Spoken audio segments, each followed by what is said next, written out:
My name is Luoan. I moved to this parallel world 3 months ago, finding a place where VR technology is perfect, but the culture is empty. People here only care about flashy, pay-to-win games. They have forgotten the meaning of sacrifice and history. I tried to create something meaningful, but I nearly starved. My partner quit, leaving me with almost no money and a failing studio. Just as I hit rock bottom, a flame of civilization system activated. It gave me a gift pack with a high-end physics engine and materials based on the long march from my original world. Instead of making a typical war game, I decided to give this shallow society a spiritual shock. I used materials of snowfields and grasslands to simulate extreme cold, hunger, and despair. I titled the game Healing Journey, The Oath Beneath the Snow Mountain, and uploaded a peaceful-looking trailer with soft piano music and beautiful scenery. I tagged it as a relaxing and casual VR experience to lure people in. A famous, arrogant streamer named Madbro fell for the trap. He entered the game expecting a boring walking simulator, but the realism of my physics engine shocked him. He found himself in a blizzard, dressed in thin clothes, surrounded by ragged soldiers. When he acted like a typical entitled player, throwing away food and complaining, the world responded with harsh reality. I watched as he suffered through the biting cold and physical pain. He saw his teammates, the NPCs I programmed with deep emotions, die one by one just to keep moving forward.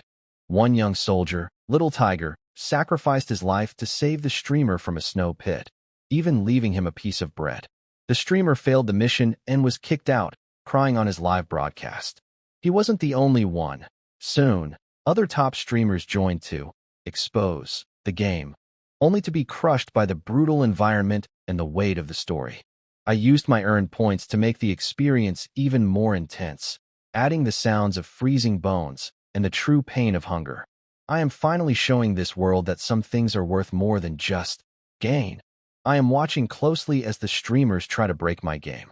Madbro, still reeling from his first failure, tried to find a shortcut. He looked for a system store, hoping to buy his way out of the cold with a down jacket. He was shocked to find the store completely locked. In this world, money is useless. Only willpower matters. I saw him restart and try to exploit the map. He attempted to find a bug by walking along a cliff to avoid the wind. Instead of an invisible wall protecting him, he fell into a real trap. The NPCs I created didn't just stand by. The one-armed squad leader and the others risked their lives to pull him back up. When he reached safety, the squad leader slapped him. It was a wake-up call. I wanted to teach them that on this mountain, there are no shortcuts. You have to face the struggle head-on. My plan is working better than I imagined. The live stream became a sensation, trending everywhere.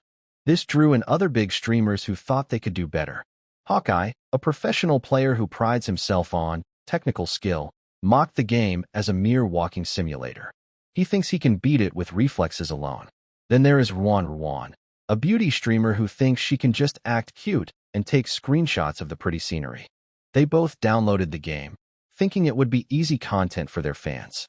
They don't realize that they are stepping into a world where their usual tricks, paying to win, finding glitches, or relying on high-end gear, mean nothing.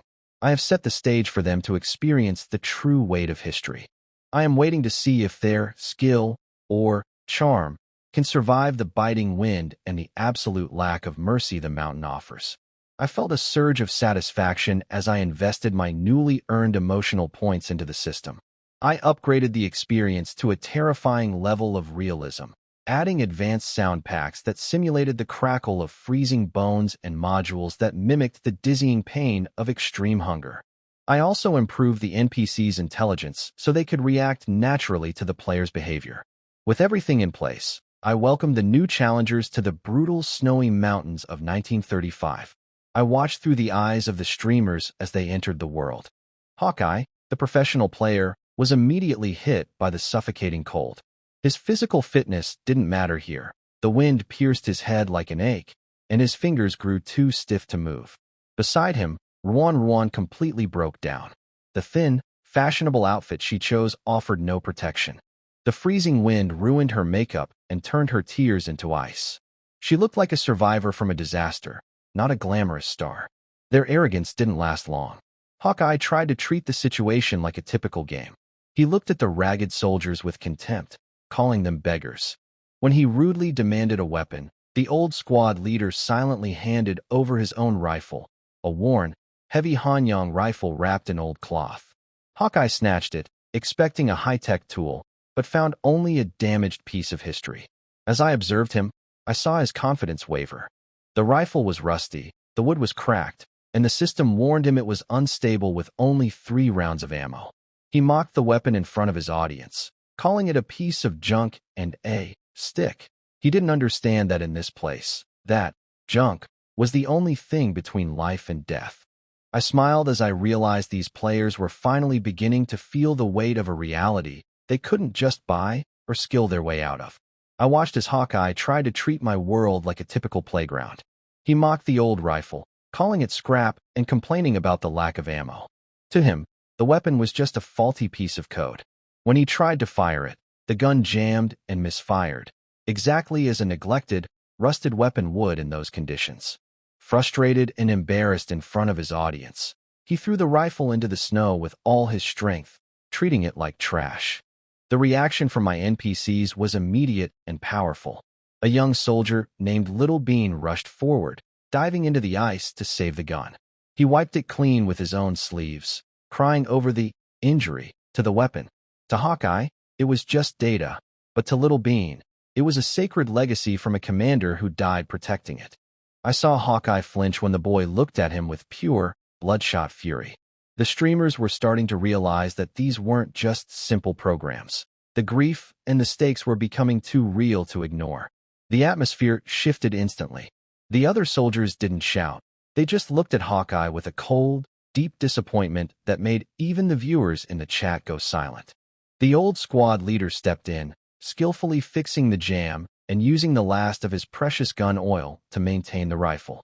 He didn't just fix a gun. He delivered a lesson that cut through the streamer's arrogance. He reminded Hawkeye that while he saw a useless stick, the soldiers saw their only hope for survival and dignity. In this world I built, those old rifles were the only things allowing them to stand against enemies with planes and cannons. The squad leader's final words about soldiers using their bodies to block fire because they lacked good weapons left Hawkeye speechless. I could see the game mentality breaking. They were finally beginning to understand the spirit of the history I had brought back to life.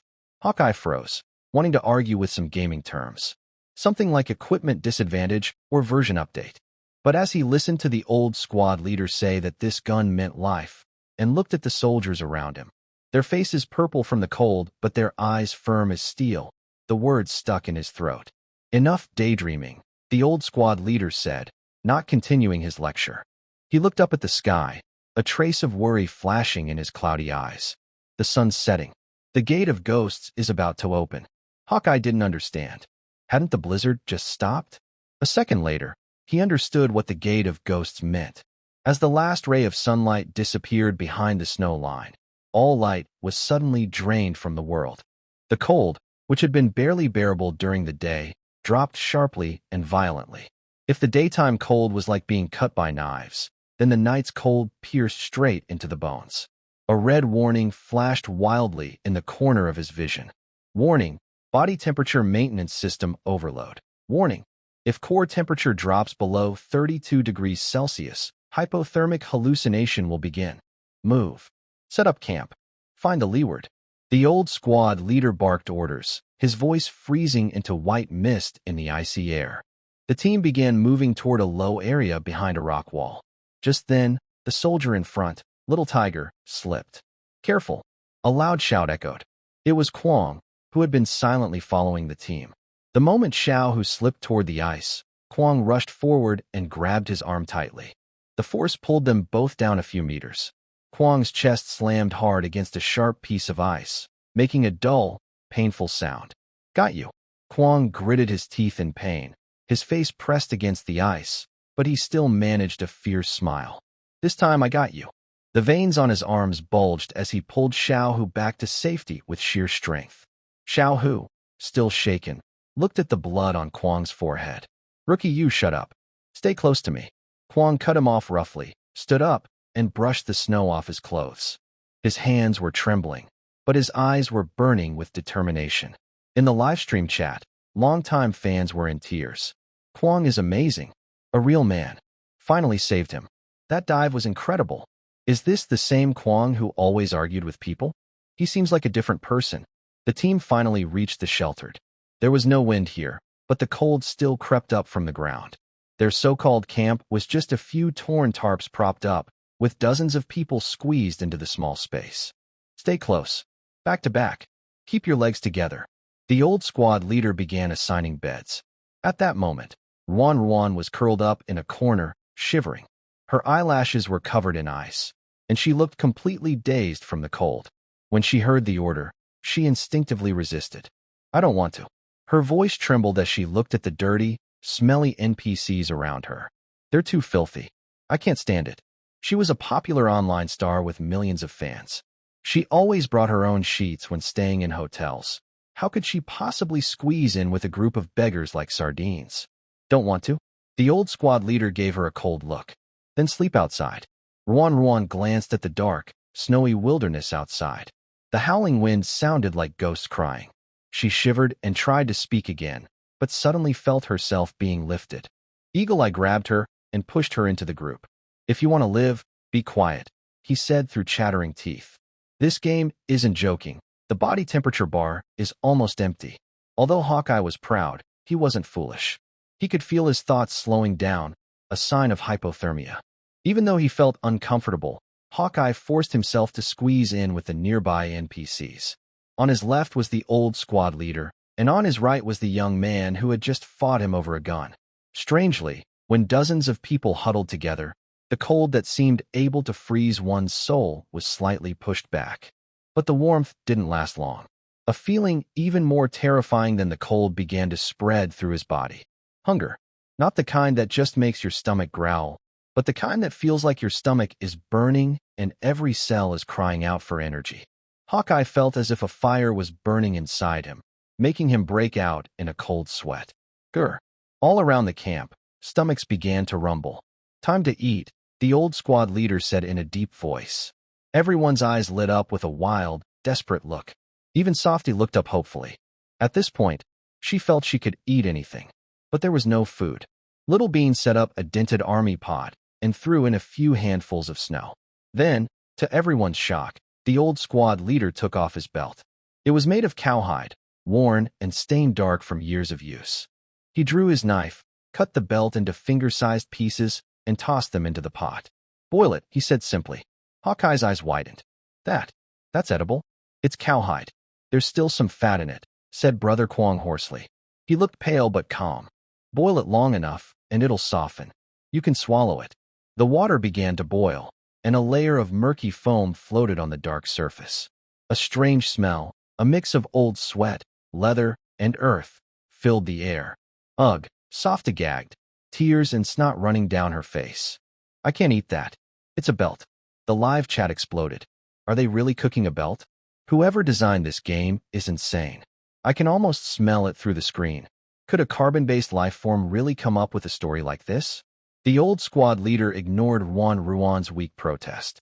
He stirred the pot with a branch, fished out a half-soft, half-tough piece of belt, and without even ing on it, stuffed it straight into his mouth. Crunch, crunch. He chewed hard, his cheeks bulging, veins standing out on his neck. Then he swallowed it with effort. After that, he scooped up a bowl of dark liquid and handed it to Hawkeye. Drink. Hawkeye stared at the bowl of black water, floating with strange bits, and his stomach turned. In real life, he was the team's star player, used to meals prepared by a professional nutritionist. Even his water was a premium brand. And now he was supposed to drink water boiled with an old belt? I'm not hungry. Hawkeye started to refuse. System alert. Hunger level has reached the danger zone. If you don't eat, your maximum health will decrease, and failure will be triggered. A sharp pain in his stomach made him curl up like a shrimp. His body was rebelling, forcing him to give in. With trembling hands, Hawkeye took the cracked bowl. He looked at his reflection in the dark liquid, a dirty, unrecognizable face, nothing like his usual confident self. For the mission, for the views. He whispered to himself, closed his eyes, and took a big gulp. Bitter, sour, metallic, foul. It was like a chemical explosion in his mouth. He almost spat it out, but clamped his hand over his mouth, forcing himself to swallow. The hot black water slid down his throat into his stomach. It tasted awful, but for a moment, the pain eased slightly. That was energy, the will to survive. Hawkeye set down the bowl, gasping for breath, a tear slipping from the corner of his eye. He turned his head and saw Rwan crying as Kwanga forced her to drink the soup. Little Duzzy was holding a small piece of belt, licking the greasy surface as if it were a rare delicacy. What kind of nightmare was this? They were streamers, doing this for views, for popularity. That was the only reason they'd made it this far. But how could these people, eating things like this, still have the strength to climb that cursed snow mountain? The night felt endless, as if it would never end. The campfire was tiny, made from dry grass and cow dung the soldiers had dug out from the snow. The flames were no higher than a finger, and they had to guard it carefully from the wind. In the camp, only the crackling of the fire and the occasional muffled cough could be heard. Hawkeye hunched his shoulders. The strange taste of the belt soup still lingered in his stomach, but he no longer had the strength to feel sick. For some reason, the people he once saw as mere background characters now seemed alive and real. "Hey, squad leader," Hawkeye finally spoke, breaking the silence. He couldn't understand their logic at all. "Why are you still marching like this?" He placed the cracked bowl on his knees, trying to sound calm and reasonable. "There are still several snow-covered mountains ahead. We have no food, no water, and no bullets." He pointed at the soldiers curled up around them. "This is just walking to our deaths. Why not surrender, or just disband here? This isn't a life anyone can live." That was the honest question from a player from Blue Star. In their world, profit came first. If the effort and reward didn't match, and if it even cost one's life, then quitting early was the smart choice. In the livestream chat, many viewers agreed. To be fair, Hawkeye's right. This is basically a suicide march. It's tragic, but what's the point of holding on? If it were me, I'd have quit the game long ago. This is torture. The old squad leader was mending clothes by the dim firelight. His stitches were rough, his hands covered in frostbite and cracked skin that oozed faint traces of blood. Yet he didn't seem to feel pain, sewing each stitch with quiet focus. When he heard Hawkeye's words, his hands paused for a moment. He didn't get angry, nor did he lecture anyone. He simply bit off the thread with his teeth and turned the mended clothing over. It was Little Tiger's uniform. "Disband?" The old squad leader murmured, his voice drifting in the wind. "Sure, if we disband, we can all go home. We can sleep on warm beds again." He lifted his head and looked at Hawkeye. In his cloudy eyes, the faint firelight flickered. "But if we break up, who will stand up to those who bully us? Who will protect our home? If we don't cross this snowy mountain, those bullies will keep stepping on us. If we don't fight to join our comrades, our children will live like us, working hard all their lives and never having enough to eat." The old squad leader took out a small bundle wrapped in several layers of oiled paper. He carefully opened it. Inside was a drawing. To be exact, it was a simple sketch drawn on the back of a cigarette box. The lines were crooked. It showed a stick figure with only 3 fingers, holding a little girl's hand. Next to them was a big sun and a bowl of steaming noodles. "This was drawn by my child." A gentle, proud smile suddenly appeared on the old squad leader's weathered face. That smile softened all the wrinkles on his face. 3 years ago, when our unit passed by my home, my child was only this tall. He gestured to his waist. She gave me this and said, when the war is over, she wants her dad to take her to eat white noodles. I promised her. The old squad leader gently touched the edge of the paper, his voice trembling from the cold and emotion. I promised her that when we drive away the bad people, when we win, everyone will have land to farm and food to eat. Then I'll go home and cook her a bowl of white noodles full of meat. If we give up now, if we surrender. The old squad leader looked at Hawkeye, his eyes suddenly sharp. Then what will happen to my child? Will she still have to herd cattle and be beaten? Young man, this road is hard. He carefully wrapped the drawing again and placed it close to his heart. But once we finish walking it, our children won't have to. Hawkeye was stunned. He looked at the old squad leader's face, glowing with happiness as he spoke of his daughter. He looked at the soldiers around them, thin and tired, yet their eyes shone when they heard words like land and children. A feeling he had never known before flooded his heart. In Blue Star, The NPCs in games were just data. Their purpose was to give rewards or be defeated. But here, this old squad leader didn't seem like a program at all. He seemed like a father. The little bean, whose hands were frozen from cleaning his gun, was a younger brother who wanted to avenge his commander. The little tiger, who fell while trying to save someone, was a real, living person. Each of them seemed to have something they cared about deeply, something more important than life itself that kept them moving forward through this. Especially when the old squad leader spoke sincerely with Hawkeye, it was hard to believe he was just a virtual character. For the children, so they won't have to cross this snowy mountain again. Hawkeye murmured. For people who lived only for entertainment, those words felt unbearably heavy. In the live stream chat, the flood of sarcastic comments suddenly stopped. No one typed idiot anymore. No one called it a trash game. After a long silence, a red premium comment appeared. Streamer, please stop talking. I'll send 10 top gifts. Can you buy the squad leader a bowl of noodles? Then the chat exploded. I'll send some too. Please get Little Bean a better gun. This isn't a game. It's tearing my heart apart. I was laughing at them eating belts just now. I feel so ashamed. Hawkeye looked at the comments floating across his screen, then at the old squad leader cheerfully sewing clothes nearby. His nose suddenly stung. As a top technical streamer, he had never cried on camera. But at that moment, he lowered his head and wiped his eyes hard, pretending to adjust his gear. Beside him, Softy, who had been complaining about the cold and her cleanliness issues, was now silent. She huddled among the others, staring at the bulge in the old squad leader's coat. She thought about how, in real life, she could go without eating for 3 days just to buy a new bag, or act cute just to get attention. But these people had given their lives for a promise, to make sure the children could eat. Softa's voice was small and trembling. She took out half a piece of black bread from her pocket, frozen hard as a rock. It was something she had disliked earlier and planned to throw away. Softy handed the bread to the old squad leader.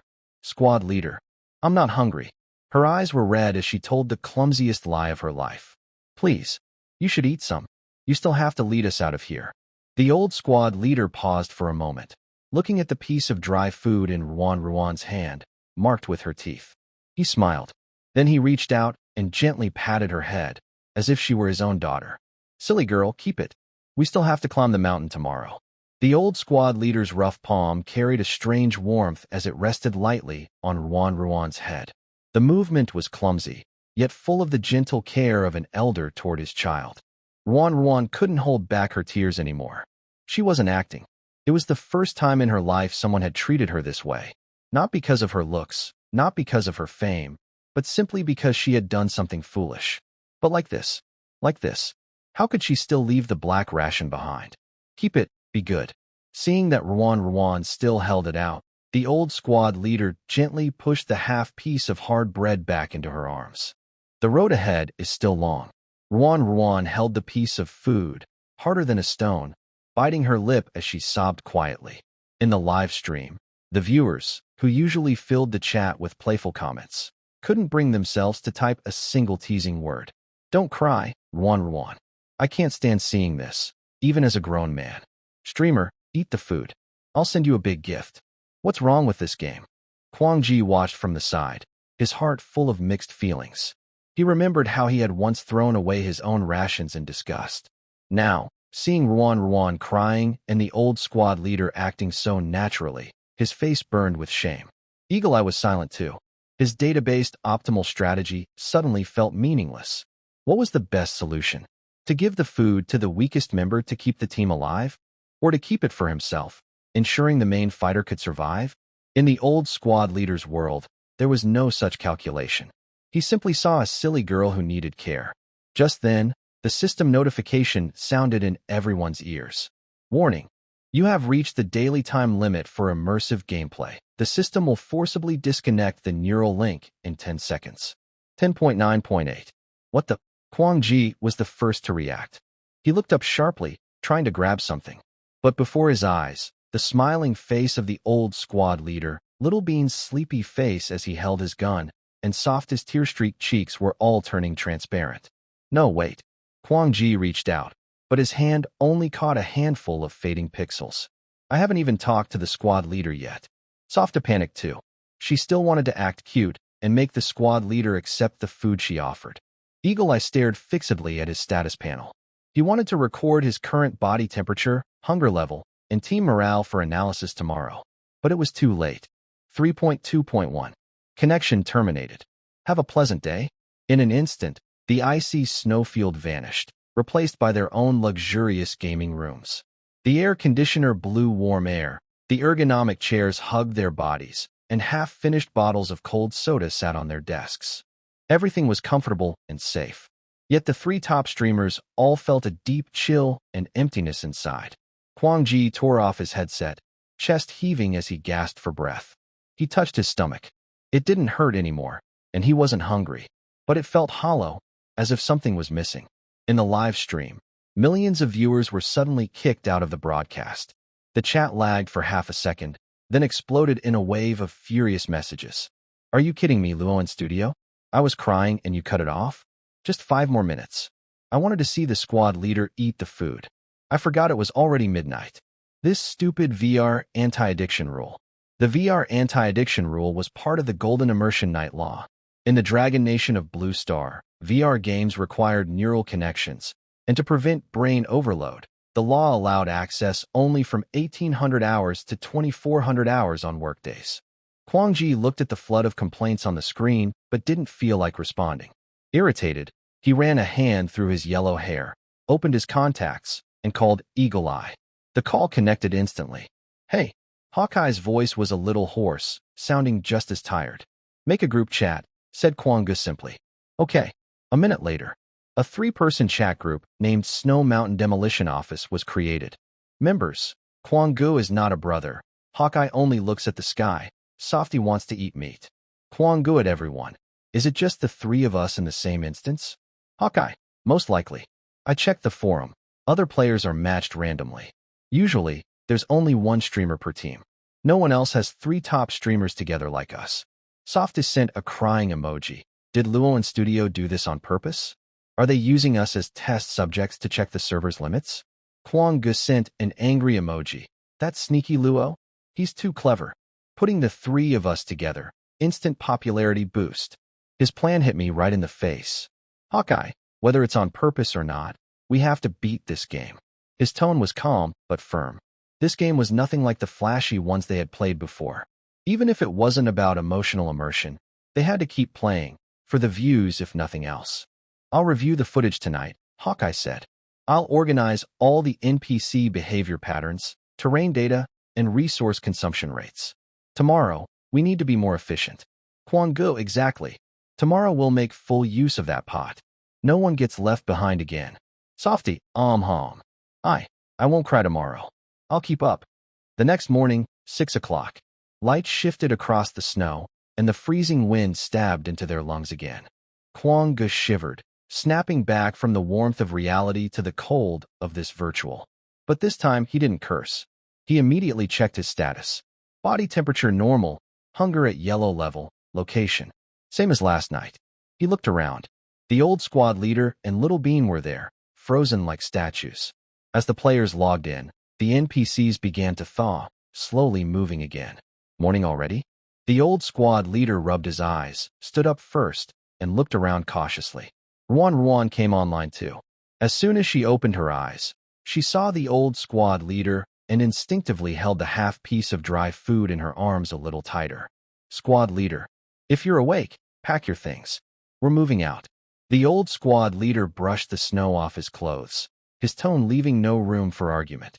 After Eagle Eye logged in, he immediately opened the system menu and saw Luo and's new update, the Historical Resonance Protocol. Sign the agreement?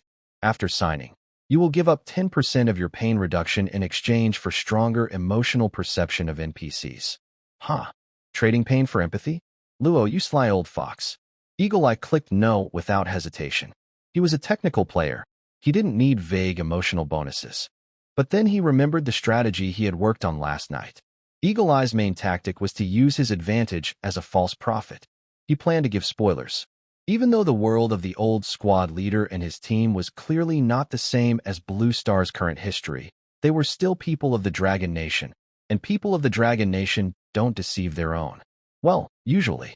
If he could make the NPCs believe him, and helped them avoid some of the deadly traps other players had discovered, their chances of success would greatly increase. Thinking of this, Eagle Eye walked up to the old squad leader. Squad leader. Eagle Eye cleared his throat, trying to make his voice sound sincere and trustworthy. I had a dream last night. The old squad leader was checking his gun. Hearing that, he looked up with a hint of curiosity. What did you dream about? Food. No. Eagle Eye's expression turned serious. I dreamed about the future. I dreamed that we won. We drove away all the bad guys. Everyone got their own land, and we all lived good lives. Eagle Eye stared into the old squad leader's eyes, trying to catch a trace of shock or excitement. The live stream viewers held their breath. Eagle Eye starting. Time for a dimensional strike. Look at the NPC's reaction. Can the AI handle this kind of information? But the old squad leader only froze for a moment. Then he reached out his frostbitten arm and touched Eagle Eye's forehead. No fever. He pulled his hand back, sighed, and looked at him with sympathy. Kid, are you just hungry and confused? Are you talking nonsense again? The old squad leader patted Hawkeye on the shoulder and spoke earnestly. Stop daydreaming. If you want a good life, you have to fight for it, not dream about it. Save your strength for climbing the mountain. After saying that, the old squad leader ignored him and went to check on the other soldiers. Hawkeye? Something felt wrong. He refused to give up and ran to Little Tiger. Little Tiger, listen, there's an icy pit under that cliff ahead. Don't go that way, or you'll fall. Little Tiger scratched his head and looked at him like he was crazy. Rookie, did you wake up confused? That's a cliff. No one would walk there anyway. Hawkeye then ran to Softy, trying to warn her not to let her skin touch the ice. But as soon as he started with I predict, Softy pushed him away in annoyance. Stay back. Are you seeing things from the cold? You're acting weird. Hawkeye went around the camp, telling everyone his predictions. No one believed him. Everyone, including Brother Kwong and Softy, looked at him like he was sick. Even the NPC's expressions changed from sympathy to concern. Hawkeye was completely confused. He wanted to say, this is a game, and I'm a player. But every time he tried to say those words, his throat felt blocked, and only strange sounds came out. The system had muted him. That sneaky developer had taken the anti-spoiler system this far. From the NPC's point of view, any words beyond their time period were automatically interpreted by the AI as frozen silly, hallucinating from hunger, or talking nonsense. The more Hawkeye tried to prove he was a prophet, the crazier he looked to them. In the live stream, the viewers were laughing uncontrollably. Haha, this is social embarrassment at its finest. Hawkeye, give up. The squad leader thinks you've lost it. This AI is amazing. It doesn't argue. It just decides you're crazy. Hawkeye stood in the wind and snow, feeling everyone's pitying looks as if he were the camp fool. I finally understood what that notice meant when it said, fixed several known issues that might affect your immersive experience. In this world, they weren't powerful players at all. They were just new recruits, people who could freeze, starve, or be left alone as fools at any moment. At that moment, Kwang Ji and Ruan looked at each other after reading the comments on the screen, both feeling secretly relieved. Luckily, they had the same thought but didn't act on it. Otherwise, they would be the ones embarrassed now. Ahem. Kwang Ji cleared his throat, breaking the awkward silence. Don't just stand there. Listen to the squad leader. Let's move out. He took the lead, helping to clear the snow from the road. Eagle Eye stood still for a few seconds, then sighed and quietly followed. If they couldn't win with wisdom, then they would have to rely on strength. But today's path was even harder than yesterday's. The so-called weight of history in Luoan's update showed itself directly in the environment. The wind was stronger, the snow heavier, and the air thinner. The team's pace slowed to a crawl. After less than half an hour, the weakest one, Ruan, was the first to falter. Her stamina bar had dropped below the yellow line. Her breathing grew rapid, and dark spots appeared at the edge of her vision. I can't go on. She sat down in the snow, gasping for air, tears welling up in her eyes. Don't stop. Kwang Ji shouted back. If you sit down, you won't be able to get up again. But I really have no strength left. Ruan, who usually needed her brother's help just to open a bottle, had never suffered like this before. Just then, Xiaoduzi, the one in charge of supplies, walked over from the back of the group. He carried a huge sack wrapped in old cloth on his back, so heavy that his small body was bent almost double. Here. He took out a small piece of dark, hard bread from his pocket and handed it to Ruan. More dry rations. But this time, Ruan didn't complain, because this was already the best food the team had. Still, she shook her head. You eat it. You're carrying so much. She noticed that Xiaoduzi's lips were so dry they had started to bleed. I am carrying cow dung, but it's not heavy. Xiaoduzi grinned, showing 2 small white teeth. Hurry up and eat. Only then will you have strength. Cow dung? Soft froze in surprise. She only then saw that the bulging bag on Xiaoduzi's back was filled with dried, dark brown cow dung cakes. Is this fuel? Soft's voice trembled slightly. Yes, Xiaoduzi said confidently. Without enough dry cow dung, what will we use to make fire tonight? Soft's mind buzzed. She wasn't used to the game before and didn't notice these details. She thought the campfire was created by the system, but it turned out that the fuel for warmth was actually carried up the mountain step by these soldiers. And the one carrying all this was the youngest and thinnest-looking member of the team, Xiaoduzi. A wave of shame washed over Soft. She found walking with her hands behind her back tiring. Yet this younger NPC was carrying dozens of pounds of cow dung and still giving her food. Soft looked into Xiaoduzi's clear eyes, suddenly stood up, and wiped away her tears. Then, in front of everyone's surprised eyes, she walked up to Xiaoduzi. I'll help carry it. Xiaoduzi was stunned. You? No, you're just a girl. I can do it. Soft didn't hesitate and reached out to take the bag full of cow dung. The moment she grabbed it, the heavy weight made her stumble. A strange smell of hay and livestock hit her face. Her stomach churned, and she gagged. She was very particular about cleanliness. In real life, she wouldn't even use a cup touched by others. But now, she tightly hugged the foul-smelling cow dung bag. I'll carry half. She gritted her teeth and threw the bag onto her back. In the live stream, Soft's fans were all stunned. Did I see that right? Soft is fighting to carry. Manure, is this the same Soft who can't even open a bottle cap? This is crazy. Everyone in this game has gone mad. Sniff, my wife has grown up. She knows how to care for others now. A user with the ID, Soft's top brother, directly sent a top-tier gift. A Supreme Tomato, worth 100,000 blue stars. Soft, you're not carrying cow dung. You're carrying responsibility. This was the first time since Soft started streaming that she received such a high-level gift, not by being cute or dancing, but simply by carrying cow dung. She didn't even notice this herself. She clumsily adjusted her straps and then said to Little Bean, "Let's go." Little Bean looked at Soft's face, flushed from the wind but full of stubbornness. He scratched his head and smiled. He no longer refused, but instead put his own dry food into Soft's hand. Eat this, or you won't be able to carry it. This time, Soft didn't refuse. She took the dry food and bit into it hard. It was really hard and not tasty. But it also smelled really good. Meanwhile, Eagle Eye was also moved. He saw that because Little Bean shared the weight, his steps became lighter, and he approached voluntarily. Hey, little guy, Eagle Eye called out to Little Bean. Show me your gun. Little Bean cautiously hugged his Hanyang rifle.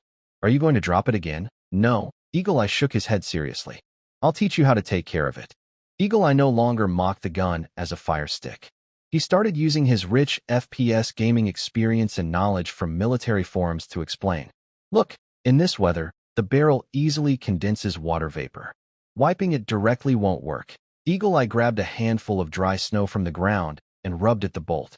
Use snow. Because snow is cold, it can make the water vapor on the metal surface freeze into frost. Then, just wipe it off with a cloth. This is called condensation dewatering. Also, during shooting in windy and snowy weather, the bullet trajectory drops more. You need to raise your sights by at least one sight post.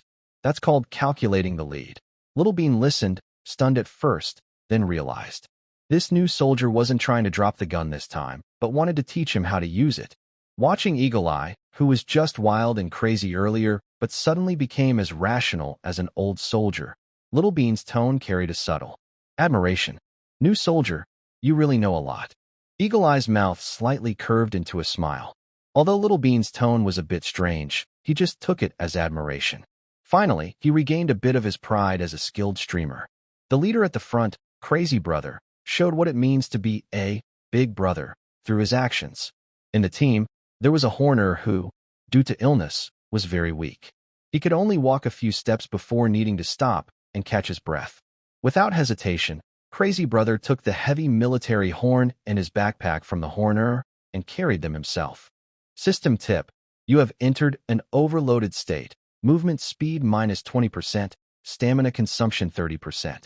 Crazy Brother's health bar started to slowly decrease. But he said nothing, just clenched his teeth and bore all the weight on his shoulders. His only thought now was, no one can fall behind. Not even one. The old squad leader silently watched the changes in these three strange, new soldiers, a faint smile of relief flashing in his cloudy eyes. He picked up 3 relatively sturdy branches from the snow, trimmed off the twigs, and made simple hiking sticks.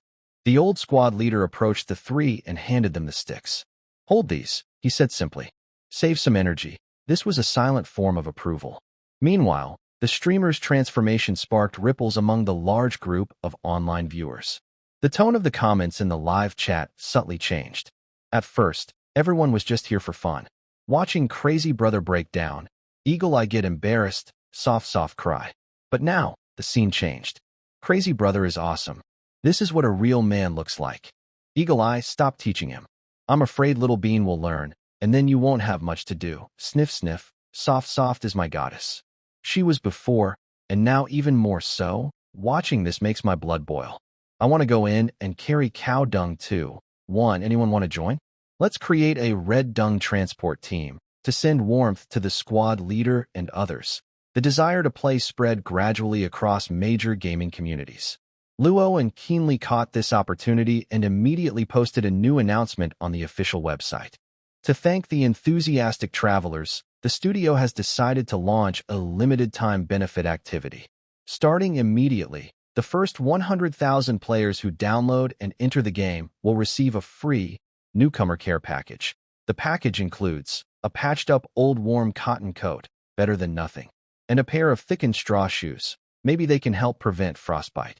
Limited quantity, first come, first served. From Luo Studio, dedicated to bringing you the most genuine, healing experience. Players quickly became interested. Free cotton coat? Is that really true? Brothers, let's go. For the coat, old Luo finally shows some conscience. Though it's still junk. Stop talking, I'm downloading now. Wait for me, Captain. I'll bring you some manure. Meanwhile, Luo's emotional level reached a critical number. Emotional points reached 10,000. New feature unlocked. Memory recall filter, basic.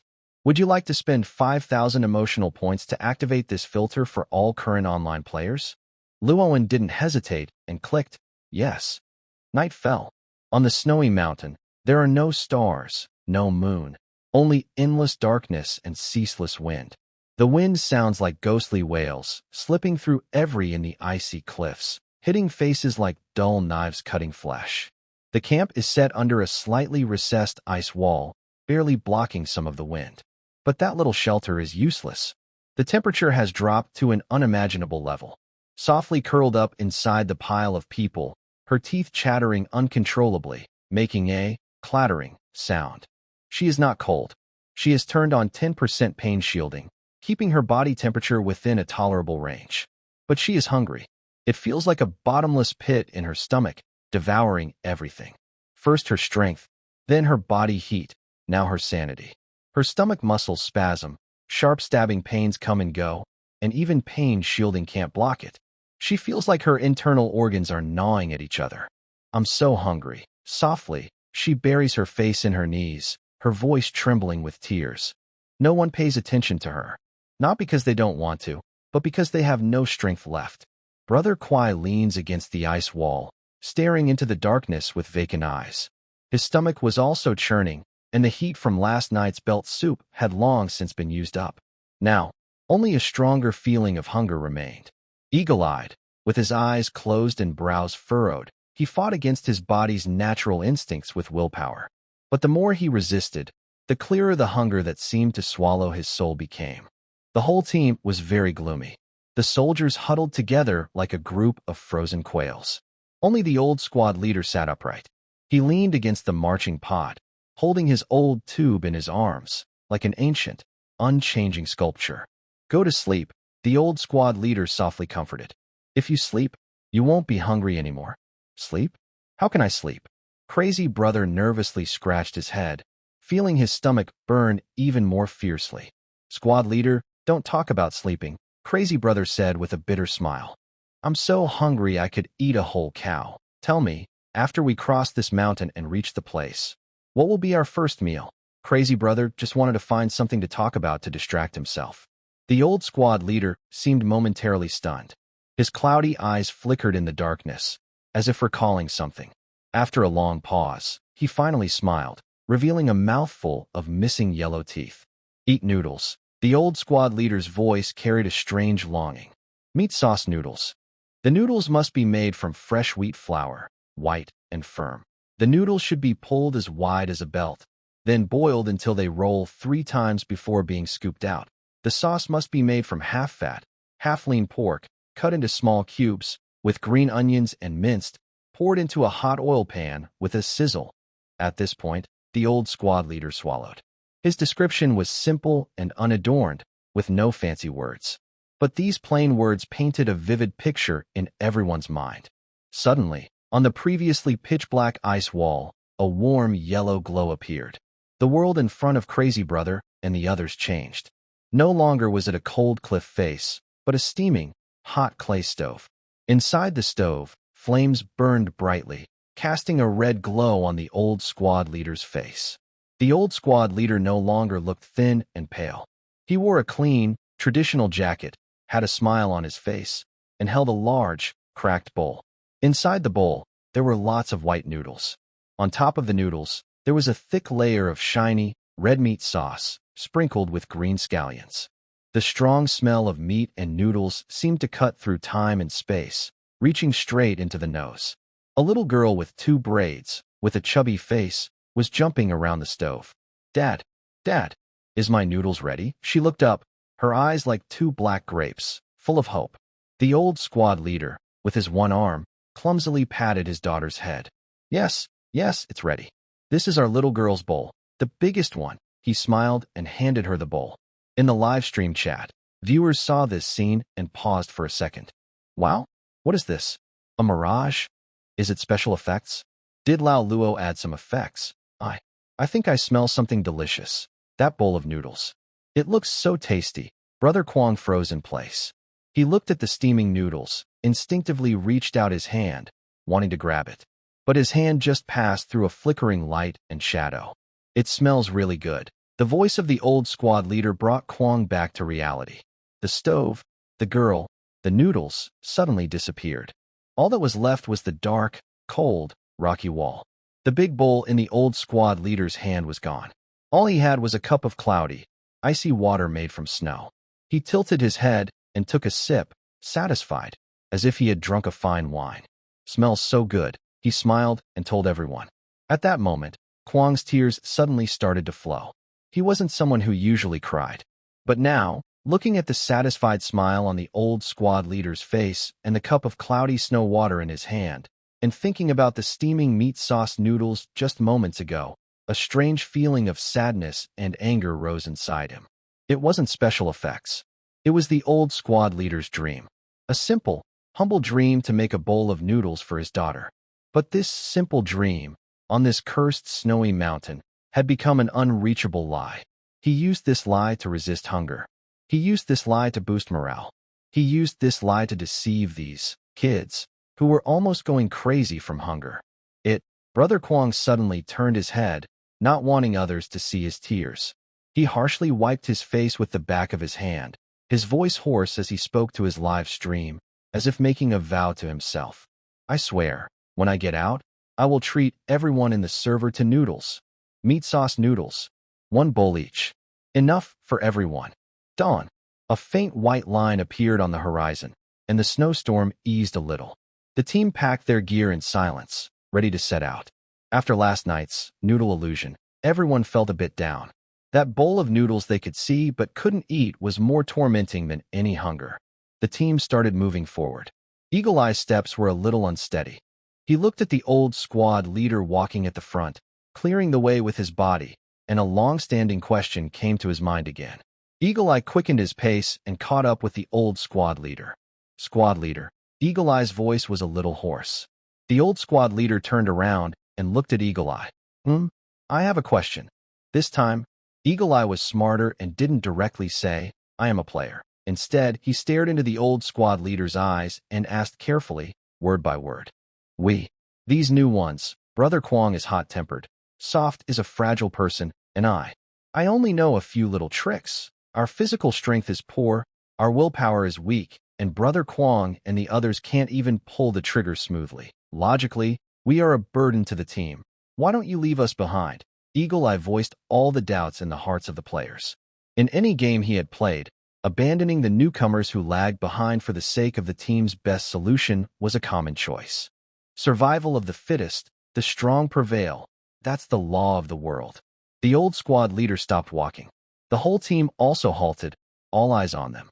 The old squad leader looked at Eagle Eye silently, his expression complex yet understanding, as if he had already expected someone to ask this. Come here, the old squad leader waved at him, and then turned to walk toward a nearby rocky spot that offered some shelter from the wind. Eagle Eye followed. Brother Kwong and Soft also curiously moved closer. The old squad leader reached into the innermost pocket of his worn-out cotton jacket and took out a small notebook wrapped in oilcloth. The notebook was very old, with the edges frayed and worn. He carefully unwrapped the oilcloth, revealing what was inside. It was a list. Written with a brush, the handwriting was somewhat blurry. Many names had bright red circles drawn around them. But what caught Eagle Eye's attention wasn't the names. It was the large, blood-stained characters on the cover of the list, almost soaked through. Red Army, Western Route Army. Art Troupe. Roster. Eagle Eye's pupils shrank. The Art Troupe? System prompt. Your character background profile has been unlocked. Name. Eagle Eye. Codename. Role. Propaganda officer in the Red Army, Western Route Army Art Troupe. Responsible for battlefield mapping and strategic simulations. After the unit was scattered, lost in the snow, and was taken in by the squad led by the old squad leader. Name. Brother Kwong. Codename. Role. Cook in the logistics support team of the Red Army, Western Route Army Art Troupe. Name. Soft. Codename. Role. Medic in the Red Army, Western Route Army Art Troupe, responsible for caring for the wounded. In an instant, all the logical gaps were filled.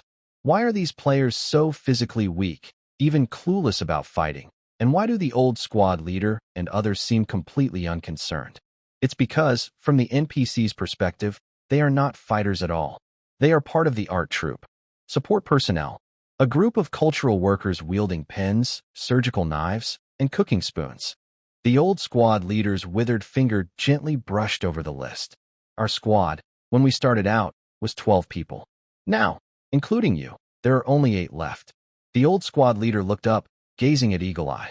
His eyes were no longer those of a soldier, but seemed to be looking at something else. That look was very familiar to Eagle Eye. It was like standing in a museum behind glass, gazing at a priceless, fragile artifact. I know you all haven't fought in a real battle before, the old squad leader said with a sigh. You're too inexperienced, like city girls who haven't left home. Don't even mention carrying guns, probably haven't even held a. But you are scholars. As long as you're still Chinese, as long as you wear our uniform, I won't leave you here in the snow to be eaten by wolves. The old squad leader paused, gently patting Eagle Eye's shoulder with his one arm. We rough guys, if we die, we die. We work all our lives, facing the earth, with no idea how to read big characters. When we die, we just bury us in the ground, and there's no sound. But you are different. His gaze swept over Kwang Gu, Wan, and finally settled on Eagle Eye's face. You must stay alive. Only if you live on can you write our story, make it into a play, sing it to future generations. Let them know why we chose this path.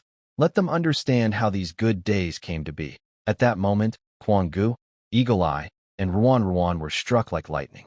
It turned out that in the old squad leader's world, they weren't combat power at all. They were hope.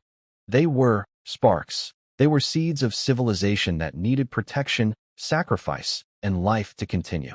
Kwang Gu and the others always thought they were heroes here to carry the team. But in reality, they were the babies that needed protection. This thing. Eagle Eye lowered his head. According to his optimal solution, theory, the old squad leader should have abandoned the three burdens, led the remaining fighters to complete the mission as quickly as possible. But he didn't. His choice was the least optimal solution, but also the most humane. Ruan's tears started to fall again. But this time, she didn't cry out loud. She bit her lip tightly, letting the hot tears roll down her cold face. Everyone in the live stream was stunned by the old squad leader's words for a long time. Case solved. It turns out we are part of the cultural troupe. I can't believe it. I thought I was here to fight in a war, but it turns out I am here to be a national treasure. You must stay alive so you can tell future generations about us. As a grown man, I am overwhelmed. At this moment, Brother Kwang suddenly raised his head, looked at the old squad leader, and spoke in a nearly pleading tone. Squad leader, teach us how to use guns. We don't want to be a burden anymore. Day 4. The snowy mountain finally revealed its most fierce side. The sky cleared, no more snowstorm. Blinding sunlight shone unreservedly on the endless snowfield. The whole world turned into a white, fiery. The intense reflection hurt everyone's eyes like needles stabbing. The team struggled to move along a narrow mountain ridge. On the left was a bottomless cliff, on the right a steep, smooth ice wall. Underfoot was a snow path less than half a meter wide. Softly walking in the middle of the team, each step was filled with fear. She dared not look at the cliffs on either side, only fixed her eyes on the snow beneath her feet. But that snow, under the sun, was dazzling white. Staring at it for a long time felt like countless hot steel needles stabbing her eyes. Tears kept flowing, not from sadness, but from physiological reasons. The tears, once shed, quickly froze in the cold air, forming ice shards on her eyelashes, blocking her vision. She could only walk while using her frozen hands to rub her eyes. Don't rub, the old squad leader in front turned back and shouted. Rubbing makes it worse, but not rubbing was even more uncomfortable. Soft felt as if her eye sockets were filled with burning hot sand. It hurt and itched at the same time. She cried even harder. Her vision started to blur. The white snowfield in her eyes split into countless shadows. Soft only felt dizzy, her legs gave way, and her body uncontrollably leaned toward the cliff edge. Ah! A scream pierced the silence. Soft, following soft, the brave man quickly reacted and grabbed her arm, pulling her back firmly. Soft collapsed into the snow, frantically covering her eyes with her hands and screaming wildly. My eyes! I can't see. It's all black. I can't see anything. I'm blind. I'm blind. Panic spread. This was snow blindness. On this snowy mountain, a blind person was like a dead person. Don't panic. The old squad leader's voice was steady and calming. He quickly walked over to Soft, knelt down, and forcibly opened her hands covering her eyes. Then he looked at her eyes and frowned tightly. Soft's eyes were red like two rabbits. Blood vessels were everywhere. Her pupils were dilated, and she no longer responded to light. It's over. It's really over. Soft couldn't feel the old squad leader's actions. She was lost in her fear of blindness, muttering to herself. I don't want to be blind. I don't want to die here. The old squad leader didn't speak. He silently stood up, turned around, and unfastened his worn cotton jacket. With a rustling sound, he extended his arm, grabbed the hem of the inner lining, and tore it forcefully. A of cloth, about the width of a palm and still relatively clean, was torn off. The already tattered cotton jacket revealed dirty gray-black cotton stuffing inside. But that piece of cloth was the only fabric on the old squad leader that hadn't been stained with blood or dirt. He had kept it close to his body. It was his last bandage for his own fatal arm wound. It was his life-saving cloth. Now he tore it off. The old squad leader knelt down again, gently and carefully covering Soft's eyes with that cloth, tying it at the back of her head. Done, he said calmly. Cover your eyes, and you'll be fine in a few days. But I can't see. Soft was still crying. This game was too real and too frustrating. Not only Soft, but many players like her found it harder and harder to keep playing as they immersed themselves. The old squad leader sighed, shook his head, and took a spare grass rope from his waist, tying one end around Soft's waist. Then he tightly wrapped the other end of the grass rope around his damaged arm, circling it repeatedly over the already blackened, decayed wound. The old squad leader asked Xiao Hu and the others to help him tie a knot. After finishing, he stood up, pulled the rope straight, and said simply, "Let's go." He turned and continued walking forward. The rope tightened, and a steady, firm force came from his soft waist. She couldn't help but be pulled up from the snow by this strength and staggered behind him. "Don't be afraid." The old squad leader's voice came from ahead, a bit broken by the wind. "As long as I don't fall, you won't fall either. Follow the rope." Softly, she couldn't see anything now. Her world was just darkness and the force from the rope around her waist. Ugh, this game is so annoying. She wanted to quit several times, but didn't want to be a quitter. She could only mechanically move her legs, like a puppet being led by a string. That rope was her eyes, her life. The camera in the live stream zoomed in. The old squad leader walked ahead, hunched over. The yellowed grass rope was deeply embedded in his single arm's flesh. Because of the force, the already rotten wound was ground to bloody flesh. Bright red blood dripped from the grass rope onto the pure white snow. But he said nothing. His steps remained steady. The live chat was silent, everyone just watching quietly. Watching that one-armed man lead a blind girl with a grass rope, step by step, toward the unknown distance at the edge of the cliff. In Blue Star, where entertainment is everything and profit is the top priority, it's hard to understand such unwavering principles. It's also too foolish. After a long while, a message slowly floated across the screen. "Today, I finally understand what true friendship means." But this blizzard came suddenly. One moment, the sky was clear, and the next, it turned dark instantly. Large snowflakes mixed with hail, driven by fierce winds, pounded down relentlessly. Visibility dropped to less than 1 meter. The whole world was covered in a vast white expanse, with only the sound of wind howling in my ears. "Stop! Everyone stop!" The old squad leader shouted hoarsely against the wind. "Find cover. Get down. Everyone get down." The team immediately lost their composure. Everyone was like headless flies, blindly feeling their way through the white storm. Brother Kwong held tightly to Ruan, pressing her against the lee side of a rock. Eagle Eye used his hands and feet to squeeze into her in the ice. The wind was too strong. Strong enough to people away alive. Everyone was doing their best to fight against this unstoppable force of nature. I don't know how long it lasted. The wind seemed to lessen a little. The old squad leader was the first to crawl out of the snow pile, brushing off the snow from his body, and began counting people.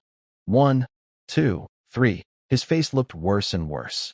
"Where's Oldley?" Suddenly, the old squad leader's heart sank. "Where's Oldley from the cooking team? Has anyone seen him?" No one answered. In the snowstorm, everyone's view was greatly limited. Oldley was the quiet cook who always followed at the back of the team, carrying a large iron pot. He was a simple man, not fond of talking. He only cooked a foul-smelling, greasy soup for everyone at camp each day, and now he was gone. "Don't move. I'll go look behind." The old squad leader shouted and turned to run back. "Leader, don't go." Eagle Eye emerged from the ice and grabbed him. "The wind is so strong. There are no footprints. Going back now is like sending yourself to death. You won't find him." Eagle Eye's judgment was rational but harsh. In such a blizzard, once someone falls behind, their chances of survival are almost zero. "Let go." The old squad leader shook off Eagle Eye's hand, his eyes turning red. "That's a life. That's also a pot." Brother Kwong rushed over, pushing past Eagle Eye and shouting at him. "You don't know what you're talking about. That's our pot. Without that pot, we can't even melt the snow. Everyone will die of thirst and hunger." Eagle Eye was stunned, finally realizing how serious the problem was. Yes, and there was the pot. That heavy, clumsy iron pot he had always thought was just a burden was actually the key to their team's survival. "I'll go with you." Brother Kwong didn't hesitate at all and followed behind the old squad leader. "I'm coming too." Little Tiger and Little Bean also followed. Eagle Eye clenched his teeth and silently went along. The 5 of them formed a human chain, holding hands, braving the wind and snow, slowly moving back. "Oldley, Oldley, answer if you hear us." Their shouts were torn apart by the fierce wind. They found Oldley in a snow hole. Or rather, they found the pot. The black marching pot was upside down on the snow, looking like a small grave. Oldley was sprawled over the pot in a twisted position. His hands tightly clung to the edge of the pot. His body was completely frozen, fused with the ice and snow beneath him. His face still showed the last expression he had. No pain, no fear, only a stubborn look of determination. He used his body to protect the pot, preventing the fierce wind from ing it away. Oldly, the old squad leader's voice trembled badly. He knelt in the snow, reaching out with one arm, trying to pry old Lee's hands away from the pot. But his hands wouldn't move. Brother Kwong also knelt down, helping to pull. His hand touched the bottom of the pot. A faint, lingering warmth came from the cold iron. The pot was still warm, but Brother Kwong's heart was ice cold. Old Lee used his last bit of warmth to keep the pot warm, until the very last moment of his life. The old squad leader couldn't pry his hands anymore. This tough man, who had shed blood on the battlefield without shedding tears, silently wept over old Lee's stiff body. They had been through so much hardship to reunite. Eagle Eye stood nearby, staring blankly at the scene. He still couldn't understand why. Why would someone risk their life for a broken pot? Just a pot used for boiling leather strips or melting snow. The pot was there, and the people were alive. But he couldn't figure it out. Old Lee was gone, but the pot was still there. The large iron pot, weighing dozens of pounds, looked like a silent monument, quietly lying in the snow. It also resembled a hot potato that was hard to hold. Who will carry it? The old squad leader already carried a gun, a backpack, and was also holding a soft item. Little Tiger and Little Bean were too young and fragile to carry such weight. The remaining soldiers were also at their physical limit. Everyone looked at the pot with complicated eyes. It was both hope and burden. In silence, Brother Crazy stepped forward. He didn't say a word, just walked over, bent down, and carefully lifted the heavy iron pot from the snow. He tried to throw it onto his back. The pot was very heavy, heavier than he expected. Adding his own backpack, the weight made him stumble and almost fall to the ground. You can't do it. Eagle Eye stepped forward, reaching out to try to take it. You're overloaded. I can do it. Brother Crazy pushed Eagle Eye away, veins bulging on his neck. His eyes were red, and he growled. I'm tough. I can handle the cold. He gritted his teeth, using all his strength, and finally managed to carry the pot, along with the snow and ice hanging on it, steadily on his back. System message. You have equipped traveling pot, Old Lee's keepsake. Status, overweight load. Effects, movement speed minus 30%, stamina consumption 50%, body heat loss 20%. Special passive aura, hope of hot food. You will become a moving campfire for the team, providing a slight morale boost of 10 to nearby allies within 5 meters. Aura description, as long as the pot is there, we can drink a hot sip of water. A series of debuff notifications appeared in Brother Crazy's vision. His health bar started to slowly decrease. But he didn't care. He simply straightened his back, adjusted the straps, making the cold edge of the pot fit more tightly against his back. Brother Crazy turned around and shouted at the still stunned crowd. Why are you all just standing there? Let's go? After speaking, he took heavy steps forward, leading the way. Each step felt like walking on the ocean floor. The snow underfoot was over his knees. The iron pot on his back was like a mountain, pressing down and making it hard to breathe. His lungs felt a burning pain. But he did not stop. He remembered Xiao Hu falling into the icy, with those clear eyes. He remembered the old squad leader, who made a bowl of meat noodles with lies. He remembered Lao Li, the quiet cook who protected the pot with his life. He couldn't stop. He must not stop. The pot was hope, and hope was there. Eagle Eye watched Kwang Ji's shaky but firm back, silent for a moment, then suddenly moved to Kwang Ji's left side. Soft also groped her way over, walking to Kwang Ji's right side. Although she couldn't see, she could hear the heavy footsteps. The two of them, one on each side, reached out and held Kwang Ji's arms. Get out of the way. Kwang Gu growled. I don't need anyone to help me. Be quiet. Eagle Eye said simply, save your strength. Soft whispered, we want to help you a little. Kwanga didn't speak anymore, just clenched his teeth and kept moving forward. The three of them supported each other, like a clumsy moving fortress, struggling through the snowstorm. In the live stream, the comments went wild. Kwang Gu is awesome. This is a real man. I take back what I said before about calling him a punk. From today on, you're not Kwang Gu, you're my brother. My real brother. Wah, Eagle Eye and Soft. They're starting to understand too. I'm watching a game live, and I'm so excited. I want to go in and help him too. 3 supreme tomato effects exploded on the screens of Soft's viewers. ID Soft's top supporter sent 3 identical comments. Soft, Eagle Eye, great job. Kwanggu isn't just carrying a pot. He's carrying the responsibility of a man. Luo and Studio, please let them have a sip of hot water. The comments in the 3 live streams finally caught on, and more gifs started to flood the screen. At this moment, everyone was with Kwanggu, the yellow-haired streamer, supporting him, carrying that iron pot that held life and death, walking on this endless snowy road. The altitude surpassed 4,000 meters. The air became thin and cold. An invisible pressure hangs over everyone. High-altitude sickness has arrived. Eagle Eye feels like 2 steel needles are piercing his temples at the same time. The sharp, throbbing pain makes him almost want to. A constant, sharp, buzzing sound fills his ears, drowning out the wind. Brother Kwang's condition is worse. With the heavy load and lack of oxygen, each of his breaths feels like pulling on an old, broken bellows. Brother Kwang's lips have turned a bluish purple. At the edge of his vision, large black spots begin to appear. But the first to break down is Soft. The darkness of snow blindness, combined with hallucinations from lack of oxygen, completely destroys her mental defenses. Marshmallow, Soft suddenly collapses to the ground, reaching out to grab a handful of snow and stuffing it into her mouth. Sweet. It's sweet marshmallow. Soft's voice is unclear, with a strange sense of satisfaction. Then she begins tearing at her thin, ragged cotton clothes. Hot. So hot. Her small, frostbitten face shows a strange flush, clearly signs of severe hypothermia. Brother Kwang rushes over in a quick step, holding down Soft's frantic hands. You're crazy. Put it on. Quickly, put it on. But Soft, lost in her hallucination, is incredibly strong. She struggles like a fish out of water in the snow, still muttering about heat. Eagle Eye rushes to help. Seeing Soft's dilated pupils and flushed face, his voice trembles, forgetting this is just a game. It's hyperthermia. Her brain is completely disordered. She feels like she's in a furnace. The viewers in the live stream watch helplessly as Soft's health bar drops like a waterfall. 50%, 40%, 30%. Old Luo, you're not human. Don't let her die. Please.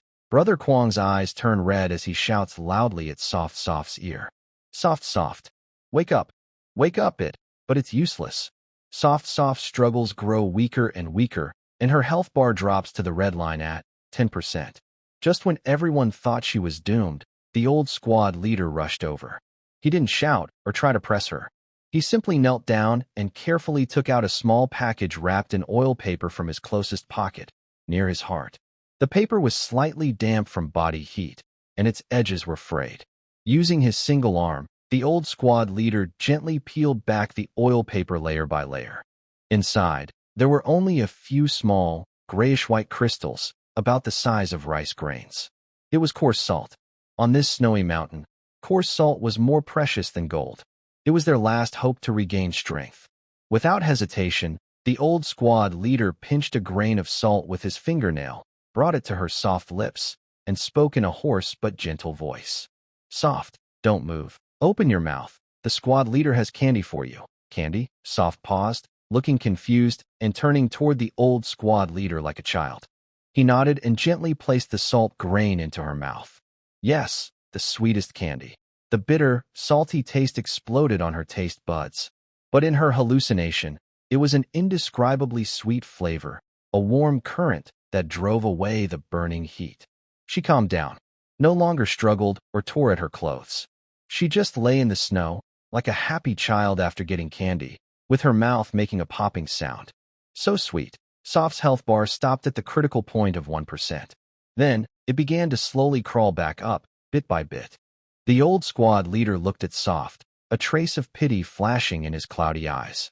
He poured the remaining few grains of salt from the oil paper into her mouth. Eat slowly, there's more. After doing all this, he carefully folded the empty oil paper and tucked it back into his chest, as if it still held some treasure. Gungar knelt in the snow, watching this scene, his throat feeling like it was blocked by a piece of glowing coal. Eagle Eye turned his head away, shoulders trembling slightly. In the live chat, The comments paused. After a long while, a message slowly floated by. I take back what I said earlier about cursing Luo Lazue. Sorry, at this moment, I want to believe that it's candy. Sniff, sniff. This kind lie, this kind of falsehood, is more kind than any truth. The wind and snow seem to have become a little lighter. The team starts moving again. The soft-eyed girl is still blindfolded, being led by the old squad leader with a grass rope. She is very quiet, only occasionally licking her lips, savoring the sweet taste. Whether it's Brother Crazy, Eagle Eye, or the comments in Soft's live stream, everyone secretly hides the truth. Soft survived, but they completely cut off her salt supply. Not long after, Eagle Eye, who was leading at the front, suddenly stopped. He raised his hand and pointed to a strange snow mound shaped by the wind and snow, speaking dryly. Squad leader, what is that? Everyone looked in the direction he pointed. Under the snowstorm's curtain, dozens of dark shadows stood still in the snow, unmoving. They looked like a strange line of obstacles blocking the way. The team stopped. Everyone looked cautiously at the dark figures standing silently in the snowstorm. Are they enemies? Little Tiger instinctively clenched his gun. The old squad leader squinted, looked for a while, then shook his head. No, his voice was very low. They are our own people. The old squad leader took a step forward, the first to approach the dark figures. Brother Crazy, Eagle Eye, and the others followed behind, gradually getting closer. The closer they got, the clearer they saw. Those were not snow piles or obstacles. They were people maintaining a marching stance. Some leaned on guns, their bodies tilted forward, as if about to take a step. Some hunched over, struggling against the wind. A few leaned on each other, supporting one another, looking in the direction of the team's advance. They were covered in snow, blending into the snowfield like silent ice sculptures. Brother Crazy's legs suddenly went weak. The heavy iron pot on his back, weighing dozens of pounds, seemed to lose all its weight at that moment. He looked at one of the ice sculptures. It was a young soldier, still with a childish face. His mouth was slightly open, as if silently shouting. His eyes stared straight ahead, without fear, only a firm resolve that cut through the snow and wind. Eagle Eye stepped forward and reached out his hand, trying to touch the shoulder of one of the ice sculptures. As his fingertips touched the thin ice, the entire sculpture suddenly shattered with a loud crash. They turned into a pile of powder mixed with snow and wind, impossible to tell apart. Don't touch. The old squad leader growled softly and stopped in front of the row of ice sculptures. The wind here was strong, making faces uncomfortable and mood even worse. But these people just stood there, stubbornly forming a wall against the wind. They are our front line. The old squad leader's voice was calm, without showing any emotion. They are exhausted, their clothes are too thin, and they just fell asleep, but didn't fall over. Soft couldn't see, but she could hear the silence around her, like death. She clenched the grass rope at her waist and whispered, "Squad leader." "What's wrong?" The old squad leader didn't answer. He quietly fixed his tattered uniform, straightened his collar, and buttoned it up. Then he took a step back. On the snowy mountain peak over 4,000 meters high, in this forbidden zone where even birds wouldn't fly, he used his remaining one arm to salute the silent row of ice sculptures with a perfect military salute. The snow and wind howled, but his voice was clear. "Brothers, it's time for a shift. We'll take over the next part of the journey for you." After saying that, he lowered his arm and turned around to face the stunned crowd behind him. "Let's go." No one spoke. Brother Crazy silently bent down, adjusted the strap of the iron pot on his back, clenched his teeth, and followed. That pot weighed heavily on his back, making his spine ache. He was already at his limit, each step feeling like walking on a knife's edge. But now he no longer felt tired. Eagle Eye looked down at his worn-out Hanyang Zao rifle in his hand. He still couldn't understand what these people were fighting for. This reckless sacrifice, this will to go beyond life and death, was completely beyond his understanding of the world. In the parallel world of Longua, it seemed completely different from theirs. It even made Eagle Eye think again that the parallel world designed by old Luo was too foolish. But looking at the old squad leader's stooped yet straight back, and at those figures standing forever in the snowstorm, even Eagle Eye felt tears coming close. In the live broadcast room, this scene, captured by the three main streamers, spread across the entire internet. No commentary, no music, only the howling wind and the hoarse voice of the one-armed veteran. Brothers, it's time to change shifts. Countless viewers from Blue Star Dragon Country, whether in luxurious apartments or crowded rented rooms, whether snacking or drinking soda, at this moment, all unconsciously put down what they were holding. Many even instinctively stood up from their sofas or gaming chairs. They mimicked the one-armed veteran on the screen, saluting with a gesture that might not be perfect but was heartfelt. Wow, I'm just a lousy gamer. Why am I saluting? One viewer sent a comment with a tearful tone. I don't know, I just did it manually. Me too. 10086. Old Thief Luo, I was wrong. I give this game 100 points, not afraid you'll be proud. That day, a screenshot went viral across all social networks in Blue Star. The picture showed a one-armed soldier saluting a line of ice sculptures. The caption had only 5 words. Brother, it's time to change shifts. In the top floor of Goose Factory in the Magic Capital. Can someone explain what this bright red line is all about? Operations Director Chi pointed at the popularity curve of Red Expedition, voice tense with suppressed anger. Our star C, with $3 billion in investment, 3 top actors as endorsers, and full online promotion. But it's being crushed by a small studio whose address can't even be found? In the conference room, top strategists from Goose Factory remained silent until someone spoke. Mister, this is essentially an emotional scam. This game sells abuse and curiosity, exploiting players' rebellious psychology after tiring of exciting games. Players cry because they're being mistreated. It's a low-level dopamine trigger. Exactly. Seeing the situation, the main character spoke up, pointing at the ragged NPC on the screen. The modeling is all generic library trash, and the lighting and shadows are just default settings. The only bright spot is making the pain system really disgusting. Chi sneered. I don't care what you say, just learn from it properly. Project codename Winter, go live within a week. First make them suffer, then make them enjoy. Show them what real business logic is. Learning from others and scamming for money are their strong points at Goose Factory.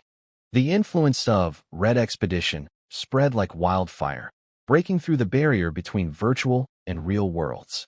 In a police station, a rebellious teenager with dyed yellow hair pointed at Brother Kwang's live stream and seriously told the police, Uncle, I shaved my head. Compared to the old squad leader, I was just a useless kid who never grew up. I don't want to disappoint him. At the dinner table, AA Diet, who had never eaten carbs before, tearfully ate 2 large bowls of white rice. Mom, the old squad leader and them didn't even have skin to eat. I can't waste food. These seemingly absurd social news stories finally caught the attention of the cultural department of Dragon Country. Retired veteran Qin Zhenghua sat in a wicker chair, looking through his reading glasses at his grandson's tablet. On the screen, the one-armed old squad leader was leading the blind softy with a rope, carefully moving along a cliff edge. Brother Kwang was carrying a huge black pot, turning himself into a monument in the snowstorm. And that ice sculpture at 4,000 meters altitude, holding a charging stance until death. Qin Zhenggua's hands began to tremble violently, and his old eyes filled with cloudy tears. The blurry NPC faces gradually resembled his memories of comrades who had fallen in the mud. Grandpa, this game is too cruel. The designers are always throwing knives. The grandson muttered softly nearby. Shut up? Qin Zhenghua suddenly straightened his back. In that moment, he seemed to return to the battlefield of his youth. This is not just a game. The old man tremblingly raised his hand, touching the black pot through the screen. This is the soul.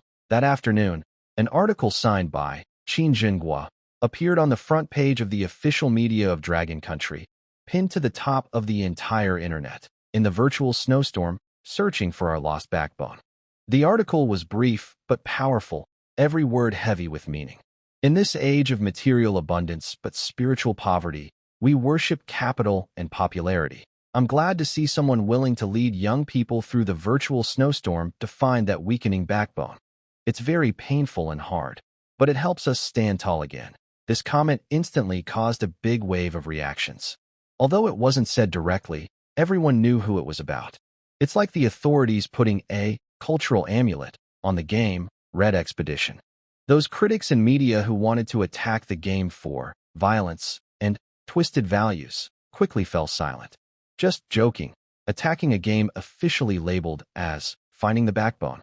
That would be asking for trouble. Luoan also looked at the comment for a long time without speaking. It attracted this level of attention so early, but that's a good thing. His emotional energy surged again, finally allowing him to unlock some features he wanted. Old squad leader, deep memory recall fragment, daughter's story, successfully unlocked. Description: unlocks the deepest memories and emotional logic of this NPC, making him more than just an AI with behavior patterns. He becomes a projection with a full past and future. He will truly remember his daughter's smile and genuinely long for that non-existent bowl of meat sauce noodles. Pain sensation resonance system, basic, successfully unlocked. Luoan's gaze turned to the team struggling forward in the snowstorm. The snowy mountain peak was just ahead. The higher the altitude, the thinner the air. The team moved as slowly as snails. Everyone felt like their lungs were torn, like a broken bellows. No matter how hard they tried to breathe, they couldn't get enough oxygen. Old squad leader was at the back of the team, his steps becoming faint. His one arm hung limply at his side, the torn cloth of his ragged cotton jacket soaked with a dark liquid. It was rotting blood. As the altitude increased and air pressure dropped, his wound, which he had been trying to suppress with willpower, finally burst open. Bacterial infection, combined with intense physical exertion, finally overwhelmed old squad leader's body. A wave of scorching heat and a wave of freezing cold alternated inside the old squad leader's body. He started to run a high fever. The old squad leader clenched his teeth, not wanting anyone to notice. He didn't want to be a burden to the team. He fell back a few steps, secretly grabbed a handful of snow, and hurriedly wiped the black blood seeping from his wound. The cold snow slightly eased the burning pain in his wound, but it was only a temporary relief. Suddenly, the eagle-eyed scout at the front stopped. He frowned and sniffed the air. There was a faint smell of decay mixed in the wind. The eagle-eyed scout quickly turned back, his gaze fixed on the old squad leader at the end of the line. And on the snow beneath the old squad leader's feet, there were some abnormal dark red and black bloodstains. His pupil shrank, and he rushed back in a quick step, ignoring the old squad leader's attempt to stop him, and grabbed his broken arm. The touch was shockingly hot. "Squad leader, you have a fever," the eagle-eyed scout exclaimed, his voice trembling. He quickly lifted the old squad leader's coat, revealing the terrible wound. The entire cross-section of the broken arm had turned completely black, with the surrounding skin and flesh bulging out, oozing foul-smelling pus and blood. The rushing companion, Crazy Brother, saw this scene and felt a shiver run down his spine. How did the old squad leader manage to lead them here without saying a word, despite being so badly injured? "It's okay." The old squad leader pushed away the eagle-eyed scout, trying to cover the wound with his coat again, but his voice was weak, like a flickering candle in the wind. "I've got an old problem. Just rest for a bit, and I'll be fine. You guys go ahead. I'll catch up later." In Eagle Eye's view, this is the plot kill. It's the cruelest rule in the game. Any effort is useless in front of the plot kill. But just then, go to with your nonsense. A deafening roar exploded across the ridge. Brother Crazy's eyes turned red, like an angry bull. He forcefully slammed the heavy iron pot on his back onto the ground with a loud bang. He pointed at the old squad leader and shouted loudly, word by word, "Nobody is going anywhere. Listen to me. Xiaohu was my fault for not watching him, and he fell. Old Lee's pot is now on my back. If anyone dares to die in front of me again, I will jump down here and die with you." Brother Crazy's words were chaotic, but his resolve was clear. The old squad leader looked at Brother Crazy with surprise, and a hint of complex relief appeared in his eyes. These new soldiers are different from before. Brother Crazy stepped in front of the old squad leader, bent down, and without hesitation, carried this once reliable man, who now felt as light as dry wood, on his back. "System warning. You have entered overweight load X2 state. Warning, your health is rapidly decreasing. If you do not discard the load immediately, you will die within 60 seconds. A bright red warning filled Brother Crazy's entire field of vision. The hot temperature from the old squad leader's body, through his padded coat, burned into Brother Crazy's back. His already exhausted body was emitting a cry of collapse. But he clenched his teeth, straightened his back again, then turned around and roared at Eagle Eye and the soldiers who were staring in shock. "Stop looking. I will carry him up myself. Let's go." After saying that, he took a step forward. That step seemed to drain all his strength. The snow under his feet was pressed into a deep hole. In the live stream, all viewers went crazy. "Brother Crazy. No. This is the plot kill. You can't save him. You'll die? You'll die with him. Wow. This is the first time I've seen a player dare to go against the system. This is what real men do." Eagle Eye watched Brother Kwang's trembling figure, yet he did not take a single step back. He looked at the old squad leader, who was already half-conscious on Brother Kwang's back. Usually calm and rational, Eagle Eye's eyes grew even redder.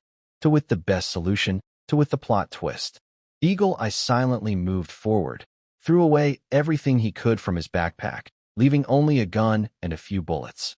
Then he stepped beside Brother Kwang, reached out, and supported the old squad leader's leg, sharing some of Brother Kwang's burden. "Shut up," Eagle Eye said simply to Brother Kwang, who was still shouting, "Save your strength." Brother Kwang stopped shouting. He only grinned, showing a smile more painful than crying. Okay.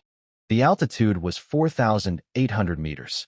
The snow-capped mountain pass was in sight, but the last few hundred meters felt like a chasm, blocking everyone's way. The air was so thin it seemed drained. Every step Brother Kwang took required him to stop, bend over, and support himself with his hands on his knees. Like a fish out of water, he gasped desperately for 5 minutes. Brother Kwang carried the old squad leader on his back, with Eagle Eye supporting from the side. The two formed a moving fortress, slowly making their way toward the summit. All that could be heard in Brother Kwang's ears was the wind and their heavy breathing. One moment heavy, the next light. One moment fast, the next slow. It was as if two hearts were beating inside him at the same time. The soft eyes regained some clarity, able to vaguely see light and shadow. She was neither crying nor making a fuss. She was clutching tightly to the grass rope wrapped around the old squad leader's arm. Even though the old squad leader was unconscious and the other end of the rope was held by Eagle Eye, she refused to let go. Because at the other end of the rope, that mountain-like man was risking his life. Cough. Cough. The old squad leader on Brother Kwang's back suddenly coughed violently. It seemed he was regaining some consciousness. It was a last flicker of life. He started talking nonsense. Under the deep memory recollection filter, just loaded in Luoan, the old squad leader's mumbling was no longer vague sounds, but clear fragments filled with strong emotion. "The water. It's boiling. Nan Nan, bring the noodles. Dad will give you." A wide one. In front of Kwang Gu and his friends, the illusion of a steaming bowl of meat noodles appeared again. But this time, the old squad leader by the stove had a tired smile on his face. "Lieutenant, you can go now, don't worry. We've led the team to safety. It's just that kid from Zhao's family. I couldn't keep him. I'm sorry." The illusion shattered. The old squad leader's voice turned weak again, real and fragile. He was lying on Kwang Ji's back, struggling to lift his head and look at the mountain peak ahead. "Kwang kid," the old squad leader called out. "Yes, squad leader. I'm here," Kwang Gu immediately responded. "Climb over this mountain ridge, then we can see spring, right?" The old squad leader's voice was full of childish hope. Kwang Gu stopped walking, opened his mouth to speak. Spring? On the other side of the mountain, it was still mountains. Endless, white, and impossible to see the end. There was no spring. Eagle Eye, standing nearby, looked at the system panel. The old squad leader's status bar had turned completely black, and the warning, vital signs decreasing, kept flashing. He sadly summarized. His vital signs are below the minimum threshold to keep him alive. He might not make it to the top of the mountain. Perhaps, even Eagle Eye didn't want to give up hope. But his words instantly ignited the entire live stream. "Old Luo, come out. I'll kill you. If you dare to let the old squad leader die, I swear, I'll find your studio's address and dox you. Send you blades every day until you go bankrupt. I don't believe it. There must be a hidden ending. There must be a way to save him. Please. Please don't let him die before spring arrives." Countless gifts exploded on the screen like crazy, and many viewers cried openly. For the first time, they hated the role of player so much. Because they realized all they could do was watch helplessly, unable to do anything. Kwanga couldn't hear the cries from the live stream. He only heard the old squad leader's words about hope for spring. Brother Kwang was silent for a few seconds. Then suddenly, he grinned and forced out a smile with all his strength. His voice was hoarse and shaky from lack of oxygen and excitement. Yes, squad leader, don't worry. Turn over, and it will be spring. There will be flowers, grass, a vast plain full of rapeseed blossoms, and your daughter. She's waiting for you on the other side of the mountain, waiting for you to cook her that big bowl of meat noodle soup. Huff, huff. After shouting, turn over, and it will be spring, Kwang's lungs felt like they were about to burst. He didn't dare stop. If he stopped, his breath would escape. Eagle Eye stayed behind, watching intently on Kwang's head. There, the health bar, which usually shows the player's status, had turned dark red and flickered with a warning of imminent death. The stamina gauge? It was empty. At this moment, what kept Kwang moving was an invisible gray data bar burning fiercely, unseen by the player. Willpower. Overload 120%, 130%. Eagle Eye couldn't see the overload bar for willpower, but he thought this was impossible. According to the game's basic rules, once stamina hits 0, pain suppression fails, and the player's brain triggers a safety mechanism to force them offline. But Kwang was still walking. He was like a rusty, broken-down tractor, each bend of his knees making a sickening creak as his bones rubbed together. The weight of the old squad leader pressed down on his back, bending his spine into a bow about to snap. Eagle Eye couldn't watch anymore. He even suspected that in the next second, Kwang's spine might break and pierce through his skin. I'll support you a bit. Eagle Eye took 2 steps forward and reached out, trying to hold up the old squad leader's hanging leg. As soon as his hand touched it, Eagle Eye's fingers trembled sharply. It was hot, scorching hot. The high fever of the old squad leader seeped through his torn, oil-stained cotton pants, burning Eagle Eye's palm like charcoal.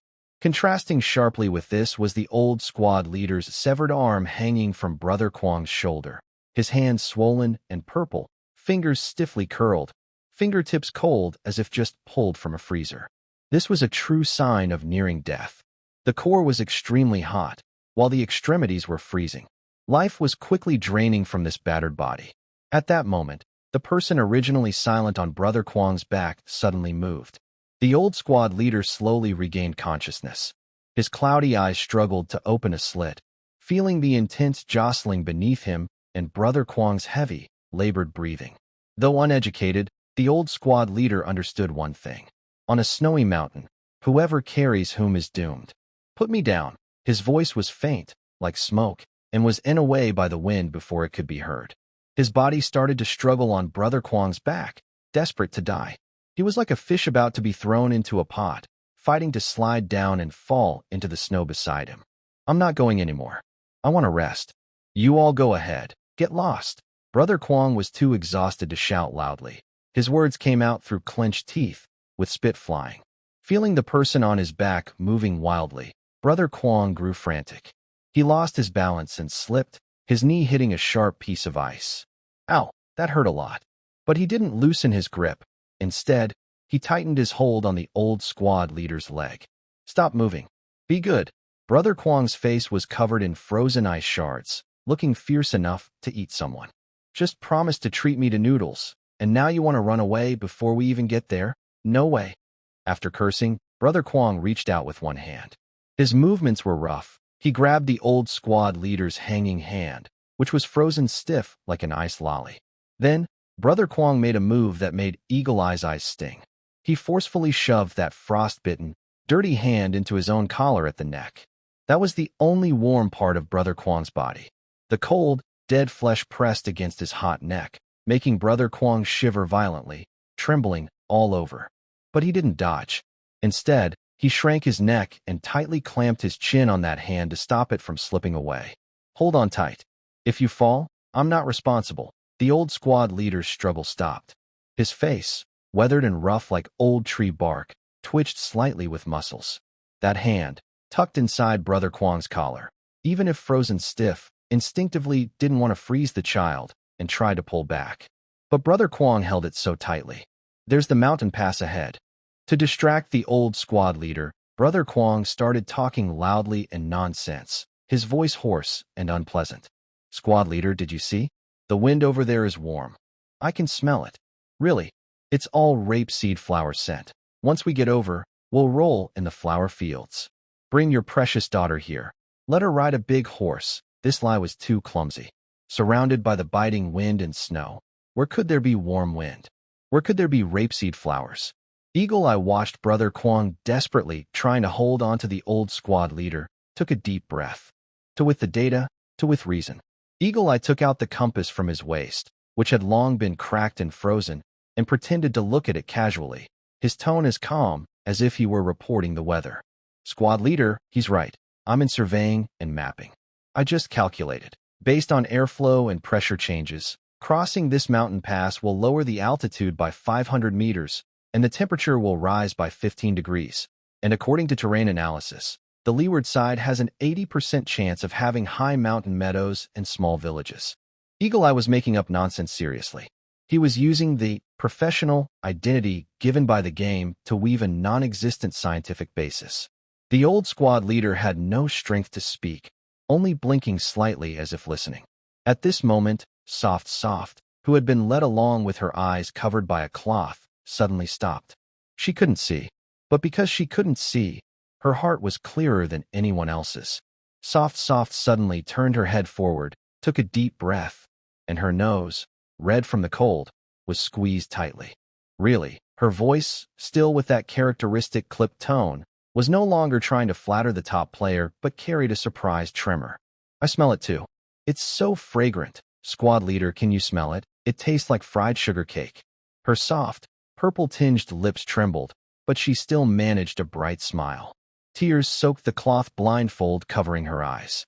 And she also said, I want pork fat bits. Little Bean also realized what was happening. This small warrior NPC, who had been following behind the older siblings, wiped his nose with his sleeve and pointed at the white, empty space, shouting loudly. Class leader, I see smoke. There's a chimney over there. They must be cooking food. I see it too, Little Tiger shouted.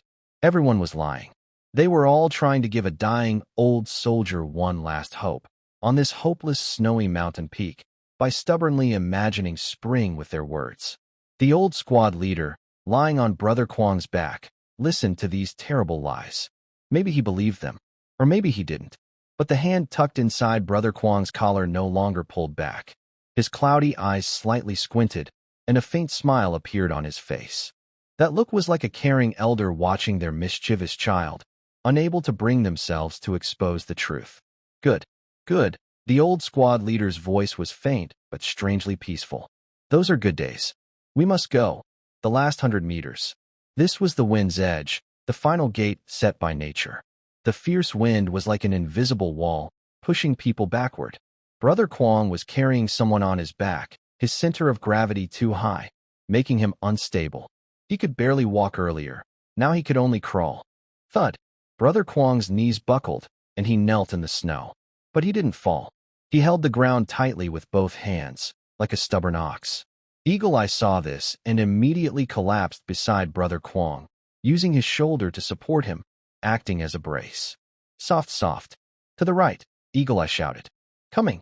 Soft couldn't see, but she felt her way along the grass rope, using her fragile body to support Brother Kwong's right side. The three of them, plus the old squad leader on their back, looked like a clumsy crab or a moving mound of flesh, inching up this steep at 70 degrees. Blood water seeped from Brother Kwong's torn knee, leaving two shocking red streaks on the white snow. Every meter moved felt like risking half of his life. Brother Kwong's consciousness was starting to fade. He felt the old squad leader on his back becoming lighter, as light as a feather, ready to fly away at any moment. This feeling made him afraid. Even if this was just a game, he began to mutter nervously, as if calling out to the old squad leader's spirit with his voice. Don't sleep. We've carried old Lee's pot before. Don't try to escape your debt. We're almost there. Really almost there. Don't lose your old bones. I can't afford to lose you. Getting closer. Even closer. Through the swirling snowstorm, he could see the iconic large rock at the mountain pass. As soon as he crossed over, just as his finger was about to touch the rock, Suddenly, a cold warning flashed on everyone's retina, making their hearts stop. Warning, core NPC, old squad leader, vital signs are about to reach 0. Warning, due to extreme exhaustion and hypothermia, countdown has begun. 00:59, 00:58, 00:55. The red countdown felt like a Damocles sword hanging over their eyes. Brother Kwang's vision blurred into a jumble of meaningless symbols. There was no oxygen in his lungs, only fire. Every breath felt like swallowing glowing coal. Move. Come on, move, he shouted silently in his mind. But his legs seemed broken and wouldn't obey. His knees scraped against the snow, the worn-out cotton pants offering no protection.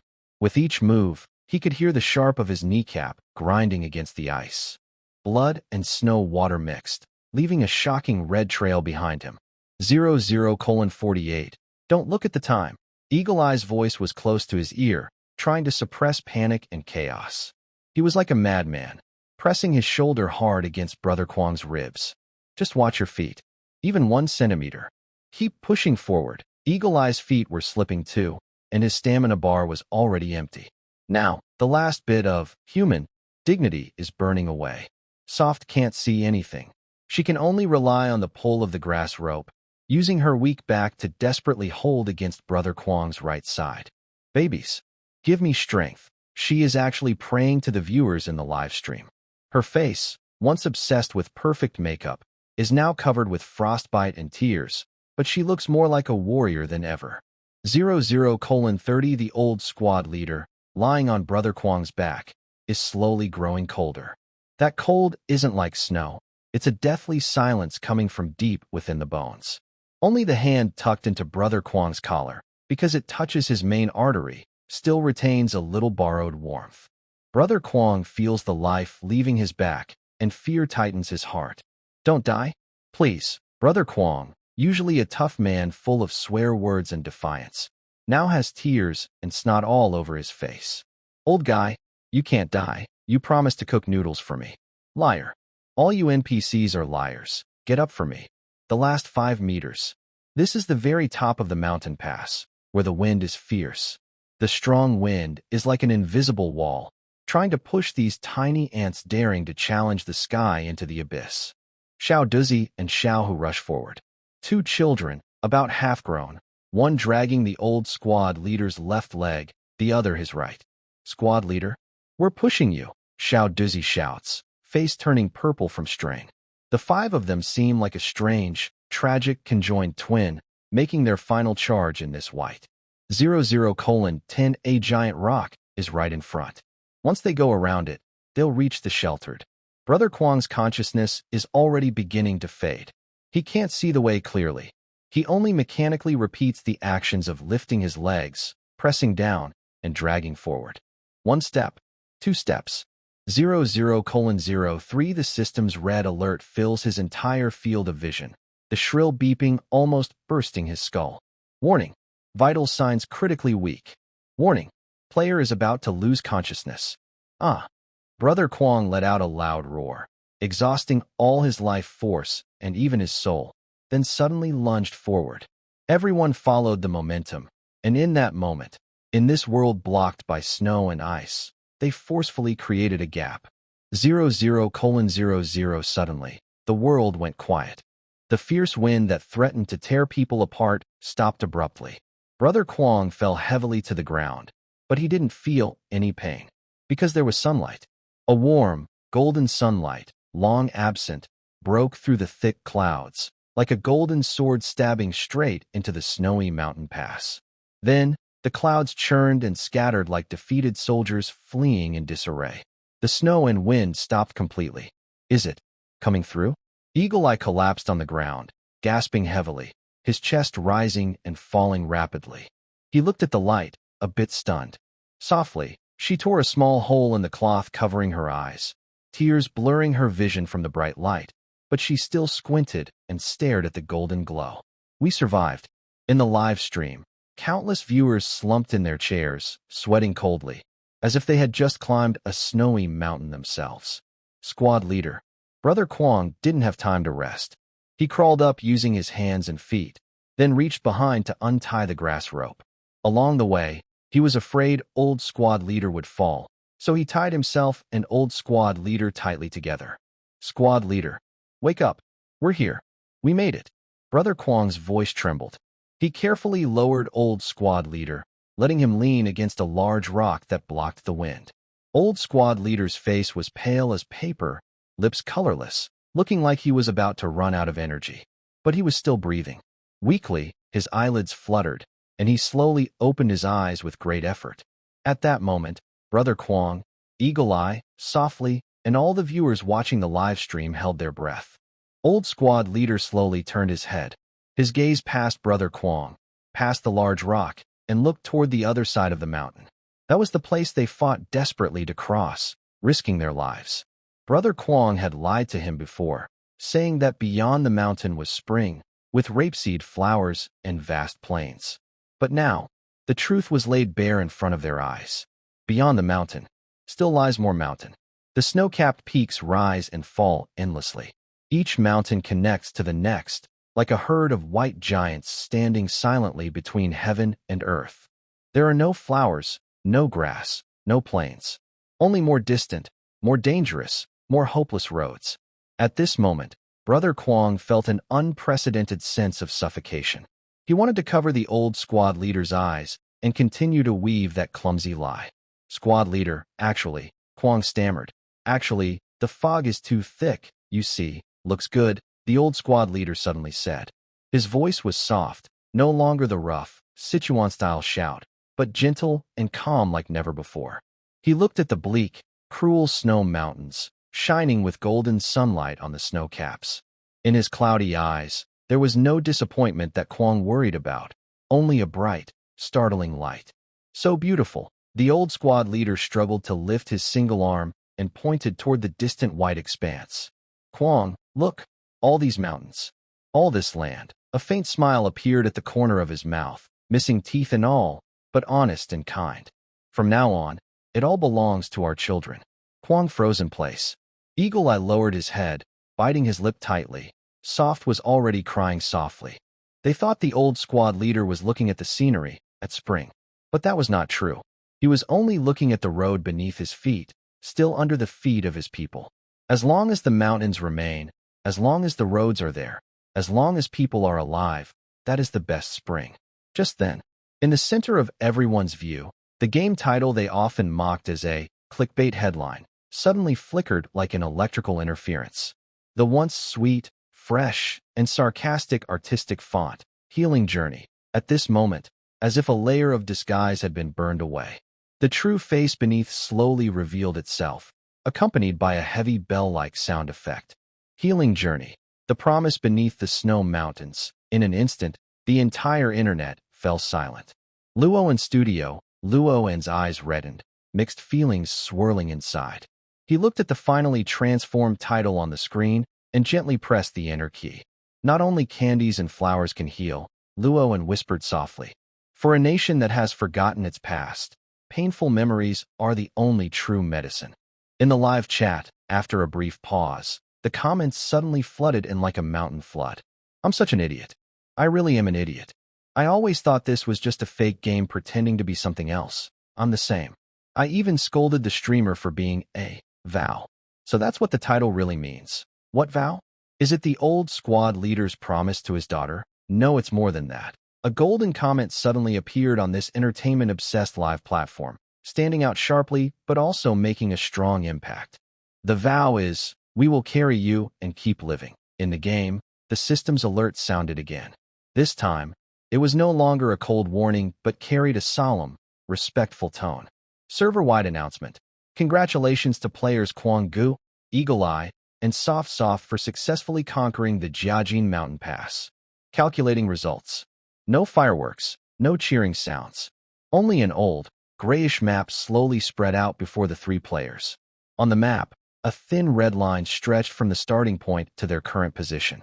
Behind that red line was a long, winding, seemingly endless gray fog. Current progress on the long march, 5%. How much? Kwang Gu, who was still immersed in sadness and emotion, nearly popped his eyes out when he saw that number. 5%, Kwang Go pointed at the number, his hand trembling, his voice breaking from shock. Are you kidding me? My legs are almost broken. My back is about to be crushed. I've nearly died 10 or 8 times. I thought we had finished. And now you tell me we've only gone 5%? Eagle Eye was also stunned. He looked at the map. The snow mountain was just a small white spot on this map. And that route, heading northwest, was long and winding even before reaching the snow mountain. Ahead, there is the bold capture of Looting Bridge. Behind, there is the crossing the Songpan grassland. Clearly, these are the upcoming levels to be unlocked. 5%. Eagle Eye mutters to himself. Is this really the history of a parallel world? In the game, they have pain shields and system prompts. They even have chances to restart, yet they already feel worse than death. And those NPCs in the game, or the ancestors in the parallel world, are real flesh and blood people facing true despair. How did they manage to complete the remaining 95%? The Luoan studio clearly planned this, letting them experience only a part of the journey. Even now, Eagle Eye still finds it hard to understand why the old squad leader and others insist on finishing such a long path. It's even harder to imagine how difficult the levels before and after the snowy mountains are waiting for them. This game, I can't play it anymore. Softly, he slumps to the ground, looking at the map with despair, shaking his head. It's too hard. Really too hard. How can we finish it? The live stream is also in chaos. Wow, this length is unbelievable. Is the designer a devil? Torturing people with just 5%, do they still want us to survive? Despair spreads. Even the most players would feel like giving up when faced with such a long, suffocating journey. The cold wind again. Though not as fierce as before, it still cuts to the bone. Old squad leader leans against a rock, seeming to fall asleep again. His chest rises and falls very faintly, and his single arm hangs weakly. Little Tiger and Little Bean curl up beside him, looking at the wild brother with admiration and dependence. It seems that as long as they follow them, there's no obstacle they can't overcome. Wild brother looks into the eyes of the two children, then at the large black pot thrown on the ground. That pot was protected with his life by Old Lee. Now, the bottom of the pot has several dents, the handle is crooked, and it looks terrible. Wild brother is silent for a long time. Suddenly, he bends down, reaching out to grab the strap of the pot. Wild brother? Eagle Eye looks at him in surprise. The system has indicated that the mission is complete. You can exit now. Exit? No way, Brother Kwang snapped. He clenched his teeth and once again carried the heavy iron pot, weighing dozens of pounds, onto his already battered back. Ugh, the sharp pain from his wound made him gasp, but he didn't put the pot down. He straightened his body and tidied his tattered red 5-star military cap. Then, he turned around and faced the map that filled everyone with despair, looking at the 95% hopeless journey ahead, in front of millions of viewers in the live stream. Brother Kwang's face, covered with frostbite and dirt, showed a smile that was both helpless and firm. Just 5% left. So be it. He patted the big iron pot on his back with a loud, clear sound. I thought I was here for a trip, but now. Brother Kwang looked back at the sleeping old squad leader, his eyes gentle, as if he were looking at his own father. This trip will take a lifetime. Brothers, get ready.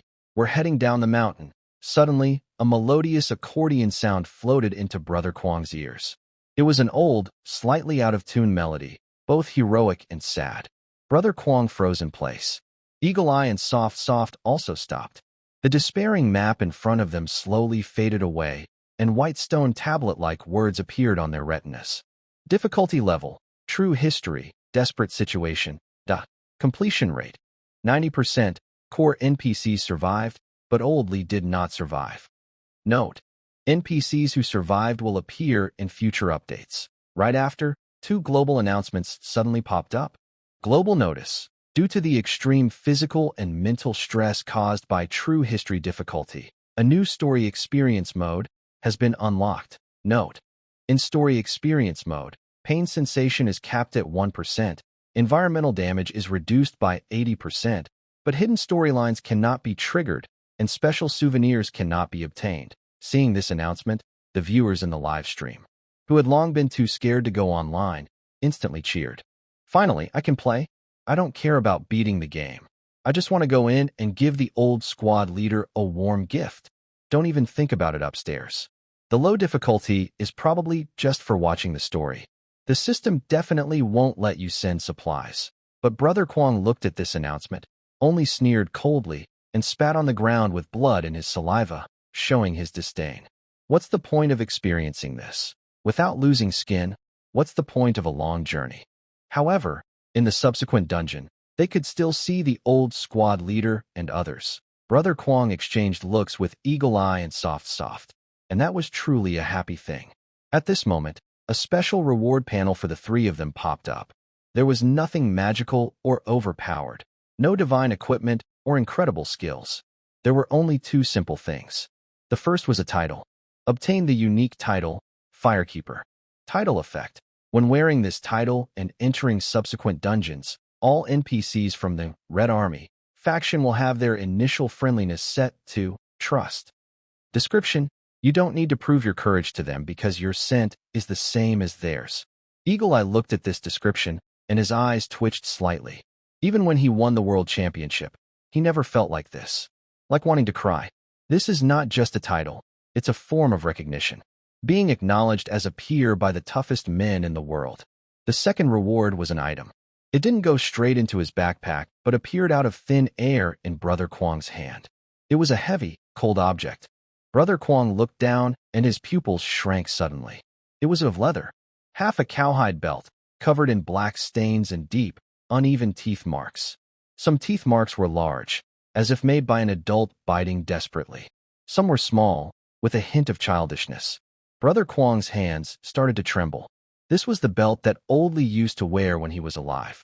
Old Lee was gone, and this belt ended up in the old squad leader's hands.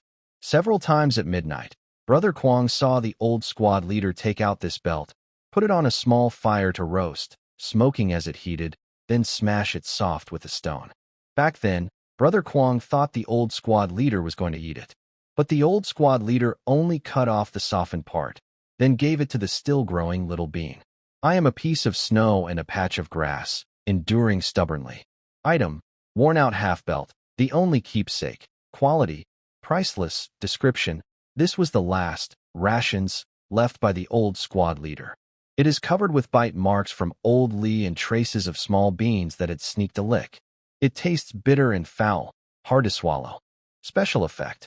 When worn, teammates within 5 meters in dire situations experience a 50% slower breakdown of their willpower, Note. Take it and boil it. It could save your life. But at that moment, no one was willing to eat it. It is a backbone stronger than steel. Brother Kwong tightly clenched the half-belt, its rough edge pressing painfully into his palm. To with your gear. Brother Kwong pressed the belt against his chest, his voice choked with emotion, like a child. This thing works better than any fancy equipment. The countdown timer hit 0. The dungeon is about to close. Players will be teleported back to the real world in 10 seconds. 10.9. The snowy scene around them did not disappear. Instead, a strange glitch effect appeared. The air was filled with electronic noise and flickering like a snow screen. What's going on? Is it lagging? Eagle Eye looked around cautiously. The old squad leader, who had been sleeping there in a coma and was close to death, suddenly became semi-transparent. In the light, he stood up. The broken, decayed arm disappeared, and his stooped back straightened. He was wearing a clean, well-maintained military uniform, though it had faded with washing and had no patches. Even his weathered face looked fresh, young, and full of spirit. He stood there in the snow and wind, in the glow, gazing gently at Kwong Gu and the others. It was like a wise elder from a parallel world of the Dragon Country watching proud younger generations. The old squad leader looked at Kwong Gu with his bright yellow hair, then at Ing Yen in strange uniform and soft in a dress. He didn't see them as monsters or ghosts. He even smiled kindly and pointed at Kwong Ji's wild yellow hair. Kwong Kid. His voice was no longer hoarse but clear and bright, with a comforting echo. So this is how you all look. Not bad. Though your hair is a bit yellow, your clothes look sturdy and warm. Your shoes are good too, thick soles, comfortable to walk in. Kwong Gu, a popular streamer who dared to walk confidently in front of millions of fans, now stood before this semi-transparent spirit, feeling helpless like a schoolboy who had done something wrong. He He wanted to hide his yellow hair and take off his trendy clothes. Squad leader, I. Kwang Go opened his mouth, but found his throat was tight. The old squad leader waved his hand to stop him. Then he took a step forward. Though only a spirit, Kwang Go seemed to feel the warm, paternal aura coming toward him. His eyes looked as if they could see through Kwang Go to the distant, unknown world behind him. He hesitated, a rare sign of vulnerability from a brave man who had faced gunfire without flinching. Kid, I want to ask something. His voice trembled slightly, filled with a humble hope. Did we win that last battle? Can the land over there still grow crops? This is the true story of the old squad leader's deepest attachment before he left. It wasn't about his own life, nor about his broken arm. It was about the land. It was about the crops. It was about whether future people could have enough food. Brother Kwang's tears suddenly burst out. He nodded desperately, wanting to speak, but only managed to make choking sounds like, Meanwhile, Soft, who was still wiping her tears, suddenly felt her wristband vibrate. A gentle light screen appeared unexpectedly in front of the three of them, and also in front of the old squad leader. It wasn't a high-tech hologram, more like an open window. On the other side of the window was the world where Kwang and the others lived, the future that the old squad leader called spring. There were no aircraft carriers or tall buildings. The scene from Luo and was simple and touching. The view shifted. It was an endless field of golden wheat. Under the sunlight, several large combine harvesters rumbled by, golden grains spilling out like waterfalls, forming small hills. The view changed again. It was a bright, spacious elementary school classroom. Outside, snow was falling heavily, but inside, the heating was warm. Dozens of children, dressed in thick uniforms as big as loaves of bread, had rosy cheeks. These weren't frostbitten red cheeks from the cold, but healthy, well-fed red. They were reading aloud, their voices young but clear, not worried about the snow and wind getting into their mouths. The last scene was a busy cafeteria. In front of the steaming window, workers and students lined up. It wasn't thin porridge that you could see through, nor fishy-smelling soup. It was bright white rice piled high. And there was the dish that made old squad leader talk about it all the time, meat sauce noodles. The red oil shone. Big chunks of meat covered the entire bowl, and wide noodles, as thick as a belt, hung on the chopsticks, steaming so hot it made people squint. Wow. Old squad leader stared at the light window, completely stunned. He instinctively raised his hand, wanting to touch the golden wheat, wanting to grab that bowl of noodles. But his hand passed through the light screen, and he couldn't touch anything. But he wasn't upset. He stared blankly, watching the children and the grain.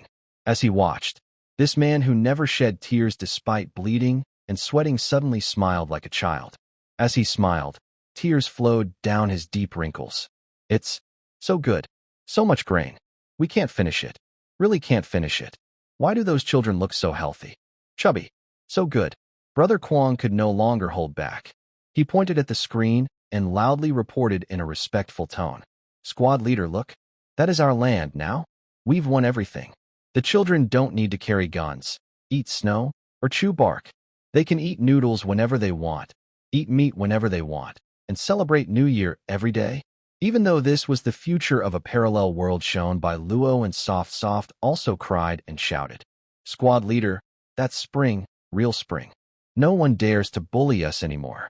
So, at the end of the long march, victory must belong to them, right? The old squad leader's gaze never left the bowl of noodles. He listened to Kwang Go and Soft shouting, his smile growing wider, but his body started to fade. He turned into countless shining points of light, as if about to melt into the snowstorm that had just begun. It's good to have one. It's good to have one. The old squad leader's voice became ethereal, as if coming from the clouds. We didn't walk in vain. Old Lee, Little Tiger, Little Bean. We all didn't walk in vain. It was worth it. The shining points of light scattered faster. The old squad leader took one last look at Kwang Go, then at the three strange children who accompanied him on his final journey. He slowly withdrew his gaze, tidied his collar. Then, facing the three of them, the bright scene in the screen, and countless viewers outside the screen holding their breath, he slowly raised his right hand. Salute. This time, his military salute was no longer incomplete because of his missing arm. It was precise, strong, like a sturdy pine or cypress. Children, walk the path ahead well for us. Don't look back. The wind rose. The light dispersed. The figure of the old squad leader completely disappeared into the air, leaving only the phrase, "Don't look back," echoing through the valley. The scene gradually darkened, revealing a line of golden text that seemed to be burning. May this prosperous world be as you wish. Real world. Brother Kwong took off his VR headset. His face, covered in sweat and tears, showed no trace of his usual arrogance or hostility. He sat silently in the gaming chair, staring at the ceiling, unmoving for a long time. In the live stream room, an unprecedented scene appeared. Millions of comments moved in perfect unison, like a disciplined army. Only 2 words kept flashing across the screen. Salute! Salute! Salute! At this moment, there were no hosts or fans, no regions or ages. Only a group of awakened, passionate souls paying tribute to the dragon country in a parallel world, honoring a history that should not be forgotten. The trending topics exploded instantly. Luo and Studio, may this prosperous world be as you wish. This is our backbone dominated the top 3. Countless people shared a screenshot of the old squad leader saluting the light screen. But just as everyone was lost in this wave of deep emotion and sadness, Luo and Studio's official account posted a new update. There was no emotional speech or lengthy thank you message. Only a short 1-minute promotional video. New version preview. Since the snowy mountains are too cold, let's go on a spring outing. Everyone was stunned. Spring outing? Could old Luo be so kind? With various doubts, millions of players clicked on the video. The screen showed a scene of extreme greenery. The blue sky was clear, and fluffy white clouds drifted lazily. Endless meadows stretched like a green carpet to the horizon, swaying like waves in the wind. Unfamiliar purple wildflowers dotted the landscape, and clear puddles reflected the shadows of flying birds. The background music was a lively, melodious harmonica tune that was so pleasant it seemed to make the ears pregnant. Several lines of fresh, cute artistic text appeared on the screen. Say goodbye to the cold, embrace the warm sun. This is a hiking camping trip among flowers and green grass. Even without meatball noodles, we still enjoy the simple pleasure of picking wild vegetables in the countryside. Red Expedition, Summer Outing, will be online in 3 days. The video ends, and the air is quiet for just 3 seconds. Old Thief Luo, you're joking. Last time you said healing journey, and I almost froze to death on Jiajin Mountain. You're full of nonsense. Is there a landmine buried under this grass? Are there crocodiles in this puddle, picking wild vegetables? I think you want us to dig up graves. Guys, don't believe it. This is definitely a scam. The grass looks suspicious, like a swamp. Stop with the conspiracy theories. I think this scene looks pretty normal. Maybe old Luo just wants us to relax for a bit. Relax? In those days? Do you believe this grass is more dangerous than the snowy mountains? At Luo and Studio, the backend data is skyrocketing. This time, the beginner NPC dialogue module has been upgraded to intermediate level. NPCs not only talk like humans, but also think like humans. Suddenly, a bold red headline pops up with thick font. Factory S Epic Game Winter opens for beta tomorrow. 300 million investment, stunning graphics, crushing all competitors. The next day, on Tomato Live. The host, Brother Kwong, titles his stream boldly. Trying Factory Winter. If it's not fun, I'll eat my keyboard on the spot. Not only him, but top streamers like Eagle Eye and Soft are all streaming. Because Factory has invested so much. Guys, Luo's new game is 3 days away. Let's check out the next door. Brother Kwong puts on the latest VR headset, grinning. I heard they spent 300 million on effects. I want to see if this snow is real. The 3 team up and land in winter. Honestly, Factory really has the money. The snowy mountains look like 4K wallpapers, each snowflake shining with a hint of currency. They wear high-tech polar suits and carry fully upgraded guns, feeling warm as if in Hawaii. Wow! The graphics are amazing, no complaints. Brother Kwong touches his clothes and sincerely praises. This is what gaming should be. No cold, no hunger. But this sense of excitement lasted less than 10 minutes. Bang, bang, bang. Brother Crazy pulled the trigger, flames shot out, and it felt very satisfying. The enemy AI across from him lined up like characters rescuing their grandfather, coming forward to be defeated. It was just mowing down enemies, pure and simple. Boring, Eagle Eye snorted coldly in the voice chat. All the shots are assisted aim. I could hit heads with my eyes closed. There's no real challenge. Just then, the story triggered. An NPC squad leader clutching his stomach fell into the snow, bleeding heavily, and was screaming loudly. Help! Help me! Brother Crazy's heart suddenly jumped. Almost instinctively, he rushed forward, images of the old squad leader lying in the snow flashing in his mind. Bro, hold on. I've got your back. He shouted loudly and reached out to help the NPC. This was a survival instinct developed in the game, Red Expedition. But the moment his hand touched the NPC's shoulder, a bright, festive recharge pop-up window appeared right in his line of sight. Detected teammates seriously injured. Would you like to buy a powerful first aid kit? Original price 18 yuan. Special first recharge offer only 6 yuan. Buy now, save lives, help teammates return to the battlefield. Brother Crazy's hand froze midair. He looked at the bleeding NPC and then at the flashing first recharge discount button. A wave of nausea, like eating a fly, suddenly rose from his stomach. I'll save you. He cursed and tried to close the window to help the NPC himself. But the system prompted him. Insufficient strength attribute. Please purchase personal exoskeleton armor. Costs 98 yuan to unlock carrying capacity. Brother Crazy ripped off his helmet and slammed it onto the desk. Where's my keyboard? I'm not eating anymore. I'm going to smash it. In the live stream, millions of viewers watched Brother Crazy's face turn red with anger, and their screens filled with question marks. What's wrong, Brother Crazy? Isn't the game's graphics pretty good? Yeah, it looks fun. Brother Crazy took a deep breath, grabbed the microphone, and spoke in a low voice. Fun. Yeah, it's fun. The graphics are good, the effects are enough, and killing enemies feels like mowing grass. But, Brother Kwong pointed at the flickering 6 yuan special offer on the screen, and his eyes turned red. But the planners at that company don't understand. Snow mountains are not for sightseeing. They are for burying brave soldiers. The person who fell was not someone to sell blood packs. He was a comrade. When the old squad leader was about to die, he only wanted to give me his last bite of food. Yet here, someone falls, and they still ask for 6 yuan. At the same time, Eagle Eye and Soft quickly logged off. Eagle Eye sent a message in the group.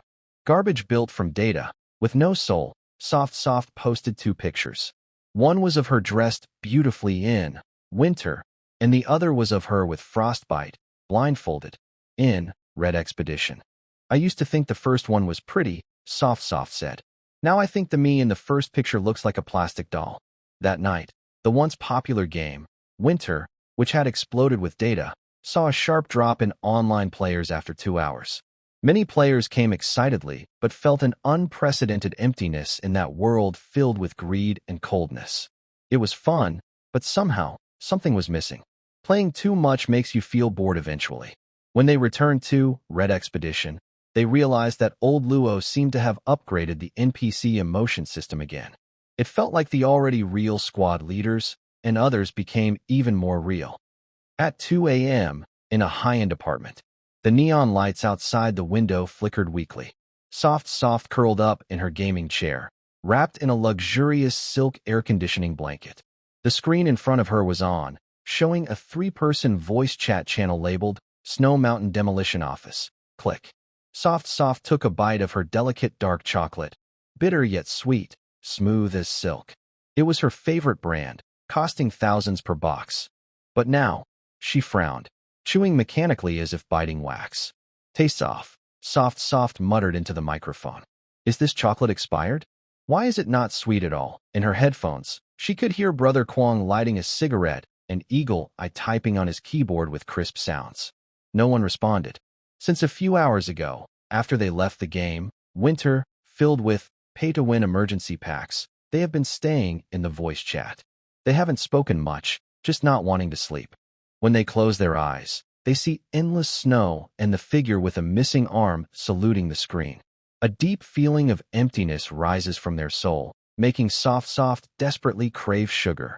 I want to eat candy. Soft sniffs, throws the several thousand yuan chocolates back into the box, and gazes blankly at the ceiling. Do you remember? When I was the last breath in that pile of dead bodies on the snowy mountain, that thing old squad leader took out of his pocket, that small, shiny piece. When I put it in my mouth, it was so sweet, soft speaks, and a faint smile of memory unconsciously appears on their lips.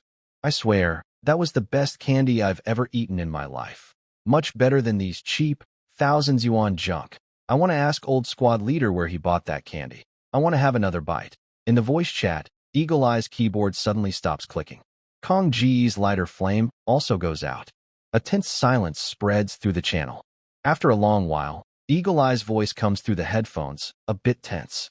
Soft. Stop eating. Soft is surprised. Huh? What's wrong, Eagle Eye? I was just reminiscing. That's not candy. Eagle Eye interrupts her. What? Soft doesn't understand. Eagle Eye hesitates for a moment, then lowers their voice and reveals the truth. That was salt. Huh? Soft's unopened macarons drop with a snap onto the keyboard. Salt? Soft instinctively objects, voice trembling. No way. It was definitely sweet. I tasted it clearly. It was sweet. Your brain is lying to you, Eagle Eye says without hesitation, showing no mercy. When your sodium and electrolyte levels are critically low and your body is close to death, your taste buds can become confused. You might mistake anything that could save your life as sweet. More importantly, Hawkeye paused silently for a moment and sighed. Back in those days, in that environment, salt was more valuable than gold. It was the only fuel for all the soldiers to keep their strength and prevent cramps. The few grains of salt in the old squad leader's pocket were originally meant for Little Tiger, or for himself to get through the next pass. But he gave all of it to you. He put half of the team's lives into your mouth and then lied, saying it was sugar. Soft listened, her mind going blank. She sat there blankly, and the sweet taste of chocolate in her mouth suddenly turned into a disgusting bitterness. So that's how it was. There was never really any sugar. The so-called healing was just someone pulling her back from the brink of death, but at the cost of their last bit of life. She remembered the old squad leader's face, full of frostbite, and how his rough hand carefully pinched out those dull gray grains from his pocket. That was life. A sob escaped her. Soft leaned her face into her arms on the table, suddenly feeling so foolish. She had been happily chatting in the live stream, saying how kind the old squad leader was, and that he left her sugar to eat. But no one had told her the truth, that it wasn't sugar at all. This game makes hallucinations so real. Lao Thief Luo, you really have no heart. Stop crying. Don't cry anymore. Brother Crazy suddenly shouted into the microphone. If you keep crying, you'll go blind. Although Brother Crazy sounded fierce, everyone could tell his voice was thick with a nasal tone. Hawkeye, shut up too. It's not your turn to tell her the truth, and we still have to comfort her. Brother Crazy cursed irritably. Get to the point. He cleared his throat and forcibly changed the subject. Our previous clearance completion rate was only 90%. As soon as this number was mentioned, the previously sad atmosphere instantly grew tense. 90%. For professional gamers or streamers like them, that number was painfully obvious. Whether it's Brother Kwong or Hawkeye, in the past, when playing games, they aimed for 100% perfect completion, achieving all achievements. Missing even one hidden treasure chest meant replaying the level again. But this time, that missing 10% felt like a thorn stuck in everyone's heart. The system's calculation shows it was because of old Lee. Hawkeye frowned in thought, then concluded. Among the key NPCs, Captain Lao, Little Tiger, and Little Bean all survived. Only Cook Lao Lee died in the snowstorm. The system considers full survival as a perfect completion. There was silence in the voice chat again. Everyone knew how Old Lee died. That day, the snowstorm was so strong that visibility was less than a meter. Old Lee carried the large marching pot on his back, walking at the end of the team. To prevent the pot from being in away by the wind or the fire inside from going out, he leaned over the pot, using his body to protect it. When they found him, he had already turned into a hard, frozen statue. But the pot beneath him was still warm. People are already arguing fiercely online. Hawkeye casually shared a link in the group. Now everyone is discussing the rescue Old Lee strategy. Since we didn't succeed, it means there's a better way. Someone suggested we replay the Snow Mountain dungeon to reach 100%. Brother Kwong opened the link and glanced at it. Wow. Even if it costs our lives, We must save Oldly. This post has already topped the trending searches. Countless players are offering ideas and strategies below. Some say, if players take off their clothes and wrap the pot, maybe Oldly won't die.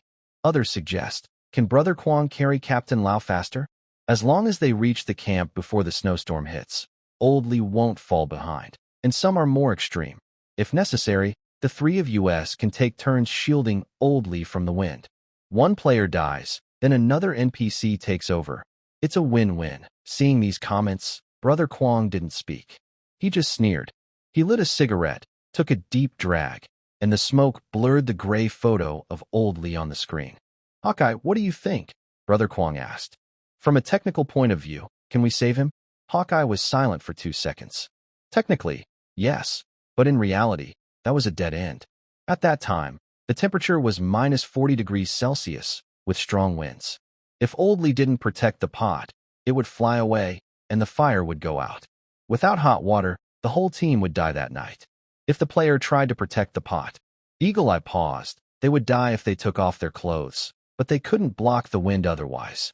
The main idea of the strategy was simple, using the player's life to exchange for Oldly's life. But Eagle Eye's voice turned cold. Players can be revived if they die. However, in the game system, once a player dies, the game restarts.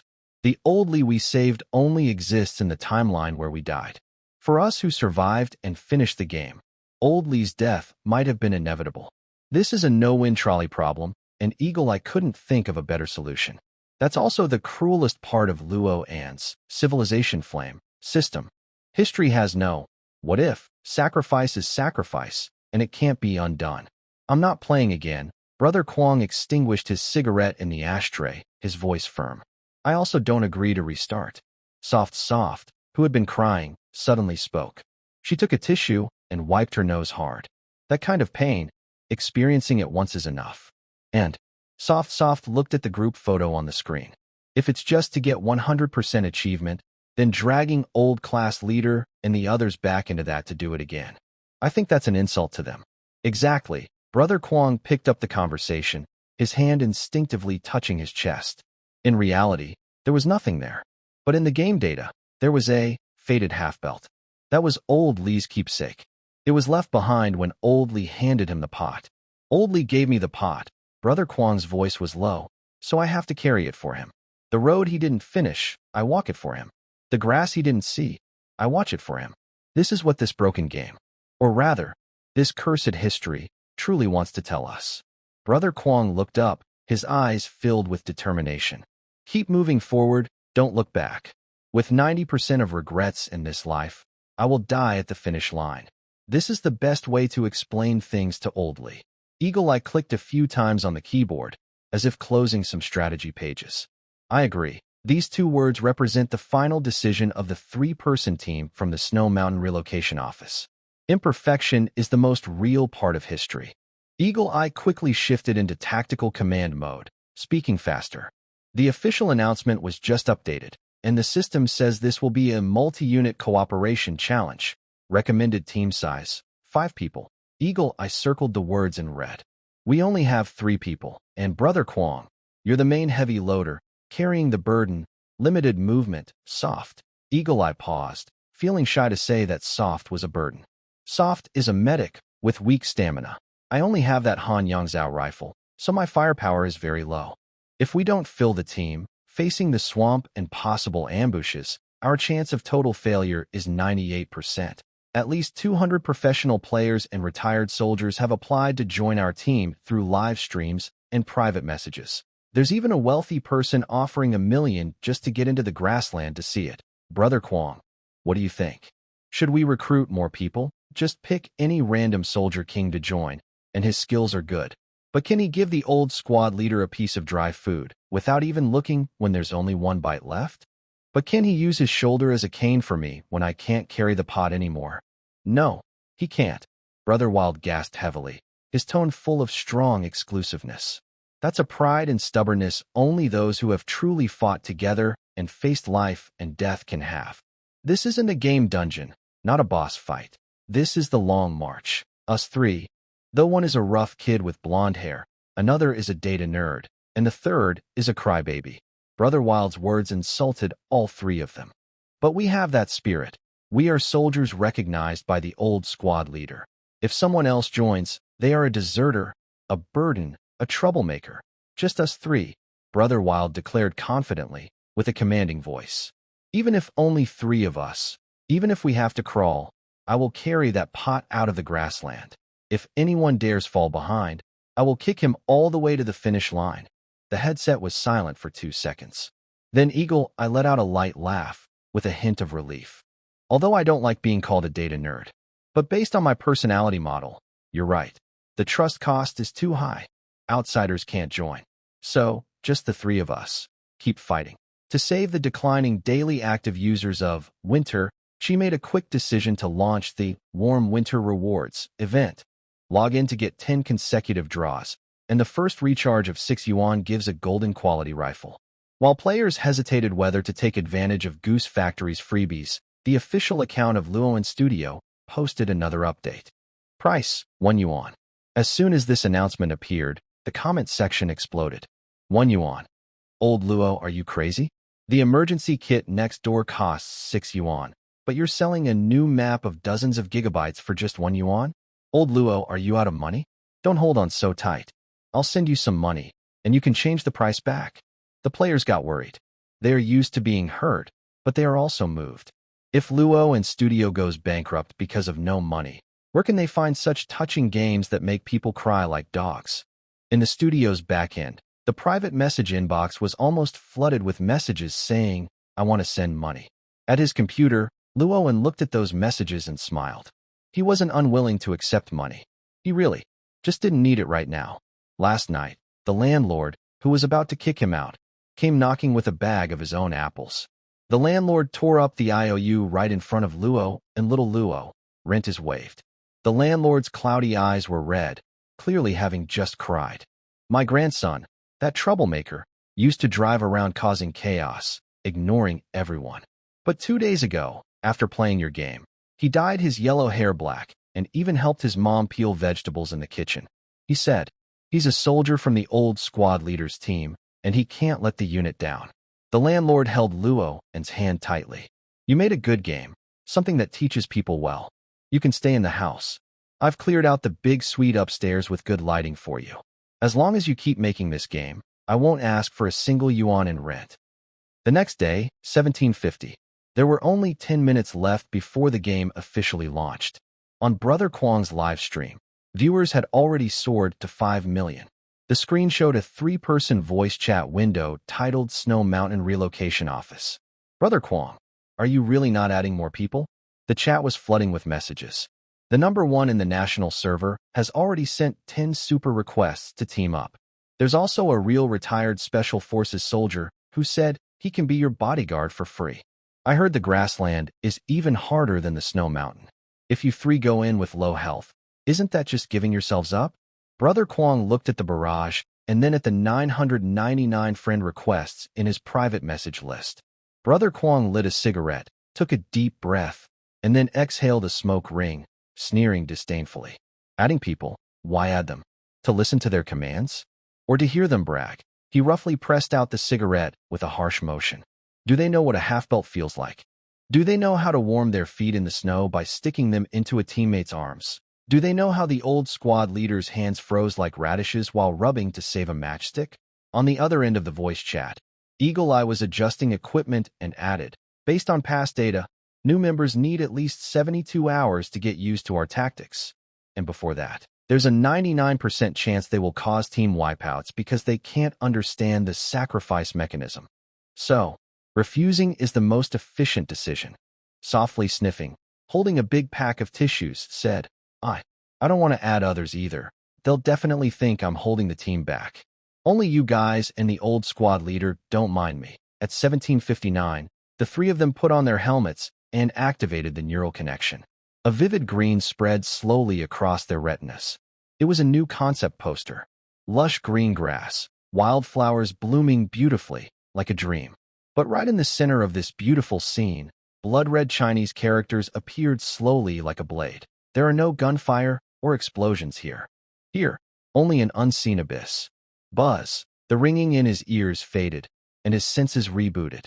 Brother Kwong opened his eyes and instinctively wanted to pull his padded jacket tighter. The muscle memory formed in the Snow Mountain dungeon made him feel that as soon as he opened his eyes, icy wind and snow would pour into his collar like knives. But this time, there was no cold wind. Instead, a moist, warm air, mixed with the smell of soil and fresh grass, suddenly filled his nostrils. Achoo! Softly, Soft sneezed and rubbed his eyes in confusion. Wow! Brother Crazy was stunned. Eagle Eye was also stunned. Even though they had seen this scene in the trailer and prepared themselves mentally, the visual impact was still overwhelming when they actually saw it. Green. Endless green. The sky was a bright blue, like a huge crystal, with a few lazy white clouds hanging in the distance. Underfoot was tall, dense grass. When the wind blew, waves of green grass rolled toward the horizon, making a soft, rustling sound. Unknown wildflowers in red, yellow, and purple dotted the grass, looking like pictures from popular camping ads. Wow! Brother Crazy looked down at his feet. It was no longer the hard, icy ground of the eternal snowfield, but soft, damp black soil. Walking on it felt like stepping on a giant sponge soaked with water, with dirty water seeping from the roots. This graphics. Eagle Eye crouched down, pinching a blade of grass. He felt the rough texture and the natural juice of the plant. With this scale of vegetation rendering, each grass has its own physical collision model. Eagle Eye looked into the distance, pupils slightly constricted. And the view distance is set to infinity. In the Snow Mountain scene, because of limited resources, Luoan used a snowstorm to block the distant view. But here, Luoan seemed to be showing off wealth. At the edge of the view, two winding, twisting dragons slowly moved through this sea of green. They were people. Thousands of people, dressed in tattered military uniforms, carrying strange equipment. The line stretched for miles, endless to see. This scene left millions of viewers in the live stream speechless. Earlier in the Snow Mountain, they only saw a small squad or company. But now, they were experiencing firsthand the weight of the words, expeditionary force. Old Luo is really making a fortune, Brother Crazy muttered, looking at the magnificent team background. Finally decided to hire extras, but soon, he couldn't smile anymore. Because this huge team was too quiet. Thousands of people marching, yet not a single sound of chatter. Only the dull sound of footsteps could be heard, the plop, plop of feet pulling out of the mud, blending into a heavy, low hum that made one's heart uneasy. Let's go find the old squad leader. Brother Kwong tightened the marching pot on his back. It was the same pot from the snowy mountain, its bottom dented and uneven. Yet in this damp, hot place, it somehow gave him a strange sense of safety. Following the system's guidance, the three soon found the familiar unit number near the middle of the column. Squad leader. Ruan's sharp eyes spotted the familiar figure at once. Her voice trembled as she called out, and without caring about the muddy ground, she stumbled forward. Hearing the call, the man who had been checking the footprints ahead paused. The old squad leader turned around. The thick cotton coat that had frozen stiff like armor in the snow was gone, replaced by a patched single jacket. The empty sleeve was still tucked at his waist. But his face was no longer the frost-bitten bluish-purple from before. It had turned a waxy yellow from long-term malnutrition, his cheekbones sharp, his eyes sunken. When he saw Brother Kwong and the others standing there safe and sound, a faint light flashed in his cloudy eyes. It was the look of a father seeing his lost children return home. But he didn't shout or rush to embrace them like before. He simply smiled. It was a faint smile, filled with exhaustion, yet steady and comforting. "You're back?" His voice was hoarse, as if filled with sand. He looked over the pod on Brother Kwong's back, then at the old rifle in Eagle Eye's hands, and finally at Ruan's straw sandals, still mostly clean. Good. Nothing lost. That's good. Brother Kwong felt his nose sting, but then he noticed something different about the old squad leader. He used to speak with warmth and emotion, unlike the stiff characters in factory-made games. But now, it seemed he had learned to think. He would glance up at the dark clouds gathering in the distance, his brows unconsciously furrowing into a deep crease. He would look down at the puddles by the road, his eyes no longer showing only determination, but also a trace of quiet worry. Old Luo's AI module. Eagle Eye whispered in amazement. The micro-expression capture is terrifying. It's so advanced that they find it harder and harder to see the old squad leader as just an NPC. At that moment, the old squad leader seemed to remember something. He turned around and, from beside a torn food bag, pulled out 3 sticks. They were branches broken from a dead tree somewhere, about the thickness of a wrist, with smooth bark, clearly carefully prepared. Take these. The old squad leader handed the sticks to the 3 of them. What are these? Crazy Guy took the stick, feeling its weight, which was a bit heavy for his hand. A dog-beating stick? This is your fate, the old squad leader said, looking at the seemingly peaceful and beautiful grassland ahead with a serious gaze. He didn't explain much, just clenched his own stick tightly and paused heavily on the soft grass. With a soft sound, the stick sank halfway into the ground, bringing out a dark liquid. In this cursed place, guns don't work, and legs don't work either. The old squad leader looked up at the sky, which was a strangely blue, almost fake shade. Only this stick works, the team set out. At first, the first 1 or 2 kilometers went smoothly. Just like in the promotional video, the scenery here was breathtakingly beautiful. Soft grass underfoot felt like walking on a thick wool carpet, with a slight bounce with each step. A gentle breeze made the tall wild grass sway like waves, and the air was filled with the scent of grass and earth, completely different from the cold, sharp air of the snowy mountains. Honestly, if we ignore that this is the path we have to take, this place is really good for a picnic. Soft walked in the middle of the team, feeling a bit more relaxed. She looked at a small purple flower by the roadside, a color she had never seen in the black and white world of the snowy mountains. Her natural love for beauty made her instinctively step aside from the old squad leader's footprints and move to the side. Soft, don't run around. Eagle Eye, walking ahead with a stick, was poking the ground and reminded her without turning around. Although there are no avalanches here, the data panel shows very high humidity, so there might be. Oh, I know. I just want to take a quick look, Soft smiled in response. The flower was on a small patch of grass less than half a meter from the main path. The grass looked thick and lush, greener than the surrounding grass. Soft stretched out her foot and stepped onto it, but it didn't feel solid as she expected. The moment her foot touched the green grass, a terrifying feeling of weightlessness came over her. It wasn't ground at all, it was a floating green surface. Soft didn't have time to react. Her body seemed to fall into the mouth of a giant beast and sank instantly. The seemingly firm grass surface suddenly tore apart. Dark mud, as if alive, greedily wrapped around her legs and spread quickly upward. In just a moment, the mud covered her knees and reached her thighs. Soft, the guy behind, Crazy Brother, blinked in surprise and reacted faster than his thoughts. He shouted loudly and, carrying a heavy iron pot, rushed to help her. Don't move! A loud shout burst out. It wasn't Eagle Eye shouting, but the old squad leader. His fierce voice, seasoned by many battles, froze Crazy Brother in place. No one is allowed to go past. Anyone who does will die. The old squad leader's face was pale and fierce, staring intently at Crazy Brother. You're carrying such a heavy thing. One misstep, and you'll die. What should we do? Just watch her sink, Crazy Brother yelled anxiously. In that moment, Soft had already sunk to her waist. The mud was cold and piercing, and the more she struggled, the tighter it wrapped around her.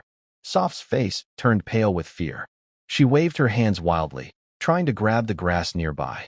But the grass roots were shallow and fragile. She broke them easily. Help me, Crazy Brother. Eagle Eye, Soft's voice was trembling with tears. The powerful suction was pulling her down into. Lie down. Don't move around, the old squad leader shouted while quickly snatching the dog-beating stick from Crazy Brother. He didn't rush forward blindly, but instead lay down on the muddy ground to increase his support area. Hold the stick across the mud. Across the pond, the old squad leader shouted at the frightened Soft. Use the stick's strength to keep your body flat, like swimming in water. Eagle Eye reacted very quickly. He imitated the old squad leader, lying on the ground, and handed over his stick. Soft. Hold on. Don't kick too hard.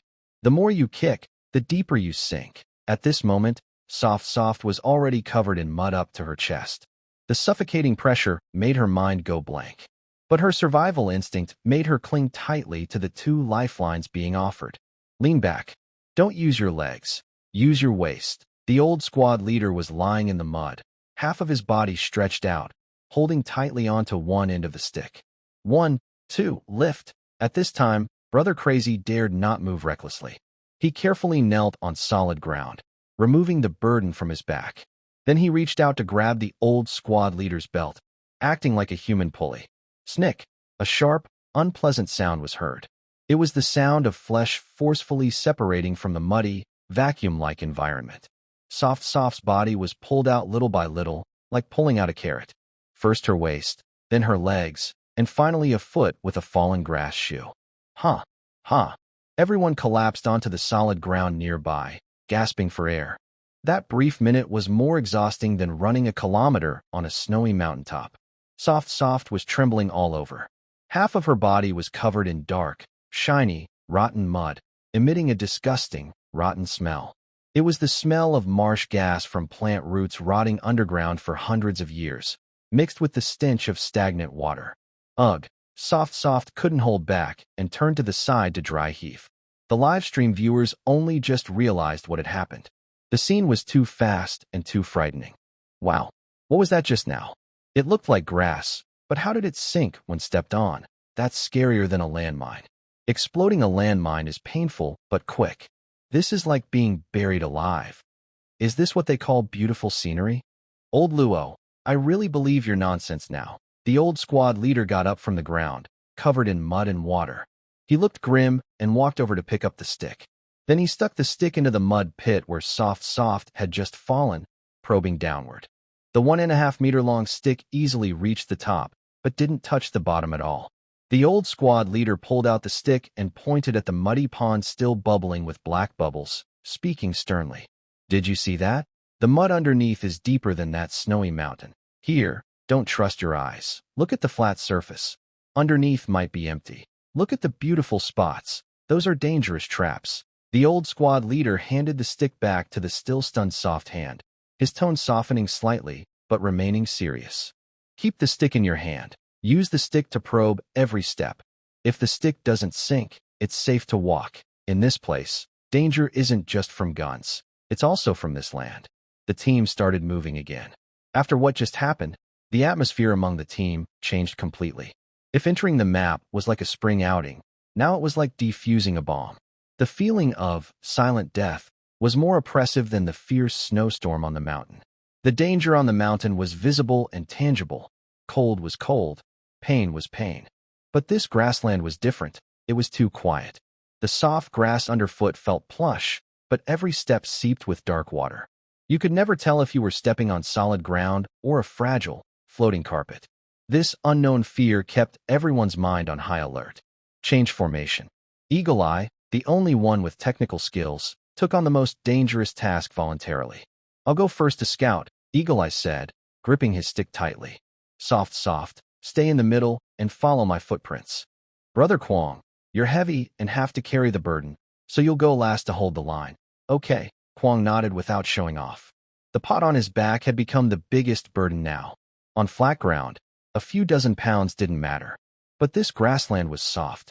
The heavier the load, the more pressure it exerted, and the deeper the foot sank. Where Eagle Eye and Soft had walked, only shallow water pits remained. But every step Kwong took sank to his calves, and he had to struggle to pull his leg out.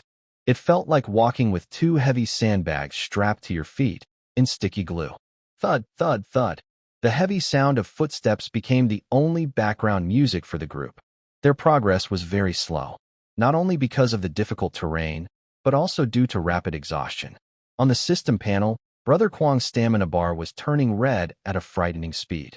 Warning: excessive load detected. Stamina consumption increased by 200%. Warning: core body temperature slightly dropping. Suggest finding a dry place to rest. Dry place? Huh. Brother Kwong glanced at the system alert and sneered. This place is so muddy, I can't even find a dry stone. Where can I find a dry spot? Finally, after struggling for half an hour, they faced a big obstacle. It was a wide, muddy swamp. It was about 20 meters wide, with black mud exposed and only a few patches of water plants growing sparsely on top. You didn't even need to explore. It was obvious it was a swamp. Can't go around it. Eagle Eye looked at the map. Both sides are full of this kind of terrain, and the swamp stretches for several kilometers. So what do we do? Soft looked at the dark mud, feeling queasy again. Old squad leader stood at the edge of the swamp, frowning. He looked at the team behind him, then at Brother Kwang's backpack. Loosen your belt, said old squad leader. Huh? Soft was surprised.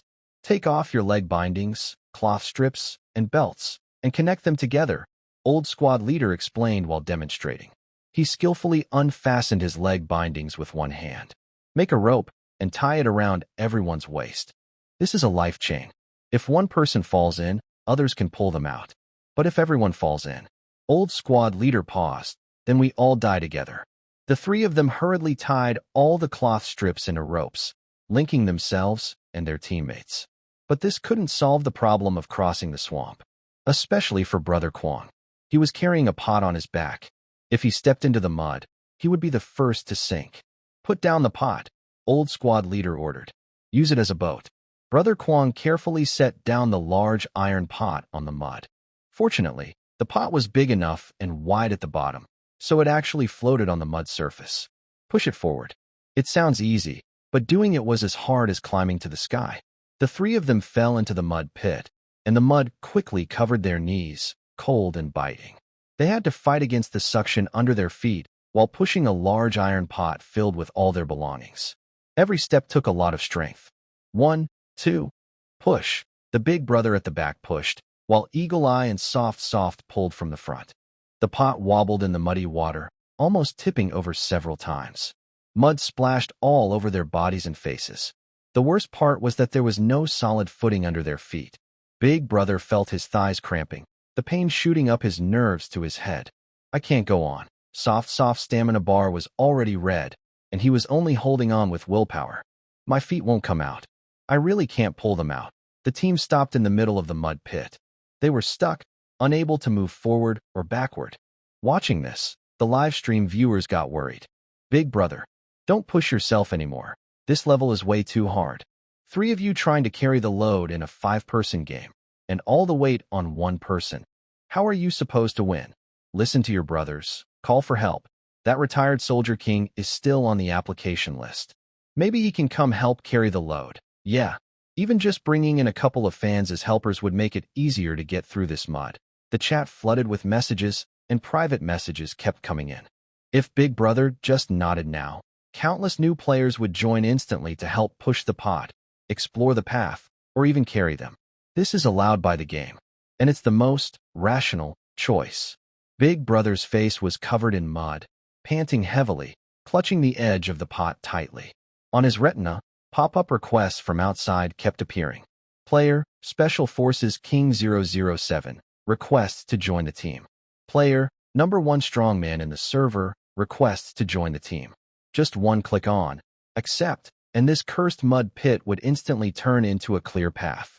Big Brother looked at those pop-ups, then at Eagle Eye and Soft, who were biting their teeth and turning purple from the effort, pulling the rope, and at the old squad leader walking at the front, using one arm to scout ahead, refusing to let them carry the burden. Big Brother spat out a mouthful of mud and saliva. Get lost, he shouted loudly in the live stream, his voice hoarse but angry. My team, I will lead it myself. Brother Kwang, are you crazy? Someone in the comments asked. None of you understand anything. Brother Kwang's veins bulged as he held tightly onto the big pot. This pot belongs to Oldley. This path belongs to the squad leader. Any random stray cat or dog they bring in. Do they even know what a life chain is? Can they entrust their lives to me? I can't entrust my life to them either. Brother Kwang suddenly exerted more strength, his thigh muscles tightening until they cramped. We 3 are a bit useless, a little weak, but we fell down Jiajin Mountain together. This pot, I won't throw it away, and I won't abandon the people either.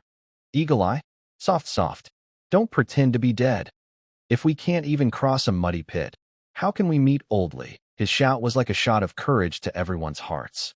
Eagle Eye, though silent, clenched his teeth tightly, the rope in his hand tightening and cutting into his flesh.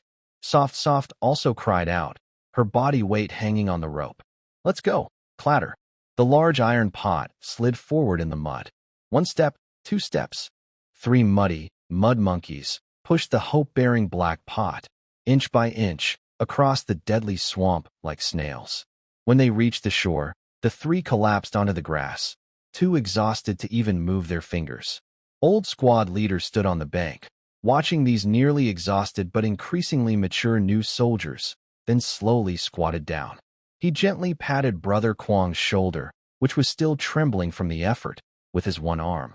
"Take a 2-minute break, then get up," old squad leader said hoarsely. "The mud is cold. Lying too long will drain your spirit."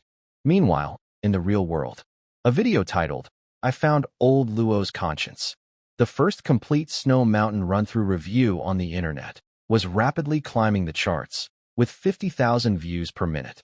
The creator of the video was a streamer called Salted Fish Sauce, a nature lover. He didn't pursue extreme challenges like Brother Kwang, nor was he obsessed with tactics like Eagle Eye. In the scene, the salty fish sauce is hiding behind a pile of rocks in a remote snowy mountain, trembling from the cold. "Brothers, I really can't run anymore," the salty fish sauce says with a bitter smile, voice trembling. "But I noticed something. Look at the edge of the map. There's a ruined village that was burned down. I thought it was just background, but I found that the air flow there is different, risking freezing to death." He takes a detour of 2 kilometers through the snow and wind. Then, beside a frozen enemy scout's body, he uses stiff fingers to pry open a half-burned wooden beam. Inside the ruins, there's a small bag of dried chili peppers and half a piece of dried. The video progress bar moves forward. The salty fish sauce hands these 2 items to the old squad leader. In the scene, the old squad leader's eyes change. His previously dull eyes seem to ignite with a tiny spark. He uses the military pot left by Old Lee to boil a pot of boiling snow water. The chili peppers are torn apart, and the slices are cut very thin. It's a simple soup that modern people might see as very basic. But at that moment, a golden buff icon appears on the screen. Trigger hidden plot, immortal soup. Effect: all members cold resistance 20%, stamina recovery speed 30%, mental breakdown rate slowed by 40%. Although in the end, Old Lee still sacrifices himself to protect the pot, when the team crosses the mountain pass, everyone's face has a little more color. At the end of the video, the salty fish sauce sits in front of the camera, eyes red and swollen. Before, we all scolded the game designer Luo as a devil in disguise, saying this game gave no way out, but I was wrong. He hid the most compassionate thing in the cruelest place. He gave us, the younger generation, a chance. If we're careful enough, if we're willing to fight for that tiny spark, we can make our comrades suffer less. Luoan really wants us to feel that parallel world, even if just a little warmth. And there are probably many more hidden plots like this, waiting for us to discover. This scene flashes across the system notifications from the 3 brothers. Immortal soup. Brother Kwang looks at the bright red spot and suddenly sits up. His eyes regain their focus, the faint willpower coming back together. "I told you, old Luo may be tricky, but he's not the kind of scoundrel who hurts just for fun." Eagle Eye also stood up with his stick, wiped the mud off his face, and looked serious. "So, this isn't a dead end. All the suffering is to filter out those who aren't suitable. He's choosing, trying to find who can carry the fire forward. This is the real challenge of history." Softly hugging her knees, she stared blankly at the screenshot of the immortal soup photo. "Brother Kwang, Eagle Eye, we need to be more patient." Her voice was gentle but more mature. "We didn't find chili peppers, but the old squad leader gave us a stick. That must be the path designed by Luo." At this moment, the old squad leader also stood up, leaning heavily on his worn-out stick. "Stop looking. That's Songpan ahead. Hundreds of miles of green grass. But in reality, it's the biggest graveyard in the world." He turned to look at the 3 new soldiers who hadn't rested well. "Calm your breathing. Over the next few days, keep your mouth shut and walk carefully. As long as the pot is still there, our team is still here." Kwang carried the heavy pot on his back, feeling the pain in his spine, but suddenly chuckled. "Let's go? Old squad leader, you lead the way. As long as you don't call a stop, I will carry this pot through the green field, even if I have to crawl."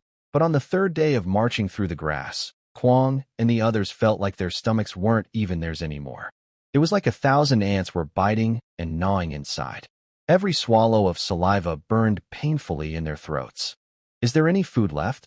Kwang's voice was weak, and no one responded. Eagle Eye was leaning against a crooked, withered tree, trying to find some starchy substitute in the cracked bark. His gaze was vacant. His usual precise calculations turned into gibberish under extreme low blood sugar. Softly rested her face on Kwang's back, her face pale. She had no strength left to cry. Everywhere she looked was green. Endless lush grass sways in the breeze, full of life, making people feel hopeless. How ironic, Eagle Eye said dryly. There are plants everywhere here. If we were sheep, this would be heaven. But we are humans, and this is a rich wasteland. Grass. Crazy Brother stared at a healthy green plant by the roadside, a fierce look in his eyes. I've never been so angry in my life. The roadside is all green. Are we going to starve here? He stood up unsteadily and reached out to grab the plant that looked like wild celery. The plant's stem was thick and the leaves tender, giving off a tempting fragrance. Wait, a small figure rushed over and suddenly pushed Crazy Brother's hand away. Little Bean fiercely protected the plant, eyes full of fear. Don't eat it. This is stone dragon herb. Little Bean's voice was sharp and urgent. Crazy Brother, if you eat this, your mouth will swell like a sausage, your intestines will rot, and you could die. What is it? Crazy Brother rubbed his hand and looked at the harmless-looking wild vegetable on the ground. Isn't this just wild celery? We've seen similar ones near the snowy mountains. Snow mountains are snow mountains, and this is grassland. Old squad leader walked over with a serious face. He used his bare stick to forcefully push the stone dragon herb into the muddy ground until no green could be seen. Idiot, it looks like you're really starving and confused. Old squad leader looked up, a trace of pain flashing in his eyes. Earlier, a squad from the 3rd Company went 3 days without food. They found a large patch of this grass near a water hole. The squad leader was overjoyed, thinking there was hope, and ordered everyone to cut the grass and boil it into a pot. Old squad leader paused, his throat moving painfully. That soup even smelled a bit sweet. That night, the soldiers in that squad ate their fill. It was the fullest they had been since entering the grassland. And then, softly, from behind, a quiet voice asked. And then, old squad leader curled his lips. The next morning, when the bugle sounded, no one from that squad got up. They all died. The tongue was swollen and filled the mouth. The throat was sealed shut, and the intestines were rotting. Suffocating alive, in terrible pain. A cold wind blew, and the 3 brothers felt a chill down their backs. Just a moment ago, they almost became the next full ghost. In this cursed place, the old squad leader turned around, pointing his stick at the endless green. The brighter something is, the more poisonous it is. The prettier the place, the more likely it is to eat people. Remember my words. Unless I tell you to eat something. Even grass roots are not allowed in your mouth. Gulp. The big brother's stomach suddenly growled loudly. The burning feeling from the stomach wall rubbing was even stronger, but looking at the green plants all around, he only felt sick. They were like beggars abandoned in a buffet, staring at the delicious food, but told that every dish had poison in it. Let's go, the old squad leader sighed. That cloud ahead looks strange. We need to find a place to rest quickly. The big brother looked up. The sky, which was just a beautiful blue like a gem, had suddenly changed color. The sky above this grassland changed faster than a woman's face, with no warning. A huge, dark purple cloud, like an upside-down giant iron pot, pressed heavily overhead. The gentle breeze had instantly turned into a wild, fierce wind. Hoo! The wind howled, whipping up dry grass and foul mud, smashing down fiercely. It's going to rain, Eagle-Eyed shouted. We need cover. He looked around, and his heart sank. No trees, no rocks, no caves. All he could see was grass and water, not even a small hill. On this vast grassland, people looked like meat on a chopping board, with nowhere to hide. There's no shelter, the old squad leader yelled, his voice torn apart by the wind. Stay put and brace for impact. Protect the pot. Protect the cow dung. Crackling. Before he finished speaking, the rain started falling. Hail the size of soybeans mixed with cold black rain, falling like bullets in a dense barrage. Soft was hit on the forehead by a hailstone, and the pain made tears flow instantly. Squat down. Everyone, squat down. Brother Crazy took off the large iron pot on his back, intending to cover his head with it, but was kicked away by the old squad leader. The pot is for cooking. Do you want to break it? The old squad leader tightly held the pot in his arms. It was the life of the whole team. Then he pointed to the oilcloth bag carried by Little Bean. Inside was their last bit of dry cow dung. Take off your clothes. Cover the cow dung. As long as the fire starter isn't wet, we still have a chance. If the fire starter gets wet, we will all freeze to death tonight. Brother Crazy clenched his teeth and tore open his already tattered cotton jacket, squeezing in with eagle eye and soft. The four of them, along with some NPCs, huddled tightly in the muddy pit with no cover in sight. They used their backs to withstand the hail and rain, forming a rough human tent, protecting the pot and the bag of cow dung in the middle. It was cold, bone-chilling cold. In the snowy mountains, that cold is dry and sharp, like a knife cutting into flesh.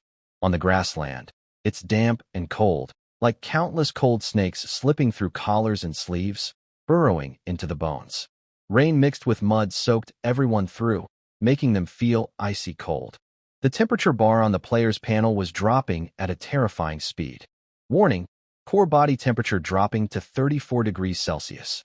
Warning, in extremely humid environment, wound infection rate 50%. Warning, hypothermia stacking, stamina loss rate 200%. Brother Crazy's teeth chattered, making a clack sound. That familiar numb feeling before death in the snowy mountains returned. Rainwater ran down his brow into his eyes, dark and smelling of decay. He looked at the old squad leader. The middle-aged man with one arm, bending over like a protective old shrimp, used his thin, transparent military uniform to cover the dry food bag. Even when hail hit his spine with a dull sound, he didn't move. This summer outing, Brother Crazy cursed Luo, and in his mind, tears mixing with rain as they flowed down. This heavy rain seemed like it wanted to drain all the water from the sky, falling continuously from daytime until nightfall. When the last bit of light was swallowed up, the whole world plunged into complete darkness. Only the sound of rain continued, loud and relentless, like countless spirits crying nearby. The humid heat of the day was gone, replaced by a sudden drop in temperature to freezing cold. If they were on flat ground, they could have built a fire to dry their clothes and maybe survive. But here, on the grassland, there was not a single dry stick within miles. The bag of dried cow dung they had protected with their lives couldn't be lit in this heavy rain. Don't sleep. In the darkness, the weak but stern voice of the old squad leader was heard. Don't lie down.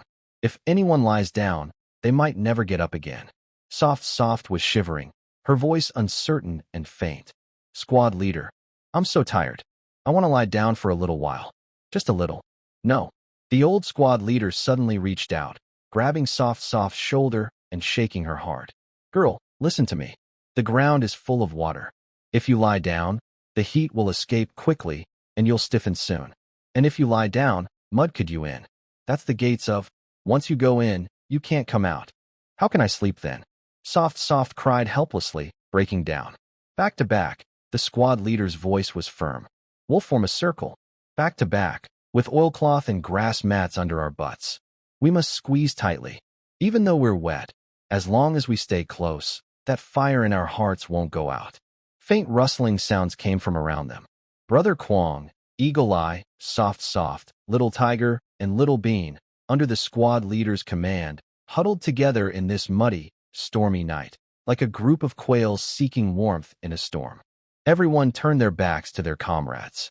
Brother Kwong could feel Eagle Eye's thin, trembling spine behind him. He could feel Soft's hot body on his left, signs of a fever. This was the night on the grassland. No campfire, no tent, not even a dry patch of ground.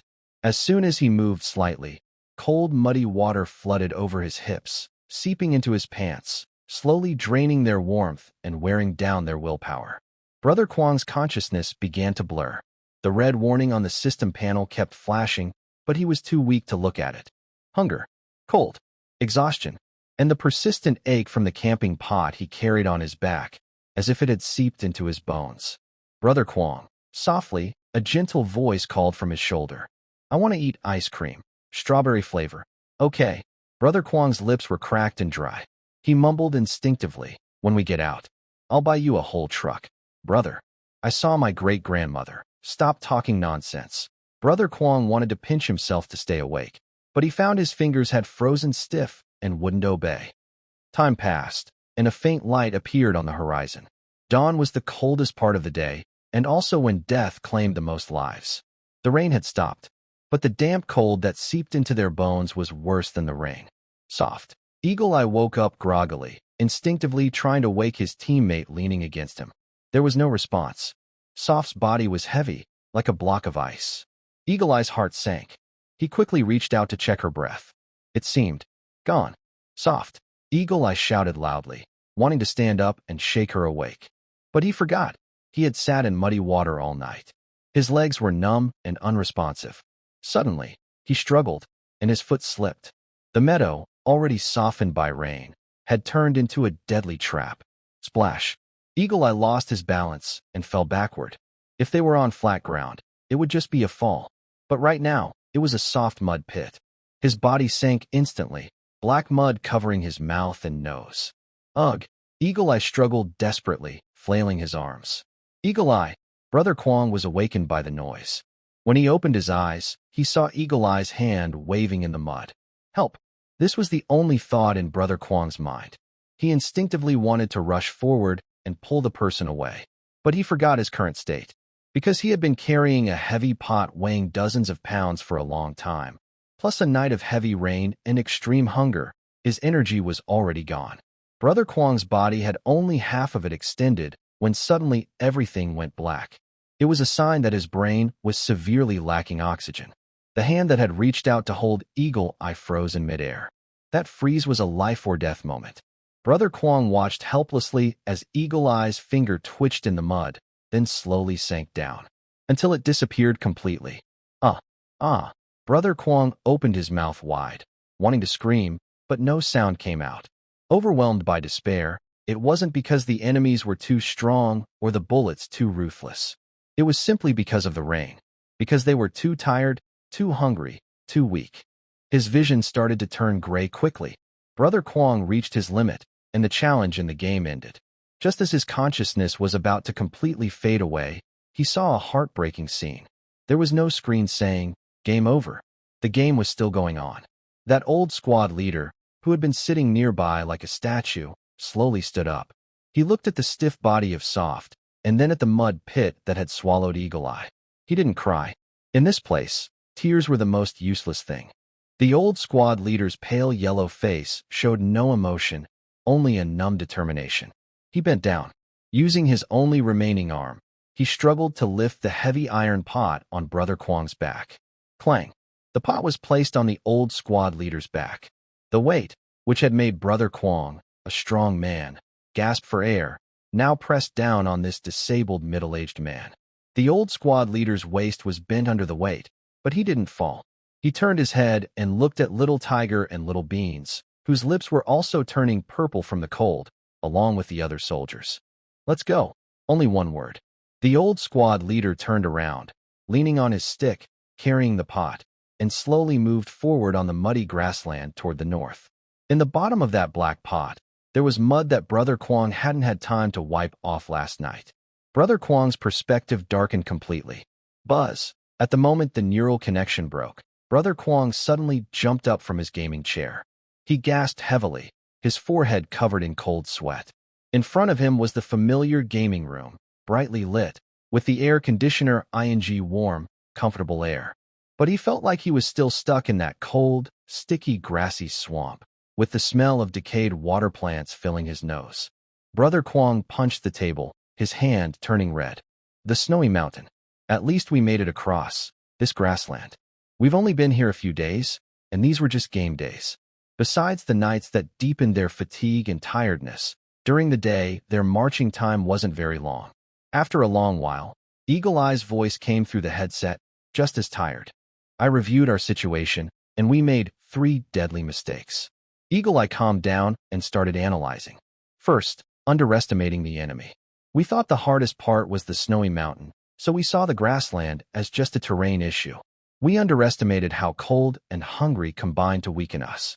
Second, lack of preparation. We had no rain gear and no materials to start a fire. That bag of cow dung was useless in a heavy rain. We were frozen to death. Third, and most important, Eagle Eye paused, We fell asleep. We actually fell asleep. They didn't die from moving forward, but from sleeping. In that environment, sleeping was like dying. Soft listened and felt very guilty. I really can't hold on anymore.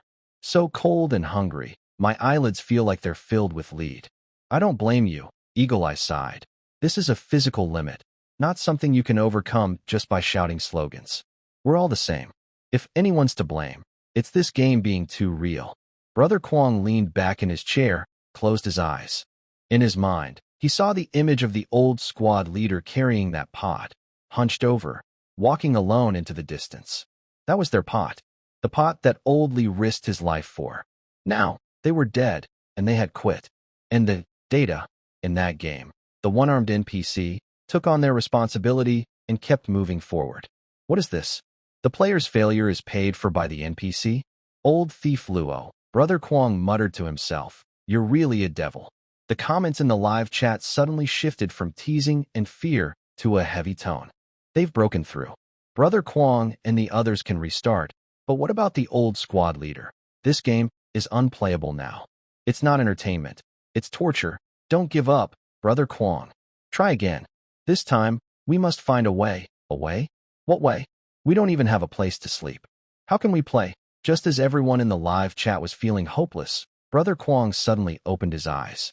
No, we can't just give up like this. His bloodshot eyes no longer looked defeated but burned with an almost obsessive fire. Eagle Eye, soft, listen up. From now on, we're not here to play a game or to clear levels. We are explorers of danger. Explorers of danger, soft asked, choking. Yes, Brother Kwong said firmly. This grassland is unknown to all of us. Where are the swamps? Where are the poisonous plants? What if it rains at night? How do we survive without fire? We don't know any of this. If we die, we can come back to life. But our deaths must be meaningful. I refuse to believe that we players can't find a way.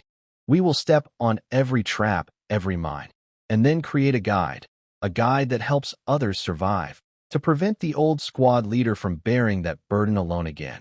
In the voice chat, Eagle Eye and Soft remained silent. But Brother Kwong could hear their increasingly heavy breathing. I agree, Eagle Eye finally said. Analyzing data is useless now.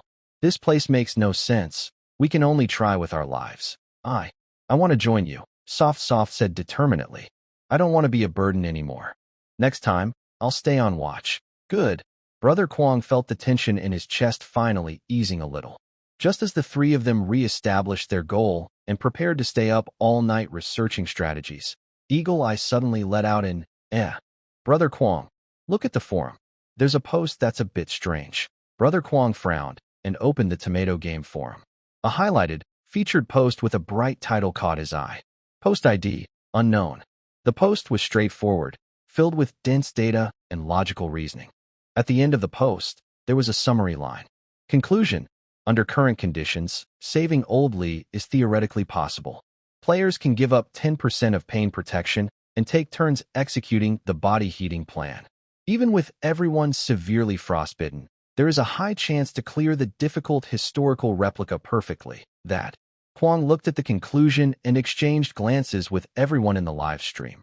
Are you serious? At that moment, all the system interfaces of players in Red Expedition, whether online or offline, suddenly shimmered with a brilliant gold.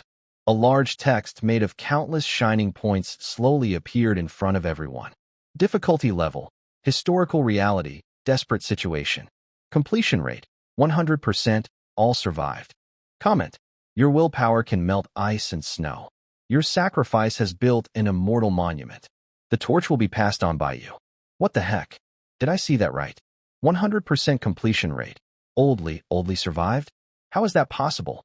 That blizzard was a sure death situation. Zhu San? Who are they? Which expert?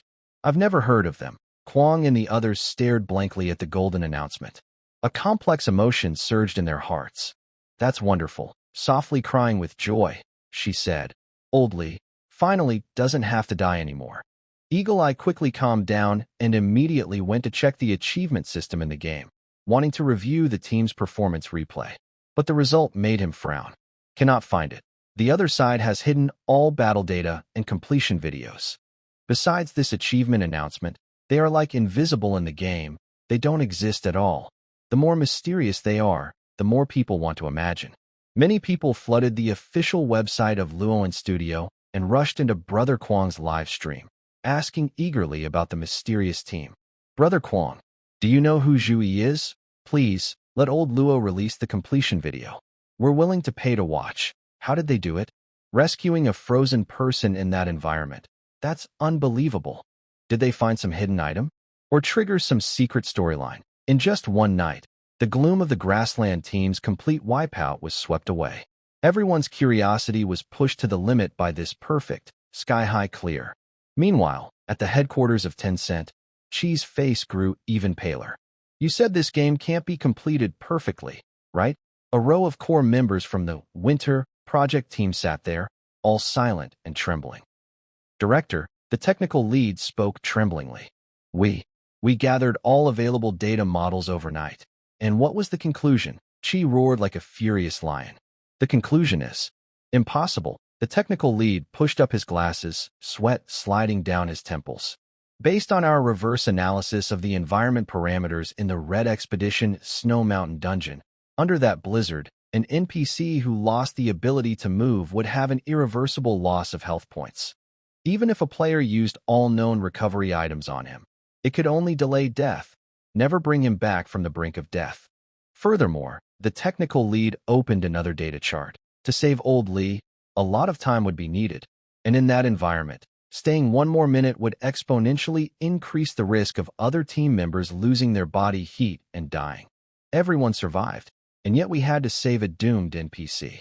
This is a paradox at the data level. Paradox? Chi sneered. Are you saying Luo is playing tricks on us? It's possible.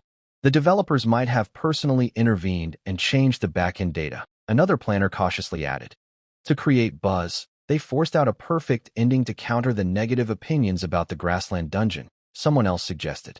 Exactly. That's it, others agreed. This isn't something players could do on their own.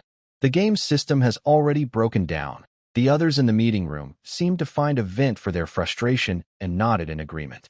To these elite believers in data above all, any phenomenon that can't be explained by logic or numbers is considered heresy or a bug.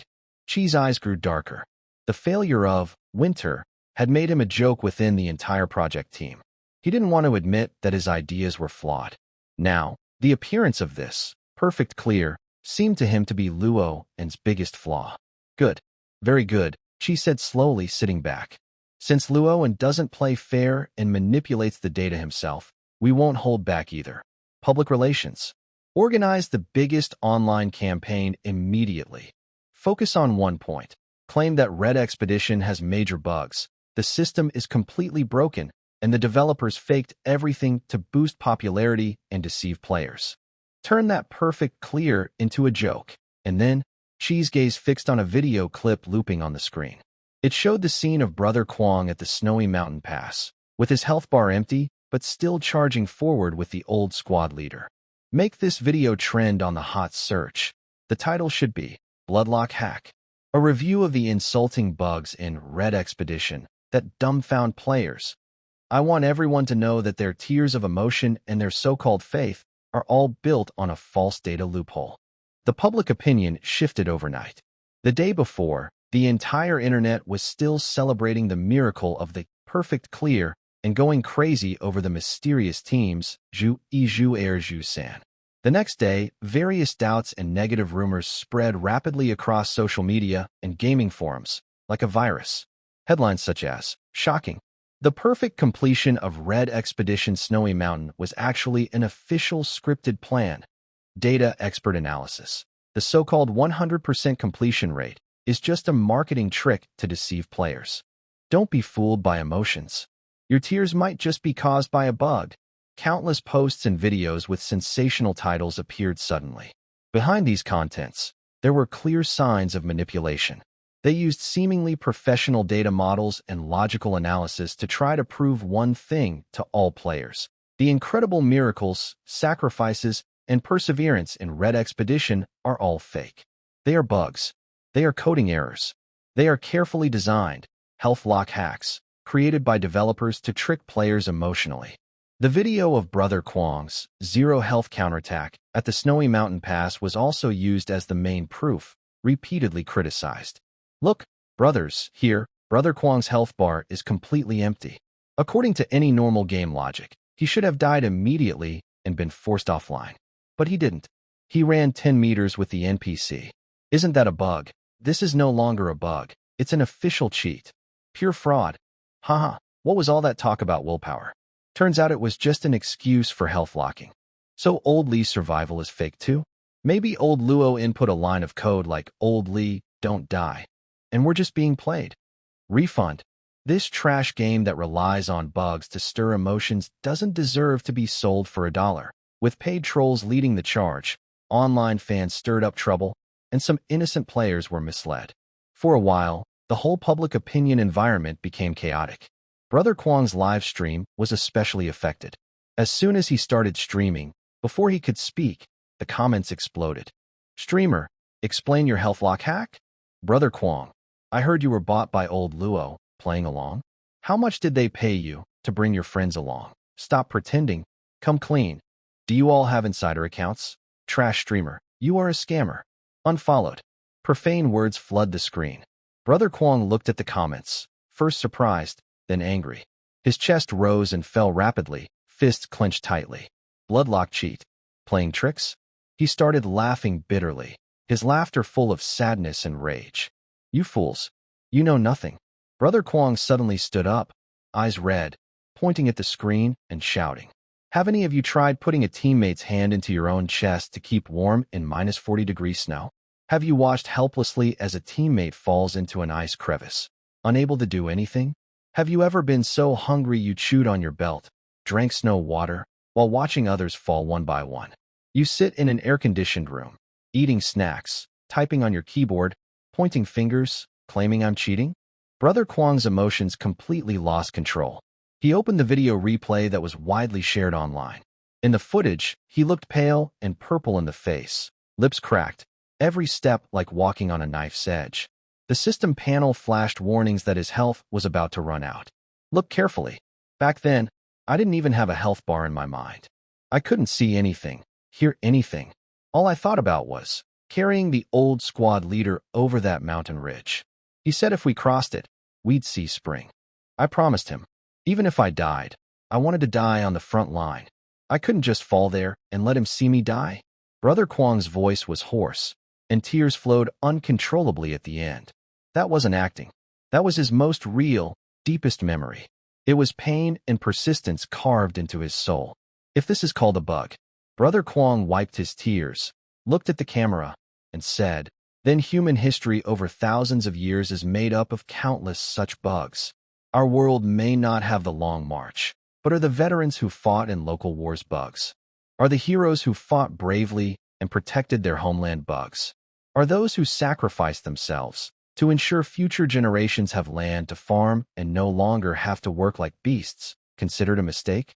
If you think so, then you are not fit to play this game. Get lost. Everyone, get out of here.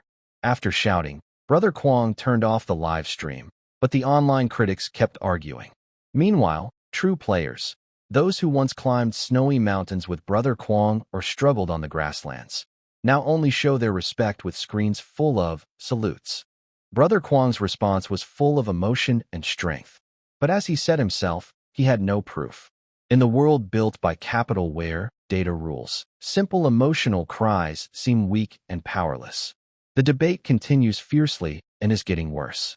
As the online arguments reach a boiling point, with many players arguing over willpower and bugs, an unexpected account suddenly spoke out. In the Blue Star Dragon country, one of the 4 main military regions, the Vermilion Bird Military District, their official account made a move. This account usually posts serious content like military drills, recruitment ads, and hero stories. Although it has millions of followers, most are military enthusiasts and patriotic youth, so it doesn't have a strong presence in mainstream discussions, especially in today's entertainment-obsessed era. But today, it suddenly posted an update. No long speeches, no harsh words. Just a short video of less than 5 minutes and a very simple title. This is not a bug. This is military spirit. Wow. Vermilion Bird Military District? Am I seeing things? The military has stepped in? What's going on? It's just a game. Why would the military get involved? The title, Military Spirit? Could it be about Red Expedition? Hurry up and watch. What exactly is this video? Countless netizens, full of curiosity and doubt, clicked to watch the video. There was no opening scene, no background music. The first shot was a vast, snowy mountain. From a first-person perspective, the snowstorm was intense, visibility less than 5 meters. The camera shook badly, and you could hear heavy breathing and the crunching sound of footsteps in the snow. It's the Snow Mountain Dungeon, one player immediately recognized. In the scene, 2 figures dressed in tattered cotton jackets appeared from behind. 3 people formed a triangle and struggled forward through the blizzard. Their movements were perfectly synchronized, almost frightening. Every step and the angle at which they used their trekking poles looked like they were made from the same mold. There was no unnecessary talk. The entire march was silent. A steel-like, suffocating silence. "Is this Squad Zhu?" Eagle Eye whispered in the voice chat. Seeing this, they couldn't misunderstand anymore. Zhu Yi, Zhu Air, and Zhu San represented the southern Zhuke military district. The video sped up. Soon, the moment when the fierce blizzard struck arrived. In the footage, the 3 didn't panic like the others. Instead, with extremely fast but orderly movements, they quickly found a snow sheltered from the wind. Then, they did something that stunned all players. Old Li, the cook in the team, was knocked over by the wind and snow, and his marching pot fell out of his hands. The frontmost team member, codenamed Zhu Yi, didn't help Old Li. Instead, he immediately rushed forward, using his body to hold down the heavy iron pot. The other 2 team members, Zhu Air and Zhu San, one on each side, lifted the already freezing and semi-conscious Old Li and dragged him behind the snow. What happened next was even more shocking. Zhu Yi, Zhu Air, and Zhu San took turns removing their only cotton jackets. They wrapped the marching pot and fire-starting materials tightly with their jackets. Then, the 3 of them, wearing only thin undershirts, surrounded Old Li with their bodies, forming a human wall to block the wind and snow. The camera angle was from one of the team members, whose health bar was rapidly dropping, and the severe hypothermia icon was flashing wildly. Most intense of all, they turned off the pain suppression, and even their fingers and toes were losing sensation, becoming stiff like stone. Everyone watching the live stream gasped in shock. No wonder they are from Zhuke Military District. This was incredibly brave. While shutting off pain suppression, they used their own body heat and flesh to forcefully bring Old Li back from the brink of death. Crazy. Are these people insane? For just an NPC, they go this far. Did they turn off their pain suppression? That must have been extremely painful. At the end of the video, the snowstorm stopped. The 3 supported the nearly exhausted Old Li as they crossed the mountain pass. When sunlight shone on them, Zhu Yi, representing all 3, opened his status window. Name, Zhu Yi, health, 1%, locked, status, severe frostbite, hands level 3, feet level 4, multiple tissue necrosis, permanent agility -5, constitution -3, willpower, 150%, burning, a brand new attribute bar, never seen before in any player interface, appeared before everyone. The golden bar, representing willpower, was burning fiercely like a flame. It was this fire that, at the moment health dropped to 0, forcibly locked the last 1% of health. This allowed the body, which should have fallen, to stand firm. The video ended abruptly but triggered a huge reaction across the internet in Dragon Country. Countless game streamers, military bloggers, and data analysts immediately started analyzing the footage frame by frame and pixel by pixel. Their analysis deepened everyone's shock. "Guys, I slowed down the video by 0.1 times. Look here," a tech-savvy streamer pointed at the screen, voice trembling. Before the snowstorm hit, Zhu Yi looked up at the sky for just half a second. Based on the cloud movement and shape, he instantly judged the storm's size and direction, which is how they found the best hiding spot immediately. What incredible battlefield instinct is this? And here, the 3 of them took turns removing their clothes and wrapping themselves in an iron pot. Not randomly. Each person's clothing removal was precisely controlled within 90 seconds. This is the critical time when core body temperature begins to drop rapidly in extreme cold. They are using a stopwatch to measure their own life. The scariest part here, human body heating. Every detail uncovered made viewers feel a shiver down their spines. This went far beyond what most consider gaming skill. That calmness, discipline, and extreme control over environment and self could only be achieved by one type of person, a true soldier. At the end of the video, the appearance of the willpower attribute completely changed how players viewed the game. So willpower really is a trait. I knew it. Brother Kwong wasn't cheating on the snowy mountain pass.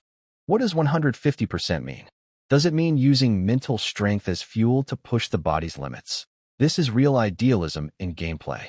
When your body reaches its limit, it's no longer data that decides life or death, but your will. Old Luo, I kneel to you. You actually put such a mysterious thing into the game. Players suddenly understood. They finally realized why only Brother Kwong triggered the hidden willpower setting. Without turning off pain suppression, it's hard to reach the so-called limit. The most powerful weapon in this game isn't money or gear. It's the unyielding human will. This discovery made all players excited and passionate. Meanwhile, Tencent and S Company became the biggest jokes online. At Tencent Winter Project Team, step out for a moment, still calling it a bug, laughing so hard. These data slaves only care about KPIs and recharge bonuses. They can't understand what true military spirit is. S Company. I've checked 1,000,000 times. The data says it's impossible.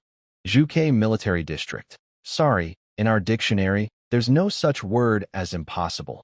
This time, it was an official move, teaching capitalists a lesson. Meanwhile, Luo and System Info showed his emotion level skyrocketing.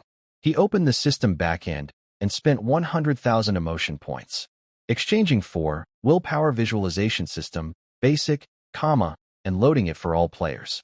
Loading complete. Exchanging for Zhuke Military District exclusive training channel and opening it to designated targets. Opening complete. After finishing all this, Luo stretched lazily. The Zhuke Military District had already contacted him. The military's involvement was not just about releasing this one video. At the same time, Tencent's Winter is facing widespread criticism online. First, recharge 6 yuan to get a golden gun? Sorry, we choose to use willpower to lock 1% of our health. 98 yuan exoskeleton armor? Forget it.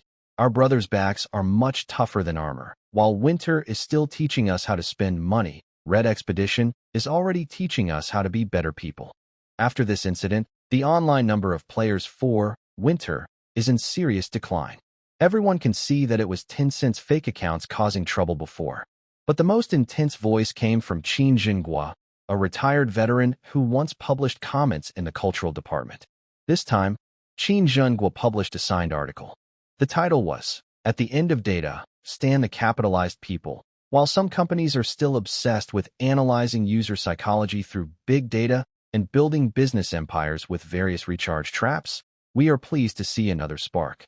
It is using the simplest, yet greatest way to question the soul of our era. They try to use cold data to deconstruct sacrifice, define faith, and question our most precious spiritual treasures. They believe that anything unquantifiable is a bug or false. They are wrong. They don't understand that when a person's will surpasses life and death, they are the greatest data. They don't understand that some things cannot be measured by money or written in code. That is called soul. The wave of public opinion came quickly and faded just as fast. After Zhuke Military District and Qin Lao stepped in, everything settled down. Meanwhile, Luo's timely launch of the willpower visualization system excited all players. Although this system only activates when players' physical and health indicators are near their limits, not every player has the courage to fully disable pain suppression. But its existence itself is a huge motivation. It's like telling every player, don't give up. Your spirit is your last weapon.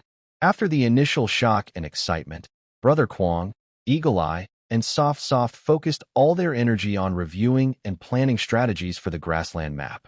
The crazy tactics used by the Zhuke Military District are beyond us, Eagle Eye said with a frown in the voice chat. That level of discipline and tactical skill is earned through life and death experience, he added. We're just regular players. Trying to copy them will only get us killed faster. But their way of thinking gave us a lot of inspiration, he continued. Brother Kwong agreed. Exactly. They adapt to their environment and use every resource available. For example, in the snowy mountains, the main goal is to stay warm and protect against the wind, so they use their bodies to shield the fire and the iron pot. So what's the main goal in the grassland? Soft asked. Dryness and fire, Eagle Eye answered sharply. We tried several times, but each time we were wiped out. The main reason was a rain that made us lose our dry clothes and the chance to start a fire. Being cold and what is much worse than being cold and dry. So, our first goal isn't just to move forward, but to figure out how to start a fire in this muddy land and stay alive. Brother Kwong nodded. Got it. On the snowy mountain, we push through with just our strength. But in the grassland, strength alone isn't enough. We need brains. Yes, Soft said with a heavy sniff, and preparation. That evening, at 6 o'clock, the three of them entered the game.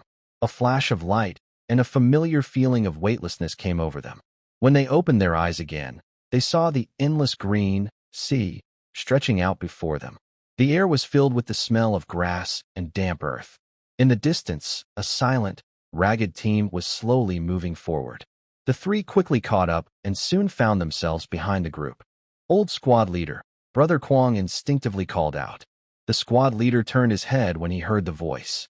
He looked at Brother Kwong, Eagle Eye, and Soft running toward him, his cloudy eyes first showing confusion. Then, that confusion turned into something subtle, something hard to describe.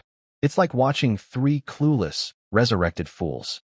You guys, the old squad leader opened his cracked lips. He stared steadily at the three of them, especially at the empty marching pot behind Brother Kwong, with a distant look in his eyes. Last night, the old squad leader paused, his voice very low. I had a dream. I dreamed that you all were sleeping in a muddy pit. Each of you was cold, and I couldn't wake you no matter what I called. I also dreamed that you lost old Lee's pot too. The three of them instantly froze in place, stunned by the shock. This was their first time dying like this. Softly fell asleep in the cold mud and never woke up.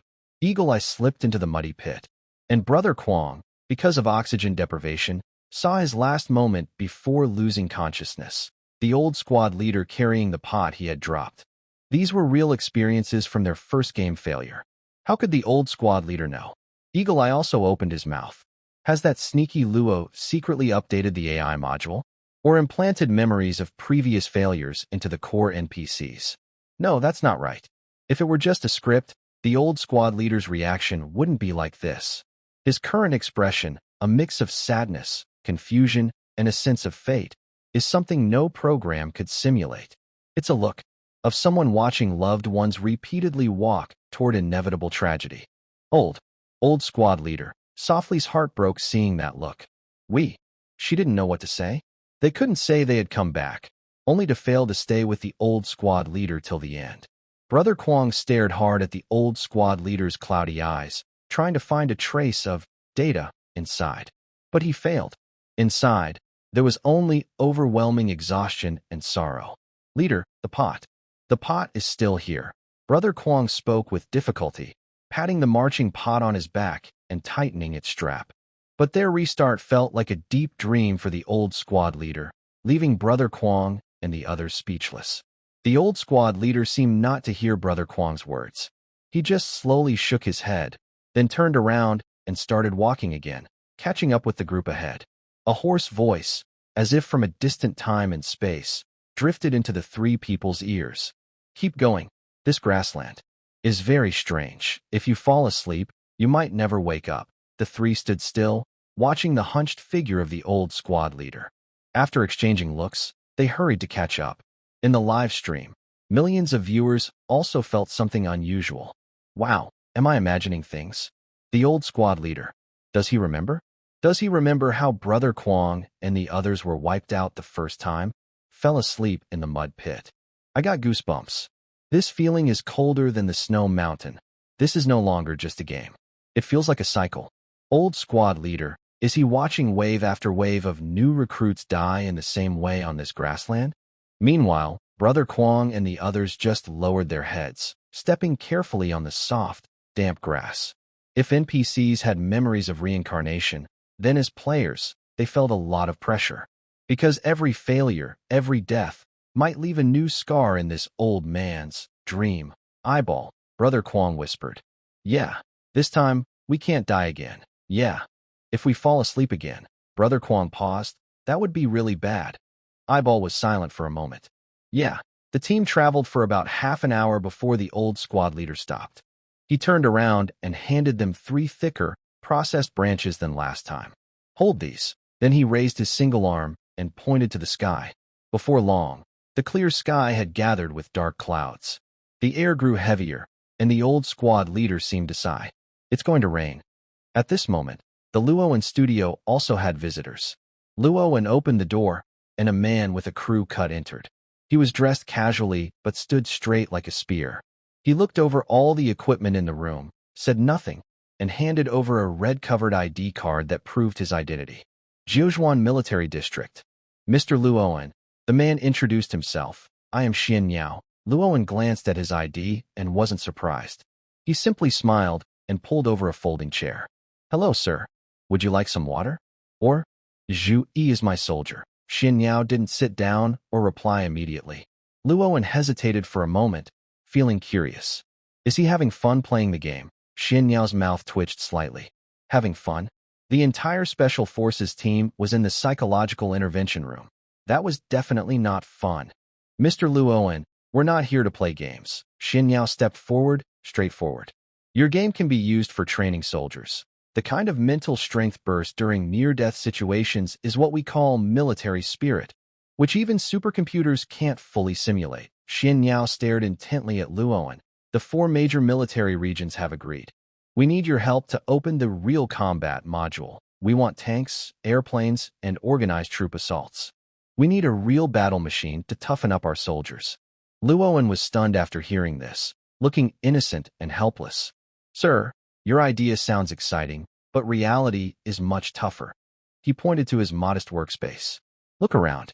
I'm just an independent designer, living off my landlord's rent-free house. The big scenes you want, tens of thousands of AI calculations, large-scale fluid dynamics simulations, also require official military authorization. Luoan sighed, showing on his face. I'm poor, but I try my best. My servers are second-hand and can't handle much. Xian Yao paused for 2 seconds, surprised that this young man was so confident despite being so broke. Money and computing power are not your concern. Suddenly, Xian Yao bent down and took out a heavy black box from his briefcase. The Zhuke Military District Quantum Supercomputing Center will set up a dedicated line for you, with unlimited computing power. He pointed at the box. Inside is a batch of recently decrypted national defense data. Includes, but not limited to, ballistic parameters of all standard weapons from the past 50 years, armor damage models, and even measured data of nuclear blast shockwaves. His voice was deep and serious. Our only request is, integrate all of this. Let the children today see how difficult the battles were back then. While Luoan was communicating with Xian Yao, Brother Kwong, and the others experienced another heavy rain and were trying to find a way to start a fire. But the problem was, what could they use to make fire? All around them was wet grass. They tried to pull up some grass roots, but they came out soaked with water. This patch of grassland had no decent trees, only a few half-dead bushes with wet branches. A few young NPC soldiers already looked dazed, trembling uncontrollably. If this continued, before midnight, some would start to dream. Not only soft, but also other weak soldiers had fallen into sleep without waking. Burn the gun stock. Suddenly, a soldier with red eyes suggested. He held an old-fashioned rifle with a wooden stock. Bang! Before he finished speaking, the old squad leader, who had only one arm, slapped him hard across the face. Foolish kid! The old squad leader's eyes were bloodshot, and his voice was hoarse. The gun is our life. If we lose our guns, we will have no way out of this grassland. How can we fight if we lose our weapons? The soldier who was slapped covered his face and sobbed, despair spreading in his heart. Eagle Eye forced himself to stay calm. He recalled all the bits of survival knowledge he had read on forums. Dry wood? None. Tree bark? None. Then what else was there? His eyes fixed on the ground beneath him. It was a dark, muddy substance mixed with decayed plant roots, similar to peat. Grass root mud, Eagle Eye muttered. In extremely wet environments, plant roots, and decayed matter form a peat layer underground. When dried, this substance makes excellent fuel. But the problem was, now it was wetter than a wet towel. How to dry it? What could be used to dry it? The team was silent. Everyone looked like prisoners sentenced to death, waiting for the executioner called hypothermia to arrive. Brother Kwong looked at Soft, who was once again losing consciousness, and then at the silent, stern old squad leader in the distance. A sudden surge of anger and evil fire rose from his heart. He remembered the video from the Zhuke military district. He remembered the scene of the pervert named Zhu Yi using his body to protect a pot, since there was nothing to dry them with. Then, Brother Kwong's eyes fell on his still dripping coat. He suddenly stood up, walked over to Eagle Eye, and with his stiff, frozen hand, dug up a large piece of dark, muddy root. Eagle Eye, soft. His voice was hoarse, but full of determination. Want to survive? Eagle Eye and Soft looked up at him, confused. Brother Kwong unbuttoned his torn padded jacket, then pressed the muddy root tightly against his bare chest. Ugh! At that moment, Brother Kwong gasped sharply, the freezing cold making his whole body tense up. Warning: core body temperature dropping rapidly. Current temperature, 35.1 degrees Celsius. Warning: you are experiencing intense pain from wet cold invasion. Brother Kwong, are you crazy? Soft screamed. Eagle Eye also looked at Brother Kwong in shock, momentarily stunned. Crazy? Brother Kwong clenched his teeth, veins bulging on his forehead. I'm fully awake. He raised his bloodshot eyes, staring fiercely at Eagle Eye and Soft. That bunch from Zhuke military district can use their bodies to protect a pot. Can't we even get a fire in exchange? This thing is wet. Yes, but our bodies are hot. Use our body heat to dry its moisture. Bit by bit. I don't believe that with our lives, we can exchange for a little fire. The live stream audience was stunned. He's crazy. Brother Kwong is really crazy. Using body heat to dry wet mud? What's the difference from sleeping with an ice pack? Zhu Yi and the others are taking turns removing their clothes to keep warm. Brother Kwong is doing the opposite, using his heat to start a fire. This is even more intense. Eagle Eye watched Brother Kwong's body, trembling violently from the pain, then looked at Soft, who was about to collapse. He was silent for a moment, then his eyes turned fierce. I understand, he said. Eagle Eye didn't say another word. He quietly bent down and dug up a piece of grass and mud. Then, imitating the crazy guy, he unbuttoned his clothes and pressed the cold death god onto his stomach. The intense cold made his muscles tense up instantly, but he just let out a muffled sound and held on. The pain from this game made Eagle Eye wonder if their pain-blocking abilities weren't working fully. So he just sat there, soft and blank, watching the two men. She still didn't want to give up. She trembled as she reached out and dug up a small piece of grass and mud, closed her eyes, and forced it into her chest, holding it tightly. But she didn't last long. Her lips turned purple, and a thin layer of white frost formed on her eyelashes. She felt her eyelids grow heavy. That terrible drowsiness swept over her like waves. If she closed her eyes, she could return to the warm real world. There was air conditioning, a soft bed, and warm milk. All she had to do was give up. Don't sleep. The crazy guy struggled to remind her. Then he reached out and pinched his thigh hard to stay awake. Think about the look in the old squad leader's eyes. He said, voice broken. We can't really treat him as just an NPC we see once in the story. Soft shook violently. She remembered the old squad leader just now, the look in his eyes as if he had seen countless comrades fall by the roadside. I'm not sleepy, she said, shaking her head hard, trying to hold back tears that almost slipped out. If tears fell, they would freeze and take away her warmth. She didn't know how long she held on, but gradually, the three of them felt the grass and mud in their arms wasn't cold anymore. At some point, the old squad leader came over silently. He looked at the three soldiers, who had come all the way from the snowy mountain and were becoming more like warriors, with a deep, bright light in his eyes. It was the glow of embers after a fire had died out, reignited and glowing red again. Enough, he said.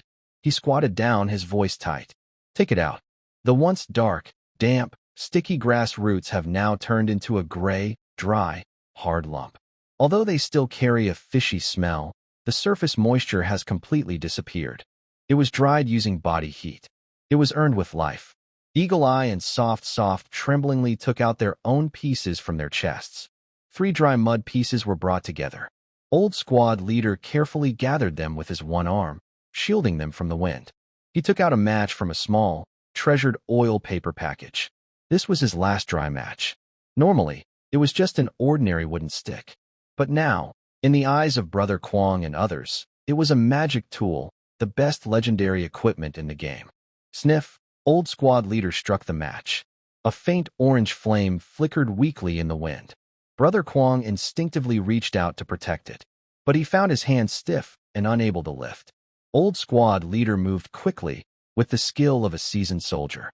The flame touched the dry grass roots, and smoke started to rise. After a few seconds, a red glow stubbornly appeared in the endless dark swamp. The fire caught. Finally alive. Brother Kwong exhaled a white breath. His usually arrogant face now wore a nearly devout, silly smile. Don't just focus on the fire.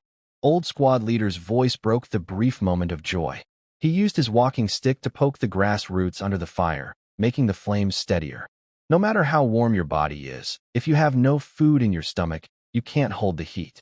Old Squad Leader pointed to the dark, blackened army pot nearby. After the hailstorm, the pot held half a pot of cold rainwater. Cook. He took out a damp cloth bag from his pocket. Inside were wild vegetables they had gathered under Old Squad Leader's guidance, learned from lessons and treasure hunting. Not many, some wild scallions, a handful of bitter herbs, and a few plant tubers they just dug from the mud. No oil, no salt, and no meat. Glug. Watching the green leaves being thrown into the pot, Soft stomach made a loud protest. In real life, such food would be considered too simple, even for rabbits. But at this moment, the bubbling green water in the pot looked like a precious nectar to the 3 of them, something even a 5-star restaurant couldn't compare to. A few minutes later, the water boiled. The wild vegetables boiled and released a strange smell, a mix of earthiness and fresh plant scent. Old Squad Leader had no bowl. His only enamel cup had been pierced by shrapnel when they crossed the blockade. So, this pot was both a pot and a bowl.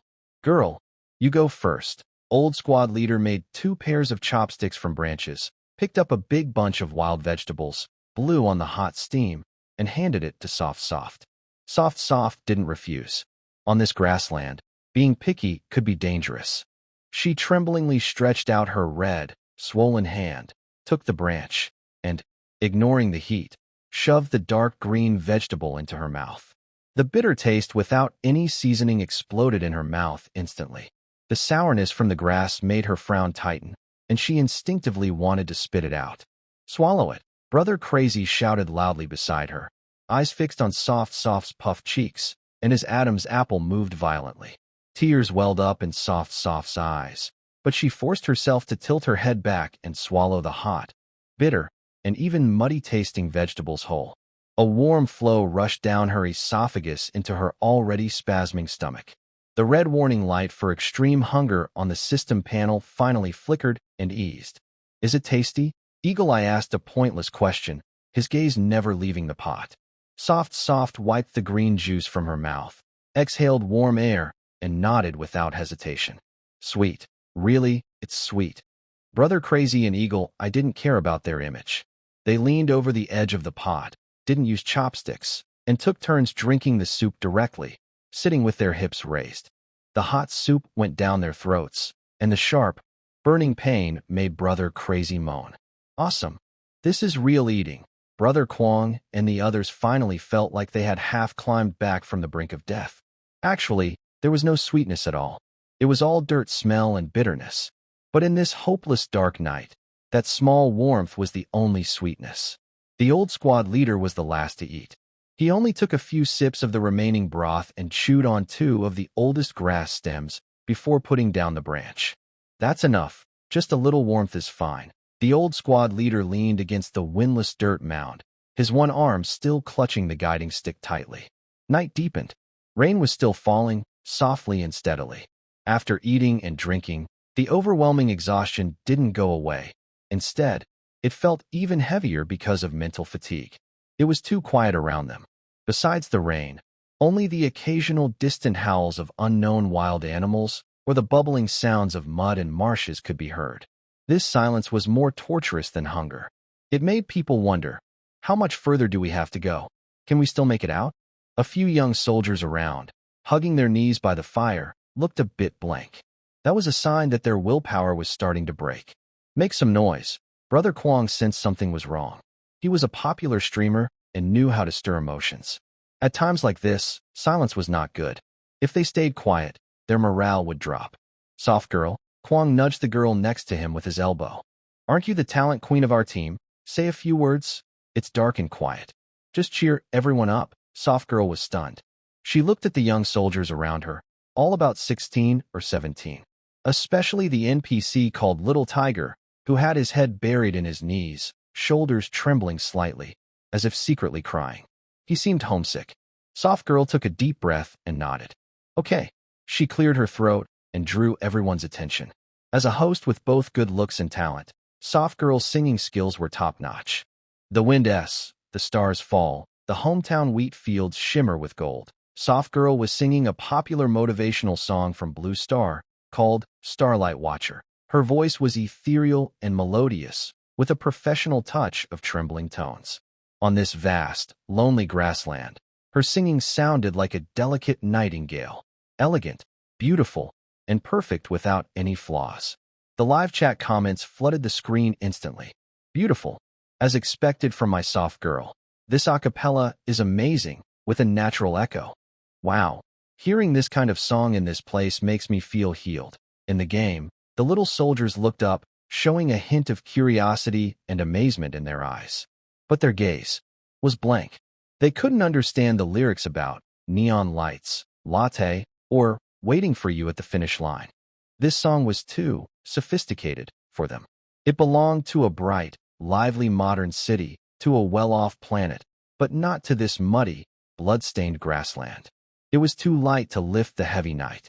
When the song ended, sparse applause sounded around. It was polite but distant. Soft girl bit her lip awkwardly, realizing her singing didn't quite fit here. Nice, old squad leader nodded with a smile, giving her an easy way out. Your voice is good, like a nightingale. Exactly. Old squad leader paused, took out a pipe from his pocket, though it was already empty of tobacco, and habitually chewed on it a few times. This tune is too gentle. Walking on this grass, if your legs go soft, you'll sink in. Brother Kwong's eyes lit up, and he climbed up the pole. Squad leader, how about you give it a try? They still didn't know what kind of songs the soldiers of the Red Army would sing. That old rascal Luo couldn't really expect old squad leader to sing an original song, right? Eagle Eye also looked at old squad leader with curiosity. There was no record of this army in the history books of the planet. They had no food, poor equipment, and were like scrap metal, fighting every day among the dead. But why did their eyes always seem to hold a light that Eagle Eye couldn't understand? Old squad leader didn't hesitate. He took out his pipe and tapped it against his shoe. We're just rough folks, not familiar with musical notes. But in our team, whether you can read or not, you have to know this song. It's our rule, and it's our pride. The old squad leader cleared his throat, his voice a bit hoarse. The melody was very simple, almost like a children's song, and it echoed over the silent swamp. Red soldiers must remember the 3 main rules and 8 points of attention. First, follow orders in everything. Only by working together can we win. This is the final version of the 3 main rules and 8 points of attention. The tune was so simple that anyone could hum it after hearing once, and the lyrics were straightforward enough for a 3-year-old to understand. But the moment they heard the lyrics, Kwang Gu, Ing Yen, Ruan, and all the viewers in the live stream froze. Is this the army song of the Red Legion? Isn't this just turning military rules into a catchy rhyme? At first, the viewers started to complain. But as the old squad leader continued singing, the bluntness of the lyrics revealed something deeper, causing the chat comments to suddenly pause. Second, don't take a needle or thread from the people. The people support and like us. Third, all spoils must be shared. Work to lighten the people's burden. Ing Yan's pupils shrank sharply. Not only him, but everyone in the chat was stunned. Are these lyrics serious? Is this real? The Red Legion still cares about discipline and whether the people like them during war. Old Luo's character is way over the top. Though, on Blue Star, the Dragon Country's army does have strict discipline. It seemed that in a parallel world, the Red Legion was even more idealistic. Meanwhile, in the game, the old squad leader's singing continued. Not only was he singing, but the originally dispirited little soldiers around him also straightened their backs. Little Tiger, Little Bean, and even soldiers from other squads in the dark distance started shouting along. Ruan opened her mouth wide, looking at these ragged people. They themselves were barely holding on. They clearly held guns in their hands, yet they sang and believed in the most silly ideas in the world. Is this the parallel world of old Luo's universe? Eagle Eye muttered to himself, his eyes growing more complicated. To make a game, the old squad leader and the others even have their own military songs, and there are such detailed, strict military rules. The mood in the live stream also changed. I'm a game story planner, I kneel. These lyrics are so amazing. Wow. Why do my eyes get moist just listening to it? This old Luo's game setting is so detailed. Even a military song, and such a catchy tune. Brother Crazy took a deep breath. He didn't care how idealistic the lyrics seemed to the people of Blue Star. He only saw the earnest face of the old squad leader and believed. Everyone sing along. The old squad leader looked at the 3 dazed new soldiers. Open your mouths. This is our soul.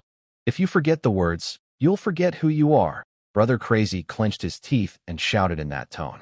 Follow the discipline. Everyone must be self-aware, supervise each other, and don't violate it.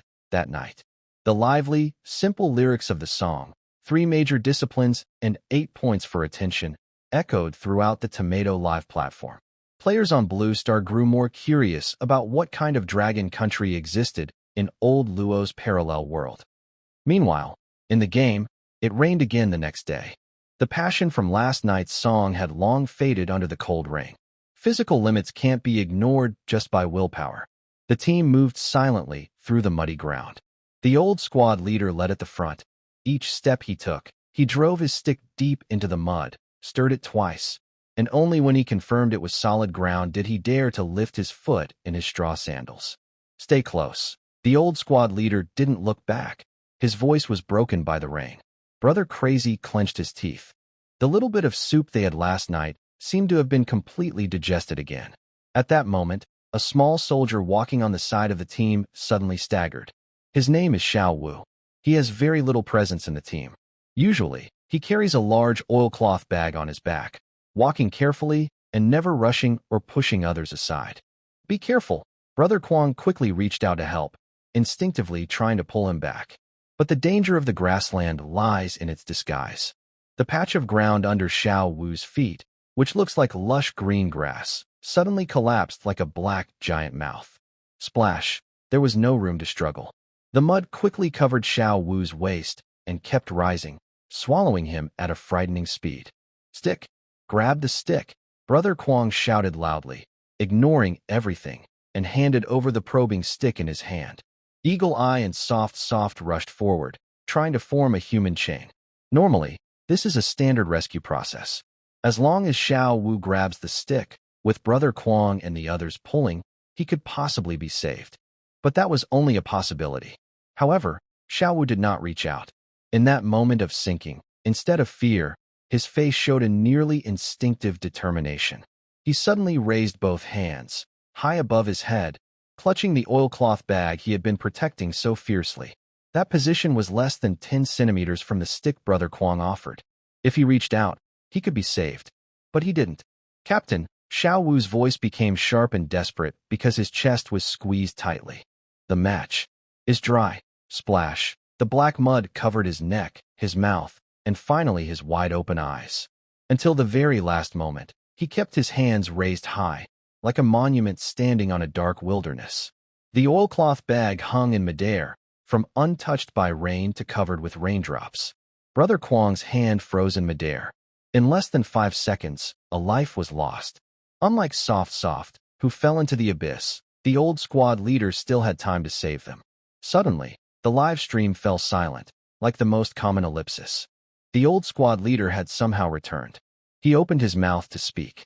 Rainwater flowed down his wrinkles, indistinguishable from rain or something else. He extended his only arm, trembling, and carefully took the oilcloth bag from Xiao Wu's stiff hand. As the weight disappeared, Xiao Wu's arm slowly sank into the muddy pond. Only the ripples of black circles remained, showing that a living person had just been swallowed here. Old squad leader opened his oilcloth bag. 1 layer, 2 layers, 3 layers. Inside was a tightly wrapped box about the size of a sweet potato. Old squad leader gently shook it.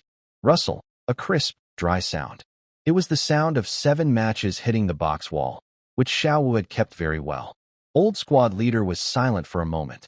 He couldn't find a dry spot on his clothes to wipe his hands, so he carefully re-wrapped the box. Then he turned around and looked at Kuang Gu, Ing Yin, and Ruan Ruan. Kuang Gu instinctively straightened his back. Ing Yin pressed his lips tightly. But old squad leader's gaze finally settled on Ruan Ruan. Girl, his voice was very soft, as if afraid of disturbing something. Take this. Ruan Ruan was stunned, looking at the oilcloth bag handed to her. Her body trembled uncontrollably. I, squad leader. I. Such a heavy thing. Really, really, she was the one to carry it? Take it. Old squad leader's tone was firm. I need to scout ahead. Roll in the mud. Those 2 fools will take the blame and do the hard work. You walk in the middle, safest. Old squad leader shoved the oilcloth bag into Ruan Ruan's cold hand, patting her back with his one arm. You're a girl, careful and attentive. Protect it well. If this fire goes out, our squad will really fall apart. Ruan Ruan held the oilcloth bag, feeling as if her palm was burned by a hot iron. She looked up and saw old squad leader had turned around, walking to the front of the team. He was stabbing the ground fiercely with a stick, his back hunched but strong as steel. Kuang Gu came over, patted Ruan Ruan's shoulder, and said nothing. But his red eyes told everything. Ing Yin glanced at the muddy pit that had swallowed Xiao Wu and whispered, Let's go. Don't let the matches get wet. Ruan Ruan bit her lip, trembling as she unbuttoned her collar and tucked the oilcloth bag, carrying Xiao Wu's body heat, into her most private underwear. Then she tightly wrapped her coat around herself and untied the torn cloth around her neck. She wrapped it twice around her waist, pulling it tight to prevent any rain from seeping in. Softly then took a step forward and silently responded to Eagle Eye with a single word. Let's go. The rain continued to fall. Without Little Wu, the group was shorter and quieter. Softly walked between Eagle Eye and Crazy Brother, her right hand always pressed against her left chest. Every few steps, she nervously pressed her fingers through her soaked uniform, checking her heart. Once, it felt hard and still there. Twice, still there. This repeated very often, almost like a strange habit. Softly, does your heart feel uncomfortable? Crazy Brother panted and wiped rain from his face. He saw Softly's face was pale, her lips purple, and her right hand was always on her chest. He thought Softly might have a heart problem caused by what just happened or from being cold and having her organs spasm. Here, give me your things. Crazy Brother reached to grab Softly's shoulder strap, wanting to help carry some of her load. Don't touch me. Softly suddenly stepped back, like a scared cat. Crazy Brother's hand froze in midair, confused by her shout. Softly seemed to realize she overreacted.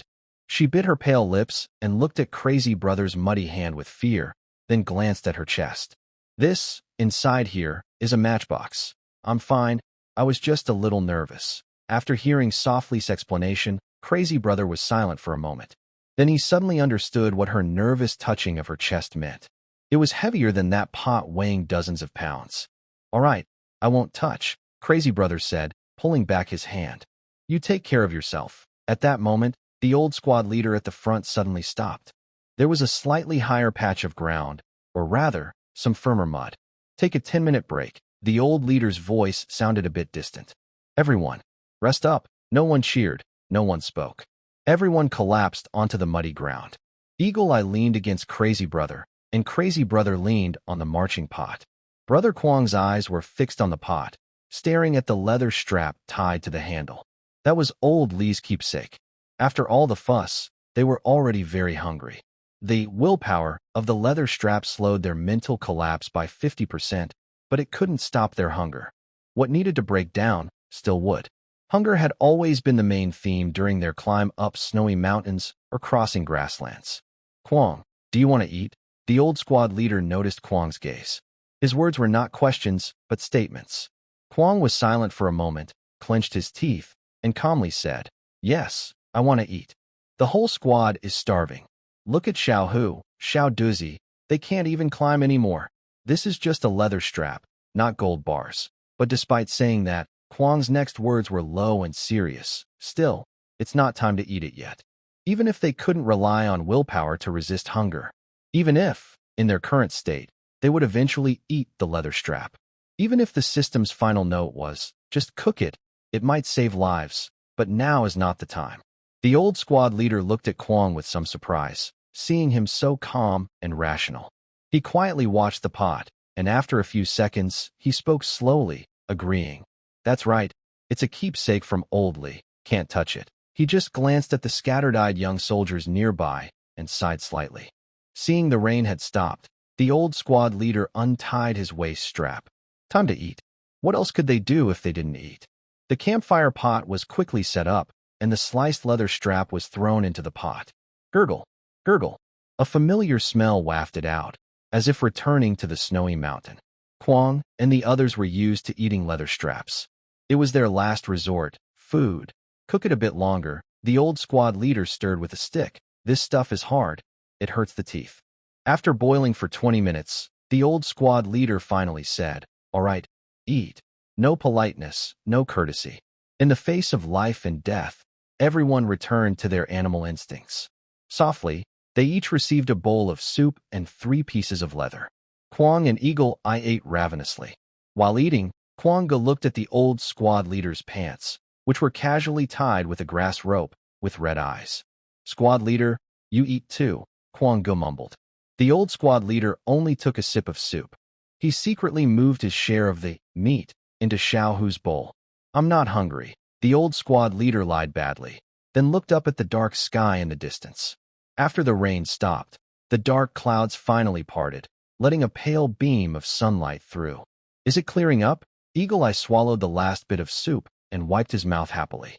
Old Luo finally acts like a person, but the old squad leader's face suddenly changed. He clenched his hand, holding the walking stick tightly, his cloudy eyes fixed on the gap in the clouds. "Not good."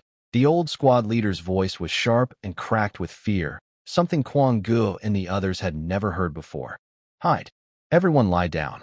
Quickly get into the mud." Before he finished speaking, the old squad leader pushed Xiao Duzi to the ground. Kwong and Eagle Eye hadn't reacted yet. "Lie down." "Why lie down?"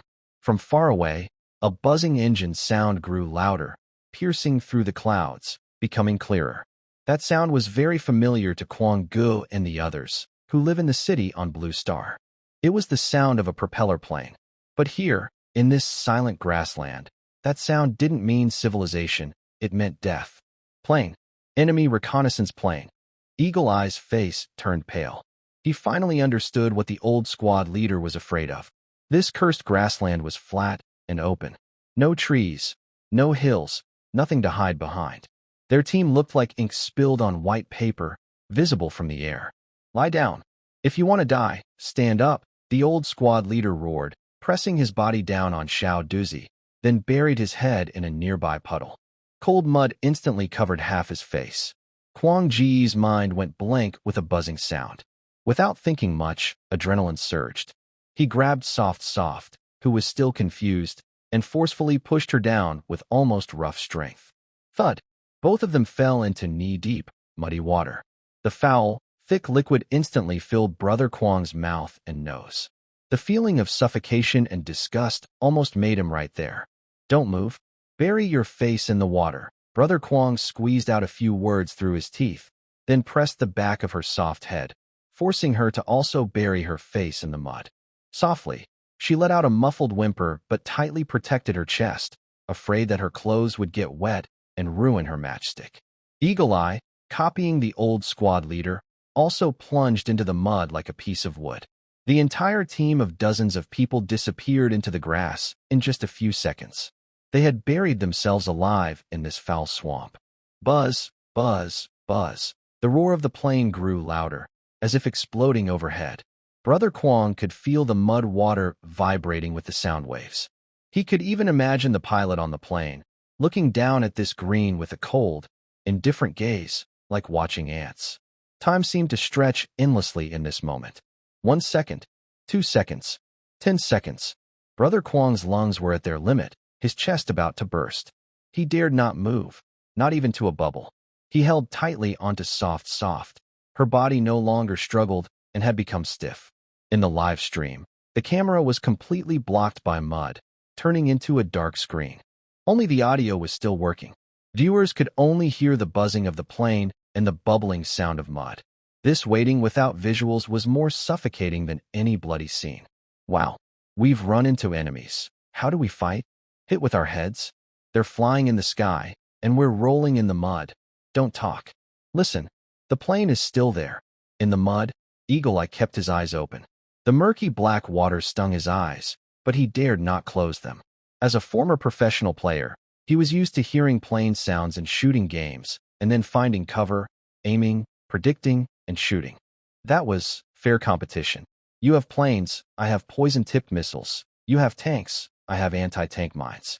At that moment, amid the deafening roar, Hawkeye felt a deep sense of helplessness from his soul. He was holding a simple wooden stick. At his waist was an old, nearly rusted rifle.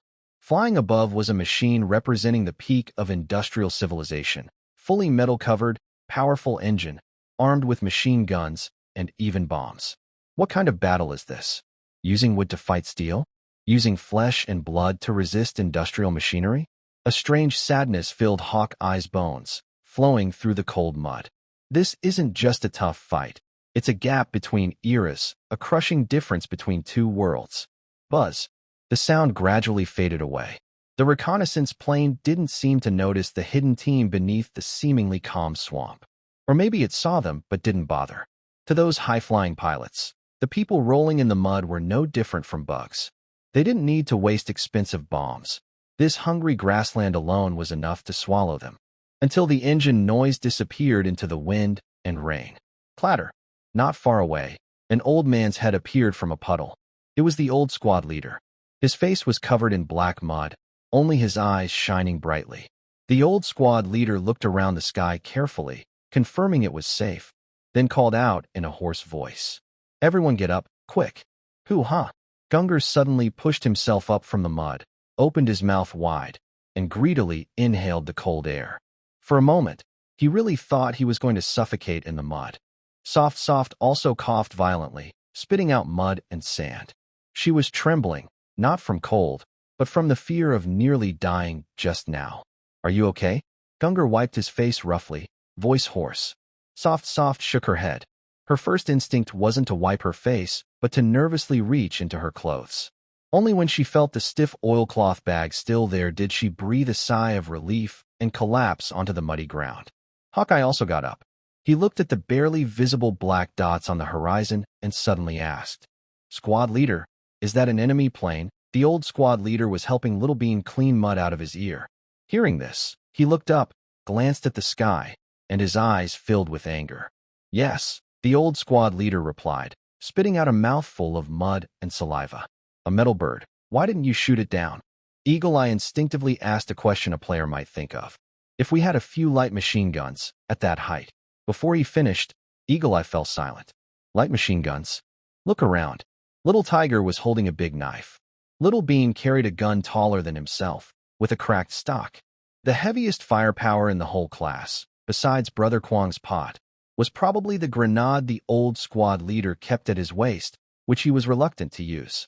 Fight. The old squad leader looked at Eagle Eye, who was reacting, and said sarcastically, what to fight with? Risk your life? Some reckless kids tried before, but they got swept up by machine gun fire in an instant. The old squad leader lowered his head, twisting mud from his sleeve. Remember this. On this grassland, we are mice in the ground, and they are eagles. When mice see eagles, they hide and stay out of sight. If you want to survive, keep your head low in the dust. Eagle Eye was stunned by these words, and the live chat was silent. Keep your head in the dust. This is so frustrating. I've never felt so frustrated playing a game. Even if I have a bad gun, I want to fight him. Fight what? Can you win? He's drinking coffee and enjoying the view in the sky, while you're in the mud, maybe even drinking. Is this the parallel world history of old Luo? Our dragon country has never experienced such a gap in war. Even the partial defensive wars Qinjingwa and others fought had kept the enemy at the border. Though fierce, they weren't this frustrating. As the protagonist of Red Expedition, the Red Army had to keep moving forward under such conditions, which is hard for Blue Star players to imagine. Get up. Don't just stand there. The old squad leader didn't give everyone much time to feel sad. Just now, they had been soaked all over. The little warmth from their body heat had finally dispersed. Now, with the wind their wet clothes clung to them like layers of iron, draining their remaining body heat. If we don't move, someone will quickly get hypothermia. Let's go. The old squad leader picks up a stick from the ground, without even looking back at the sky. Let it fly. We walk our own path. It has wings, but we have legs. I don't believe this metal bird can stay in the sky forever. It needs to refuel and land. Our legs don't need refueling. The old squad leader's words are rough, but they strongly encourage everyone in this hopeless situation. Yes, you have airplanes and cannons. I have 2 legs and my breath. As long as I don't die, I will keep walking. From the military songs the old squad leader and others sing, the players on Blue Star realize that the Red Army is a very determined and strong team. Some even see it as an ideal. Who doesn't like ideals? Especially since this ideal army is the main character of the Red Expedition. They are sure to shine in the future. The 3 brothers, Kwang-gu, exchange glances, and they start to look forward to the future of the old squad leader and his team. Let's go. Kwang-gu grits his teeth, carrying the heavy black pot that feels like it has become even heavier, and the team starts moving again. But not long after, the already gloomy grassland begins to be swallowed by darkness. The temperature is dropping at a terrifying speed. Soft, walking in the middle of the team, keeps her head down and moves mechanically. Her face is already colorless, as pale as paper. As the weakest player among the 3 brothers, Soft's body is fragile, and the previous mud and water made her condition worse. Soft, can you still hold on? Kwang-gu slows down and asks as he approaches her. But Soft doesn't answer, not even lifting her head. Her eyes are a bit vacant, just staring fixedly at the old squad leader's heels, like a puppet pulled by those straw sandals. Suddenly, without warning, Soft's knees give way, and she kneels straight down into the muddy water. But as his hand touched the soft arm, he was burned by its icy feel. It was too cold. Soft's current body temperature was probably lower than the mud on the ground.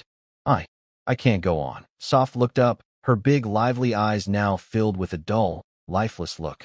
She tried hard to smile and tell her teammates she was okay, but her mouth was stiff and only twitched slightly. Brother Kwang, eagle-eyed. Soft tremblingly reached her hand into her chest, moving slowly and painfully. She unbuttoned her coat and took out the oilcloth bag she had been holding close to her heart, which kept her last bit of warmth. Here, Soft handed the oilcloth bag to Brother Kwang. The matches are dry. I can't walk anymore. I really can't. Take it and go. Forget about me. I don't want to be like Xiao Wu. Holding everyone back. At that moment, the live chat exploded with messages. Don't. Soft, hold on. We've come this far. Sniff. She really doesn't want to hold everyone back. She knows Brother Kwang and the others are already exhausted. We've persisted this long, and now you want to give up? Brother Kwang looked at the oilcloth bag in front of him. There were 7 matches. Or rather, 6 remaining matches. But it was something Soft was risking her life to protect. Logically, for the team and for the fire source, giving up the burden was the right choice. Especially since Brother Kwang was a player, and he even knew this was just a game. But he looked into Soft's eyes. Those eyes, full of a desire to live, but forced to extinguish their light to avoid burdening her teammates. Snap! A sharp sound. Brother Kwang suddenly slapped away Soft's hand. The oilcloth bag fell into the muddy water, but was quickly snatched up by Brother Kwang and put back into Soft's arms. Shut your mouth! Brother Kwang roared, his neck veins bulging like worms. Hold on to this. Who told you to give it to me? This is the task the squad leader gave you. Are you a deserter? Want to quit just because the task isn't finished? Brother Kwang's eyes are red, full of blood vessels. When Lao Li died, we didn't notice in time. When Xiao Wu died, I was nearby but couldn't catch him. Now, you're right in front of me. If you dare to die here, Brother Kwang's voice chokes up, filled with desperate anger. How can I keep playing this game after this? Brother Kwang doesn't want to be a hero. He's just a gaming nerd, a streamer who swears a lot. But he can't forget how Lao Li protected the team with his shield. He can't forget how Xiao Wu raised his hands. If he can't even protect his friends in this virtual world, what kind of man is he? Get on. Brother Kwang suddenly turns around and squats in front of Soft. Get on. I'll carry you. Eagle Eye watches this scene with a complicated look. He glances at the large camping pot on Brother Kwang's back. If he had to carry someone weighing over 90 pounds. Brother Kwang, you can't carry her. Eagle Eye calmly states the fact. Your stamina bar is already red. Carrying her will make both of you sink into the mud. So what do we do? Brother Kwang shouts back. Leave her. Eagle Eye pauses for a second, then silently hands the old tube to Little Bean beside him. Then he walks behind Brother Kwang and tries to untie the rope of the pot. I'll carry the pot, Eagle Eye says in a deep voice. You carry the person, you? Brother Kwang is stunned. With your small body, can you carry her? Eagle Eye, though skilled, doesn't have much more stamina than Soft. Even if I can't carry her, I have to try. Eagle Eye grits his teeth. Better than losing someone. Just as the two argue fiercely, a rough big hand presses down on Eagle Eye's hand as he tries to untie the rope. Old squad leader quietly returns, looking at Soft kneeling on the ground, then at the two angry men. Give me the pot, old squad leader says in a deep voice. Squad leader? Brother Kwang and Eagle Eye exclaim at the same time. With old squad leader's condition, carrying and exploring at the same time would be too much. I am the squad leader. Old squad leader skillfully lifts the rope tied to Brother Kwang's shoulder and slings it over his own. At that moment, the old squad leader's body suddenly sank downward and his back bent like a bow. But he quickly straightened up again. This pot was originally assigned to me by Old Li, he said. The squad leader adjusted his breathing, a rhythm familiar from years of carrying heavy loads during marches. Though I'm an old man and have lost a hand, my shoulders and head are still strong. We're still waiting for dinner, so we can't lose this pot. After speaking, he looked at Eagle Eye. Eagle Eye, you're quick-witted and sharp-eyed. He handed the shiny, well-worn tracking stick to Eagle Eye. Go ahead and scout the way for me. Eagle Eye wanted to stop the squad leader from carrying the load, but he held back his words. Yes, he could still scout. Looking at the heavy wooden stick in his hand, Eagle Eye felt it was both light and heavy. One wrong step at the front could cause the whole team to fall into a muddy pit. Scouting seems easy, but it's a sign of the squad leader's trust in him. Eagle Eye tightly gripped the stick and nodded firmly. Yes, crazy kid, carry someone, the squad leader ordered. Yes. Without hesitation, Crazy Brother quickly pulled someone onto his back. Even though the weight of dozens of pounds made his legs tremble, without the sway of the big pot, he felt steadier under his feet. Hold on tight, Crazy Brother growled. Don't fall asleep. Sing for me. Anything is fine. Meanwhile, a video was going viral online. Salted Fish Sauce posted another video with a very provocative title, Don't Be Led Astray by Crazy Brother and the Others. Snow Mountain Beginner's Guide. Just find the right method and you're good. In the video, Salted Fish Sauce, with a greasy face and spittle flying, was explaining his superior skills. On the screen, his team was trekking across a snow mountain. Unlike the fierce blizzards Crazy Brother and the others faced, Salted Fish Sauce's scene showed a sky as blue as washed cloth, with bright sunshine that made people want to put on sunscreen. There was no strong wind or suffocating whiteout, and even the deadly ice crevices were easily avoided thanks to the bright light. Brothers, see that? Salted Fish Sauce said proudly, walking confidently and explaining. Just keep restarting, and there's a 10% chance to get continuous sunny weather. Don't foolishly try to resist the snowstorm. That's for thrill seekers. Then, the video reached its most exciting moment with bright sunshine. Under a windproof rock on the hillside, the salty fish sauce, accidentally, brushed away some snow, revealing a 100-year-old wild ginseng with its roots fully intact. The comments exploded instantly, filled with 666, and wow. Salty Fish Sauce even smiled so much that her eyes narrowed into slits. Did you see that? It's a hidden treasure in the system. As long as we feed it to Old Li, the cook, he won't die. At the end of the video, Old Li, glowing with a healthy red face, carried a pot on his back, leading Salty Fish Sauce's team over the mountain pass. Everyone survived. In the comments section, ordinary players seemed to find a lifeline. Awesome. I knew old Luo wouldn't make the game all about dead ends. Turns out, there are hidden benefits. I'm going to try to get a starting account. I must get continuous sunny weather and find wild ginseng. Haha. Isn't that crazy guy and the others just big fools? They're struggling to eat bread while others are eating ginseng. After Crazy Brother and the others finish streaming, in the virtual lounge, Salty Fish Sauce's comment, "That's for thrill seekers," still echoed. Bang! Crazy Brother squeezed the energy drink can so hard it burst, brown liquid splattering everywhere. Crazy Brother suddenly stood up. When that kid shoved the ginseng into old Lee's mouth, I just wanted to reach through the internet and punch him. Eagle Eye sat in a chair, crossing his arms under his chin, looking equally grim. But he was calmer than Crazy Brother. As a former professional player, he understood this mechanism very well.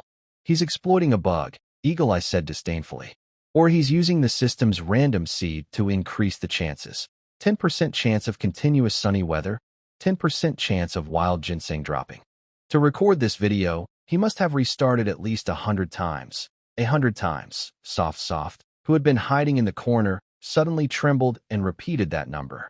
Restarted 100 times. Soft gritted his teeth, trembling as he spoke. In other words, before he managed to find that ginseng, the old squad leader had to go through at least 99 cycles of reincarnation. Brother Kwang's body suddenly stiffened, and Eagle Eye fell silent. Yes, this is the difference between ordinary players and them. In Shin Yuchan's eyes, the old squad leader, Little Tiger, and Old Lee are just data made up of zeros and ones. No loot. No problem. Just click. Restart. The NPC who just froze to protect the pot will be smiling happily at the spawn point in the next second. Even to get good weather, players can easily let NPCs die to refresh the perfect start. But Brother Kwang closed his eyes. A scene appeared in his mind. The old squad leader secretly giving the only piece of dry food to Little Tiger in the mud. Then he saw Xiao Wu raise his hand over his head, refusing to let go even as mud swallowed him. Old squad leader once said. Kwang suppressed his anger. He said he always dreams. He always dreams. If we also go after that cursed wild ginseng. Brother Kwang suddenly opened his eyes and slammed his fist on the table. How many nightmares does the old squad leader have to endure? This is real historical difficulty. Back then, could those people save their progress? Restart the game? Not walk this path just because it snowed or rained today. No wild ginseng. Only belts. Only grassroots. Only mud. Kwang pointed at the perfect clear video on the screen, his anger turning into a bitter smile. Luck? With luck? Living people rely on this here. Kwang fiercely pressed his hand to his chest, where his heart beats. Rely on fate. On tough bones. The room fell silent again, only Kwang's heavy breathing breaking the quiet. Eagle Eye slowly stood up, walked over to Kwang, and patted his shoulder. You're right. Beating luck to clear this is the greatest insult to this history. We can die, but not in such a careless way. We don't need that cursed wild ginseng. We have the old squad leader and these legs. That's enough. The next night, darkness fell. There was no moon in the grassland night. Only occasional flickers of phosphorescent fire in the distance signaled the death of decaying plants. The team stopped on a slightly dry hilltop. Everyone huddled together, with Soft in the middle. At this moment, Soft was starting to talk nonsense from the fever. Even though Brother Kwang had carried her earlier and even gave her his only dry coat. But the mud and water damage couldn't be fixed just by restarting the game. Cold. So cold. Soft curled up, teeth chattering. Brother Kwang secretly cursed the old thief Luo, who clearly didn't see them as real players. Hold on. Soft, Brother Kwang said, rubbing her cold hands. It'll be better at dawn. The sun will come out. But how long until dawn?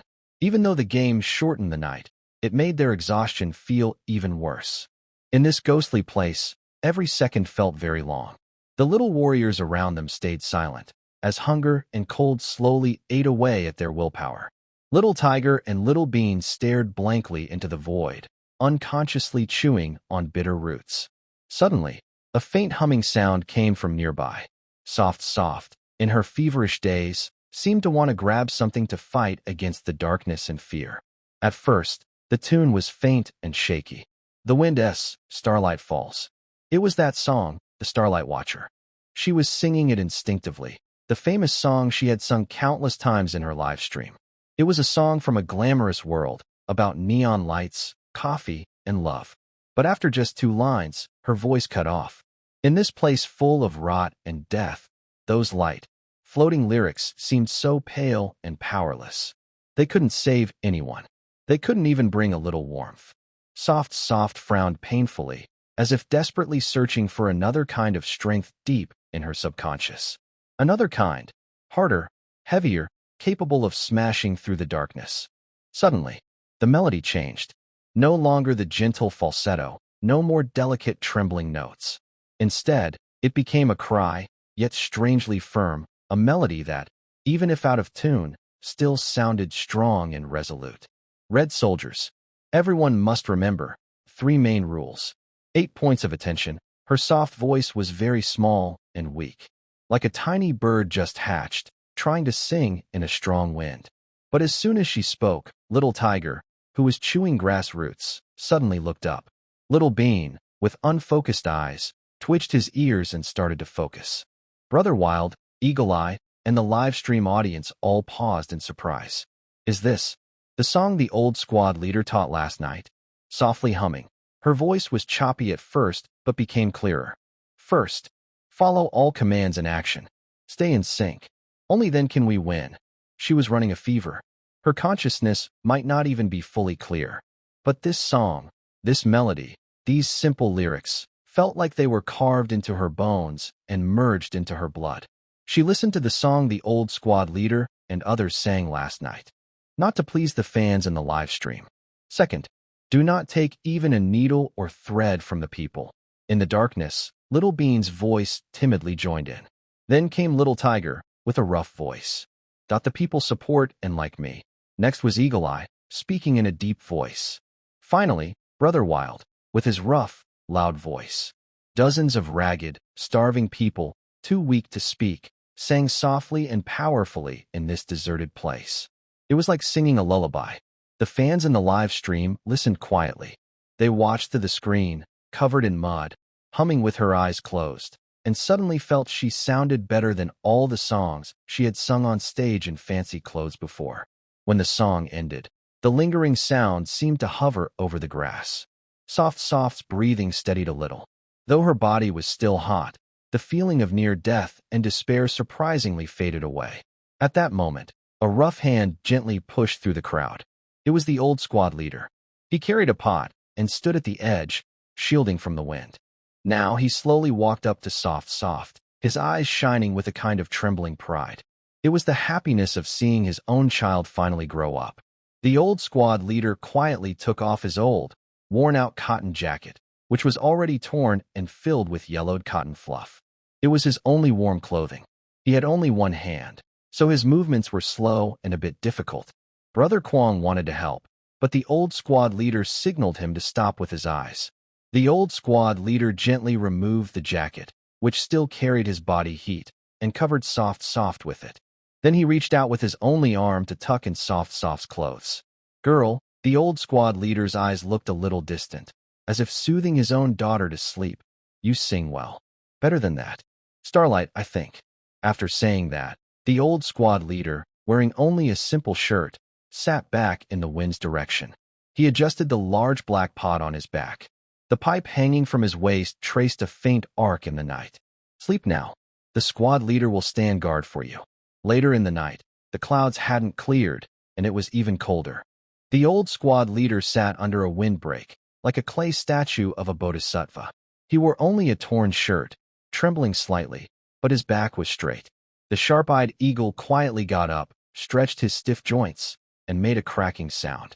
The old squad leader's ears twitched, but he didn't turn around. Wake up. Sleep a little more.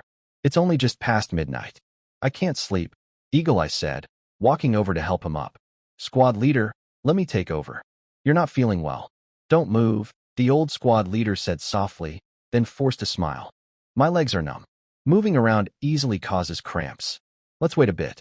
In the faint glow of the phosphorus fire, Eagle Eye saw the old squad leader's face clearly. It was pale with an unusual bluish-gray tint.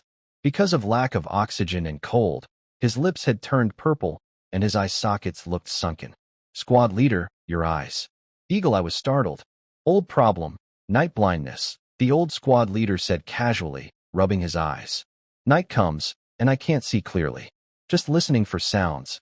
I serve as your ears. Night blindness, or nyctalopia, made Eagle Eye's viewers in the live stream suddenly upset. This is because you didn't eat enough, lacking vitamin A. Just now, the old squad leader said.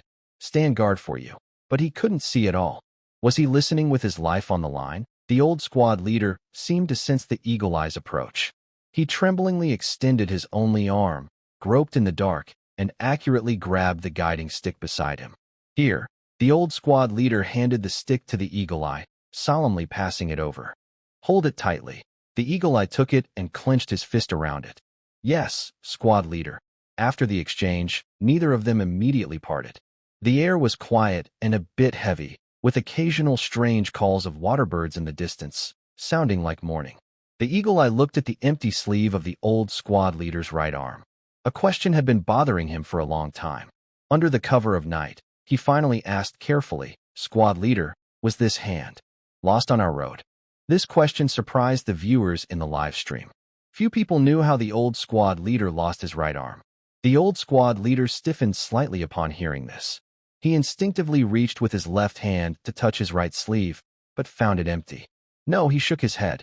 His cloudy eyes seemed to pierce through the dark grassland, looking far to the south. It was lost on the way from Anshunchang to Looting Bridge. Hearing Anshunchang, the Eagle Eye was still confused about where that was. But when he heard Looting Bridge, he seemed to remember something, and his pupils shrank suddenly. The viewers' comments also reacted quickly. Wow, Looting Bridge? The one from the Great Looting Bridge raid? I knew it. I knew this game had a prequel. That foggy area on the map was definitely a foreshadowing. My goodness, if it was lost there, the battle must have been fierce. The Eagle Eye couldn't help but ask again, what happened back then?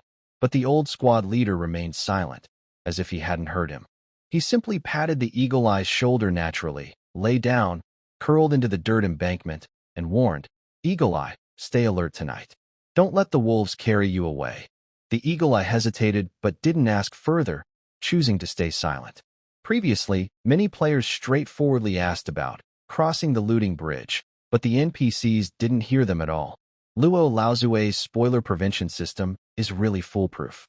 However, his casual question unexpectedly revealed some information about Looting Bridge, which was a pleasant surprise.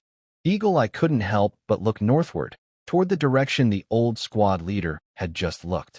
Looting Bridge. Old squad leader. Amputated arm. Since there is a prequel, perhaps the old squad leader's missing arm can be changed in the future through the prequel? Hurry up. You'll freeze to death.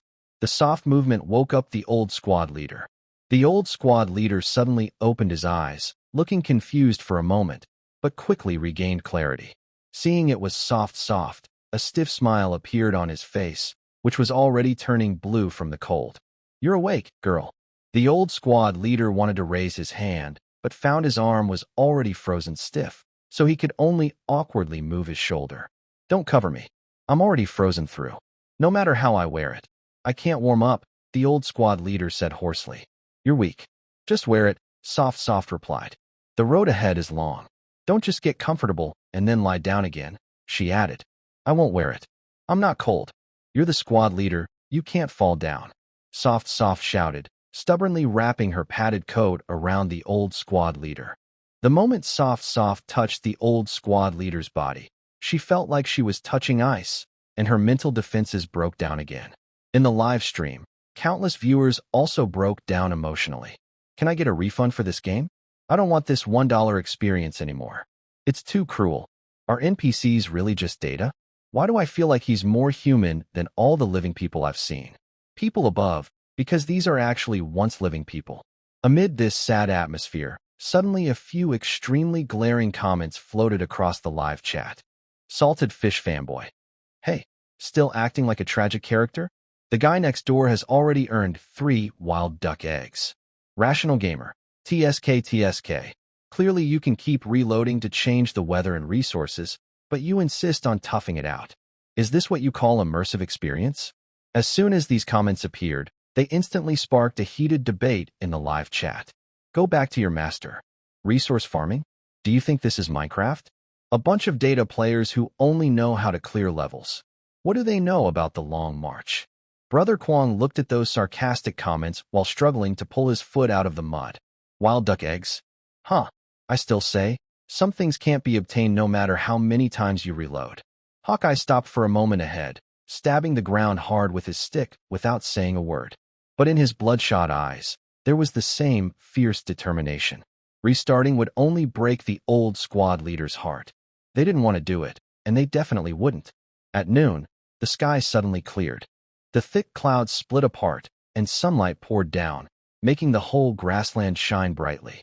The swamp that had looked dark and frightening now appeared strangely beautiful. The scenery around them changed. The gray-black mud was gone, replaced by endless green meadows. Unknown yellow and white flowers covered the hills, swaying gently in the breeze, the grass lush and soft. The rotten smell in the air faded, replaced by a fresh, sweet scent of plants that lifted everyone's spirits. Wow, this is amazing. I have to take a screenshot. If no one said this was part of the Long March quest, I'd think it was a travel commercial. Did the game designer finally show some kindness? Letting players enjoy the view?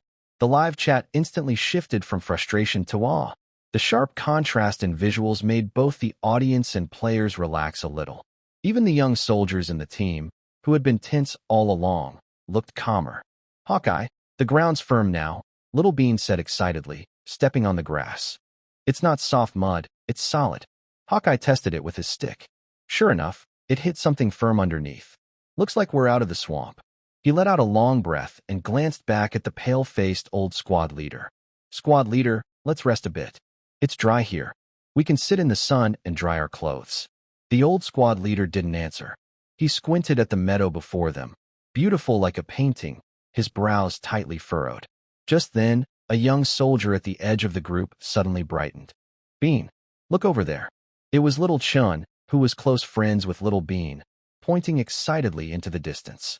In a lush green grassland, there was a bunch of bright red wild berries hanging on a branch, like red agate, just 5 or 6 meters from the main road.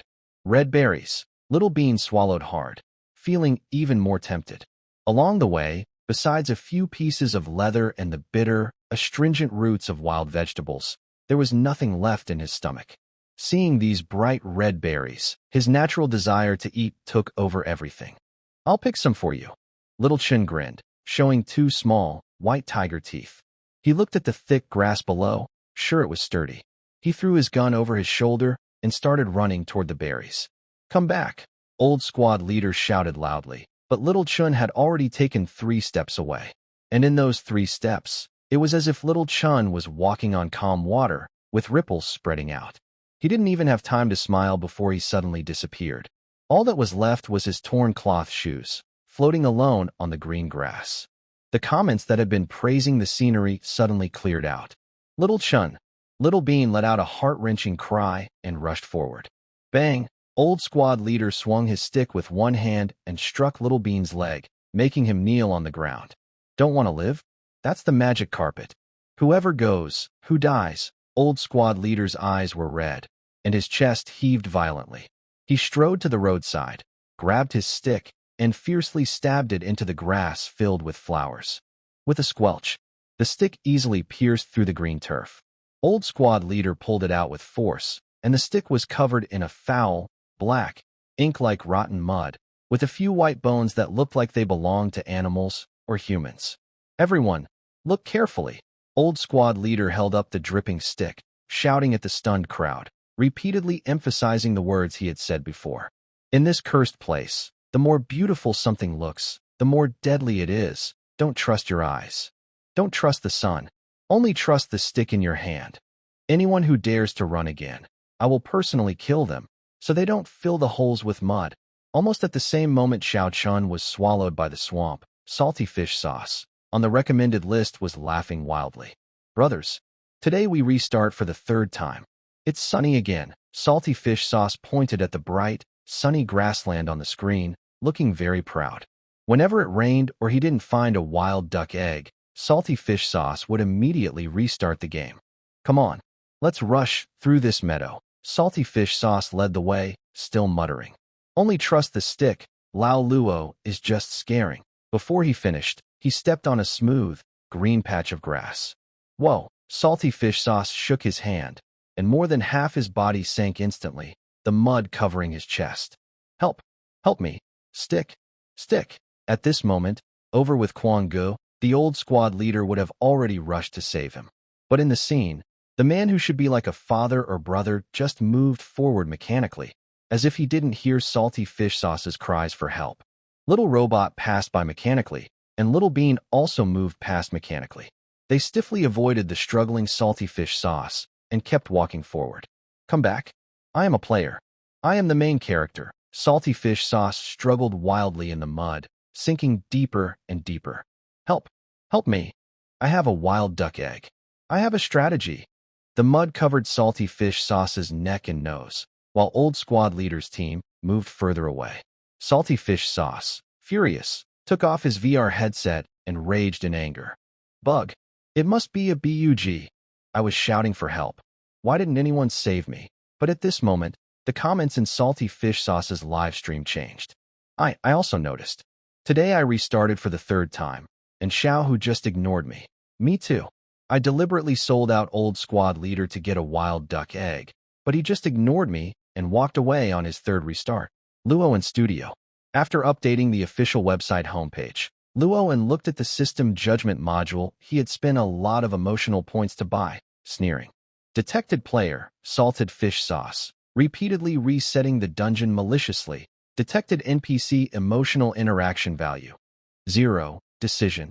Not qualified to carry the fire of civilization. Action. Revoke hero spirit fragment. Downgrade to basic pathfinding AI. The scene shifts back to Brother Kwang's live stream. Xiao Chen is gone. Brother Kwang kneels in the muddy water, clutching that shoe tightly. Suddenly, someone in the chat floods the screen, informing Brother Kwang about their new discovery, the NPC dullness mechanism, and warns them not to restart the game. If they restart, their favorite old squad leader will lose his soul. But Brother Kwang never considered such an idea. Get up! A hoarse voice sounds above Brother Kwang. He looks up and sees the old squad leader with a face as hard as iron and eyes as red as blood. He bends down, takes the cloth shoe from Kwang's hand with one arm, and carefully places it into his chest. Xiao Chun is a good kid, the old squad leader sniffs, and his stick suddenly hits the ground hard. But the road still has to be walked. If he dies here, Xiao Chen's death will be in vain. The old squad leader turns around, his back slightly hunched, and takes the lead staff, symbolizing the leader from Eagle Eye. Everyone stay close. Follow in my footsteps. No one is allowed to run around. Do you hear me? Got it, Xiao Duzi cries out. Then, the old squad leader pulls Kwang along and hands him the marching pot again, clearly taking the lead himself. At this moment, viewers in the 3 major live streams suddenly understand why Kwang's difficulty level is so intense that it's hard to look away, while salted fish sauce's easy start makes everyone nervous. Because here, there are people who are afraid of death, cry, make mistakes, curse, but at critical moments will entrust their lives to you. People. On the official homepage of Red Expedition, a new blood-red slogan quietly appears. Realities, if toyed with thrice, will be met with foolishness. When the blood fades, it's no longer the characters that are lost, but our eyes. The wind has stopped. The relaxed atmosphere of the outing is gone. Soft walks in the middle of the team, with Eagle Eye watching the road ahead and Brother Kwang holding the formation. But her gaze never leaves the frontmost old squad leader. Earlier, the old squad leader, despite losing his arm and feeling tired, used his probing stick to test the ground, pushing it in, checking the depth, pulling it out, and then moving on. His movements were quick and full of the toughness of a veteran. But now, things are different. Every time the old squad leader pushes the stick into the mud, he clearly leans his body onto it. He's not just exploring, he's using it for support. He shifts most of his weight onto the stick. When he pulls the stick out, his shoulders tighten as if he's fighting a tug-of-war with the sticky mud. His legs are trembling. Even through his muddy pants, Soft can see his calves trembling with effort. Eagle Eye, Soft moved closer, speaking very softly and with a hint of worry. You go ahead. Eagle Eye was focused on the grass under his feet. He paused, looked at the old squad leader's back, and was surprised by Soft's words. As a former professional player, his observation skills are top-notch. At first, he was distracted by the colorful flowers, but now, calming his mind, Eagle Eye's heart sank. The old squad leader's steps were unsteady. He still stepped firmly, but the slight wobbling was obvious to Eagle Eye. Squad leader, Eagle Eye quickly moved a few steps closer to his side. Give me the stick. Let me explore ahead, and you watch behind. The old squad leader didn't stop or turn around. He just panted heavily.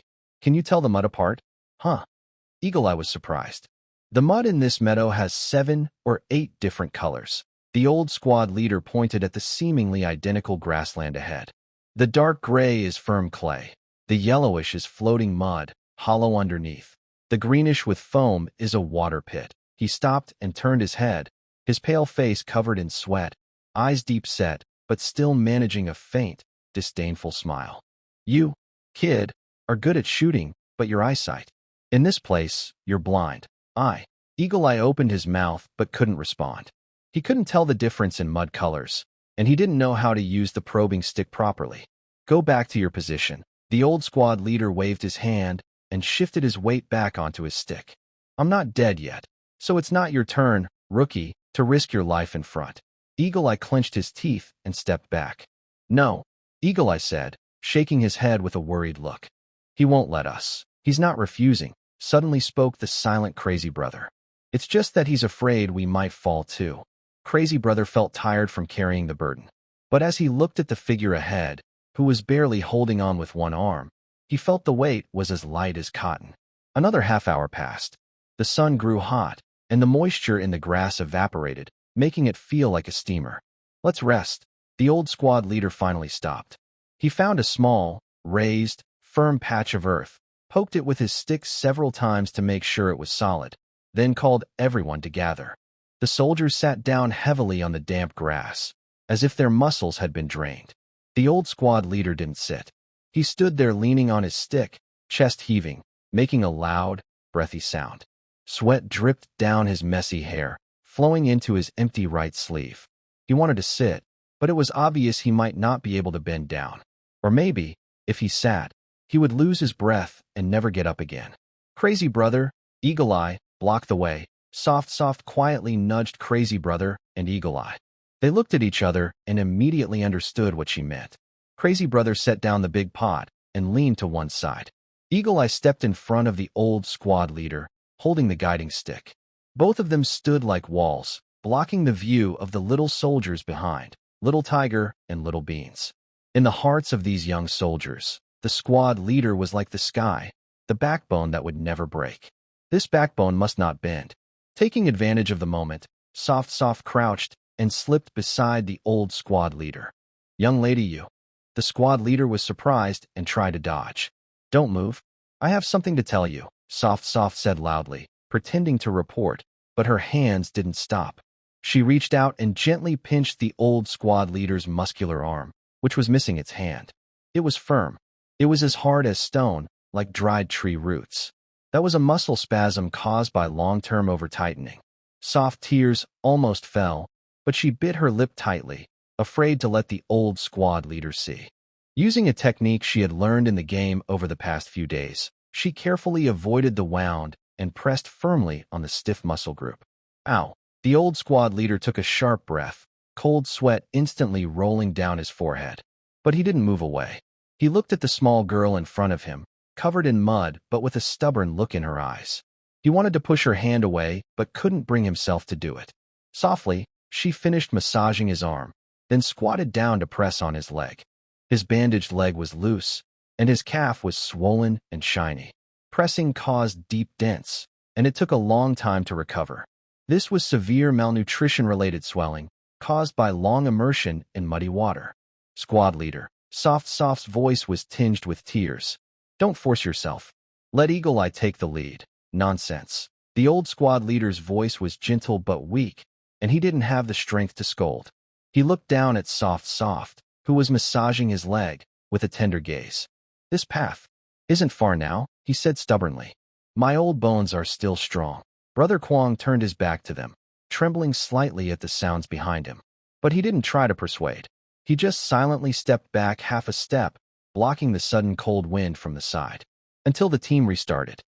At sunset, the old squad leader stopped. Ahead was a slightly dry hilltop, connected to a few silent water pockets. The water was dark and still, with no ripples. Only occasional bubbles of marsh gas burst, making a dull, gurgling sound. Rest here, he ordered. Everyone seemed to lose their strength, collapsing in a heap. No one spoke, only heavy breathing and the rumbling in their stomachs. Hunger was a common part of the Red Army crossing the grasslands, especially for those at the back, like the old squad leader and his group. Even if they wanted to dig up some wild roots, they had to see if the main group left any behind. Their belts were almost empty, with only 2 pieces left. Little Bean curled up, unconsciously chewing on a piece of dry grass, an instinctive survival reaction. On the players' panel, everyone's hunger level has dropped below 20%, turning red as a warning, but the tough guys remain silent. They are used to being hungry. They have also gotten used to eating things they never would have thought of before, like leather strips and wild vegetable roots. The old squad leader didn't sit down. He first picked up some nearly dry cow dung nearby and used a tightly held dry fire tinder to light it. A faint flame licked the air, slightly warming the damp cold. Eagle Eye, go guard the surroundings. Crazy Kid, help everyone set up the rain tarp. While giving orders, the old squad leader reached into his worn-out military hat, feeling for something. Squad leader, where are you going? Soft and sharp, someone asked. To the bathroom, the old squad leader replied without turning around.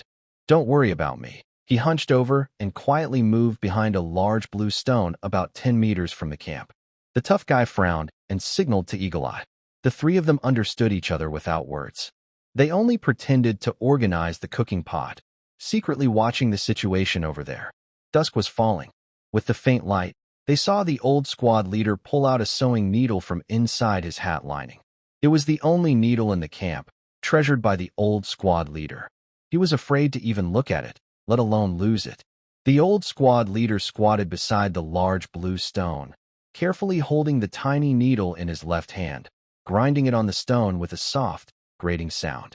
The noise was quiet but sharp. After a while, he heated the needle red in the fire, then bit one end of it with his teeth and pulled hard with his left hand. The needle bent. It became a simple, cold-looking hook. The live stream chat suddenly went silent. Is that a fish hook? What is the old squad leader planning? Can there be fish in this water? Come on, this is just a stagnant pond, and we're over 3,000 meters above sea level. The tough guy didn't understand either. In games like Winter, fishing requires buying a carbon fishing rod and premium bait. Using a sewing needle to fish? That sounds like something from a fairy tale story. But the old squad leader didn't care about these. He pulled out a few wriggling water worms from the muddy water and hung them on a hook. He tied a thin rope, usually used for tying legs, to the end of a needle and found a dry branch to use as a rod. Then, the hunched figure sat quietly by the water's edge. The wind was strong, making his empty sleeve flap loudly. He looked like a weathered stone statue, standing still and staring at the dark water. 10 minutes. 20 minutes. Soft couldn't help but want to go over and advise him. How could there be fish in such a place? Wasn't that a waste of effort? Don't go, Eagle Eye said, stopping her with a low voice. This is what the squad leader thinks.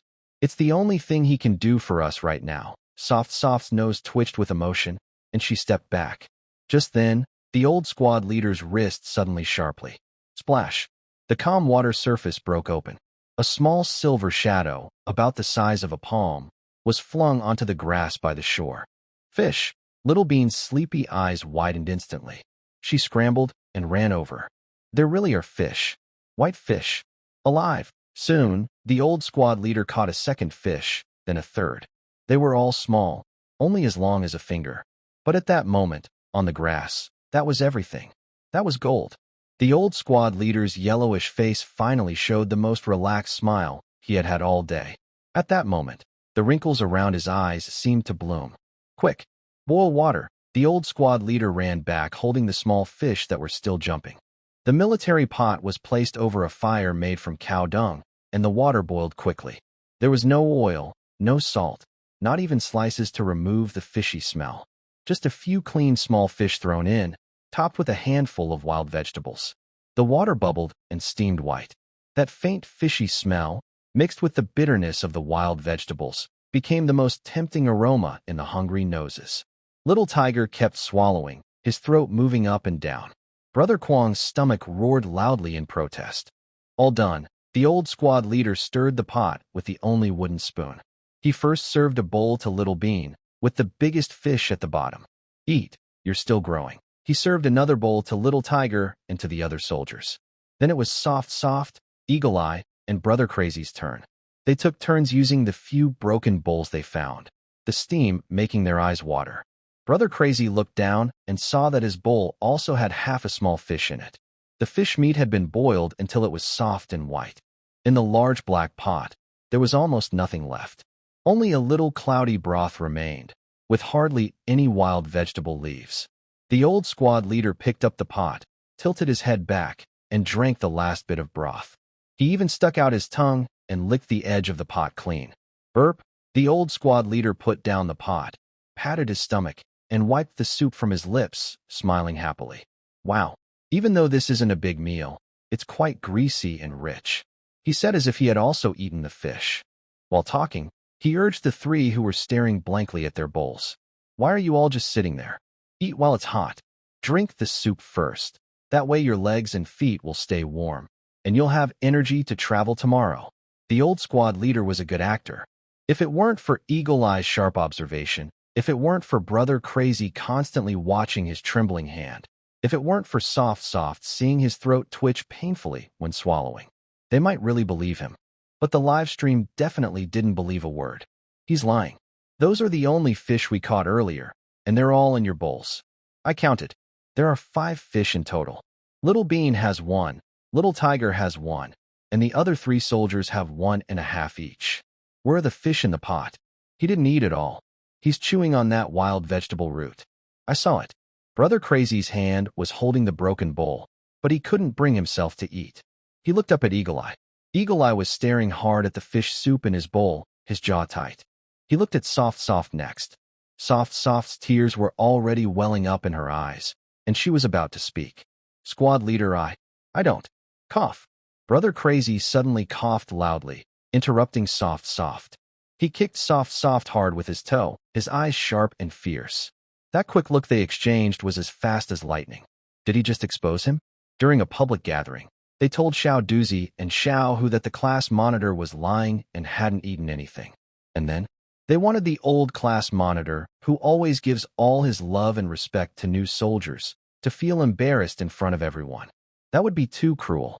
But since the old class monitor wants to act, we will play along with him. Suddenly, Kwang Gu slammed his bowl onto the ground with a loud, "Oh it!" Kwang Gu shouted loudly, frowning with dislike, using a broken wooden chopstick to stir the precious fish soup in his bowl. What is this? It's too fishy. No salt at all. If I take a bite, I'll probably up the grass roots I ate yesterday. The old class monitor's smile froze on his face. Kwang Gu, I don't like eating meat. Kwang Gu declared confidently. I've always been weird. I only drink the soup when I eat fish, and I get allergic to meat. You handle the meat yourself. He didn't wait for a reply and directly poured all the fish meat, along with the soup and water, back into the pot. He only left a little bit of broth and drank it all in one gulp. Ah, that's refreshing. This soup really clears my stomach.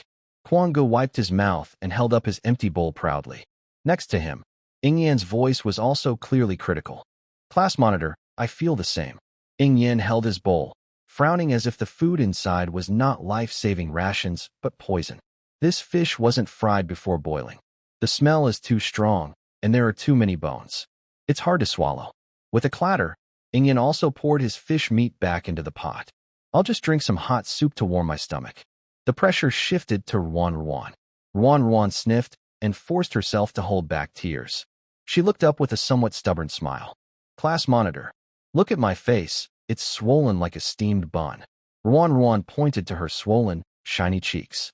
I've had acid reflux in my stomach these days. I can't stand the smell of meat, and I feel like vomiting just from the smell. I really can't eat this fish. If I swallow it, I might get a stomach ache, and then I won't be able to walk. That would only be a burden to everyone. With a clatter, the third bowl of fish meat was also poured back into the pot. In an instant, the once nearly empty pot looked fuller again. The old squad leader stared blankly at the pile of white fish meat in the pot. He looked at the three new soldiers, who usually listened well but today seemed unusually fussy. His lips trembled, and in his cloudy eyes, a feeling called anger was surging.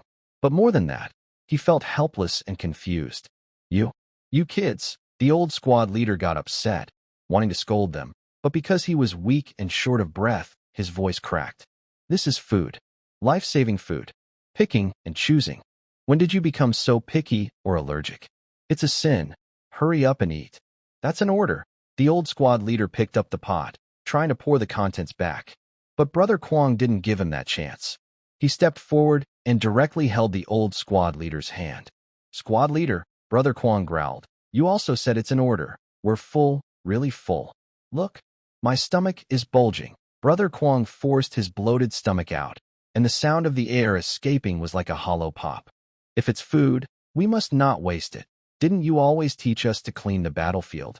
Now, these enemies left in the pot are yours. The whole squad is counting on you to lead the way. If you fall, who will take care of these kids? You all. The old squad leader's one arm was raised in the air, trying to push the pot away. But Eagle Eye took a half step forward, blocking the old squad leader's path to push the pot back. Squad leader, you also taught us that on the battlefield, there's no room for hesitation. The battlefield is right here in this pot. We've retreated. Now it's your turn to step up, but no buts, softly stepping forward, her voice firm. Squad leader, if you don't eat, it's a waste. If you fall, who will lead us out of this muddy place? Who will take Xiao Duzi and the others home? This made the old squad leader pause. He instinctively looked back at Xiao Duzi and Xiao Hu. Xiao Hu and the others finally understood. Brother Kwong and the others were being fussy, just to make sure the old squad leader ate the meat. Squad leader. Little Tiger stepped forward quietly and whispered, just eat it. Brother Kwong is too tired to take the blame. Brother Eagle Eye's eyes are also blurry. If even you can't see the way clearly. Little Tiger's awkward excuse wasn't finished, but everyone understood the meaning. They were all trying to give the old squad leader a way out. The old squad leader looked at the group of soldiers surrounding him, especially Brother Kwong, Brother Eagle Eye, and Soft. Once, when these three new soldiers first entered the snowy mountain, their eyes were full of innocent foolishness and fear of death. Back then, he was like a mother hen, spreading his wings to protect these young, naive chicks. But now, in their eyes, he saw a familiar light. That light he had seen before in Old Lee, in the eyes of the fallen platoon leader, and in the eyes of countless comrades who had fallen along the way. It was the light of someone willing to give up their life to save others without hesitation.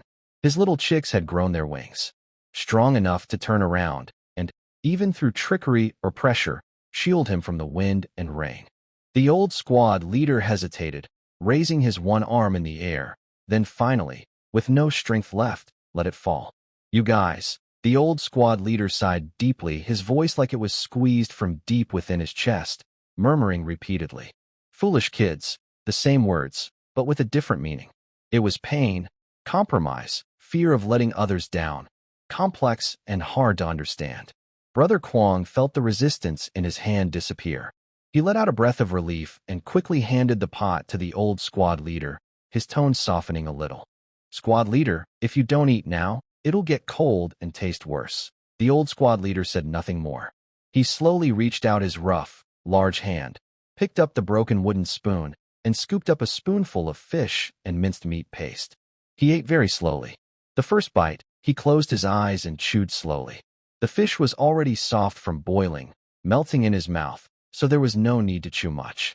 But he seemed to be savoring the most precious delicacy in the world, as if performing a solemn ritual. With each swallow, Brother Kwong could see the old squad leader's throat move painfully, as if he was swallowing not fish, but a heavy stone. This pot contains something that, to the old squad leader, is not fish at all. These are the blood saved by 3 new soldiers from their teeth gaps, representing hope gained through their life force. This meal is probably the most difficult feast he has ever eaten in his life. Then, the second bite, the third. The old squad leader eats very carefully, even scraping off a tiny bit of soup from his beard with his fingers and licking it clean. Until the bottom of the pot is empty, he tilts his head back and drinks the last drop of soup. Clang! He puts down the pot, and the wooden spoon makes a sharp sound as it hits the empty pot. The old squad leader lowers his head and harshly wipes his face with the back of his only remaining arm. No one can see clearly whether he wipes away sweat caused by the heat or tears that overflowed from his eyes. When he lifts his head again, his face has returned to its usual stern expression. Enough! Why are you all just staring at me? Do I have flowers on my face? Since everyone is full, stop pretending to be dead here. Especially you 3 fools. The old squad leader points at Kwang-gu, Ing-yen, and soft, his tone fierce. If anyone falls behind tomorrow, I will definitely beat him to death with a stick. Go to sleep now. Immediately. Right now.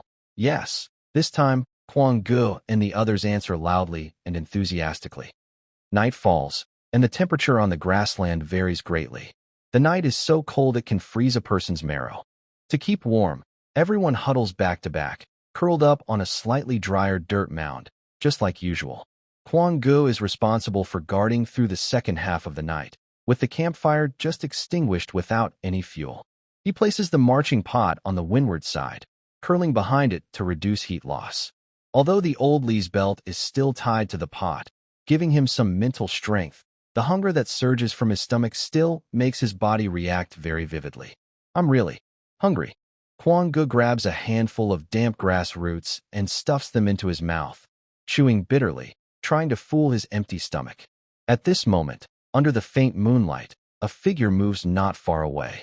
It is the old squad leader, quietly getting up from beside the outermost stone. He seems to be holding something in his hand, carefully fiddling with it in the pale moonlight. Brother Kwang squinted his eyes and quietly watched without making a sound. He saw the old squad leader holding a needle that had just been used successfully. The needle was blackened by fire and worn down by stones, bent into a rough hook shape. To any modern fisherman, this would be considered scrap metal, just a piece of old wire. But the old squad leader handled it carefully, as if holding a rare metal. He repeatedly wiped the dull hook tip with his sleeve, then unbuttoned his collar. His shirt collar was already worn out, but he chose the most noticeable and respectful spot. His fingers were a bit clumsy, trying several times before he managed to pin the bent fishhook onto his collar. Once secured, he gently pressed it with his thumb, as if afraid it would fall or wanting to feel its hardness. The moonlight shone down, illuminating his deeply lined face and the dark fishhook. In that moment, the simple hook seemed to flash with a golden glow. Brother Kwang watched this scene, his nose stung with emotion. He quickly buried his head in his knees, afraid to make a sound. In the live stream, it was nearly midnight, but the number of viewers was increasing instead of decreasing. The comments about the recent fish feast had fallen silent, feeling strangely quiet. Until a close-up of the fishhook pinned to the collar appeared, a comment slowly floated by. Brothers, that fishhook. I think I saw a golden medal. The golden fishhook, made from a discarded embroidery needle, pinned to his collar, looked especially glaring in this dull gray world, even without sunlight. It was the badge of their entire class and the only bright spot right now.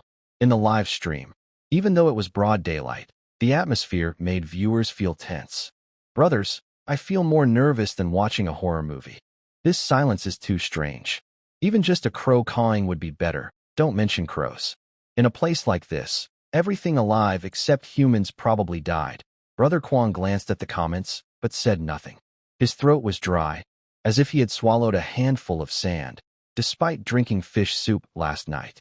That deep, endless hunger still gnawed at his stomach like crawling bugs. Suddenly, bang! A dull gunshot sounded from far away without warning, tearing through the maddening silence. Take cover! Almost at the same moment as the gunshot, the old squad leader's shout hadn't fully left his mouth. Kwang, Eagle Eye, and Soft instinctively reacted. The 3 of them immediately threw themselves behind a damp patch of grass, skillfully using a half-meter-high dirt mound as cover. Little Tiger moved quickly, holding his big knife across his chest, blocking beside the old squad leader. Little Bean, a bit slower, rolled and crawled behind Eagle Eye, clutching tightly to an old-fashioned rifle. Their quick, coordinated actions flowed smoothly, so fast that the viewers in the live stream barely had time to react. Wow, that reaction speed. Is this soft I know? Is there an enemy? Mud splattered across Kwang's face. He didn't bother wiping it, only narrowing his eyes and staring straight ahead. The old squad leader held his gun with one hand. His cloudy eyes suddenly sharpened like an eagle's, and his ears twitched slightly, catching even the faintest vibrations in the air. 1 second, 2 seconds, 10 seconds passed. There was no intense gunfire, no shouts, no whistling of bullets through the air. The world returned to that suffocating silence. Strange. Eagle Eye, lying beside Kwang, frowned and whispered, if this was a fight, there should have been more than one shot. Could it have been an accidental discharge? Soft asked softly, voice trembling. No one answered. About a minute passed. Bang. Another sound. Still dull, still distant. This time, everyone could tell it came from behind a patch of waist-high reeds ahead. The rhythm was steady, moving closer. The old squad leader frowned deeply. He slowly straightened up and put away his gun.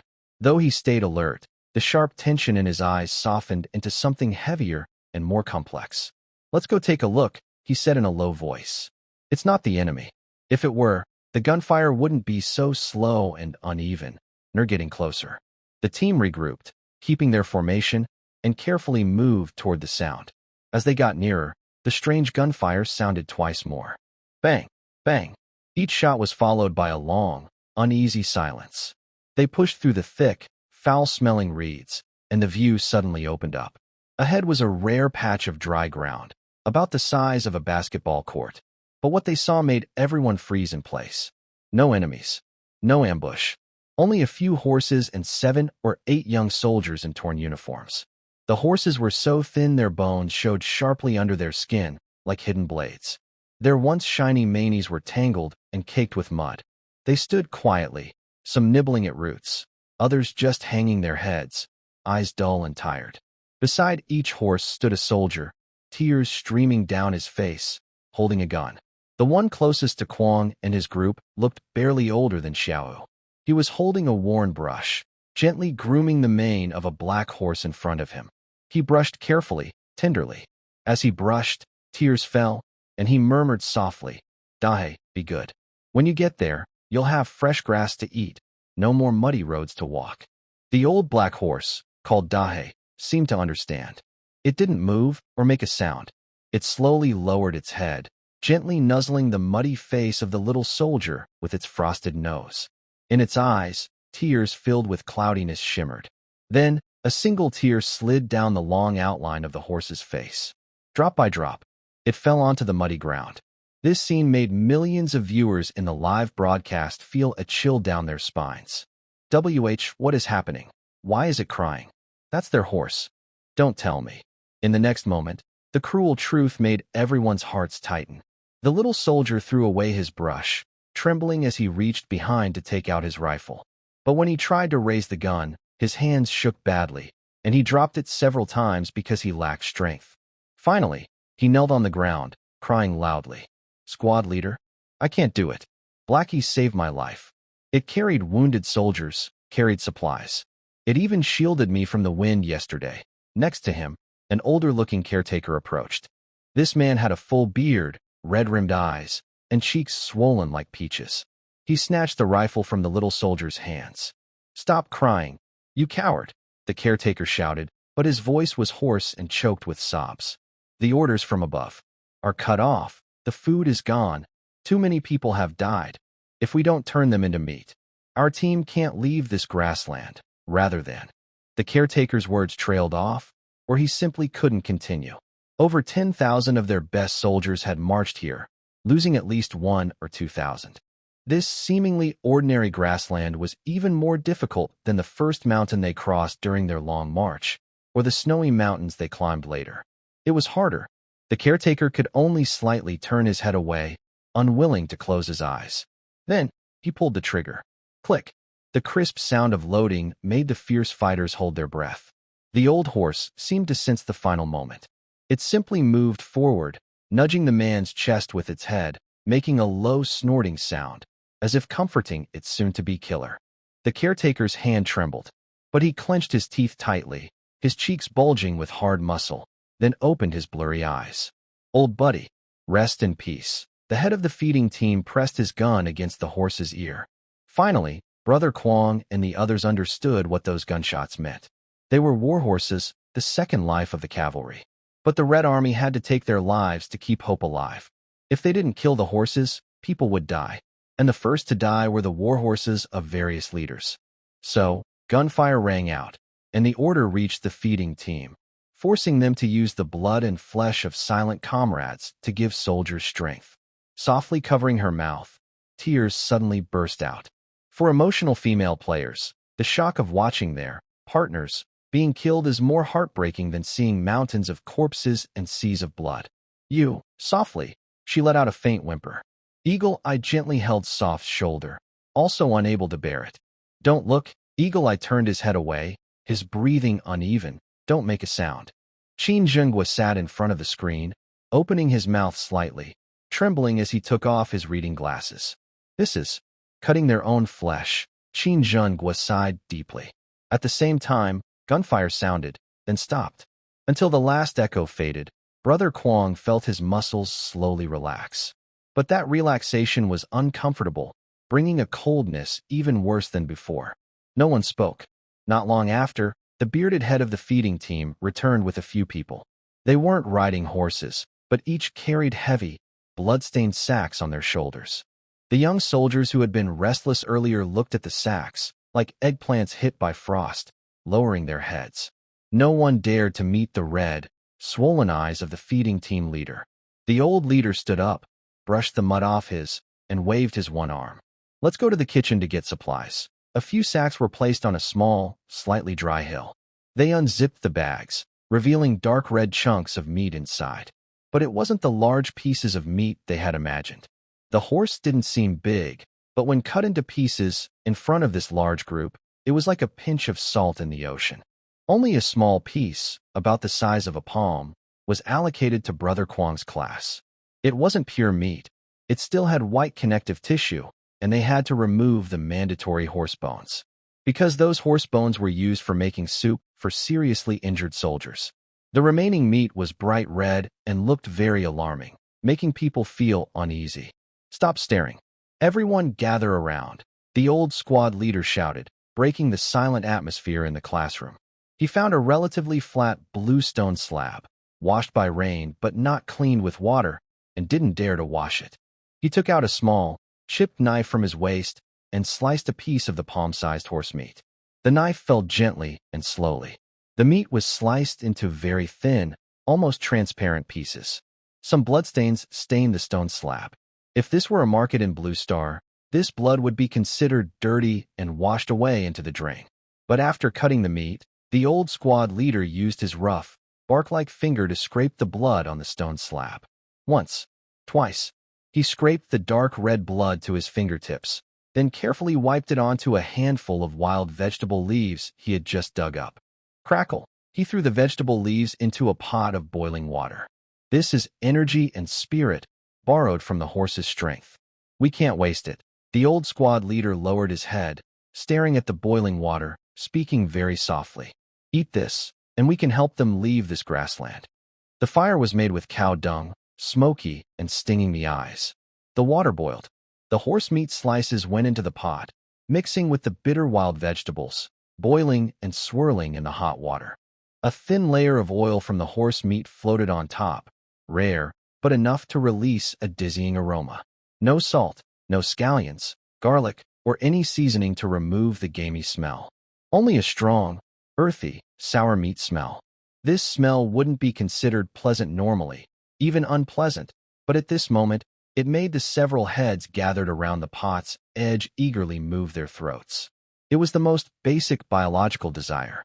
But there wasn't much meat, mainly just to drink the soup. The old squad leader used a wooden spoon to start serving. The first spoon went to Little Tiger. The second spoon went to Little Bean. These two almost grown kids held broken bowls, staring intently at the 2 or 3 thin pieces of meat inside. They didn't even mind the heat. They just stuck out their tongues to lick the soup splashed on the edges of the bowls. After they finished eating, a few other soldiers ate next. Finally, it was Long Gu, Ing Yen, and Ruan's turn. The old squad leader paused for a moment. He vigorously stirred the bottom of the pot, as if trying to fish out gold from the clear, thin broth. Then he scooped a full spoonful, with a loud splash, and poured it into Long Ji's bowl. Next, Ing Yen and Ruan received their portions. Each of their bowls had 3 or 4 thick slices of meat, clearly the best cuts. This amount was more than what Xiao Duzi and the others had, even more than the broth in the old squad leader's own bowl, which seemed much richer now. Suddenly, the air went quiet for a second. Xiao Duzi looked up from his bowl, glanced at the meat in Long Ji's bowl, and instinctively licked his lips, but said nothing and lowered his head to drink his soup. Long Ji's hand froze midair. He looked at the meat in his bowl, then at the empty sleeve of the old squad leader, and his brow furrowed deeply. If it had been before, when he first started playing the game, he might have accepted it peacefully. After all, he was a player, the main character. But now, this hot meat made him feel uneasy inside. Squad leader, this isn't right. Long Gu pushed his bowl back, his throat tightening. Let Xiao Duzi and the others eat. I'm a grown man. I can go hungry. Clang. The old squad leader's wooden spoon struck the edge of the pot heavily. His weathered face, usually kind, now showed no mercy, only a fierce look that couldn't be questioned. His dull eyes stared at Long Gu, like a protective old wolf or a commander scolding a new soldier. Shut up, those 2 words hit the ground. Eat it. The old squad leader's voice was firm and fierce. Stop playing those little tricks about sharing everything equally. This is grassland, not a stage. This pot carries all our class's belongings. Are you still full of energy? Brother Kwong fell silent. The old squad leader turned to Eagle Eye, pointing toward the foggy area ahead. You need to explore the path from here. If your eyes get blurry or your legs weaken and you step into the mud, our whole class will have to follow you to the grave. It implied that the old squad leader was no longer willing to pretend, and he planned to let Eagle Eye lead the way. Hearing this, Eagle Eye wasn't sure whether to feel happy or upset. In the end, he looked at Soft. Soft shrank her neck, her eyes red. Girl, you're the medic. The old squad leader's tone softened a little, but remained strict. Our class has the most injured. If your legs can't move, who will take care of them? Expect Xiao Duzi to carry you. The 3 of them fell silent. This was the first time the old squad leader openly said such things. There was no fairness here. Here, fairness means the strongest eat well, and the most useful survive. Then, these people dragged the remaining old, weak, sick, and disabled out of this terrible place. It's extremely cruel, but also very clear. Eat your fill, so you'll have the strength to lead everyone out tomorrow. The old squad leader lifted his bowl, which contained only a few wild vegetable leaves and murky soup. He tilted his head back, drank it all in one gulp, then turned the empty bowl upside down and looked at Brother Kwong and the others. This is an order. Silent, Brother Kwong glanced at Eagle Eye. Usually calm, Eagle Eye avoided Brother Kwong's gaze this time. He silently picked up his bowl, took a big sip of the hot soup, and the steam blurred his vision. Then he drank quickly and forcefully. Yes, Brother Kwong growled hoarsely. It was clear he understood that survival depended on eating well, and only by eating meat could they carry the pot and the fate of this group. Brother Kwong picked up his bowl, pinched a piece of horse meat, and put it in his mouth. It wasn't as delicious as expected. The meat was sour and tough, with coarse fibers like chewing on grass ropes, and carried an unshakable earthy smell. Without any seasoning to cover it up, the taste hit the top of his head and even made him feel a bit nauseous. But it smelled good. That was the taste of protein, the taste of energy, the taste of life continuing. Softly eating, tears falling at the same time. The hot slices of meat slide down the throat like a ball of fire, instantly igniting the long-extinguished stove in the stomach. And the tears fall into the bowl, becoming the only salt. The comments in the live stream chat become fewer and fewer. Usually, those who like to comment, "I'm hungry," or "want to eat a late-night snack," are now silent, as if holding a moment of silence. Clearly, This is the worst tasting plain boiled meat. But why am I crying? That look in the old squad leader's eyes. He really treats these 3 players as the pillars of the team. This kind of trust is so heavy. The wind has slightly lessened. After eating, the fire in the pile of cow dung still hasn't gone out. The glowing red embers flicker under the ashes, giving off a little last warmth. Everyone's spirits are noticeably better. Having food in the stomach makes the body warmer, and the shadow of death that once loomed overhead seems to have been pushed away a little. They sit around the fire, trying to sit close together, sharing body heat. Little Bean touches her slightly swollen belly and clicks her tongue. The 2 pieces of horse meat have long been digested, but the taste of meat still seems to linger between her teeth. Squad leader. Little Bean shrinks her neck, her eyes shining as she stares at the remaining embers in the fire, speaking softly with a child's innocent hope. Do you think, after we get out, we can eat this kind of meat every day? This question makes Brother Kwong feel a pang in his heart. Eating plain boiled horse meat every day? Or that sour, tough kind of meat? In today's dragon country, even the simplest meal would be disliked. At least it would have some salt. But for Little Bean right now, this is like paradise. Next to her, Little Tiger also leans in, sniffling. I want to eat big pancakes, the kind my mom makes, golden on both sides, soft in the middle, and flaky when you bite. I want to eat dumplings, another soldier whispers. I want to drink oily soup, without wild vegetables. Their simple wishes are so touching. Old squad leader sits at the outermost edge, blocking the wind, using a torn cloth to wipe his gun. Hearing the words of the children, he stopped what he was doing, looked up, and smiled.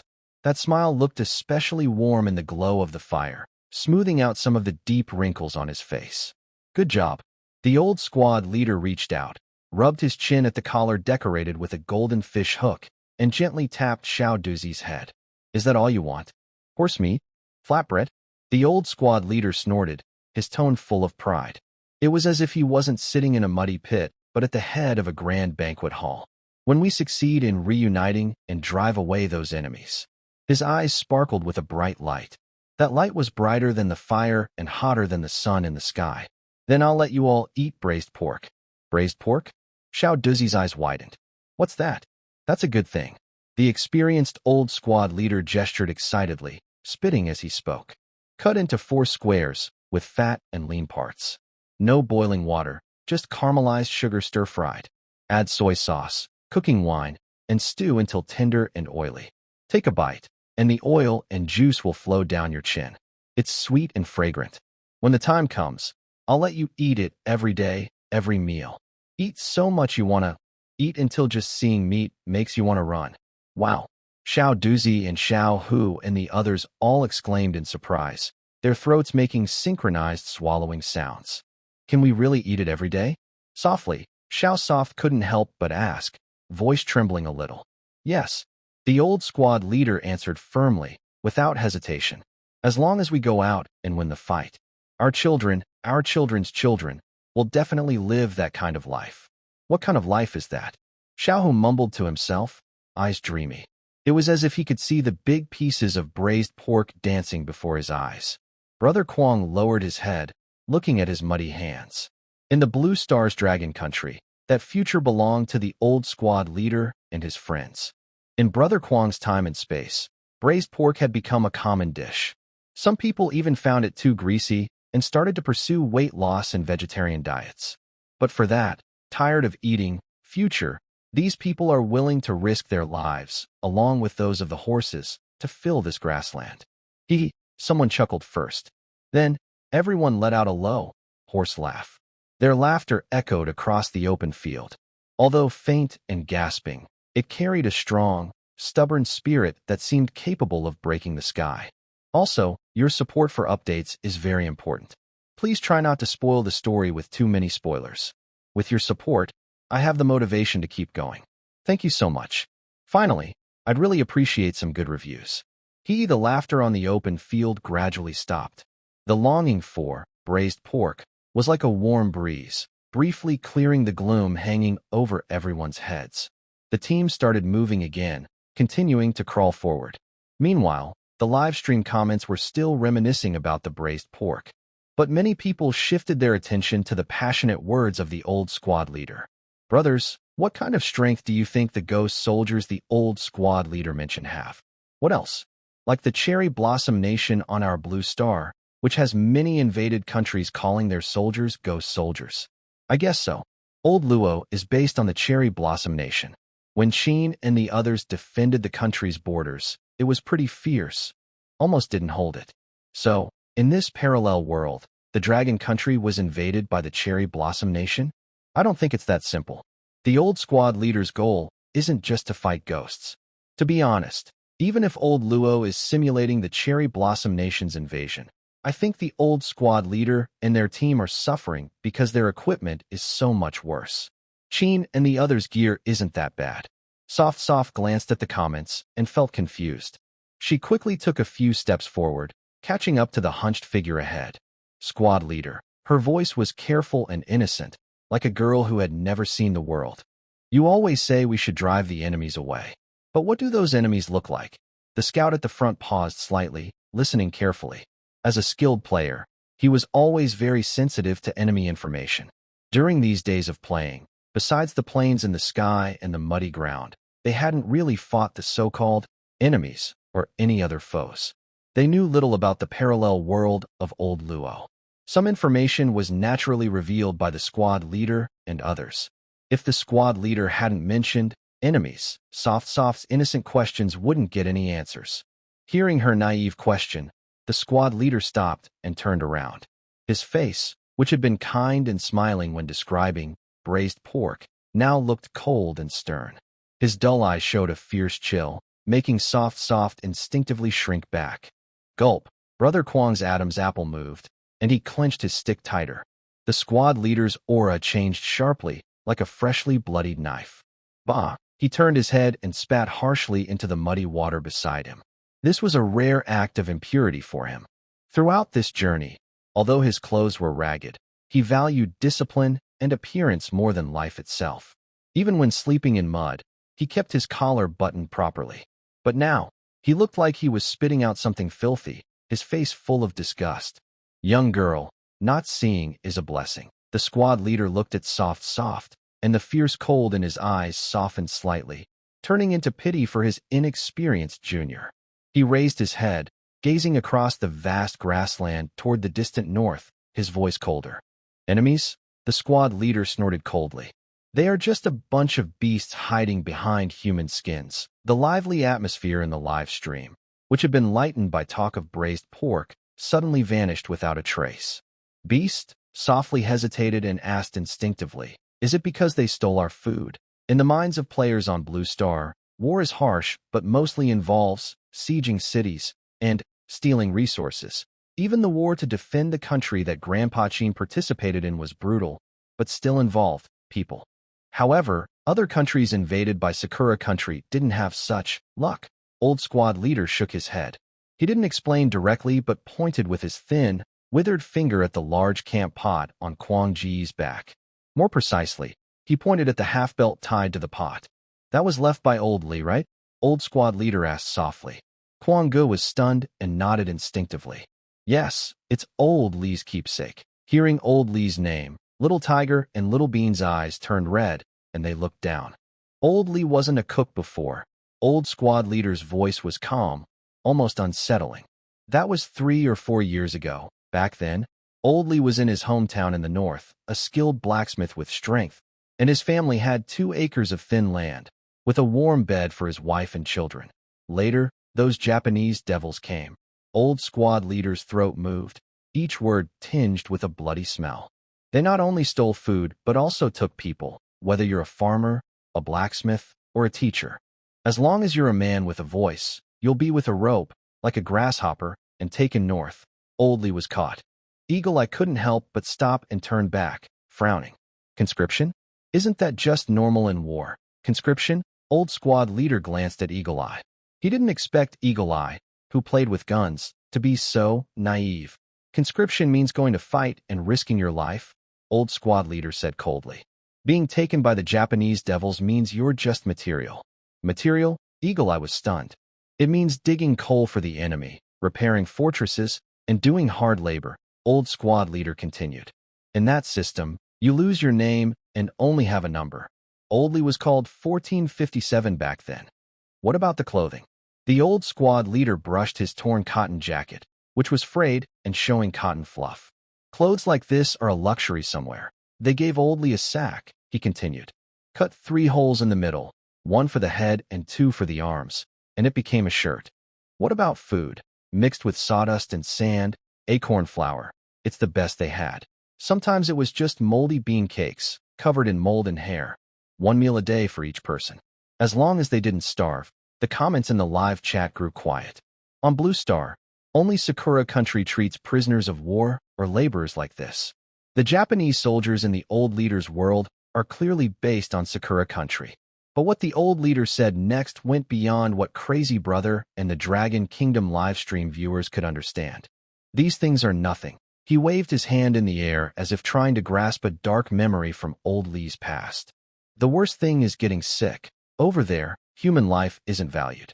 It's worth less than a shovel. If you work slowly, you get whipped. If you collapse from exhaustion, you get stabbed with a bayonet. If you fall ill, the old leader paused, a flicker of fear and anger flashing in his eyes. Then you're no longer human. You're trash. Trash has to be disposed of. His voice grew softer, like a whisper from. Oldly had only been there for a couple of months when he got sick from the change in climate. He had a high fever, shivering, hot, and cold. He was so confused he couldn't work. The overseer looked in, kicked him, and seeing he didn't move, waved his hand. 2 or 3 soldiers dragged Old Lee's legs, like dragging a dead dog, and took him out of the workshop. He covered his mouth softly, eyes wide with fear. Did they? Throw Old Lee away? Throw? The old leader let out a bitter laugh. It's not that simple. Behind the mountain on that mine, there's a big natural pit. The locals never go near it because crows circle there all year. Those crows are fat, even fatter than eagles. That pit is called the mass grave. The words, mass grave, instantly froze all the excitement in the live chat. In the minds of people on Blue Star Dragon Country, Japan is just a historical reflection of the Cherry Blossom Nation. Although the Cherry Blossom Nation once tried to invade Dragon Country and committed many atrocities against other nations, for Dragon Country players, that is just another country's history across the sea. But now, it seems they are starting to understand. What if Grandpa Chin and the others hadn't held the border? Wow, Brother Kwong was inexplicably angry, feeling the same. His anger wasn't because of the game's story, but because of a deep, instinctive empathy that surged from his bloodline. The comments in the live chat also snapped back to reality. This nickname, Japanese Devils, really isn't just for show. I'm disgusted. Throwing living people away like trash? I've seen historical records of Cherry Blossom Nation abusing other countries. They really did that.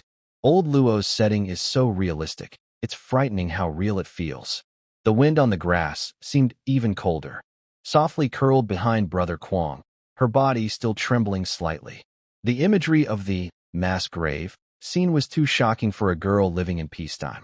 And this is just the tip of the iceberg when it comes to the Japanese Devils. The old squad leader seemed to sense the fear and low morale spreading through the team. Fear is a big taboo for morale. On this grassland, once the spirit is broken, people really can't move forward. Enough! The old squad leader suddenly raised his voice. His look of sorrow immediately disappeared, replaced by his usual disdainful expression. He even spat on the muddy ground, as if to dismiss it. That's just old bad luck. Why bring it up? It ruins my appetite. The old squad leader waved his good hand, as if shooing away flies or banishing the nightmares haunting Old Lee's soul. Everyone, get your spirits up. Old Lee was unlucky, missed a good time. Though we're suffering now, we have guns in our hands, and we are regular soldiers. The old squad leader turned around and poked the muddy ground with a stick. Tonight, we'll find a dry place to rest. Once we sleep well, we can dream of anything. Madman and Eagle Eye exchanged a glance, both seeing the same restrained fire in each other's eyes. The more they respected the old squad leader, the angrier they felt whenever they heard about the enemy soldiers. In modern slang, their fists were clenching hard. But since the old squad leader had deliberately changed the topic, they didn't press further. Still, they wanted to ask more, to know how many such cruel things had happened in that era. Meanwhile, in the real world, outside the window, the city lights flickered, completely different from the muddy fields in the game. After that wave of emotion, Luo finally gathered enough emotional points. Ding! Congratulations, host. Emotional points have reached the required level. System upgrading. LV1 LV2. Upgrade complete. Current version. Civilization Flame, military-grade physics engine. Unlocked. Basic firearms arsenal, enemy AI module, damage and ballistics system. Advanced NPC dialogue module. Luo's eyes lit up. He could finally develop a new scenario. The next morning, Xian Niao, dressed in casual clothes, knocked on the door of Luo's studio again.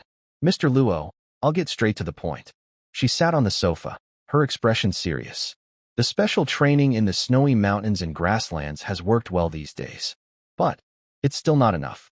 Luo quickly understood the situation. It was because of the VR time limit. When he designed the game, he had built in a 6-hour restriction for safety. But for the military, that limit was a real obstacle. Yes, that's right, Xian Niao said helplessly. This stop-and-go experience can train willpower, but it still can't fully simulate the state where someone must keep performing high-intensity tactical actions even after reaching their physical limits. We need a training module that can run continuously for 24 hours. After all, the Battle of Looting Bridge was a miracle. Our soldiers marched 240 miles in a single day, all on foot. The grassland was quiet at night, with no rain. The team camped on a dry hill. The wind was still but without the cold, wet rain, it felt like staying in a 5-star hotel for the soldiers on the grassland. The small amount of horse meat they had eaten was long digested. Hunger was like a wave, constantly washing over their stomachs, making them anxious and short of breath. Little Tiger and Little Bean sat by the fire, mechanically chewing on some clean grass roots. The roots were bitter and astringent, making their cheeks sore, and they couldn't swallow much juice. Squad leader. Little Bean swallowed and looked longingly at the old squad leader. Can you tell us about braised pork again? Or something else? I want to hear about meat. The fattier the better, Little Tiger added.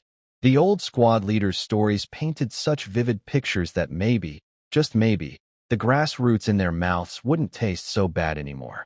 The old squad leader paused, glancing at Soft, Crazy Brother, and Eagle Eye, who all looked just as miserable. He suddenly smiled and threw the grass root in his hand aside. What's the point of just listening to me? Our squad isn't empty, he said, pointing at Crazy Brother and the others. Let's have a feast tonight, he suggested. Everyone share the best food from their hometown. The more we talk about it, the hungrier we get. Isn't that called? What was it again? The old squad leader was momentarily at a loss for words, scratching his head. Soft couldn't help but chuckle and said, That's called hoping for plums to quench thirst. The crackling fire reflected on their dirty but hopeful faces. I'll go first. Little Bean was the most eager, swallowing the tasteless grass root. I want to eat. Red sugar rice cakes. Little Bean gestured excitedly, drooling as he spoke. If only they just made fresh sticky rice, warm and soft, sticky enough to stick to your teeth. Then roll it in red sugar syrup. Dipped in lots of red sugar. Bite into it, and the syrup pulls out like threads, so sweet it hits your throat. The old squad leader chuckled happily and commented, You little fool, that's something girls love to eat. But it's really sweet, and it satisfies hunger. I want that too. Little Tiger said confidently. I want to eat lamb noodle soup. Big bowl. The bowl should be as big as a wash basin. Little Tiger spread his arms to show the bread needs to be broken into small pieces, about the size of soybeans. The meat should be tender. The soup should be thick. Most importantly, there should be lots of chili. Drink a bowl of it, sweat all over. And that's real comfort. A few soldiers nearby were listening and salivating, as if the aroma of lamb soup had already filled their noses. Brother Kwong sat beside them, hearing these simple wishes, feeling both touched and a bit sad. His stomach also started to growl. He couldn't hold back and suddenly shouted, I want to eat fried chicken. Fried chicken? Everyone looked at Brother Kwong. Yes, the kind coated with batter and fried until golden and crispy. The outer crust crackles when you bite, and the juicy meat inside bursts with flavor. Seeing that the older soldiers understood, Brother Kwong got more excited, gesturing wildly. It must be paired with icy cola, filled with ice cubes. One bite of fried chicken, one sip of cola. So cool and refreshing, it makes your heart soar. The older soldiers looked confused, frowning. What? Cola? What's that? Is it better than mountain wild chicken? And adding ice cubes? The old squad leader looked worried. In this weather, drinking cold water? You guys aren't afraid of freezing your guts and getting diarrhea? The live chat exploded with comments, and viewers burst into laughter. Huh. Freezing your guts. Hilarious. Old squad leader doesn't understand the value of happiness drinks. Laughing so hard, I started crying. Sob sob. In old squad leader's eyes, just drinking hot water is happiness. He can't understand us drinking ice just for fun. This generation gap, spanning 100 years of prosperity. Soft couldn't help smiling.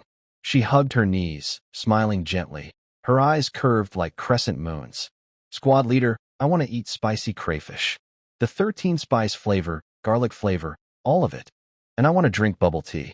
Less ice, 70% sweetness, with tapioca pearls and coconut jelly. Now the old squad leader was even more confused, eyes wide like a black cat police officer. Crayfish? That only lives in the sea, right?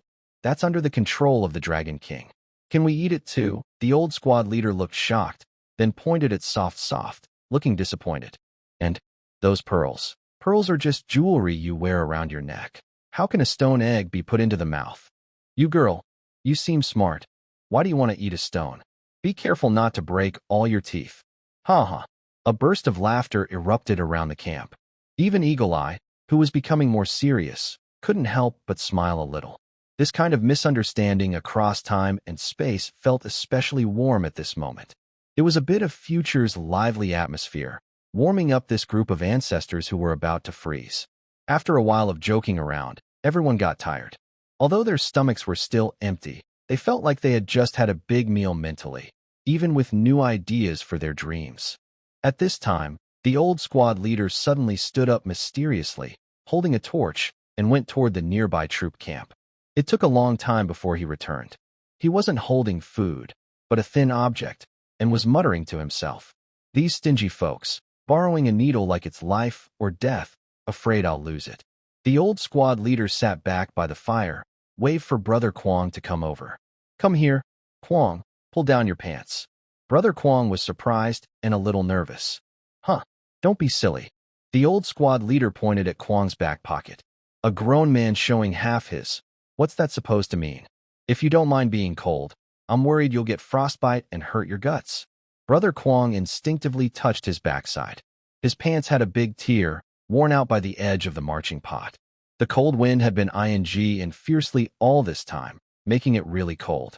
Brother Kwong blushed and obediently laid his head on the old squad leader's lap. The old squad leader carefully pulled out a few threads from his thin, worn-out cotton jacket. He put the thread in his mouth and bit it, trying to thread the needle that was stuck in Brother Kwong's pants. But, under the firelight, the old squad leader's hand was trembling slightly. He squinted, leaned in very close, and struggled to thread the needle. He tried once, but didn't succeed. He tried twice, and the thread was crooked. This terrible weather, even the fire isn't bright enough. The old squad leader muttered, pretending to be strong. Soft immediately realized that it wasn't the fire's brightness, but that the old squad leader's poor eyesight made it even harder for him to thread the needle. Soft quickly moved closer, not minding the mud on the old squad leader's hands. Squad leader, let me do it. I have sharp eyes. Softly took the needle and thread, but found her hands trembling too. As a modern person, she actually doesn't know much about sewing. But at this moment, she held her breath, and with the flickering firelight, she managed to thread the needle on her first try. Here, the old squad leader took the threaded needle, bit the end of the thread with his teeth, and tied a knot. Because he only had one hand, he had to coordinate with his teeth and knee. He held down the torn pants, and his rough, large hand, with just 5 fingers, moved with incredible agility. One stitch, one thread, carefully patching the hole. The firelight reflected on his wrinkled, weathered face, showing his intense concentration. Brother Kwong was lying on the old squad leader's lap, feeling the slight tug of the needle through the fabric, sensing the bones and warmth from the old soldier's knee. In that moment, Brother Kwong's nose suddenly stung. He remembered when he was a child, a long time ago, watching his grandmother with her reading glasses sewing on buttons. Unexpectedly, in this virtual game, on this deadly grassy field, he felt that same feeling again. Softly watched nearby, quietly saying, "Squad leader, your sewing skills are really good. Just like my mom's." Humph. The old squad leader didn't lift his head, but kept sewing. "Don't talk nonsense. I'm your dad. Soldiers have to learn everything. If your pants are torn and no one patches them, you'll freeze. Learn it, and you can survive a few more days." Though rough, his words warmed the heart. Night fell, and the clothes were sewn. Brother Kwong touched the crooked patch, which looked like a centipede crawling on his backside, but was surprisingly thick and sturdy. He chuckled foolishly. The soldiers huddled together, like a group of penguins seeking warmth, falling into deep sleep. The old squad leader gently patted the small being sleeping at the edge, where the wind was strongest, and carefully covered him with his coat. Eagle Eye was on guard for the first half of the night. He held his gun, watching the thin, bony figure of the old squad leader, who maintained a vigilant stance even while resting. Unexpectedly, Eagle Eye quietly asked, "Squad leader, do you think we can really get out of here?" This grassy field was too big, so vast it felt hopeless. Even Eagle Eye doesn't know how many days it will take to finish walking. The old squad leader looked into the dark, deep distance, as if the grassland could swallow people, and his voice was soft. "As long as you don't think about dying, you can get out. Sleep now. Tomorrow will be another tough day." After saying this, the old squad leader finally relaxed his posture and seemed to fall asleep. Eagle Eye looked up at the vast starry sky. They were like small flickers of light in this endless dark grassland. Tiny, shaky, but always burning, never going out. Eagle Eye lowered his head, looked at the old squad leader who was asleep, and then at the wild brother and Soft, who had just relaxed and fallen asleep. Their words drifted into the night wind one after another. "Good night, grassland, day 6, early morning." Last night's dream about braised pork and fried chicken disappeared like bubbles as the sun rose. Hunger was even worse than yesterday. Wild brother struggled to open his eyes, his vision blurry. This was the furthest they had gone in the grassland so far. Other player teams usually couldn't hold on past the 4th day. At this moment, Wild brother instinctively turned his head to look at the pot beside him. The bottom of the pot was already cleaner than his face, with no trace of the air used to look at meat and stop hunger last night. But there was still something tied to the pot's handle. It was a piece of old cowhide belt. It was covered in black dust, with worn edges and a few deep bite marks. Wild brother stared at the belt, his throat dry. The last note from the system appeared again on his retina. "Use it to cook. It can save your life." "Can save my life," Wild brother muttered. "Should I really eat it?" Around him, Eagle Eye was cleaning his gun slowly, like embroidering. Soft curled up in the corner, face pale as paper, breathing faint. Little Tiger and Little Bean had sunken eyes, too hungry to even speak. Looking at the meat to stop hunger, but hunger was unstoppable. They haven't eaten anything except a little horse meat and some roots since yesterday during the day. "What are you looking at?" The old squad leader's voice sounded above Brother Kwong. He carried his one arm behind his back, standing straight as always. But in these days, his visible thinness made his uniform look empty. Brother Kwong didn't speak. He just pointed at that of leather belt. The old squad leader's eyes fixed on the belt, and he stared for a long time. The wind blew, and the belt gently swung by the fire, making a soft, snap sound. That was a keepsake left by Old Lee. If they ate it, the memory would be gone. In the livestream chat, comments were sparse and full of sighs. "Don't do it. Are you really going to eat Old Lee's belt? That's Old Lee's only keepsake."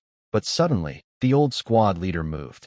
He quickly drew the broken knife from his waist, and with a shing, a cold flash appeared in the mist. He said something that made Brother Kwong and the others' pupils shrink. "Boil it. It can save lives." But he left out the words, "Take it." The silent understanding between the old squad leader and Old Lee was clear at this moment. Brother Kwong and the others looked at each other. They were prepared to use this last resource, but it still hurt to do so. This place wasn't like the snowy mountains. If they gritted their teeth and pushed their willpower, they could get the old squad leader through. They had endured day after day, but this grassland seemed endless. Finally, Brother Kwong looked at the expressionless face of the old squad leader and nodded. He untied the belt. There was no cutting board, so he found a piece of green stone. He was too weak to cut properly. The leather belt, weathered by wind and sun, was as hard as iron. The old squad leader pushed Brother Kwong aside. He knelt on the muddy ground, pressing one end of the belt with one knee, then using his other knee to hold the other end, and cut down with the broken knife. Squeak, squeak, it was slow and difficult. The old squad leader cut carefully and slowly. With each cut, he took a deep breath. As he kept cutting, his voice suddenly rang out, as if trying to shatter the silence. Old Lee made this belt himself. The soldiers looked at the old squad leader. At that time, Old Lee was still a blacksmith in his hometown. The old squad leader lowered his head, and the knife blade drew a white line on the cowhide. He said, "He has a son, just turned 18. That was Old Lee's most precious thing. Old Lee saved up half a year's worth of cowhide and made this belt as part of the bride price for his son's wedding. Back then, it was important to have a real leather belt around your waist. It showed respect." Snap. The knife cut through a small piece of cowhide. Later, the Japanese soldiers came to the village. The old squad leader's voice was steady, but the air around him suddenly grew colder. The Japanese soldiers wanted to steal grain. Old Lee's son couldn't stand it and went up to fight with A. But those were enemy bayonets. What could it do against that? Right in front of Old Lee, a bayonet pierced his son's belly. Softly, soft covered her mouth, tears rushing to her eyes. The old squad leader didn't stop cutting the cowhide, but his grip tightened. Old Lee went crazy trying to fight, but he was knocked out by a soldier's gun and dragged away. When he woke up, he was already in a coal mine. The belt the Japanese soldiers didn't want, thinking it was too plain, was thrown into a pile of coal. Old Lee picked it up and tied it to a torn cloth bag used for carrying cement. That mine wasn't a place for people. If you moved slowly, you'd get whipped. Old Lee wanted to die then, but seeing that belt around his waist, he remembered his son. He said, "My son is gone, but I must remember this hatred." This belt was stained with his blood from the mine, covered in coal dust, and soaked with his hatred for the enemy. You already know what happened next. At this point, with Gang Ji's help, the old squad leader finally cut the belt into tiny pieces, about the size of a fingernail. He looked up, and his cloudy eyes burned with two flames. "Do you think this is just a belt to eat?" He grabbed a handful of belt pieces and threw them fiercely into the boiling army pot. "This is Old Lee's life. It's the blood debt the enemy owes us." Gurgle, gurgle. The water in the pot boiled, releasing a burnt smell of old leather that hit the nose. But no one there covered their nose. Xiao Hu and Xiao Duzi stared fixedly into the pot, their eyes filled with deep hatred. Brother Kwong looked at the boiling black soup, and his mind was filled with the image described by the old squad leader. Old Lee's son being stabbed open with a bayonet, and Old Lee being whipped like an animal in the mine. Brother Kwong growled softly, his fist clenched tightly. All right, after boiling for more than half an hour, half of the water had evaporated. The old squad leader was the first to serve himself a bowl. The soup was as black as ink, and the leather belt was still stiff. He picked up the bowl without hesitation and drank it all in one gulp. Crunch, crunch. That was the sound of teeth chewing on leather. It didn't sound like eating, it sounded like crushing the bones of enemies. Eat. The old squad leader slammed the bowl down heavily. Only by eating this can we have the strength to leave the grassland. Only then can we avenge Old Lee. Brother Kwong picked up his bowl. The first feeling was heat. The second was smell. He took a sip, feeling like he was drinking hot rubber water. The leather belt was bitter and astringent, chewing in the mouth like rubber tires, impossible to bite through. Brother Kwong's neck veins bulged as he forced himself to swallow that tough piece of leather. In that moment, it felt like fire was burning inside his stomach. But this fire didn't hurt. Instead, in the extreme hunger, a strange strength rose up. Ding! You have triggered a special buff, unbreakable hate, fire in the throat. Until revenge is complete, your soul refuses to fall. Huh. Brother Kwong let out a long breath.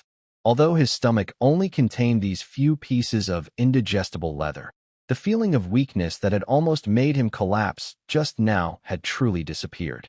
Next to him, Soft was crying while desperately stuffing leather into her mouth. Eagle Eye looked cold and mechanical, chewing steadily with sharp eyes like a dagger. Let's go. The old squad leader wiped the black soup from the corner of his mouth, grabbed his stick, and was the first to stand up. His back was straighter than ever before. Cross this ridge, and our way out is ahead. At the same time, Red Expedition suddenly issued an announcement. Server-wide notice. Large-scale multiplayer battle dungeon is now open. Title: The Flying Capture of Looting Bridge. Prequel: Crossing the Dadu River. Number of players: 1,000 per session. First 10 battle zones open. Brief description. Before the despair of the grassland, there was a life-and-death river crossing. It was dangerous, full of enemies, and also the people. Wow, 1,000-player raid. Old Luo is hiding a big move. What is crossing the Dadu River? Isn't Looting Bridge the prequel? Is this the prequel of the prequel? Old Luo is really good at making layers. In the live chat, comments flooded the screen. At this moment, Brother Kwong was busy battling in the game, unaware of the outside commotion, but viewers had a god's eye view. Guys, quickly check the introduction. It turns out we're crossing the Dadu River at Anshunchang. Anshunchang? I remember now. Did the old squad leader mention it before? His arm was lost on the way to Looting Bridge at Anshunchang. Wow, that's where the dream begins. I have to go. To save the old squad leader's arm, I'll beat this raid. Time flows like light. The 1,000-player raid was quickly matched. Player, Baba Dashun, is a retired amateur boxer and a big fan of Brother Kwong. He usually loves tough, straightforward games. Finally, he got early access to the test. He can't stand the hardships of climbing snowy mountains and crossing grasslands, but he's no stranger to fighting. Is this Anshunchang? Baba Dashun opened his eyes and found himself not on a battlefield, but at the entrance of a dilapidated village. Surrounded by players, all wearing the new recruit of the Red Army badge, excitedly looking around. Are we starting now? Where are the guns? Why are they still these old-fashioned muskets? Don't rush. First see if there are quest instructions. Baba Dashun pushed through the crowd and headed into the village. Based on past gaming experience, this kind of village entry usually involves finding an NPC with an exclamation mark above their head to get quests. But the NPCs here are different. An old man with a wrinkled face was hunched over, sunbathing at the wall. Seeing the group of soldiers dressed in gray uniforms carrying guns enter the village, the old man trembled all over. Is that the Red Army? The old man dropped his dry tobacco pipe and staggered over, grabbing Baba Dashun's hand tightly. His rough hands felt hot, like tree bark. Child, are you hungry? Come inside quickly. Baba Dashun was confused. Old man, I'm not hungry. Do I have a task? Stop talking nonsense. How can there be no hunger during a march and battle? The old man didn't listen and pulled him toward the house. Inside, the light was dim. The old man shivered as he moved aside a broken cabinet in the corner, then dug out a dirty cloth bag from under the floor tiles. He unwrapped it layer by layer, revealing half a small bag of white rice. This is some grain I secretly hid after paying the warlords. The old man was lighting a fire while talking softly. I originally planned to keep it for a rainy day, but I heard you're crossing the river soon. I thought, I can't let my own team go hungry while fighting. In the dim thatched hut, the smoke from the burning fire filled the air. Here, take this. The old man's hands were thin and dry, with black dirt under his nails. He tremblingly pushed the small bag of rice into Baba Dashun's dazed arms. If it were another game, Baba Dashun might think this was a reward. But looking at the rice in his arms, the bag was sewn from an old, tattered cloth from who knows what year, with 2 patches on it. There wasn't much rice, at most a pound or 2. Every grain had its husk removed, so white it was almost glaring. As a self-proclaimed red player and an online gamer, Baba Dashun instinctively wanted to refuse. Old man, this isn't right. We have rules. As a red player, he was role-playing and suddenly remembered the 3 main rules and 8 points for attention. Second, don't take a needle or thread from the masses. What rules are rules? The old man was anxious, and his cloudy eyes suddenly shimmered with tears. He held Baba Dashun's hand tightly, with surprising strength. The warlords around here come just to steal. The enemies from the east come just to kill. Only you come into the village without bothering people, and you even write on the wall saying you want to help us poor folks get ahead. The old man sniffed, his voice choked with emotion. I don't understand big principles, but I know that whoever treats me like a person, I hope they win. Take this. Eat your fill. cross the river, and win the battle. Don't let this world become darker. Baba Shun was stunned by these words. The small bag of rice in his hand suddenly felt much heavier. This old man, with just a few words, explained why he was kind to the Red Army. It's because this world is just too harsh. And armies like the Red Army, with their ideals, are really ideal for ordinary people. Everyone hopes such armies can keep moving forward. Just a few words made Baba Shun feel what Brother Crazy was experiencing. In Red Expedition, even an ordinary villager is a person with feelings, thoughts, and emotions. It's hard for him to see the old man as just a virtual character. Baba Shun took a deep breath, and his gaming mindset disappeared. He then stood straight and saluted seriously. Yes, I promised to complete the mission. 10 minutes later, at Anshuan Ferry Crossing. The crossing was already bustling with people. Nearly 1,000 players gathered there. Although everyone was dressed in dull military uniforms, their spirits were very different from veteran soldiers like the old squad leader. Even at this historic crossing, they still carried the casual arrogance of modern players. Brothers, charge. First kill. Why does this broken gun have no sights? Can this old musket even kill someone? Forget it. Even if we use a crowd, can 1,000 of us overwhelm them? Among the crowd, a player with the ID, Blue Knight, frowned and tried to shout in the public chat. Everyone stay calm. This is a campaign mission, not a battle royale. Find cover first. Organize firepower to suppress. There's a bunker ahead. We need to split into fire support and teams. But his voice was instantly drowned out by the noise of thousands of players. Suppress? What's the point? I've only got one life, and I'm going all out. Quick, get on the boat. If the boat is stolen, we won't even have soup to drink. A simple wooden boat was parked at the shore, the only way to cross the river. Seeing this crowd rush forward like people fighting over discounted eggs, even pushing and insulting each other just to get a spot on the boat, the Blue Knight silently closed his mouth in despair. 8-8 Dashun came over, looking at the scene, and also felt a shiver. Bro, do you think this will work? The Blue Knight sneered and looked at the rushing, roaring, muddy Dadu River in the distance. Work? Just watch. This river is famous for defeating anyone who dares to challenge it. The first group of players to reach the boat cheered loudly. 10 people cramming onto a small boat. The boatman looked at this chaotic group, who didn't seem like new recruits of the Red Army, and his eyes showed a mix of fear and helplessness. But under the players' urging, he still pushed the pole to move the boat. The boat left the shore. The water of the Dadu River was not a calm lake, but a roaring beast. As soon as they entered the middle of the river, the swift current hit the boat like a giant hand, slamming it hard. Wow, it's so shaky. Don't push. If we push any more, it'll flip. The players on the boat swayed wildly, and some lost their footing, falling into the water with a splash. In this freezing, icy water flowing so fast, falling in meant no splash at all, just being into a whirlpool and disappearing without a trace. What kind of physics engine is this? It's too exaggerated. Help. I can't swim. Before the players could get used to the terrifying current, the welcome ceremony on the other side began. Clack, clack, clack. Suddenly, long tongues of fire shot out from the dark holes of the fortress on the other side. The crowded boats were instantly filled with flying wood chips and bursts of blood mist. Screams drowned out the sound of the water. Bullets pierced through the thin boat planks and the fragile bodies of the players. Some had their legs broken, others lost half their heads. To prevent players from losing their minds, the system blocked most pain and visual effects. But seeing their health bars vanish instantly and watching teammates fall like wheat harvests created a shocking scene that left everyone blank. Fire!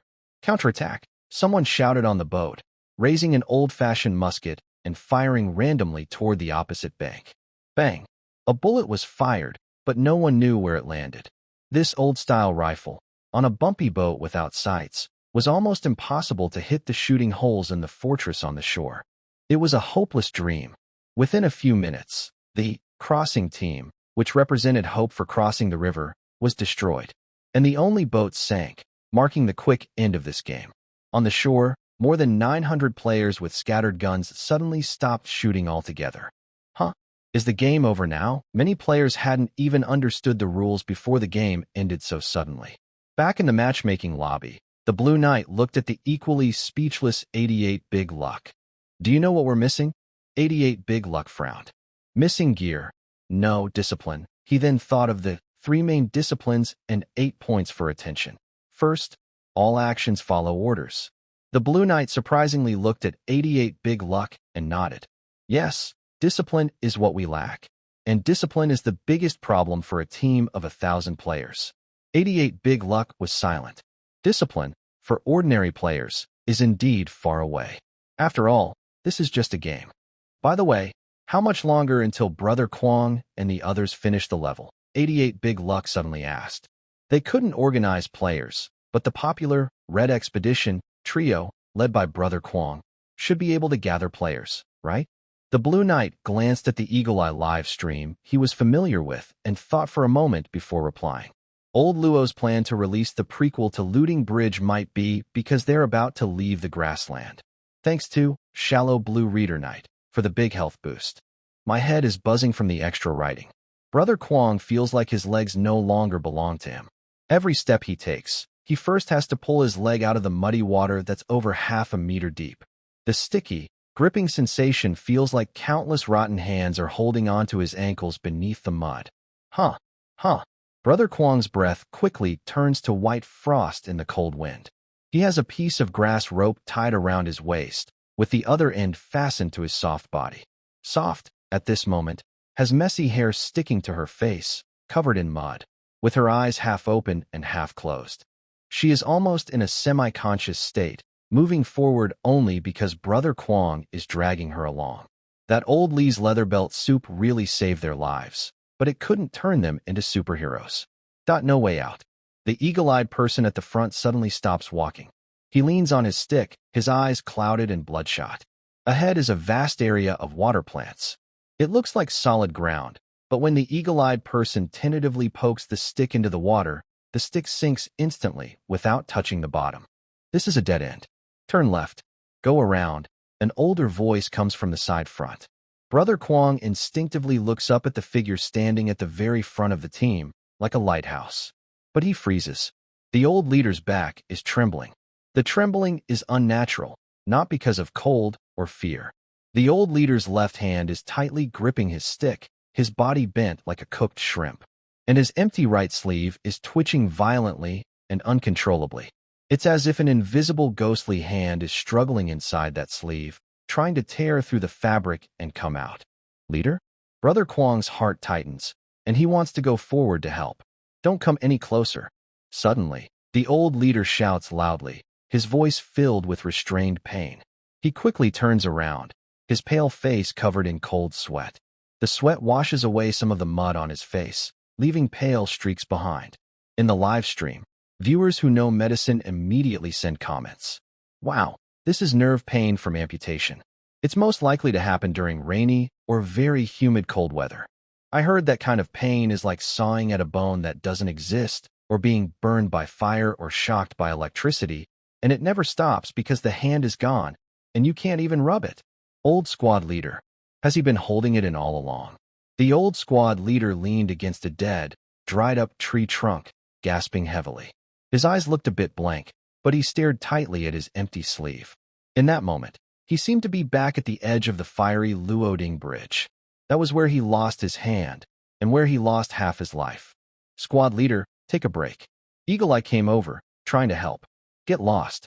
The old squad leader spat out 2 words through his teeth, trembling suddenly. The empty sleeve swung a little, as if an invisible hand pushed Eagle Eye away harshly. This pain is nothing. He looked up, his cloudy eyes flashing with fierce light. When Guan Er scraped his bones to cure poison, he didn't make a sound. If I stop because of this pain, how can I lead you out of the grassland? Let's go? All of you, follow me. He used his remaining left hand to grab a stick from the ground and started walking again. That limping, stubborn figure, refusing to fall, made Brother Kwong and Eagle Eye hesitate, speechless. And just as they struggled to go around that dead water pool, the sky split open. Without warning, the already gloomy sky suddenly collapsed. A dark, heavy rain mixed with ice shards poured down fiercely. Crash! The cold rain felt like countless whips, hitting everyone hard. The temperature dropped more than 10 degrees in just a few minutes. Clothes that were already soaked now clung to their bodies like ice blocks. Oh! Little Beans suddenly screamed painfully and fell into the muddy water. Little Beans. Little Tiger hurried to pull him out, but found Little Beans was burning hot all over. It was a high fever caused by hypothermia, or hypothermia caused by the fever. In this barren grassland with no medicine or food, it was basically a death sentence. I can't go on. Brother, I can't go on. Little Beans cried, tears mixing with the rain as they ran into his mouth. I am so cold. I want to eat sticky rice cakes. I want to go home. This crying sounds like a contagious virus. Soft, who had been holding on tightly, finally broke down and knelt in the muddy water, unable to get up. I can't see anymore. Eagle Eye wiped the rain from his face and looked around desperately. The heavy rain blocked all sight. He couldn't see objects just 5 meters away, let alone find the way. The muddy ground beneath their feet was flooded, turning all paths into traps. And they had lost their sense of direction. Getting lost in the grassland on the 7th day without supplies meant total defeat. Brother Kwong stood in the rain, watching Little Bean fall, Soft barely alive, an old squad leader twitching from pain. A feeling of helplessness, never felt before, overwhelmed him like a tide. Is this what history is? Is this the kind of desperate situation our ancestors faced? No special powers, no miracles. Only cold, hunger, and death. Thunder roared as if mocking their overconfidence. But suddenly, old squad leader stopped. Show. He sharply turned his head, his left ear facing the wind and rain. His face, twisted from pain, now looked extremely serious and strange. Quiet. His voice was quiet, but carried a strong authority that made others afraid to disobey. Brother Kwong froze and instinctively closed his mouth. Even Little Bean, who was crying, was covered by Little Tiger. Besides the pouring rain and howling wind, what else could there be? Eagle Eye frowned. His hearing was sharp in the game, but now he only heard the sound of rain and wind. Squad leader, what's wrong? Is it the enemy? Eagle Eye raised his old rifle, which had only a few bullets left, and placed his finger on the trigger. If they encountered enemies now, he would actually feel hopeful. That would mean they were close to leaving the grassland. And if enemies were waiting at the grassland exit, ready and alert, Eagle Eye wasn't surprised. Although, if they were enemy cavalry or search teams, encountering them in this state would be deadly. Old squad leader said nothing. He looked like a clay sculpture standing in the heavy rain, letting the cold rain wash over his thin body. That empty sleeve still swung wildly in the wind. Thump, thump, thump. Gradually, even Kwanga heard it. It wasn't thunder. It was a very low, dull, but continuous sound. It mixed with the wind and rain, sometimes far away, sometimes near. It sounded like countless beasts growling, or like some kind of vibration coming from deep underground. Softly, drowsily, he lifted his head, his eyes unfocused. Are those dead people? Are they crying? When people are extremely hungry and close to death, they can hear hallucinations. The comments in the live chat were also filled with fear. Wow, why did the background music change? This sound makes my scalp tingle. Could it really be supernatural? Lao Luo never mentioned supernatural elements. Don't scare me. Thousands of people died on that grassland. Strange sounds are normal. The sound grew louder. It cut through the rain and wind. No longer a dull roar, but gradually clearer, with a rhythm. It was. The old squad leader's body suddenly trembled violently. That trembling was even stronger than when he felt phantom limb pain earlier. His cloudy old eyes suddenly widened, staring fixedly at the gray rain mist ahead. A strange flush of red appeared on his face. Suddenly, the old squad leader opened his mouth and let out a heart-wrenching roar. Not a ghost, nor an enemy. He spun around quickly, pointing in the direction of the wind and rain, tears mixed with rainwater streaming down his face. Did you hear that? That's a person. Our people. It's the main troop. Our main troop is right ahead, not a ghost, nor an enemy. It's our people. Kwanga wiped the mud from his face and struggled to open his swollen eyelids.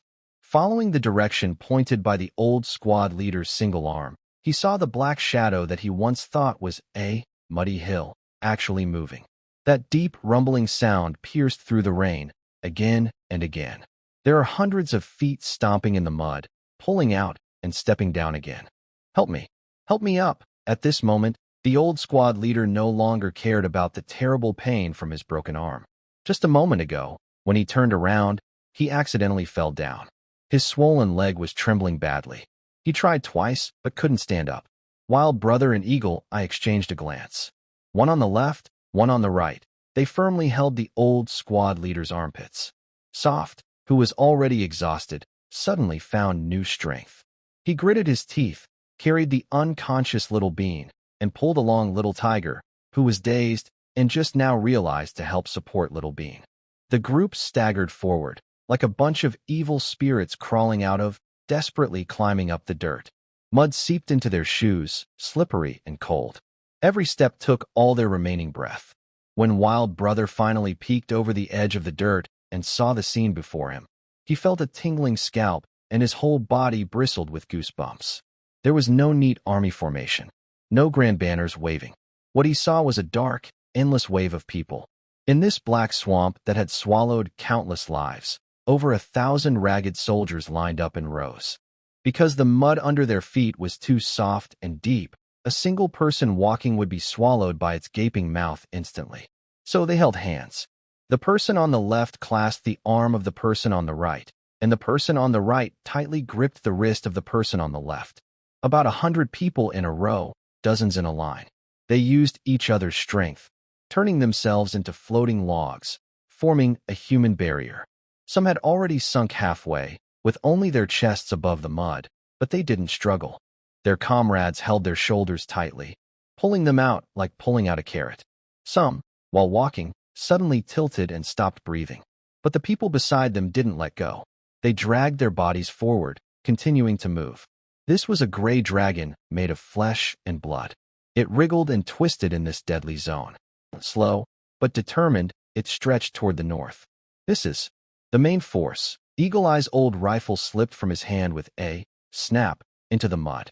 In the 3 major live streaming rooms, millions of viewers are watching, but at this moment, the barrage of comments has disappeared for over 10 seconds. There are no excited exclamations like, awesome, or wow. Everyone seems to be choked by an invisible hand. Old Master Chin in front of the screen is crying, tears streaming down his face and soaking into his collar. He is seeing the backbone he longed for in a parallel world. On the screen, the storm is intensifying. Thunder roars loudly, as if trying to shake apart the fragile gray dragon. Suddenly, a hoarse, cracked voice with a hard, unyielding tone comes from the front of the group. At first, only one person is shouting. Then a squad, a platoon, a company join in. Western wind fierce. The voices are uneven. Some break, some leak, some even sound like they are crying. But together, they drown out the thunder. Long sky geese crying in the frosty morning moon, horse hooves shattering, trumpets blaring. Brother Kwong is lying on a dirt hill, listening to these unmelodious shouts, his heart pounding. He doesn't understand poetry. In this barren land of Blue Star, he has never heard this poem before. But he understands what it means. This isn't just reciting poetry. It's these starving, freezing, exhausted people challenging the heavens and this land of grass that devours them. The old squad leader's body stops trembling. His jaundiced face now glows with a strange red light. He straightens his back, adjusts his tattered military collar with his remaining hand, and touches the golden fishhook badge.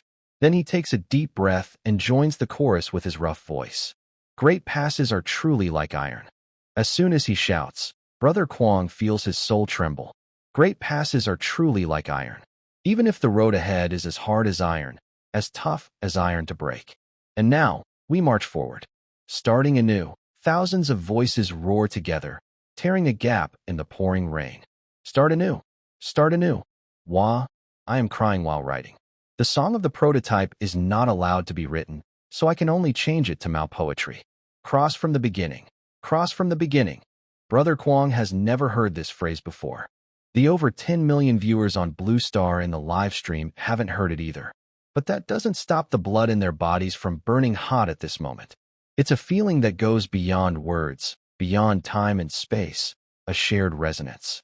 Like iron, Brother Kwong looks at the endless black mud beneath his feet, and at the skeletons around him that have fallen and never got up again. This path is indeed harder than iron. But the old man with one arm, the old squad leader who usually taps their heads and saves their rations, suddenly trembles all over and no longer uses Brother Kwang's eagle eye to support him. He stands straight like a red-hot spear at the very front of the storm. The empty sleeve of the old squad leader is pulled straight by the wind, tears streaming down his face. Those were moments of losing control just now. But now, his eyes are filled with fire. A fire that wants to evaporate all the icy rain in the sky. 3 lines and 1 row. The old squad leader suddenly turns back, his hoarse voice piercing through the rain, exploding in Brother Kwang, Eagle Eye, and Soft's ears. What are you all standing there for? Follow me. Stretch out your hands. If you don't want to die in the mud, entrust your life to your comrades. That is an order. And also the last military command for survival.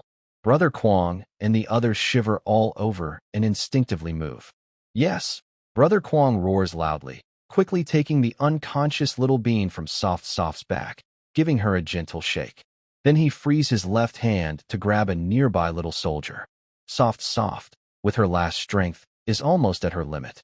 Her face is pale, and her legs are like they're filled with lead. Without hesitation, Brother Kwang suddenly reaches back with his right hand, gripping Soft's wrist like a pair of pliers. Hold on, Soft, pulled by this force, regains a little light in her dilated pupils. She grits her teeth, using all her strength to stretch out her other hand and grab Little Tiger's belt. Eagle Eye silently moves to the outermost side of the team, using his stick to support the ground, acting as a temporary pivot for the team. They are like a drop of water merging into a gray flood made up of thousands of people. This is a human chain, with no way back. The person in front steps firmly, and those behind follow. The person on the left sinks down, and the person on the right pulls desperately. No one is living alone. On this grassland that devours people, lives are connected. Now, take a step forward. And start again. The roar continues. Brother Kwang feels his heart pounding wildly with the rhythm. Every step he takes, he must use all his strength to fight against the sticky mud. Thud, his body and death itself are stubbornly pulling against each other. The rain falls harder, as if the sky is angry, trying to push this brave team into the mud. Brother Kwang's left hand holds a young soldier he doesn't know well. The young soldier looks about 16 or 17, very thin like a stick, with sores all over his face, and his hands are cold as ice. But he grips tightly. Brother Kwang can feel that cold hand, constantly giving strength, trying to pull him out of the half-human deep mud. Hold on, brother, Brother Kwang, full of courage, shouts. There's solid ground ahead. Do you see? The young soldier lifts his head and grins at Brother Kwang. The grin is ugly, with bleeding gums, but his eyes shine like stars. I know. That's the red flag. The young soldier's voice is very weak, and the team keeps moving forward. Suddenly, Brother Kwang feels his left hand suddenly sink. The feeling of falling is so fast and fierce that Brother Kwang slips, almost falling along with the small bag on his back. Be careful, the sharp-eyed eagle quickly reacts, stabbing his stick into the mud and holding Brother Kwang's waist tightly. Brother Kwang stabilizes himself and turns around in fear. He sees the young soldier who was just smiling at him, now half of his body completely submerged in the muddy, soup-like sludge. This mud is the most terrifying, looking like ground, but stepping on it feels like water, and it's not firm at all. The young soldier's half-body is swallowed instantly, and the mud covers his chest. Brother Kwang dropped little beans and shouted angrily. Eagle Eye quickly caught him. Brother Kwang freed his hands and tightly grabbed the little soldier. Get up! His veins bulged as he pulled, but he couldn't move him. The mud below seemed to have a mouth, biting tightly into the little soldier's leg. Meanwhile, Brother Kwang, using too much force, started slipping downward. The mud covered his calves, then his knees. Little Beans, held by Eagle Eye, let out an unconscious moan.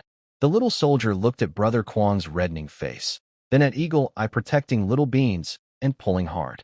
He glanced at the soft, trembling figure nearby, also desperately pulling but with little strength. As long as Brother Kwang didn't let go, everyone would be dragged down. This is the rule of the swamp. Either all die together, or... The little soldier's eyes changed. The desire to survive turned into a calm determination in that moment. He looked at Brother Kwong and moved his lips. Brother Kwong didn't hear clearly, but he understood the gesture. It was, run. In the next second, Brother Kwong loosened his grip. It wasn't the mud swallowing him, but the little soldier voluntarily releasing his fingers. Not only that, he used his last bit of strength to push Brother Kwong's hand away. With this push, Brother Kwong was thrown backward, falling onto the sturdy grass. And the little soldier, pushed by that force, completely lost his last buoyancy. Gulp. The mud instantly covered his chin, his face full of sores, and finally his still bright eyes.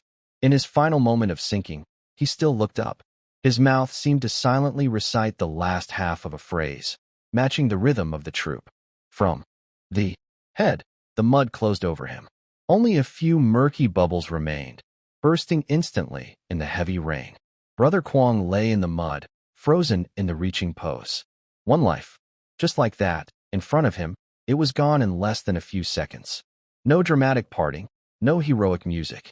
Just letting go, sinking, disappearing. The silence was so deep it felt suffocating. The line paused for a moment. Why are you just standing there? Suddenly, a loud shout rang out like thunder in Kwong Ji's ears. Old squad leader had rushed over unexpectedly. His face was twisted with anger. He grabbed Kwong Ji's collar with one hand and pulled him out of the mud forcefully. Let's go. Old squad leader's eyes were red as he pointed at the muddy pit that had just swallowed the little soldier. This is fate. This is the rule of this land. Stop crying, or more people will die. Fix the gap. Raise your hands. Let's go. His voice was trembling with emotion, but was as firm as steel. Kwong Gu trembled all over, tears mixed with mud water flowing into his mouth, salty and bitter. Next to him, a stranger soldier silently reached out a hand. The hand was rough with calluses and trembling slightly. Kwong Gu grabbed that hand tightly. He held on desperately. Eagle Eye carried Little Bean on his back and grabbed Kwong Ji's belt. He bit his lips softly and handed his hand to the person in front. The gap was filled. The line moved again. Every step felt like walking on cotton, soft and gentle. But at this moment, Kwong Gu felt that it was not cotton. It was flesh. This long march was not just about walking out. It was a road paved with lives, one by one, with death. Every inch of hard ground beneath their feet might be the body of a comrade. And when did the rain stop? No one knew. Kwong Gu only remembered that it was a mechanical repetition. Step forward, move, land. Step forward, move, land. His mind was already empty, no longer feeling hunger or cold. Only the heartbeat in his ears, pounding like a war drum, and the back of old squad leader, always standing straight in front. Until, hard, Eagle Eye's hoarse voice murmured. Kwong Gu looked down in confusion. The ground beneath him was no longer that dark, foul-smelling mud ready to swallow him. It was a patch of yellow, solid land. The solid feeling underfoot spread through the nerves to the whole body, causing Brother Kwong's already numb mind to briefly shut down. Then, wow, a loud scream erupted from the front of the group. Brother Kwong suddenly looked up. He saw the clouds ahead being forcefully torn apart. A golden sunlight poured down without reservation. At that moment, the light was so bright that Brother Kwong had to squint. Within that golden glow, he saw the end of the grassland. There were rolling mountains, lush forests, rising smoke, and lively human scenes. We've come out. Brother Kwong opened his mouth, his voice dry and almost crying. The little bean on Eagle Eye's back seemed to be awakened by the light, stirring faintly. Brother, is it dawn? Next to him, Little Tiger suddenly rushed forward, grabbing Little Bean's leg, crying and laughing at the same time. It's dawn. We're out. Little Bean. We didn't die. We made it out. Softly collapsing onto the hard, dry yellow earth, she didn't care if it was dirty or not. Her whole body seemed to be muscleless. Her face was covered in black mud, her hair tangled into a mess, no longer looking like a talented TV host. But she was smiling. Tears and a silly grin mixed on her face. Fire, softly, trembling, she reached into her coat and took out an oilcloth bag. 1 layer, 2 layers, 3 layers. The oilcloth was already so dirty it was unrecognizable, covered in mud and black ash. But when she finally peeled back the last layer, that bright red spot made everyone hold their breath. A matchstick. In the 7 days and nights of heavy rain, rolling in countless muddy pits, this last remaining matchstick was still dry and bright. Its red head, under the sunlight, looked blood-red, like a flag. Squad. Squad leader, softly holding the matchstick as if it were the most precious gem in the world, she handed it to the old squad leader. He was sitting on a rock, catching his breath. His injured leg was swollen and shiny, his empty sleeve sticking wetly to his body. Seeing the matchstick, the old squad leader's cloudy eyes suddenly shrank. He shakily reached out his left hand and took the matchstick. The moment his fingertips touched the matchstick, the old squad leader took a deep breath. Everything around was very quiet. Even the comments in the live stream stopped. Everyone was staring at that small wooden stick. This was earned with Xiao Wu's life. This was soft using her chest to protect 7 matches, with the last one still dry. The old squad leader held the matchstick, and with Soft's help, he made a small scratch on the side of the dry matchbox. He didn't dare to strike the first time. His hand was trembling too much. Phew. The old squad leader closed his eyes, steadied his breathing, and when he opened them again, his hand was steady as a mountain. With a soft sound, a tiny orange-yellow flame suddenly burst out from the top of the small wooden stick. The flame was very small, only as big as a bean. Under the bright sun overhead, it looked so weak and unnoticeable. But in the eyes of Brother Kwong, Eagle Eye, and all the soldiers who had come out of the grassland, this tiny flame shone brighter than the sun in the sky. It was warmer than any light in the world. The old squad leader carefully brought the flame close to the dry cow dung he had prepared. The fire caught. Blue smoke rose, and the flames flickered. The smell of burning firewood filled the air, making people tear up from the strong scent. That was the smell of life. The old squad leader looked at the fire, at Xiao Duzi and Xiao Hu, who were eating hot water greedily around the fire, their faces gradually turning pink. His face, full of deep lines, slowly relaxed into a smile. It wasn't a bitter smile, nor a sad smile. It was a smile of relief, of finally letting go of a heavy burden, the kind only parents feel when they see their children grow up safe and sound. Great. The old squad leader patted his thigh, his voice so soft it seemed afraid to disturb this dream. We've come out. We really have come out. He looked at Brother Kwong, then at Eagle Eye and Soft. These 3 recruits, who couldn't even find their way at first, now looked exhausted, thin to the point of being unrecognizable. But their eyes already carried the look of soldiers. That was the look of soldiers who had crawled out of a pile of dead bodies. Squad leader, Eagle Eye suddenly spoke. He pointed toward the distant Sangshan Mountains, which rose and fell like waves, and softly asked, "That poem everyone recited earlier. Is there more after that?" Earlier, in the muddy swamp, everyone only shouted, overcoming from the beginning. It felt like they hadn't fully expressed their feelings yet. The old squad leader heard this, slowly turned his head. He squinted into the blinding sunlight, gazing at the lush green mountains and the setting sun still hanging in the sky. His eyes seemed to see through this mountain range, into a future far away. He saw the new dragon country that Lao Li wanted to see. He saw the small spark that Xiao Wu protected with his life, which would eventually ignite a great fire. Yes, there is more. The old squad leader supported his knees and slowly stood up. The figure with only one arm was stretched long and tall in the sunset. He muttered to himself, as if talking alone, or as if declaring to this newly conquered land, overcoming from the beginning, overcoming from the beginning. His voice grew deep and long. Overcoming from the beginning, the mountains like the sea, the setting sun like blood. There are also 2 more updates from 2 bosses and some small gifts I haven't written about yet. If I haven't, thank you. It means Luo is still writing and editing. Overcoming from the beginning, the mountains like the sea, the setting sun like blood. As the old squad leader uttered these words, the game scene suddenly began to slowly and grandly pull back. The camera lifted into the sky, reaching the clouds. All viewers, including Brother Kwong and the others, saw a scene that would be etched into their souls. Behind them was the Pampan grassland, which had swallowed countless lives. It looked like a huge, rotten scar, black mud, foul bubbles, dull rain and fog, twisting and curling over that silent land. There, buried Xiao Wu, Xiao Chun, and hundreds of brave souls who couldn't escape. That was.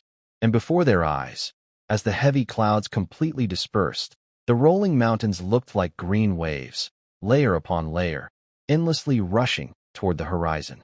The lush trees swayed in the wind, the purest color of life. A red sun hung precariously atop those mountains, swaying and about to fall. The sunset's light spread over the rolling mountains, over the winding gray army, and over the empty sleeve of the old squad leader. The whole world was stained red with blood. That red looked like a flag of victory burning, but it also looked like the blood spilled along the long journey from Ruijin to Xiangjiang, from Junyi to Snow Mountain, and across the grasslands. The mountains looked like an ocean. The setting sun was as red as blood. In the live stream, the scrolling comments suddenly stopped for half a minute. Most viewers were used to casual language, to straightforward excitement, to using words like wow and awesome to express their feelings. But at this moment, when these 11 words appeared with the breathtaking yet tragic scene before them, a heavy feeling called cultural depth suddenly shattered all their usual ways of speaking. I got goosebumps. Why do I want to cry when it's just a description of the scenery? Mountains like an ocean? How many mountains must you cross to see the mountains as an ocean? Blood-red sunset. How much blood must have been shed for the sunset to look like blood? Before, I thought the game was called Red Expedition because red symbolized fire. Now I understand. It's blood. The road is paved with blood. Old Chin, sitting in front of the screen, stared fixedly at the back of the figure with only one arm, at the blood-red sunset, his lips trembling as he kept repeating those words. Great passes are as tough as iron, but now we start over. Such beautiful words. Beautiful words. Meanwhile, in the game, Brother Kwong wiped his face. The thick layer of mud on his face was scrubbed away, revealing skin that was purple from the cold and peeling from the sun. He didn't understand poetry or songs. He only felt that as these words were spoken, the anger and frustration he had been holding in for 7 days, the helplessness of watching comrades sink into the mud, the madness of hunger that made him want to eat everything, the anger at this sky, all of it was shattered by the setting sun in that moment. Brother Kwong let out a long, heavy breath, lying flat in a big shape on the ground. Even though the stones on the ground pressed painfully against his back, he felt it was the most comfortable bed in the world. We survived. Kwong looked up at the sky, at the blinding red clouds, and began to laugh foolishly. Hawkeye softy. We made it. There was no joy of victory, no thrill of defeating a final boss. Only the relief of surviving a disaster, and a deep urge to fall to the ground and cry. Hawkeye leaned on his worn-out walking stick. His knees gave way, and he fell to the ground. He didn't want to kneel, but his legs had completely lost feeling. Softy curled up by the fire, burying her face in her knees. Her shoulders shook as she let out muffled sobs. Only the old squad leader was still standing. He looked like a dead, old tree, its bark cracked, its branches bare, but its trunk still rooted firmly in the earth, holding up the sky. Then, suddenly, a clear, solemn, and heavy bugle call echoed through the land. Beep, beep, beep. In front of Kwong and the others, the system's final screen appeared. Congratulations, players Kwong, Hawkeye, and Softy. You have successfully led your squad out of the Songpan grasslands. The words were written in red, as if in blood. But instead of rewards, the system displayed a set of cold, colorless data. The numbers cut into their hearts like a sharp knife, reopening wounds that had just begun to heal. Number of soldiers before entering the grasslands, about 20,000. Number of survivors after crossing, about 13,000. Main causes of loss: hunger, cold, poisoning, swamp traps, recurring injuries. At that moment, the live chat froze. The flood of awesome messages stopped mid-typing. But the truth was even harsher. In just 7 days, without gunfire, without smoke, 7,000 lives had quietly vanished on this silent grassland. Kwong stared at the numbers, his eyes red with tears. He remembered the first day he entered the grassland, the huge team that moved together. He recalled what the old squad leader had said. This grassland is deadly. So, this was the real challenge of. The enemy wasn't just the soldiers with guns, it was the land itself and fate. On the screen, there was only a red stamp pressed down heavily. Clack, mission evaluation, survived, just 2 words. Survived. Below these words was a small note in elegant writing, filled with a strange mix of sadness and respect. Here, there are no perfect moves, no flawless victories, no invincible strategies, facing the harshest forces of nature, collapsing countless times under physical limits. Being able to carry the fire of hope, crawl out of that deadly swamp, and still look forward to tomorrow. This is the highest praise for human will. To stay alive is a miracle. Eagle Eye looked at those words, his throat feeling tight, as if stuffed with cotton. He used to play games to get headshots, to get streaks, to be number one in the server. He never thought that one day, just the word, survived, could feel so heavy, so honorable. It was heavier than any trophy he had ever won. Then, the results screen started to change. A yellowed map of the Dragon Kingdom, full of marks from the passage of time, slowly spread out before the three of them. A thin red line began at Ruijin in the southeast, winding like a twisting red dragon, curling and twisting. It crossed the bloody battles of the Xiang River, broke through the Yu River's natural defenses, moved to the city walls of Junyi, and climbed the towering Jiajin Snow Mountain. Now, this red line finally struggled through the Panzahua grassland, a place symbolizing death. Current long march progress, transitioning. Kuang Gu was surprised to see that the progress bar didn't just inch forward as he expected. It suddenly surged ahead dramatically. The red line on the map wasn't just connecting the snowy mountains and the grassland. During the times when they couldn't see, during the black screen transitions, and between the levels, that ragged team did not stop walking. They kept moving forward. Step by step, they measured this land full of suffering. They traveled from Jiajin Mountain all the way to Songpan, enduring countless days and nights of marching. Even when players logged off, the Red Army kept struggling through wind and rain. The system popped up a message. On this long 25,000-mile march, every inch of land is soaked with sweat and blood. They are the ones who helped you walk this path. Eagle Eye looked at the map, at the long red line heading north into the unknown. His fingers instinctively clenched the guiding staff. 25,000 miles, Eagle Eye murmured. In the past, he would think this number was just an exaggeration. But now, having traveled part of it, even just a few hundred miles, he understood how heavy that number really was. It's a legend built step by step with their feet. Suddenly, the sharp wind sound in his ears disappeared. Instead, there was a gentle, soothing tune played on an accordion with a nostalgic feel. The melody was familiar.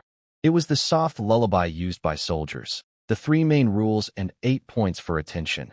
But this version on the accordion was less serious and more tender, full of gentle tears. The system interface started playing the level replay, but it didn't show the tragic scenes of death or the disgusting mud and wounds. It seemed that Luoan wanted to hide the cruelest parts, only showing players the faint glimmers of hope hidden in despair. The scene changed. By the campfire, old squad leader, with his one arm, carefully bent a red-hot needle into a fishhook. It was a stormy night. Softly, with a high fever, he shivered in Brother Kuang's arms. Eagle Eye, Xiaohu, Xiao Duzi, and a few others huddled close, sharing body heat to form a small human heater in that cold, rainy night. That was Xiaohu. The thin, emaciated child secretly hid wild vegetables in Brother Kuang's dry food bag when he thought no one was looking, showing a silly, toothless smile.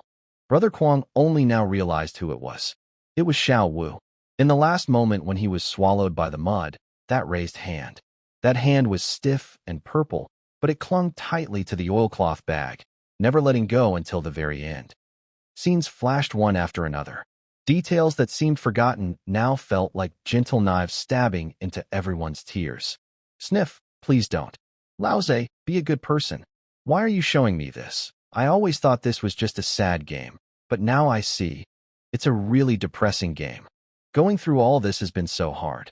Really, so hard. The images froze. Frozen on a small flicker of flame burning from 7 matches. The flame flickered in the wind, weak but stubbornly refusing to go out. In the center of the screen, white text appeared slowly, accompanied by the fading sound of an accordion. The Long March is not just a hero story. It is a journey taken by ordinary people for a shared belief through an extraordinary path. Congratulations on completing the game. This is your Long March. Suddenly, the wind stopped. The cold, damp feeling that seeped into the bones disappeared. The bugle sound still echoed, but the heartbreaking sense of tragedy was fading, replaced by the clear, somewhat unreal chirping of birds. Chirp! Brother Kwong shivered suddenly, instinctively making a defensive move. He reached to touch the pot behind him, or to grab the grenade at his waist. His muscles tensed like a drawn bow. But he missed.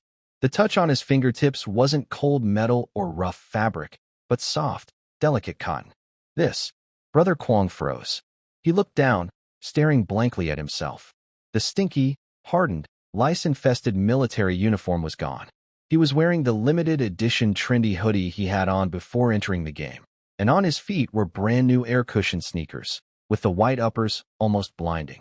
No mud, no blood, no wounds. It's back to normal. A surprised cry with tears came from nearby. Brother Kwong turned his head and saw Ruan kneeling on the soft grass. She was no longer wearing the muddy clothes, but a delicate, elaborate dress, with lace trim gently fluttering in the breeze. Her face, which had been purple and swollen from the cold, and even starting to rot, was now fair and rosy, with a refined makeup look from before entering the game. Only her red, swollen eyes showed signs of weariness and fear, completely contrasting with her gentle appearance. Eagle Eye stood a few meters away, dressed in a black and red professional team uniform, standing straight, holding something in his hand as if searching for a guiding stick. This was not the dangerous swamp. It was a sunny hillside, with lush green grass beneath. Not far away, a clear stream flowed gently, sunlight filtering through the leaves, casting dappled, warm light. Is it over? Ruan touched her face, her fingertips trembling slightly. Did we exit? Not fully out. Eagle Eye calmly pointed ahead. His voice was hoarse, but more lively than when he was on the grass. We're still inside the instance. This should be a cut scene or a reward scene. Brother Kwong looked along Eagle Eye's finger. By the clear stream, on a moss-covered rock, sat a person. That person was turned away from them, bending over, scooping water from the stream to splash on their face. They wore a faded but very neat gray-blue military uniform, with neatly tied leg wraps, and a yellowed military cap placed properly beside their knees. Even just a silhouette, tears welled up in Brother Kwong's eyes instantly. That figure was no longer hunched or swaying unevenly. Most importantly, those were two hands. They were washing their face with both hands, quick and strong movements. Hearing the noise behind, the person paused, shook off the water droplets, and slowly turned around. Sunshine shone on his face, highlighting the deep wrinkles like knife cuts. He doesn't look old, maybe around 40, but the things in his eyes are heavier than the mountains and rivers. Then he looked older. This is the old squad leader. No longer swollen from malnutrition, no longer confused with sleepy eyes.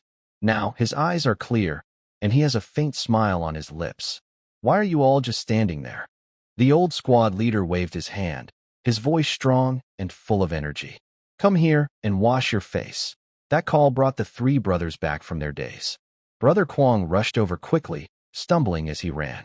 Without the burden and mud, he felt as light as a feather, but his heart was empty and anxious. Soft, holding her skirt, cried as she ran over. Eagle Eye pursed his lips and hurried to catch up. The three of them reached the creek, but dared not get too close. They seemed afraid that if they touched, the intact old squad leader would shatter like a soap bubble. Squad leader, your arm. Soft stared at the old squad leader's right arm, tears streaming down her face. The old squad leader looked down at his right arm, moved his wrist, and smiled indifferently. Oh, this? It works here, but once out of this place, who knows? After all, it was left for the Dadu River. We can't deny it. The three brothers were stunned, feeling like there was more to those words. If they could change the old squad leader's broken arm at the Dadu River, maybe in the future, the Lhotse Ko mission, the old squad leader wouldn't have to lose his arm. The old squad leader had already bent down and picked up the enamel cup on the stone. The cup, once full of chipped black spots, now looked brand new and shiny. He scooped a full bowl of water from the creek. The ripples shimmered, clear enough to see the pebbles at the bottom. Take a sip. The old squad leader handed the jar to Brother Kwong and said, try the taste. As for washing their faces, they had completely forgotten about it. Brother Kwong tremblingly took the jar, even more nervous than when receiving a reward of hundreds of thousands. He looked at the water in the jar. What had they been drinking all this time? Rainwater, muddy water, or greasy soup made from boiled leather strips? Such clear water was truly precious. Brother Kwong closed his eyes, tilted his head back, and took a big gulp. It was cool, refreshing, and cold to the bone.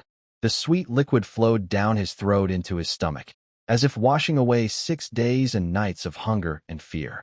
"Is it sweet?" the old squad leader asked. Brother Kwong put down the jar, roughly wiped his mouth, and nodded heavily. "Yes, it's sweet." Soft also came over and took a sip, tears falling directly into the jar.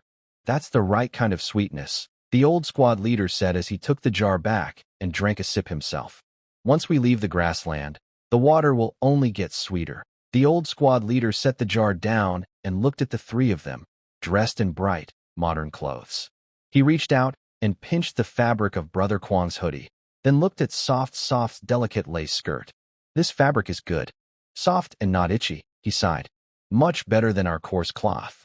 It seems that in the future, our children will not only have delicious braised meat, but also nice clothes to wear." In the live broadcast room, millions of viewers watched this scene, feeling a deep ache in their hearts. "Old squad leader, this outfit costs tens of thousands, but in your eyes, it's just not itchy." The old squad leader withdrew his hand, sat up straight. The kind, elder-like aura from before slightly faded, replaced by a disciplined, soldier-like presence. He looked at Brother Kwong, then at Eagle Eye, and finally his gaze settled on Soft. Suddenly, he asked a question that caught everyone off guard. "Children," the old squad leader's voice deepened, as if knocking on something. "In your time, life was better. You ate meat every day, wore silk, and traveled in iron carts. Then, weren't your bones softened?" The air suddenly grew quiet, and the comments in the live stream stopped instantly. Is the bone soft or hard? Most players on Blue Star would probably answer this question in their own way. They value pleasure, capital, and individual heroism. Even if they cut their hand, they would post on social media seeking comfort. When faced with difficulties, they want to give up and lie down. Without this game, without these 6 days and nights of tough marching, most Blue Star players might say, "So what if it's soft? As long as it feels good." But now, Brother Kwong lowered his head and looked at his knee. Although his knee was fine in real life, the pain of kneeling and crawling on the snowy mountain, the soreness of tearing muscles every time he pulled his leg through the grass, these feelings seemed to have been carved into his soul. He looked at his hands again. Those hands still seemed to hold the strength of pulling his comrades, still carried the warmth of those 7 matches. Brother Kwong raised his head and met the gaze of the old squad leader. He didn't hide or show his usual playful, carefree smile. "Squad leader," Kwong said with some self-mockery, "maybe I was a bit soft before. I used to complain a lot, fear tiredness, and think someone taller would hold up the sky. But after going through this with you..." Kwong took a deep breath and placed his hand over his heart. Under his sweatshirt, it felt like the belt left by Old Lee was still pressed against his chest. "I've hardened.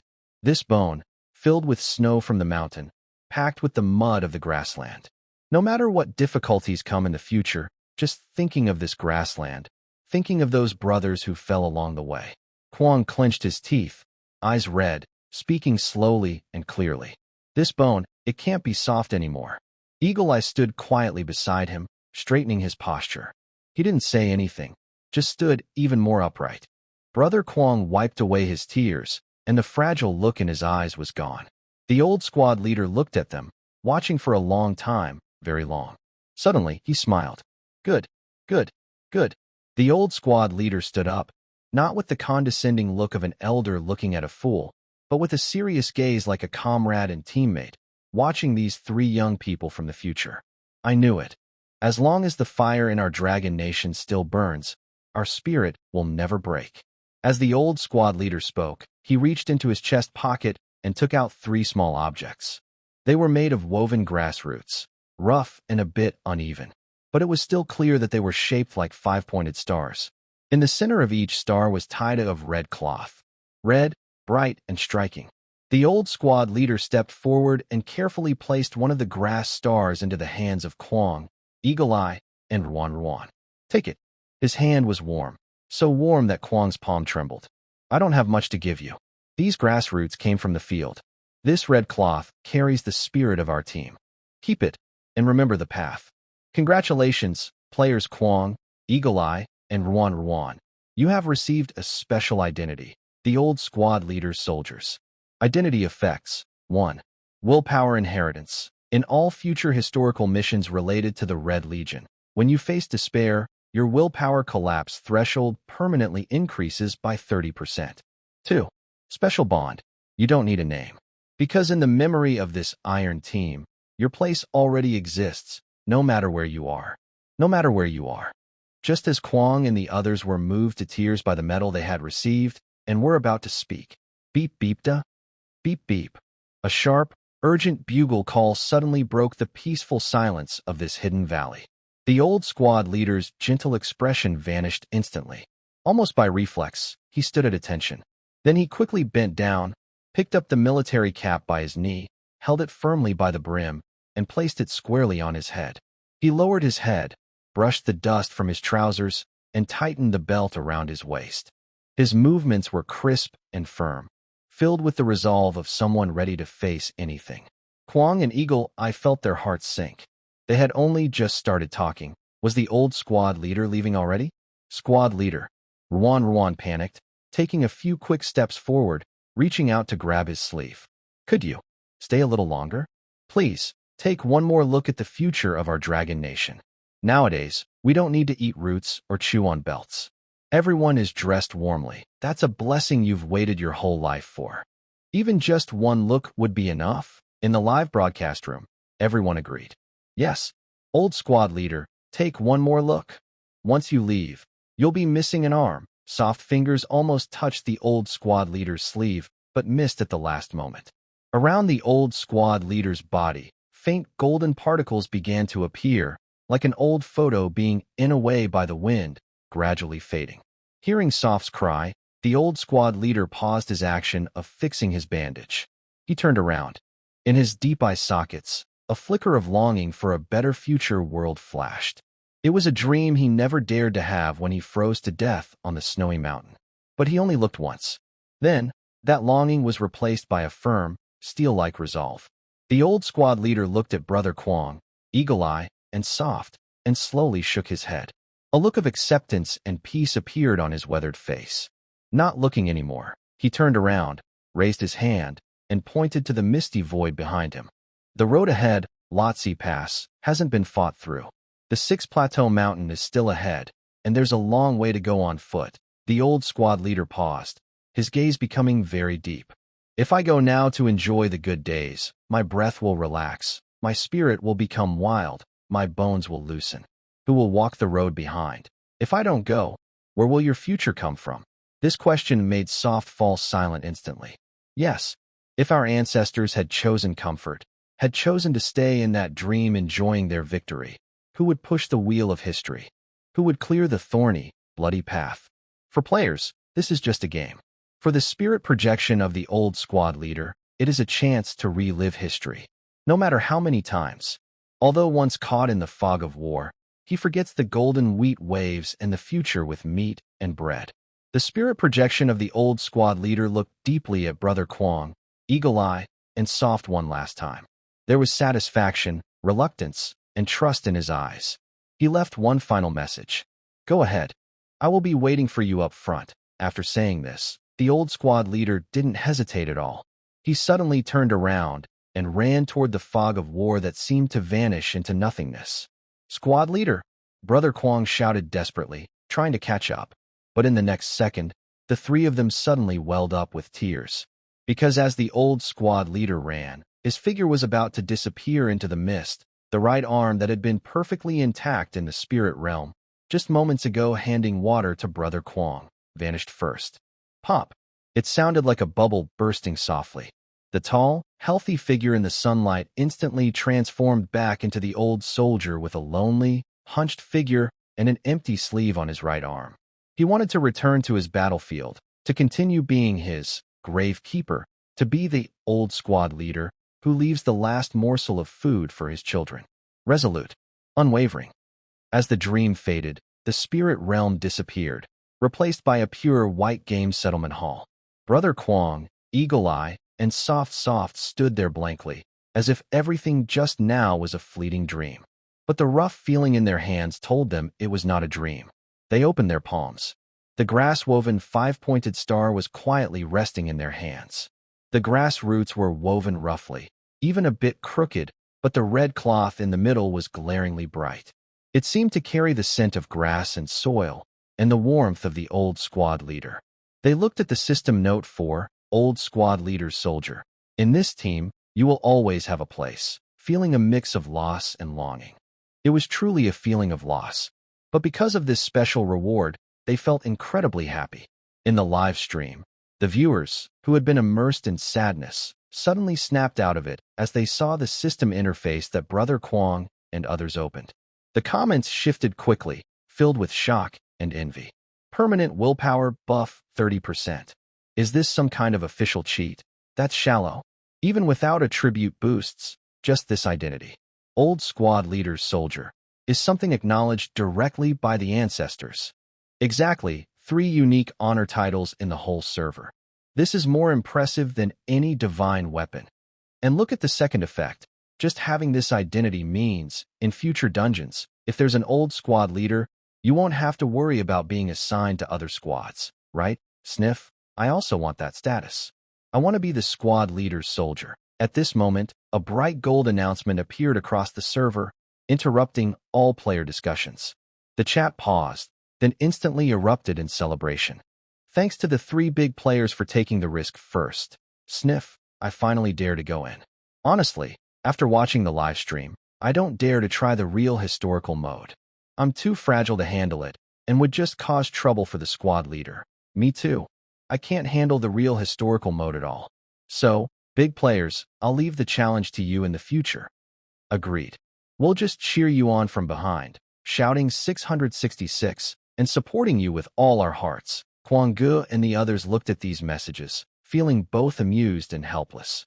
Ordinary players really can't handle such despair. Before the chat could fully celebrate, another bold move from the Luo and studio appeared. On the system screen, an icon called Fire Support Store lit up. New mechanism, Frontline Support System. Rules. All players can earn points by killing enemies and completing tactical objectives in the Cross the Dadu River mission, which can be exchanged in the store for supply packs, including medicines, dry food, winter clothing, etc. Note, these supply packs are only delivered to the Red Army during the story mode and cannot be taken into real historical difficulty. As soon as this rule was announced, players exploded with excitement. Old Luo is brilliant. Is this so we can fight in future missions, earn points, and support the squad leader in the earlier missions? Wow. Who can resist this? To give the squad leader a bite of meat, I'll rush into the Dadu River and fight to the death. Even in story mode, many players want to pass the game more easily. They don't have Kwang Ji's perseverance, and they can't just work and feed the squad leader, right? Meanwhile, Kwang Gu and the others' attention was drawn to Cross the Dadu River. As everyone knows, the old squad leader lost his arm after the Anshuan battlefield. But the old squad leader is not in the Crossing the Dadu River mission. Brother Kwang and the others remember the old squad leader saying that his arm was saved for the Dadu River, and he couldn't forget it. So, if they managed to complete the Crossing the Dadu River mission and protect the old squad leader's arm in the Seizing the Looting Bridge mission, could they make a small change to the story? Brother Kwang quickly tagged the official account of Luoan Studio. At Lon Studio, I have a question. If we fight hard in the Dadu River, can we save the old squad leader's arm? After posting this question, the entire comment section was waiting. 1 second, 2 seconds, 10 seconds. Just when everyone thought that Luoan Studio wouldn't reply to such a core story question, the official account of Luoan Studio responded with a word that made everyone's skin crawl and their blood boil. Yes. I just finished writing the update and checked the backend. Luo's mind is still buffering, not sure how many more gifts or updates are pending. There are also many bosses who haven't written their cameo roles yet, and Luo won't do cameos just for the sake of it, serious face. So, the later cameos might take longer, and I don't recommend rushing to spend on characters, meow, Again, serious face. Just your small gifts are enough to support. Thank you all. It's not, try, not, maybe, and certainly not, depending on the situation. It's possible. Luoan Studios' official account gave a firm promise with the most confident tone. Brother Kwong stared at that word, his eyes bloodshot and almost about to burst. The live chat exploded in that moment, filled with dense messages. Can it be saved? Luo old thief says it can. Even if there's a Gatling gun ahead, I'll follow this battle. My tears are not worth much, but my life in the game is. Count me in. Seeing those crazy scrolling messages, Brother Kwong took a deep breath, adjusted his breathing, and his voice was a little choked. Brothers, did you see that? Although Luo old thief is not a decent person, he never lies. Brother Kwong looked up, across the screen, at Eagle Eye and Soft's connected chat window. Eagle Eye's fingers were flying over the keyboard, as if recording something, but his trembling fingertips revealed the storm of emotions inside him. Soft covered her mouth, but did not cry. Instead, her eyes showed a strong hope and determination. Brother Kwong took a deep breath and said fiercely, if he says we can do it, then we must do it. This battle, and future battles, are not just about passing, but about changing our fate. Even if it only changes the old squad leader's fate. Brother Kwong suddenly slammed the table and looked at Eagle Eye and Soft. Log off. Sleep. No one stays up late. Tomorrow. Brother Kwong paused, his eyes fierce like a wolf. We're going to Dadu River. To rescue people. Night deepened. Brother Kwong suddenly woke up from a nightmare. Huff. He instinctively reached behind him, but his hand found nothing. He sat quietly in the dark, looking at his clean, dirt-free hands in the moonlight outside the window. After a long while, he slowly exhaled and gave a self-deprecating smile. This trauma is pretty serious. At the same time, in a luxurious room with a view of the river, Soft wrapped herself like a rice dumpling. The floor heating was on full blast, but she still felt cold. She kept running in her dreams, running endlessly. Her feet were stuck in endless mud, and above her, a rain like whips poured down. Her matchstick was wet. The old squad leader was gone, leaving only an empty, broken arm floating in the muddy water. Don't leave me. Soft suddenly opened her eyes, tears still lingering at the corners. She instinctively reached into her pajamas, clutching her collar tightly. But it was empty. Meanwhile, in a study, Eagle Eye was still awake. The lamplight shone on his pale face. There was no wind here, and outside was very quiet. But he closed his eyes, and in his ears he could hear thousands of people holding hands and shouting in the rain, chanting, "The mighty pass is as strong as iron." It was the sound of footsteps in the muddy ground. It was the old squad leader pointing ahead and asking, "If I don't go, where does your future come from?" Eagle Eye suddenly opened his eyes, tiredly rubbed his forehead, and realized he couldn't sleep. The next day, in the afternoon, after half a day of forced rest, the three of them were starting to feel a little better. Just as they connected to the voice chat, before Brother Kwong could speak, Soft's excited voice burst out. "Brother Kwong, Eagle Eye, look at the top trending search. Old Chin posted a video." Brother Kwong was surprised and quickly looked. At the top of the trending list, there was a simple entry with just 2 words, no fancy title, but it was dominating the list with a shocking level of popularity. Backbone posted by Chin Jinghua. The video was short, only 2 minutes long. Brother Kwong clicked play. In the video, there was the sound of wind, rain, and thunder that made it hard to breathe. The camera focused on a dark swamp. There, a human-shaped gray dragon was struggling to crawl through the mud. They supported each other, holding hands, like fragile reeds that could break at any moment in the wind and rain. But they clung tightly together, fighting against the pressure of the world. The scene was so tense it was hard to breathe. Suddenly, bold white calligraphy appeared on the screen, accompanied by a hoarse roar. "Western wind fierce." Then, the scene changed. It showed the empty sleeve of the old squad leader waving wildly in the wind, and tears of determination on his yellowish face. Long sky geese call in the frosty morning moon. Frosty morning moon. Hooves shatter, trumpets sound mournfully. Each word appeared with a heavy footstep sound, pounding on the hearts of players and viewers alike. Finally, the scene froze under the sunlight breaking through torn clouds, focusing on the old squad leader's straight back like a gun. Great passes are as strong as iron. But now we start again from the beginning. Boom. The video ended. In the comments, many viewers from Blue Star gained followers. Who wrote these words? Made me want to cry. Great passes are as strong as iron. Amazing. This is the kind of romance our Dragon Country men should have. I always thought this game was just about suffering, but I didn't expect it to have such grand and heroic spirit.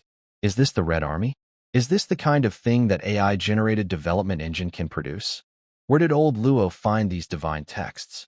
What shocked everyone even more was that at the top of the comment section, the official accounts of the 4 military regions appeared in perfect unison. Azure Dragon Army, Unyielding, White Tiger Army, Persistent, Black Tortoise Army, Unbreakable, Vermilion Bird Army. This is the backbone.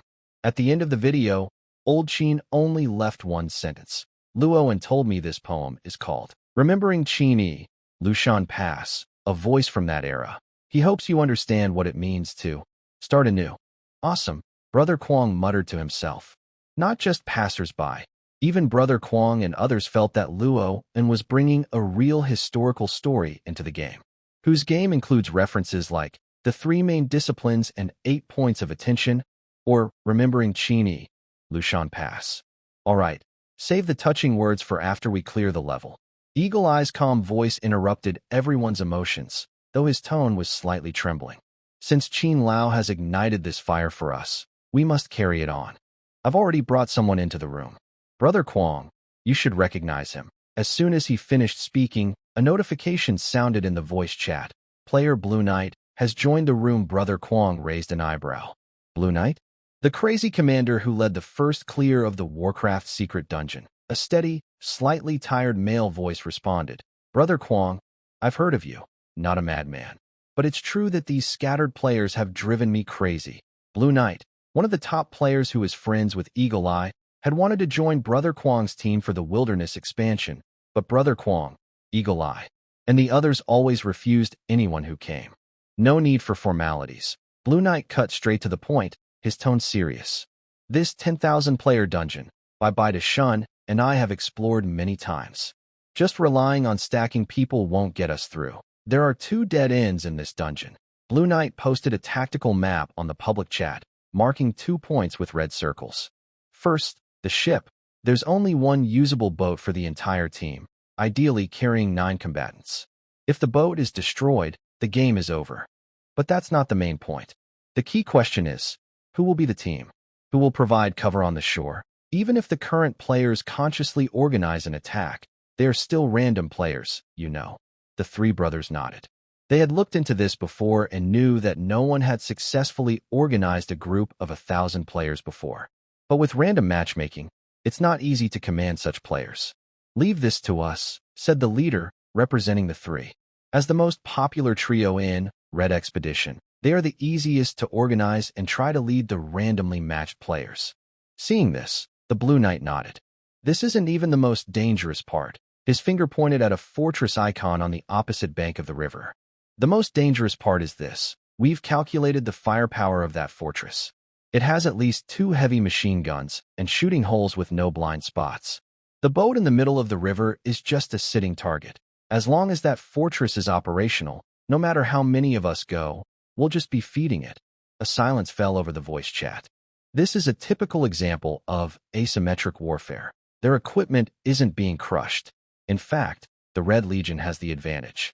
But the terrain suppresses them, preventing their numerical superiority from being effective.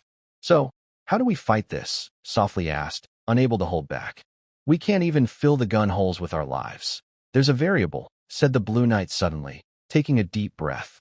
His tone became a bit strange. He pulled up a character portrait. It was a soldier who looked about 30, thin build, dark skin, high cheekbones.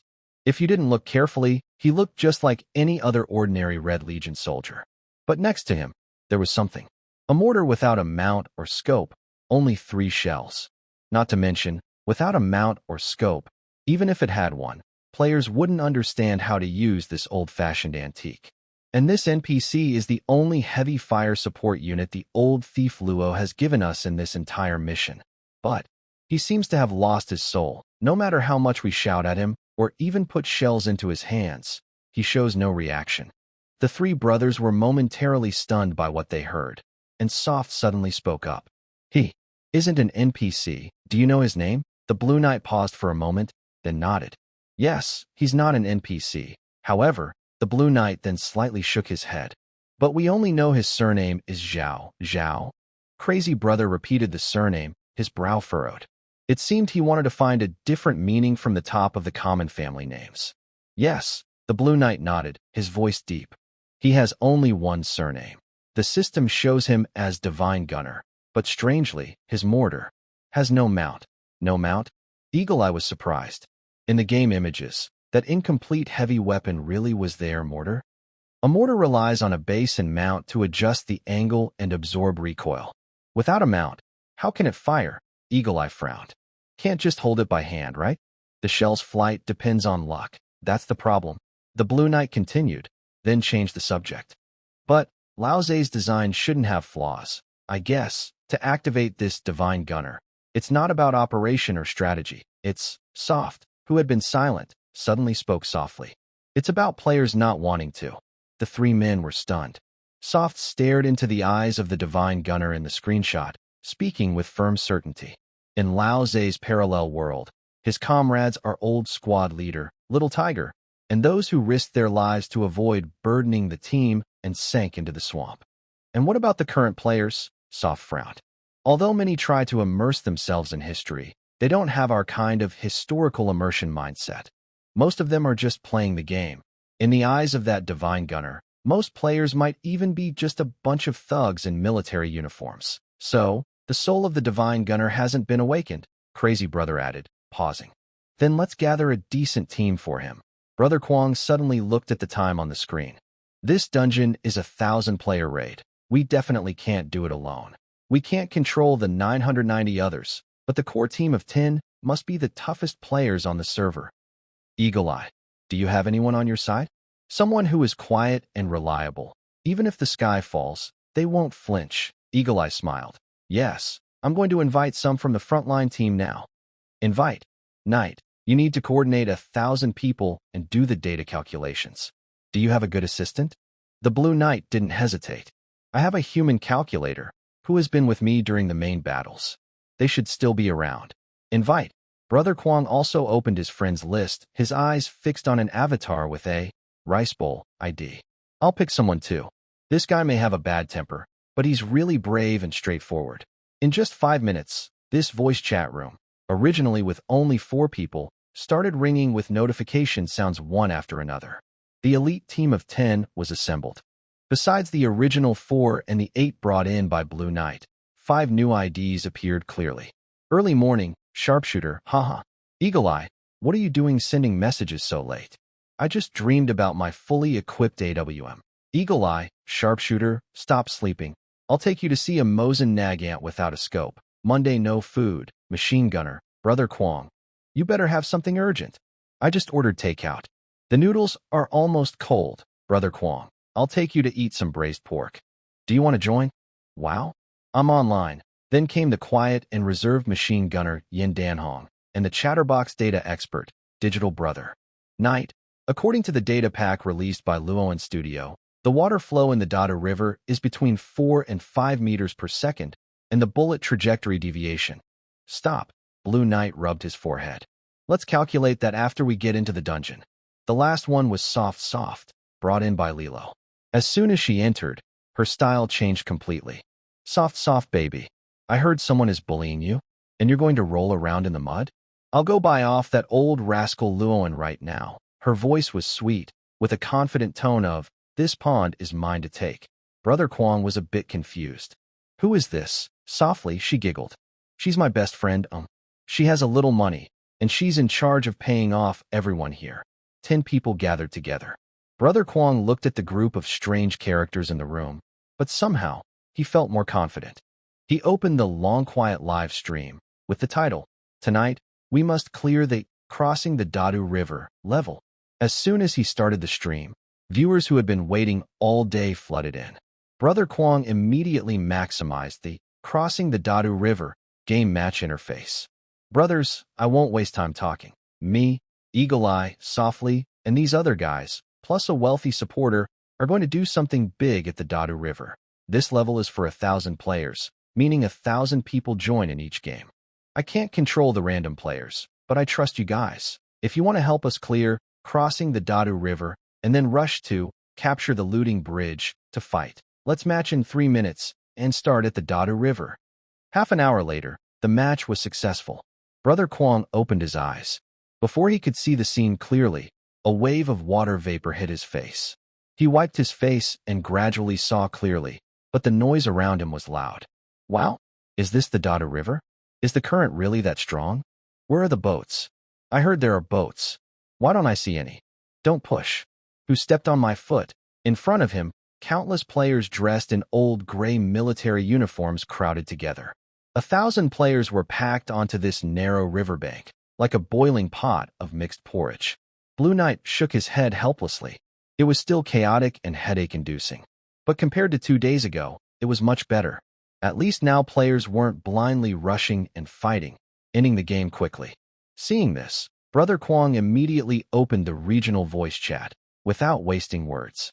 Everyone shut up, he shouted with the strength of singing military songs in the grass.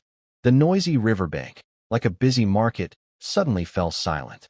1,000 players all looked at Brother Kwong, standing on a large blue stone. Although many of these players had come from Brother Kwong's live stream, most had joined after seeing the global announcement. They were dressed in dull military uniforms, but their faces showed the restlessness and confusion of modern people. That's Brother Kwong. And Eagle Eye and Soft. Wow, I got matched. Brother Kwong, take me along. This dungeon is too hard. I was pushed into the river and drowned yesterday. After a brief silence, there was an even louder commotion, with many players trying to push their way over. The already crowded riverbank quickly became chaotic. Some people were pushed down, others started shouting insults, and the scene was about to get out of control. Stop. Keep your distance, the Blue Knight shouted in the regional chat, but his calm voice was drowned out by the noise of thousands of people. He rubbed his forehead and looked at Brother Kwong with a helpless expression. This is the current situation. Even if they know they need to cooperate, once there are many people, everyone has their own ideas. It's a mess. Brother Kwong watched this scene and felt a shiver down his spine. If old squad leader saw this, he would probably be so angry he'd lose his temper. These guys, Brother Kwong gritted his teeth, ready to draw his gun to warn them. At that moment, Lin Luoluo, standing beside Soft, suddenly stepped forward. She calmly opened the regional chat and said lightly, "From now on, anyone who joins the team and follows commands will receive a 500 yuan red envelope." The noisy riverbank immediately quieted down a lot. 1 second, 2 seconds. After joining the team, anyone who strictly follows orders and survives until the end will get another 2,000. Lin Luoluo added slowly. First clear, 5,000 each. Wow. The crowd was stunned. Wow? Just 500 for joining? And 2,000 if you listen. First clear gets 5,000? Is that real? Just as doubts arose, Brother Kwong, Eagle Eye, and Soft started to support each other, and the scene in the regional chat changed again. Wow. So this is a rich lady. Eager. Stop pushing. Anyone who pushes again, I'll get mad at you. Rich lady, look at me. I'm the most obedient. I'll go east, never west. The chaotic crowd, eager to rush forward, suddenly calmed down, and everyone stood quietly in place. On Blue Star, maybe feelings can't make everyone shut up, but money can. Brother Kwong opened his mouth wide, watching this scene, and couldn't help but give Soft a thumbs up. Your best friend is really tough. Softly and helplessly, she smiled. She's the type who believes that if you can solve a problem with money, then it's not really a problem. The Blue Knight then began to take charge, adjusting the team's formation. Meanwhile, Brother Kwong and Eagle Eye moved through the crowd to the front of the riverbank. At this moment, the sky was dark, and the sound of the Dadu River rushing was loud. Near the muddy riverbank, behind a simple makeshift shelter made of scattered rocks, sat a person. His eyes were large and empty, staring fixedly at the enemy's fort on the opposite bank. Next to the sharpshooter, there was a quiet mortar lying still. As the Blue Knight had said, this mortar was very strange. It only had a black barrel, with no seat or tripod, and not even a proper ammunition box. There were only 3 lonely shells, stuck in the mud like 3 carrots. Brother Kwong stepped forward confidently and called out tentatively, "Sharpshooter?" There was no response. The sharpshooter looked like a weathered statue, with no blinking of his eyelids. No one was surprised. But Eagle Eye suddenly spoke. He stared at the sharpshooter's hollow eyes, which had no focus at all. It was as if his soul had been lost somewhere along the long march. "He's watching the fort," Eagle Eye said in a deep voice. "He's calculating the distance." "What?" Everyone was surprised. "Look at his fingers." Eagle Eye pointed to the right hand resting on his knee. That thin, bony hand's index finger was trembling slightly, tapping a gentle rhythm on his thigh. Ding, ding, ding. That's mental math. Data Brother was the first to understand. He's calculating the wind's speed, the trajectory, whether those 3 shells can away the enemy's bunker. If he's calculating, why isn't he responding to us? Zhou wondered. Brother Kwong paused for a moment, then looked back at the group behind him. They had quieted down but were still whispering and even taking selfies. "Because we still don't look like them." Brother Kwong turned around, looking at that lonely figure. In his eyes, the person standing behind might not be a comrade, but a group of strangers dressed in military uniforms. A group of soulless soldiers. How can they have a soul? With a soul, they can fire the few remaining shells. The atmosphere suddenly became tense. This was a difficult problem. They could use money to make players obey and commands to make players choose sides. But how could they turn these modern people into a real, Red Army in just a few minutes? No matter what, the fight must go on. Brother Kwong took a deep breath and began checking his weapons. Eagle Eye, go early in the morning to find a high point and watch the enemy's holes. Zhou, you and Yinan Hong, suppress with machine guns. Yes. The others quickly got into position. Meanwhile, on the other side, Soft was pulling Lilo, heading toward the broken village behind the riverbank. But suddenly, Soft felt something was wrong. Why does it feel off? It's too quiet. She stopped and looked at the silent village in front of her.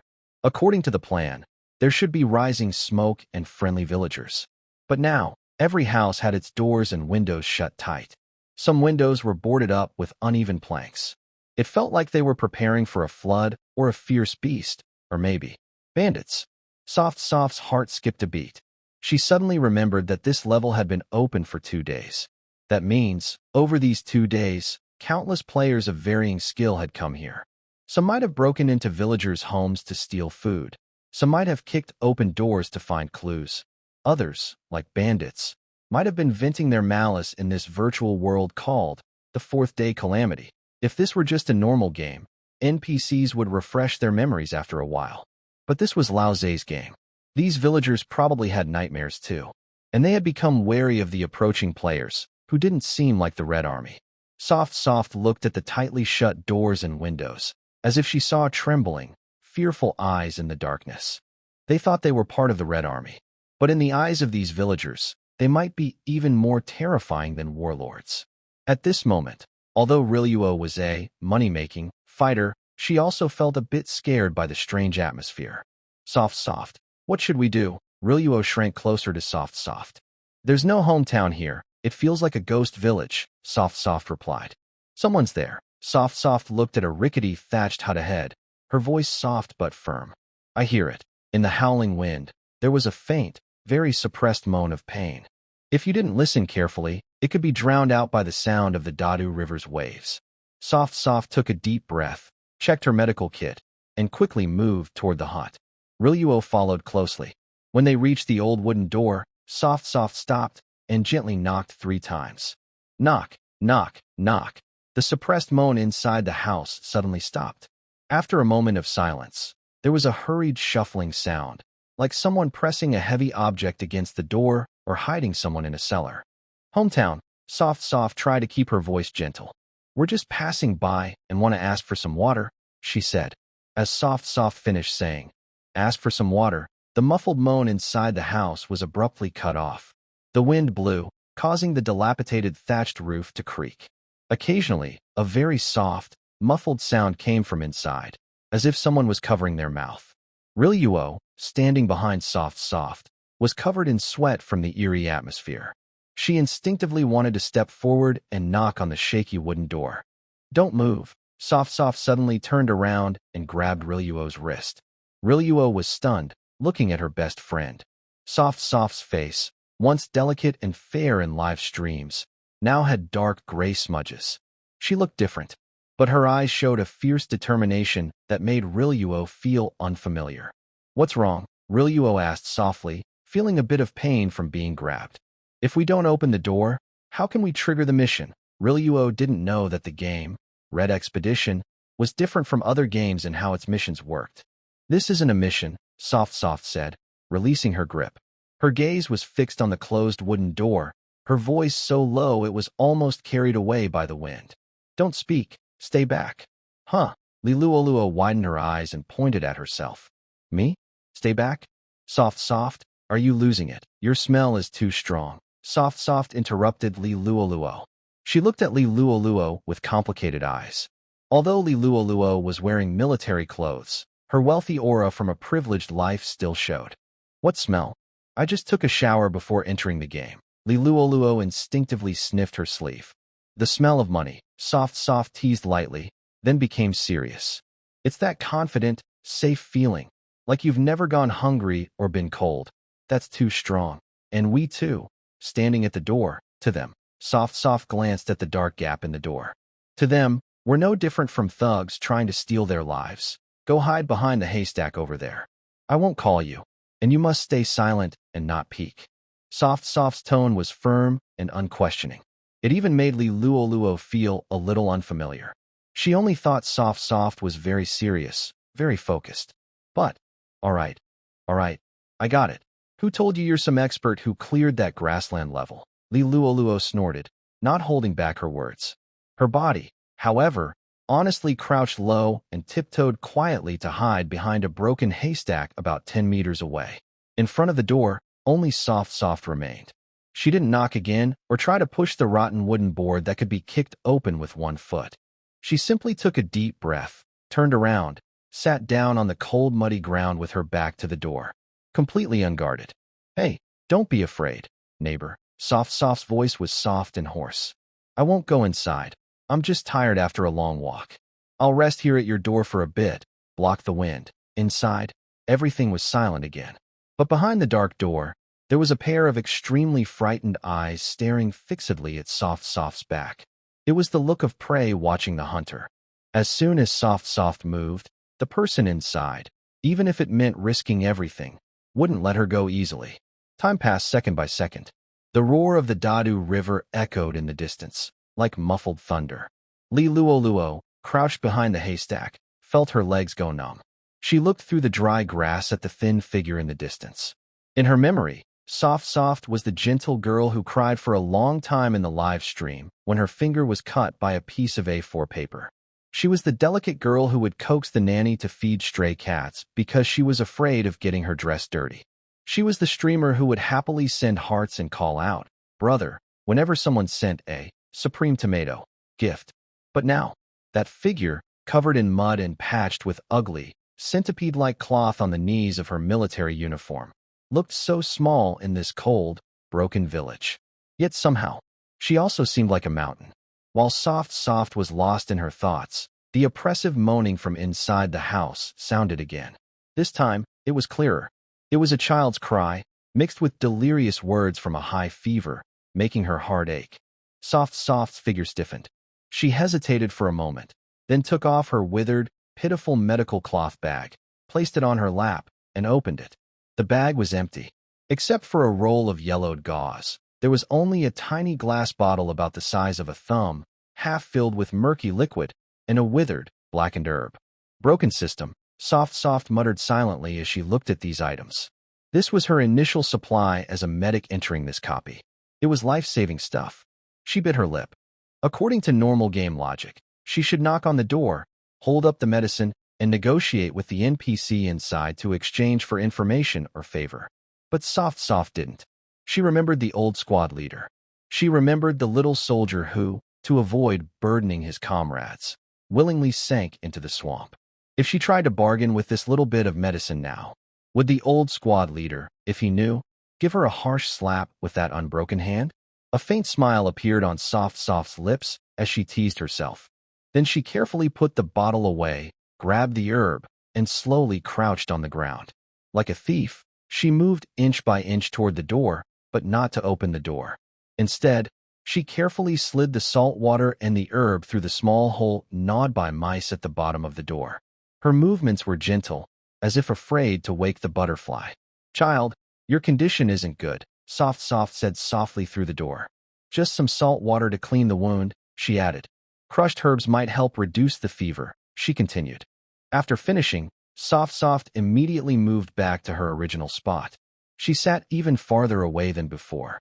Her back was turned to the door, hugging her knees, with her head buried in her arms, remaining still. The wind kept ing. The person behind the haystack was completely stunned. She opened her mouth wide, full of question marks in her mind. No. Did she just go in? Nothing needed? Not even a door to stop her? Soft, are you stupid? The person muttered to herself. For some reason, she suddenly felt her nose sting a little. She looked at the figure curled up in the cold wind, slipping the only supplies through the door. That best friend, who once nagged about a limited edition bag for 3 days, seemed to have died in the grassland video posted by Old Sheen. The one who survived. Although she was wearing torn clothes and looked dirty and tired, she actually looked kind of cool. It was hard to tell how much time had passed. Long enough for her to wonder if Soft had fallen asleep. Suddenly, the door latch clicked. The long-closed wooden door was finally pulled open. A face appeared in the. It looked like old Bark, with messy, gray hair. A pair of cloudy but alert eyes stared tightly at Soft sitting on the ground. She was clutching a rusty pair of scissors, pointed outward. Soft heard the noise but didn't turn around or stand up. She slowly raised her hands, palms open, showing them to the person behind. "Don't be afraid. I'm not stealing anything. I don't have a gun." The old woman's gaze lingered on Soft's empty palms for a few seconds. Then she looked around at the empty surroundings. Finally, her eyes settled on the small glass bottle inside the door threshold and the herbal bundle. That was real medicine. For this poor village, scraped countless times by bandits, this small bottle of salt water and herbs was more valuable than gold.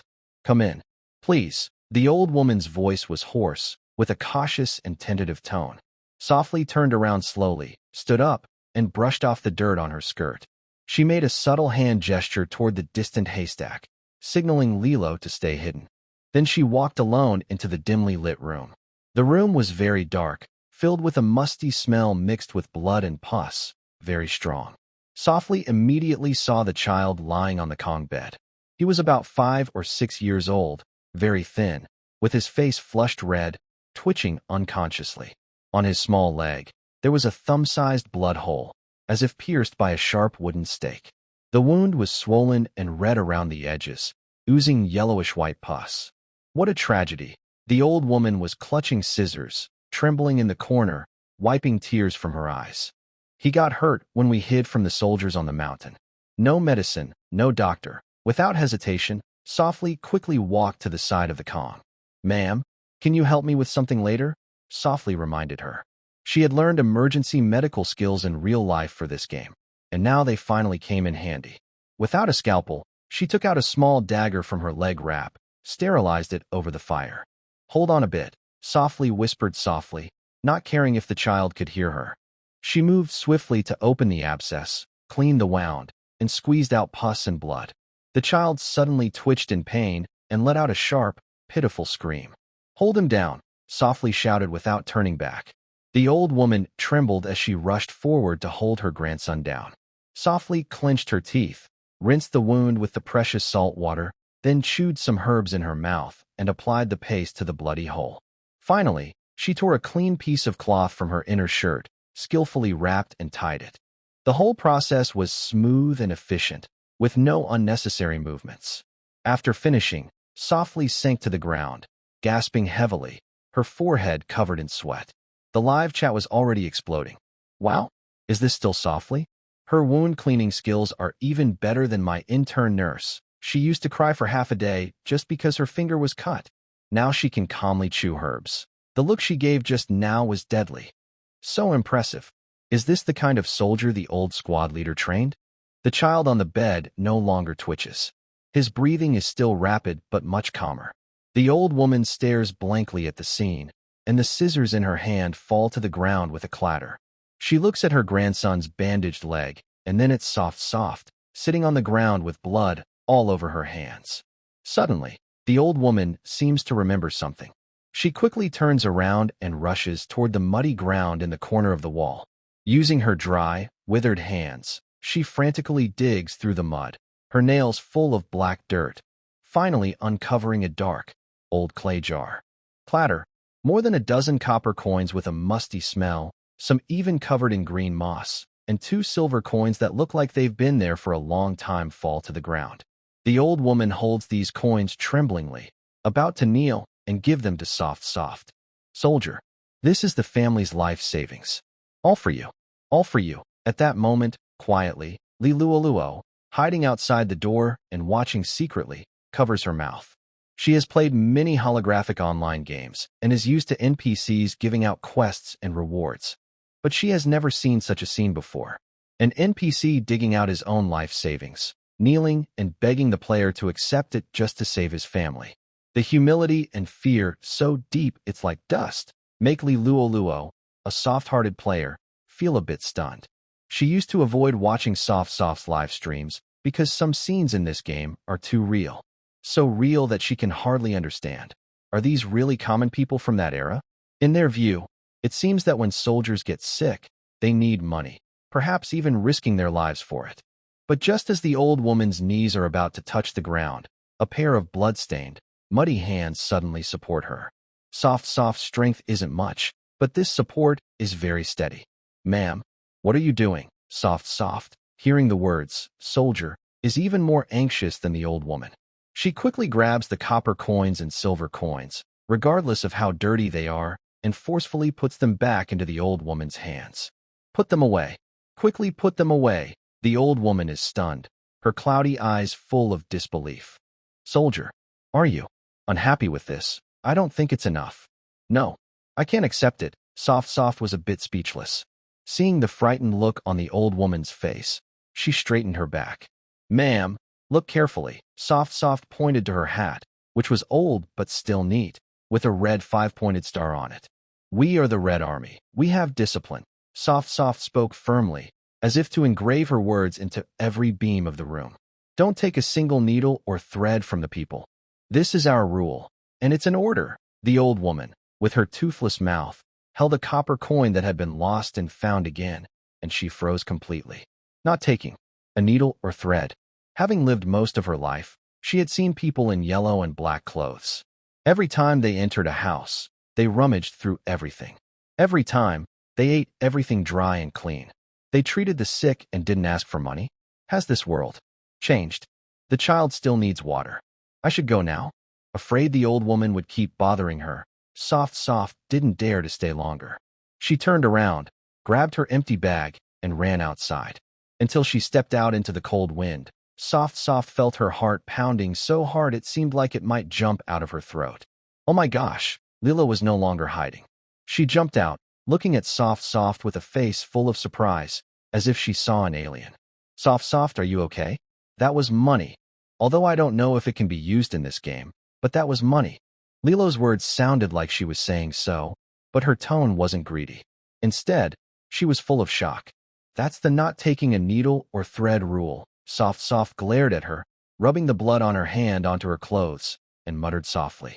If I took it, the old squad leader would break my legs when I go back. And also, Soft looked back at the door. The old woman was leaning on the doorframe, staring blankly at their departing figures. Her hunched back seemed to straighten a little, and she smiled faintly, a smile more beautiful than any she had shown in her live streams. This feeling is way better than receiving gifts. Lilo didn't say anything. She just watched Soft silently, then looked at the broken-down village. As a top wealthy lady, she was penniless in this game because she had no recharge channel. But at this moment, she suddenly felt, this Red Army, so poor that they have to save their medicine, seems richer than any other guild I have seen. Lilo paused silently for a moment, then suddenly looked at Soft and said with a smile, Hey, Soft, if I sell my limited edition sports car, do you think I could get a title like No Needle or Thread Needed from Old Luo? Get lost. Okay, At the riverbank, Soft and Lilo regrouped. Brother Kwong looked at Soft, who was covered in dirt, and then at Lilo, who still acted like a wealthy lady but seemed much more honest now. He raised an eyebrow. What's going on? Brother Kwong swung his gun onto his back. Weren't you guys going to the village for diplomacy? Why does it look like you fought in the mud? No fight. Soft took a deep breath, her eyes returning from the broken-down village. She looked at Brother Kwong, then at the still-sitting sharpshooter by the river, who looked like a wooden stake. Brother Kwong, Eagle Eye, and the knight, Soft said seriously, the information is wrong. Everyone's face turned serious instantly. The Blue Knight stepped forward, frowning. What's wrong? Did the fortress update its defenses? Are they stronger than we thought? It's not about firepower. It's about the people. Soft pointed to the silent village and quickly recounted what she experienced in the thatched hut.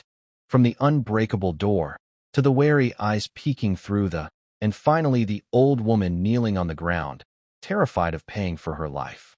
She doesn't trust us. Soft looked into everyone's eyes. Even though we're wearing these skins and this star. But in those villagers' eyes, anyone with a gun is there to take lives. They're not afraid of who we are, but of soldiers. As she finished, only the sound of the Dadu River's rushing water filled the air. Eagle Eye, leaning on a large blue stone, was gently tapping his gun, but suddenly his finger froze. So that's how it is. Eagle Eye suddenly smiled, a hint of self-deprecating realization in his expression. We overthought it. What do you mean?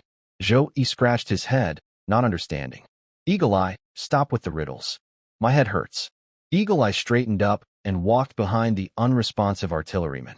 The knight has been calculating data, trying to find a way to wake up this NPC with tactics.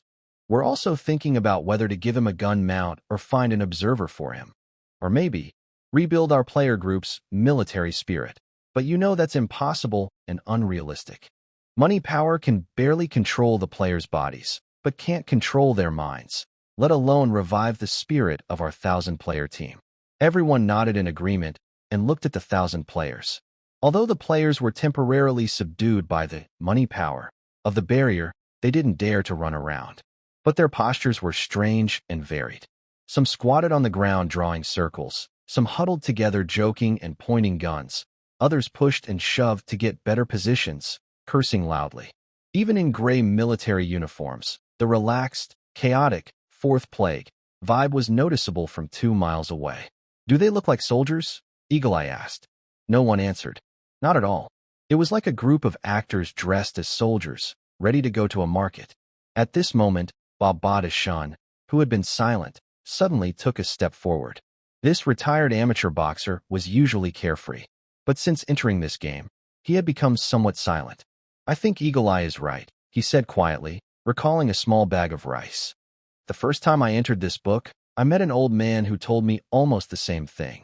Dadu River lowered his head, eyes a bit blank. He said, the soldiers who came before either stole grain or drafted people.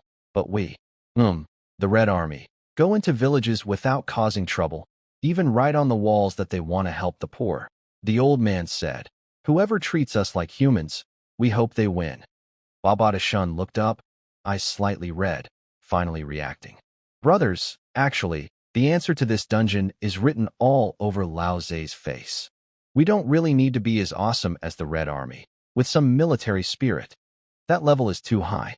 Even if a few of us learn it, our 1,000-player team can't. But at least, Babu Dasan pointed in the direction Soft had just indicated. We can't be bandits. We must have discipline. The Blue Knight was momentarily stunned, recalling when he first met Babu Dasan. Back then, he thought Babu Dasan was a bit reckless.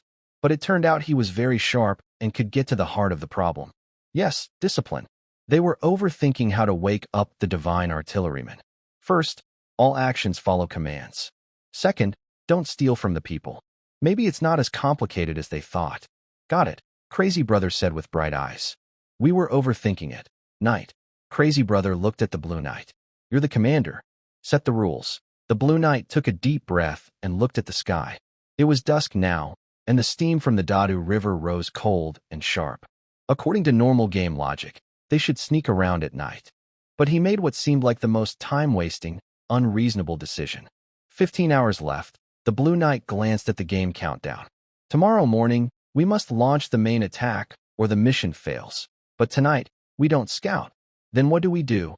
Zhou Yi, who wasn't hungry, widened his eyes. Just stand here and stare.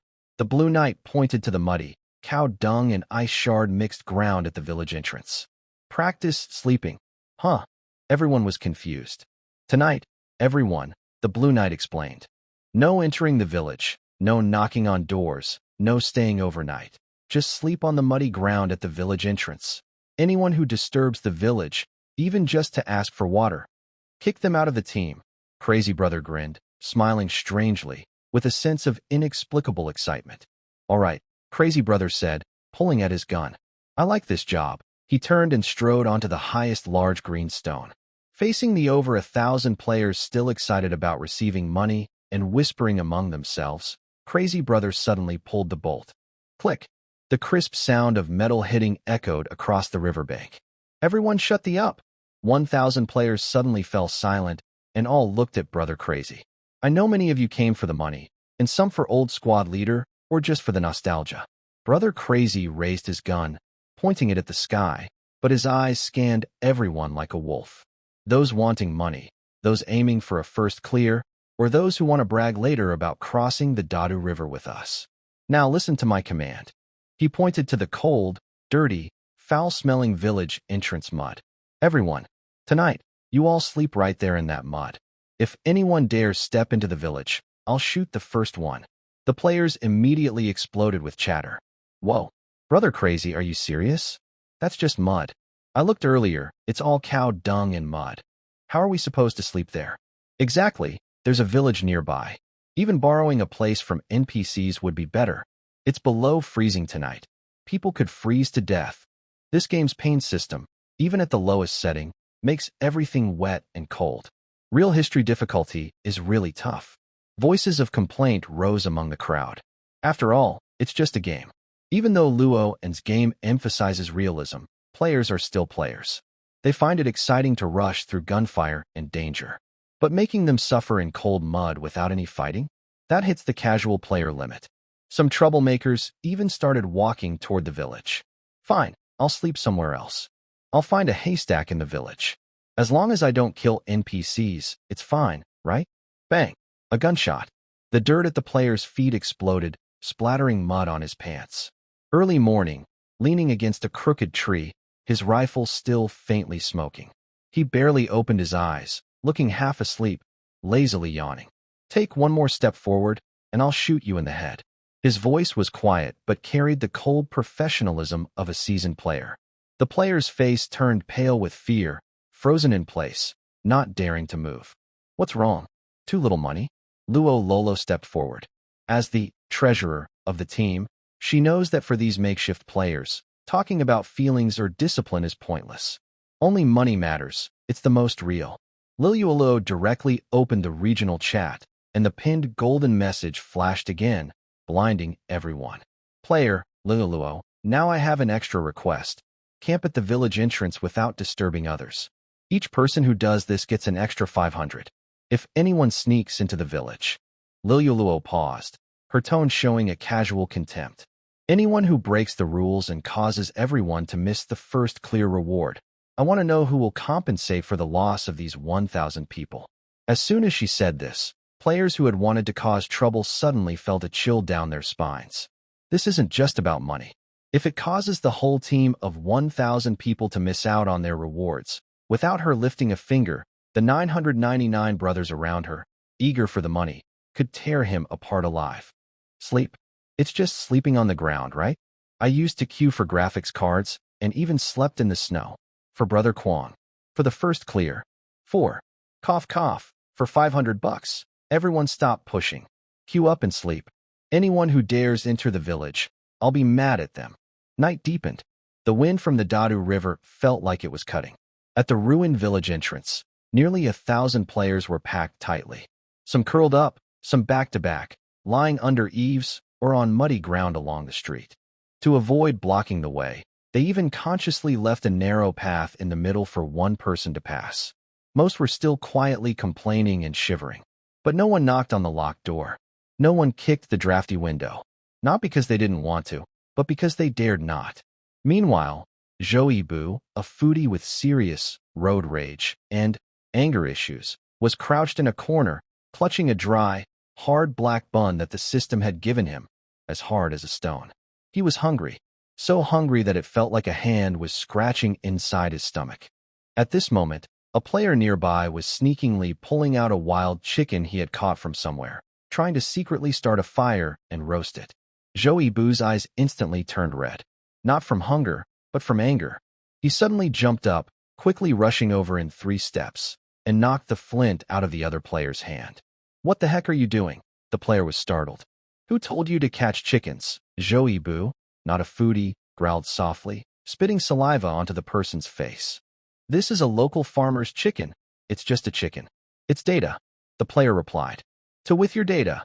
Zhou Bu grabbed the person's collar, pressed him against the wall, his face fierce like he was about to eat someone.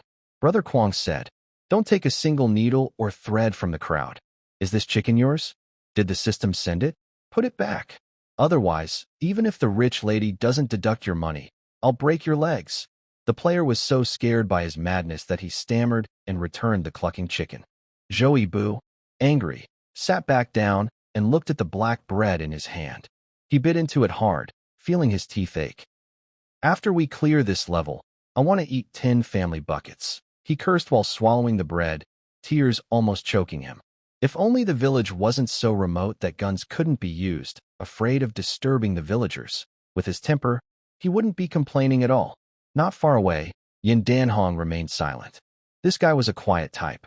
He took off his cotton coat, leaving only a thin shirt, and was freezing in the cold wind, his lips turning purple. But his coat was tightly wrapped around the heavy machine gun. That was one of only 2 heavy firepower points in the entire unit, so it couldn't get wet or jam. For him, the gun was more important than life. Meanwhile, the sleeping god was holding his gun, leaning against a tree root. His breathing was so steady it seemed like he was lying on his own mattress, even snoring softly. But if a mouse ran past, his ears would twitch instantly, and the gun's aim would subtly adjust. Brother Digital was the only one awake. He crouched beside using the faint moonlight, holding a stick, and frantically calculating on the ground.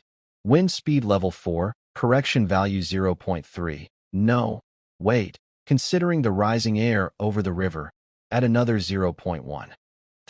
Like a sculpture, remained completely still. But the fingers resting on his lap, the tapping rhythm seemed a little faster than during the day. In the live stream room, millions of viewers from Blue Star, who couldn't enter the dungeon or just came to watch the fun, were all silent now. The previous barrage of, haha, and rich lady, please sponsor me, was gradually disappearing. Instead, there were full screens of, and exclamation marks. Is this still the group of players who only know how to kill and loot? Why do I feel this scene looks a bit familiar, although they are doing it for money? But why do I suddenly feel a bit emotional when watching? Sniff, sniff. Because what they are desperately imitating is just the discipline that the Red Army is used to. You are the real money power, keeping me locked in a small black room to write. Just before dawn, the mist over the Dadu River mixed with the morning frost. Creek. At the east end of the village, the old wooden door that couldn't be opened yesterday was carefully pushed open. The old man who had given rice to Baba to shun last night, holding a steaming black ceramic jar, peeked outside cautiously. He listened to the wind all night, afraid that the soldiers outside, having no place to stay, might go crazy and set the house on fire. But when he saw the scene before him, his cloudy old eyes widened suddenly. There was no broken door panel, no neighbors in chaos after being robbed. On both sides of the street, covered with mud, cow dung, and ice shards, 2 rows of dull gray figures stretched out like 2 silent dams, winding for hundreds of meters. They curled up, covered with straw, wearing single-layer clothes, and some even hugged broken guns to keep warm. The narrow alley in the middle, only wide enough for one person to pass, was clean and clear, with not a single foot blocking the way. Is this really the soldiers? The old man's hand trembled, and the clay pot lid made a sharp sound. That sound was like a thunderclap. Enemy attack? Zhou Bu, who was sleeping nearby, suddenly jolted awake without finishing his meal. He grabbed his old tube, and tried to pull the trigger. But his hand was frozen stiff, and the gun clattered onto his foot. Ah! Zhou Yibu's shout woke up everyone in the street. Where are they? Are the enemies here? Wow, my leg has no feeling. Did I get amputated? I'm so hungry. The system says I need to eat, or I'll lose health points. The serious scene instantly turned chaotic. Players, grimacing, crawled out of the mud. Some helped each other, others brushed dirt off their clothes. Though noisy and messy, the lively atmosphere broke the silence of the village. As the first door opened, it triggered a chain reaction. The second, third doors. More villagers dared to come out. Most of them had little to show for it. Some carried clear broth with a few wild vegetable leaves. Others held hard black bread like stones, and some carried a bucket of freshly boiled tea. For these common folk, this was all they had. Children, have some hot food. An elderly woman, who had just saved Soft's grandson, approached with a group of women. She held a chipped blue bowl filled with thick, sticky porridge. In these chaotic times, that bowl of porridge was like a precious treasure. The elderly woman walked straight to Soft, trembling as she offered the bowl. Girl, last night, I was blind in one eye. This porridge is just finished. Eat it while it's hot. It smelled so good. The aroma of rice drifted with the wind, and for players starving in the game, with their heightened taste senses, it was an irresistible temptation, like a nuclear bomb. Someone swallowed loudly, breaking the quiet morning. Soft looked at the bowl, her throat tightening. The red, hungry, bar on the system panel was flashing wildly, warning her. She instinctively reached out her hand. It was a natural reflex. Playing games, NPCs provide supplies. Why would she refuse? But just as her hand was halfway out, she froze. She remembered the copper coins from yesterday and the saying, "Don't take a needle or thread from the crowd." If she took now, wouldn't that mean yesterday's effort was in vain? More importantly, Soft glanced at the child hiding behind the doorframe behind the elderly woman. The child was staring at the porridge, drooling with greed. That porridge was the family's staple food. Ma'am, Soft withdrew her hand, hiding it behind her back, nails digging into her palm as she forced a smile. We are not hungry.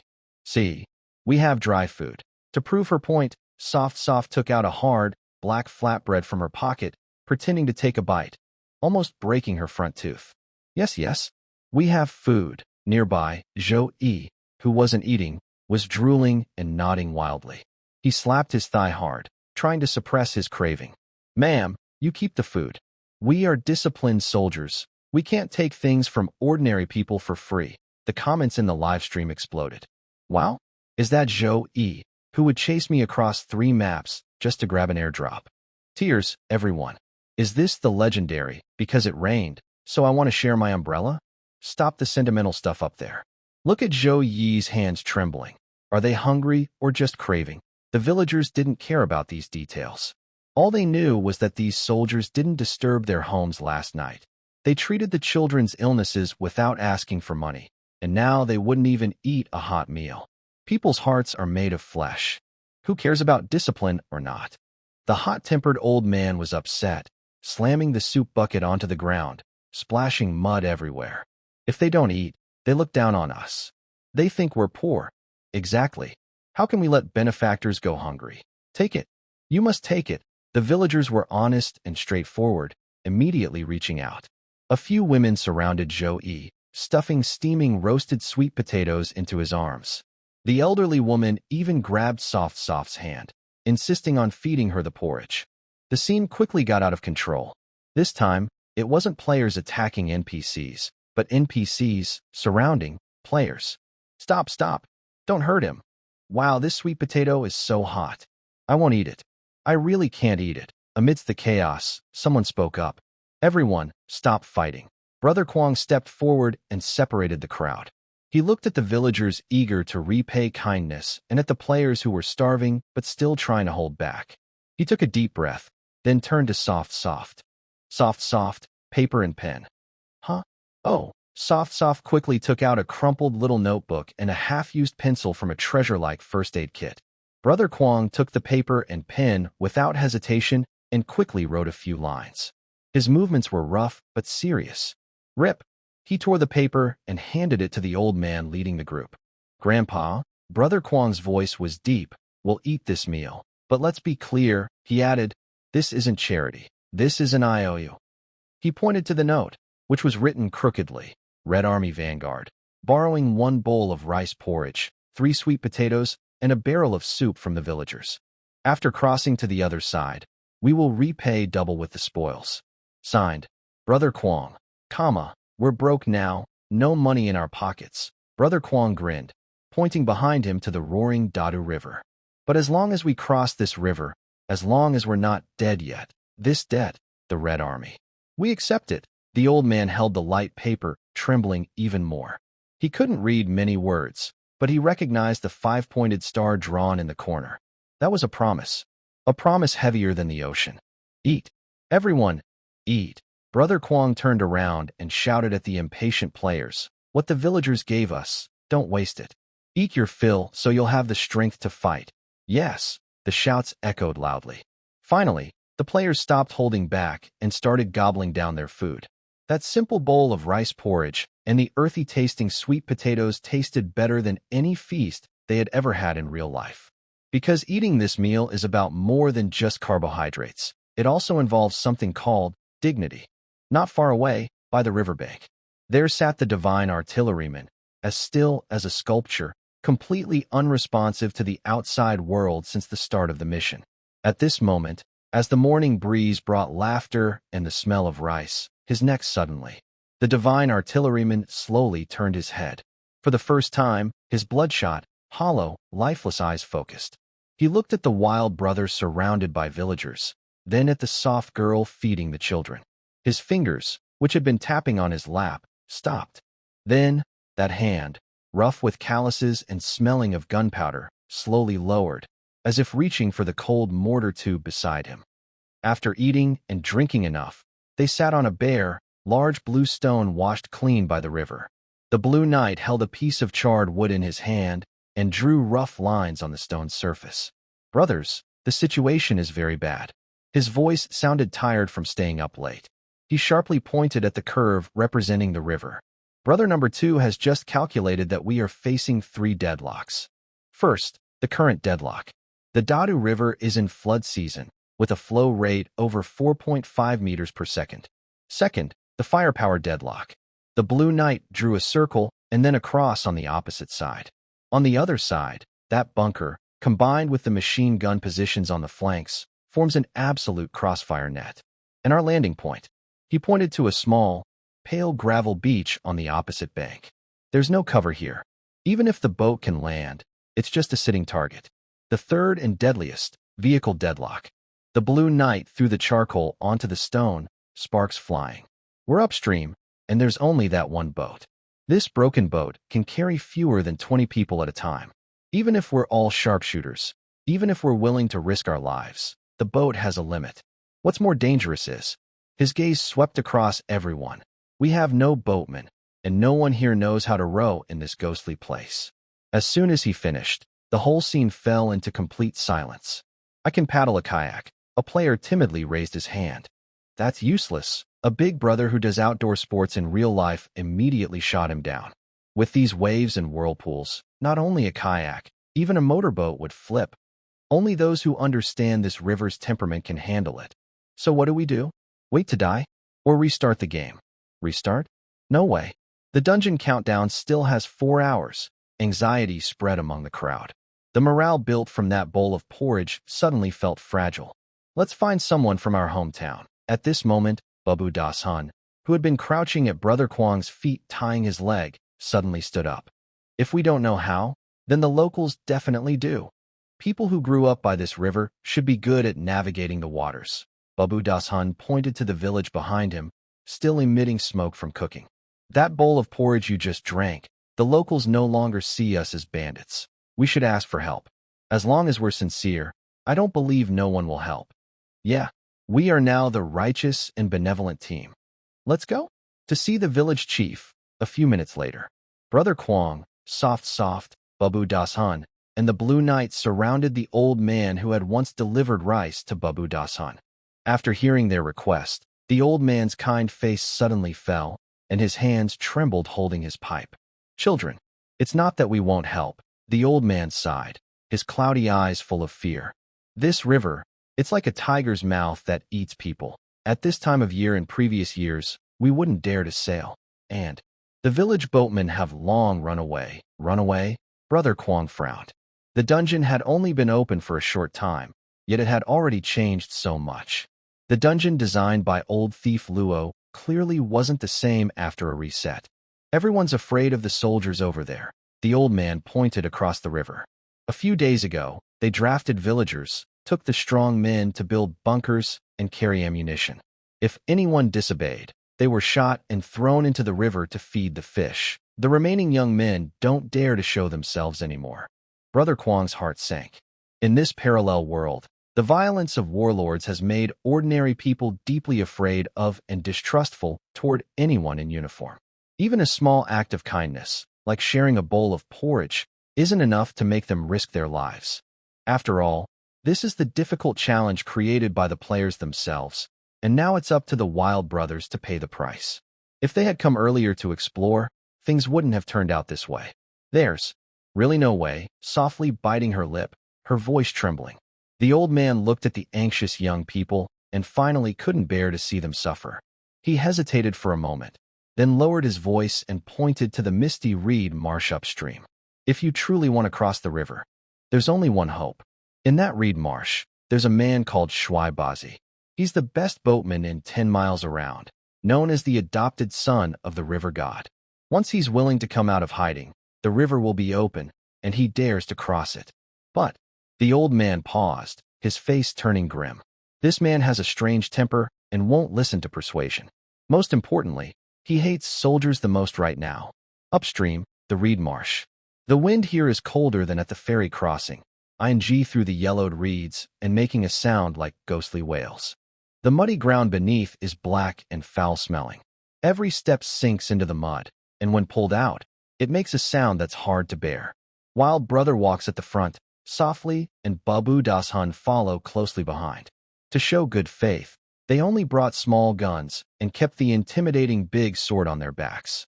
Near an old, overturned boat covered in green moss, they found the man. He looks to be in his 40s, sitting on a dead tree repairing a fishing net, with his back turned to them. He's shirtless, with sun-darkened, shiny skin, and a slightly raised back.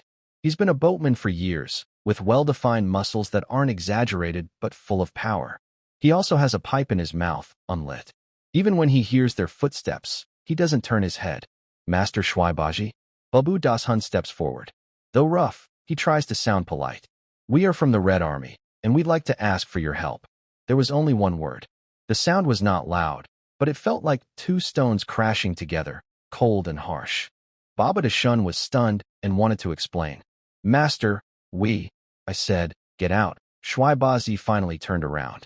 His face was weathered and rough, with a long scar running from the corner of his left eye down to his ear.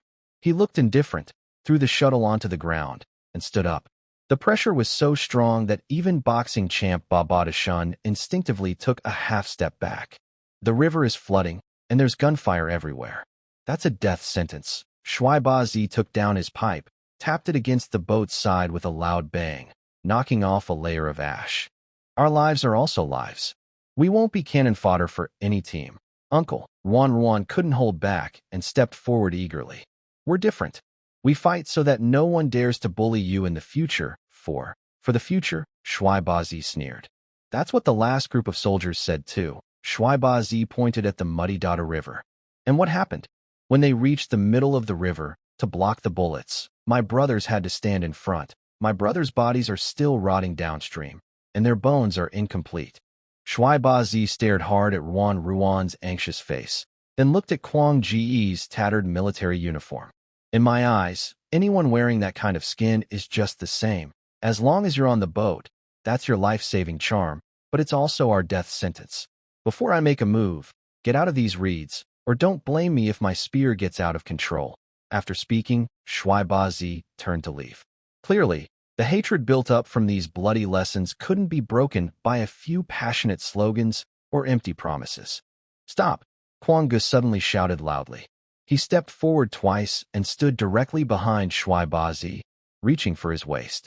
Click! That was the sound of his harness buckle being undone, and Shuai Bazi paused in his steps. He suddenly turned around, raised his spear instantly, his muscles tense, and his eyes fierce like a wolf. But what he saw made him stop in surprise.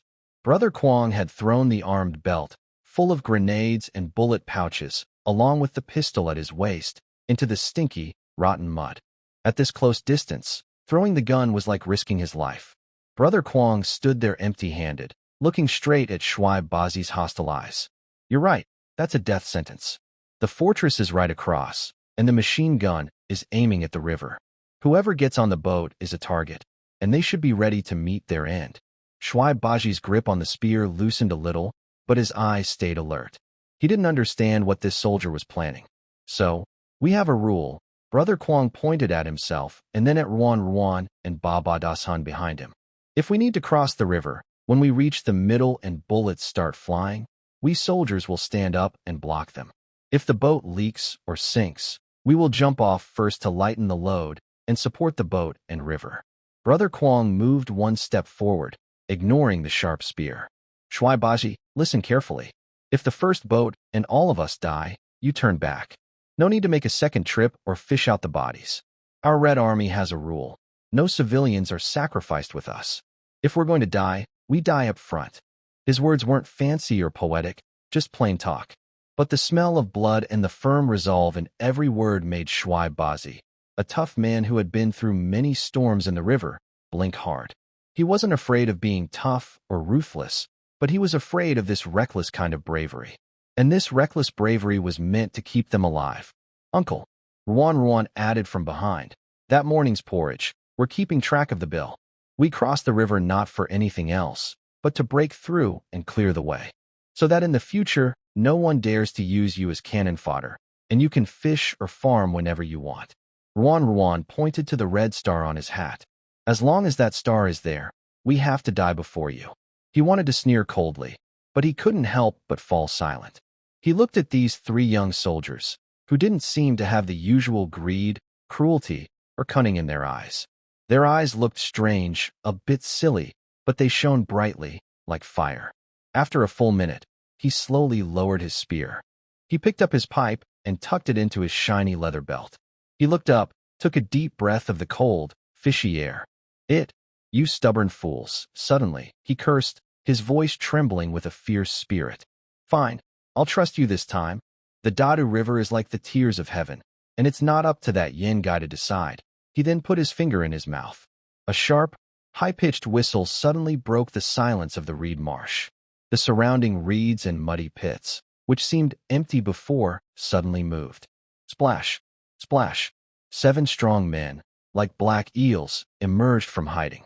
Some held homemade wooden paddles, some were shirtless, and others carried half-empty bottles of strong liquor. No words were needed. No need for encouragement. These were Xiao Baji's brothers in life and death, the toughest backbone of this water area. With just a glance, they understood the big brother's meaning. It's time to fight for their lives. Including Xiao Baji, there were exactly 8 top boatmen. Upstream, preparations. "This boat is too small."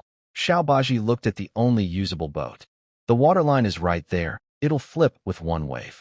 Then he looked at Kwang Go, who had already chosen 35 team members, and gestured a number. "Besides us 8 steering and rowing, we can add 9 more." 9, Kwang Go and the others weren't surprised. The number guy had already calculated everything. Kwang Go didn't waste words and shouted loudly. Top 8 team members, step forward. The first was Ba Shuang, followed by the other 7 well-known team members. Everyone carries a sharp, cold sword on their back, and the red cloth strips are in straight by the dark sky. Their weapons include only a submachine gun, a pistol, and 5 or 6 hand grenades.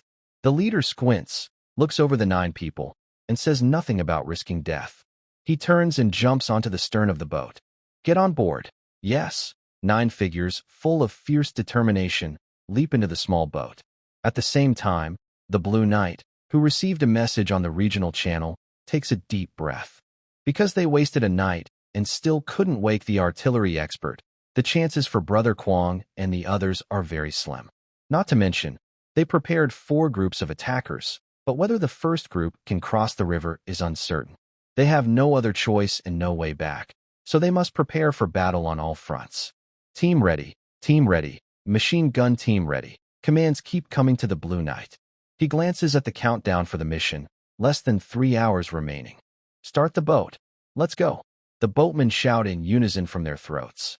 The small boat, carrying 17 lives, plunges into the turbulent, muddy waves. The waves are too big. As soon as they leave the shore, Brother Kwong feels the deck suddenly sink. Then he is thrown into the air. Cold, biting river water pours down, soaking his patched-up shirt instantly. It's freezing to the bone. But the 9 team members on the boat do not move. Brother Kwong clings tightly to the slippery gunwale, his stomach churning. Don't swallow it back, he growls, wiping water from his face. Spitting will only weaken us. The boat speeds forward rapidly. The leader stands at the stern, holding the long rudder as if it's part of his body. His eyes are bloodshot, fixed on the whirlpool ahead, boiling like hot water. His calloused feet grip the deck like tree roots. Following the current and cutting diagonally, this is their only chance for survival. But this chance only lasts for a few seconds. Just as the boat breaks through the reed bed's cover and is fully exposed in the middle of the river, on the opposite bank, they wake up. Clatter, clatter, clatter. From the 2 dark bunkers across the river, 2 streams of bright red flames suddenly burst out.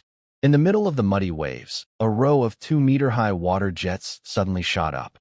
These water jets looked like moving walls, tightly biting into the back of the wooden boat, then quickly spreading over the hull. Pop, pop, pop, wood chips flew everywhere. A few bullets grazed the side of the boat, hitting the hull, causing the thick Nanmu planks to splinter like tofu. A boatman at the bow, desperately rowing, saw his straw hat fly off suddenly. A bullet whistled past his scalp, blood instantly flowing down, mixing with the rain and blurring his vision. But he didn't wipe his eyes or make a sound. Instead, he rowed even faster, because if he slowed down for a second, everyone on the boat would be in danger. Return fire. Machine gun team, hold them back. On the shore, the Blue Knight roared. Though the players had the advantage of firepower, they couldn't do much against the bunker. In the middle of the river, the waves grew more intense. The boat rocked wildly, like a leaf in a storm. Hold steady, Captain shouted loudly, leaning half his body over the side of the boat, using all his strength to hold down the steering wheel that was about to jump out. He had to hold it. This was a rapid current zone. If the steering was unstable and a wave hit sideways, the boat would flip instantly. Everyone stay seated. Don't stand up. Moving around will sink us. Captain yelled at the players trying to shoot back. If you don't want to die, stay still. At that moment, the machine gunner on the opposite bank seemed to notice the threat from the boat's stern. A whip of bullets, made of gunfire, suddenly swung out, with sharp whistling sounds, sweeping across the stern in a fan shape. That was exactly where Captain was standing. Captain held the steering wheel with both hands, fighting the turbulent current. He couldn't dodge, and he couldn't avoid it. If that burst of gunfire hit him, he would die. And if he died, the boat would definitely flip. Captain watched the water jets rapidly approaching, his pupils shrinking sharply. In that moment, his mind went blank, only feeling a cold despair. It's over. This time, we're doomed.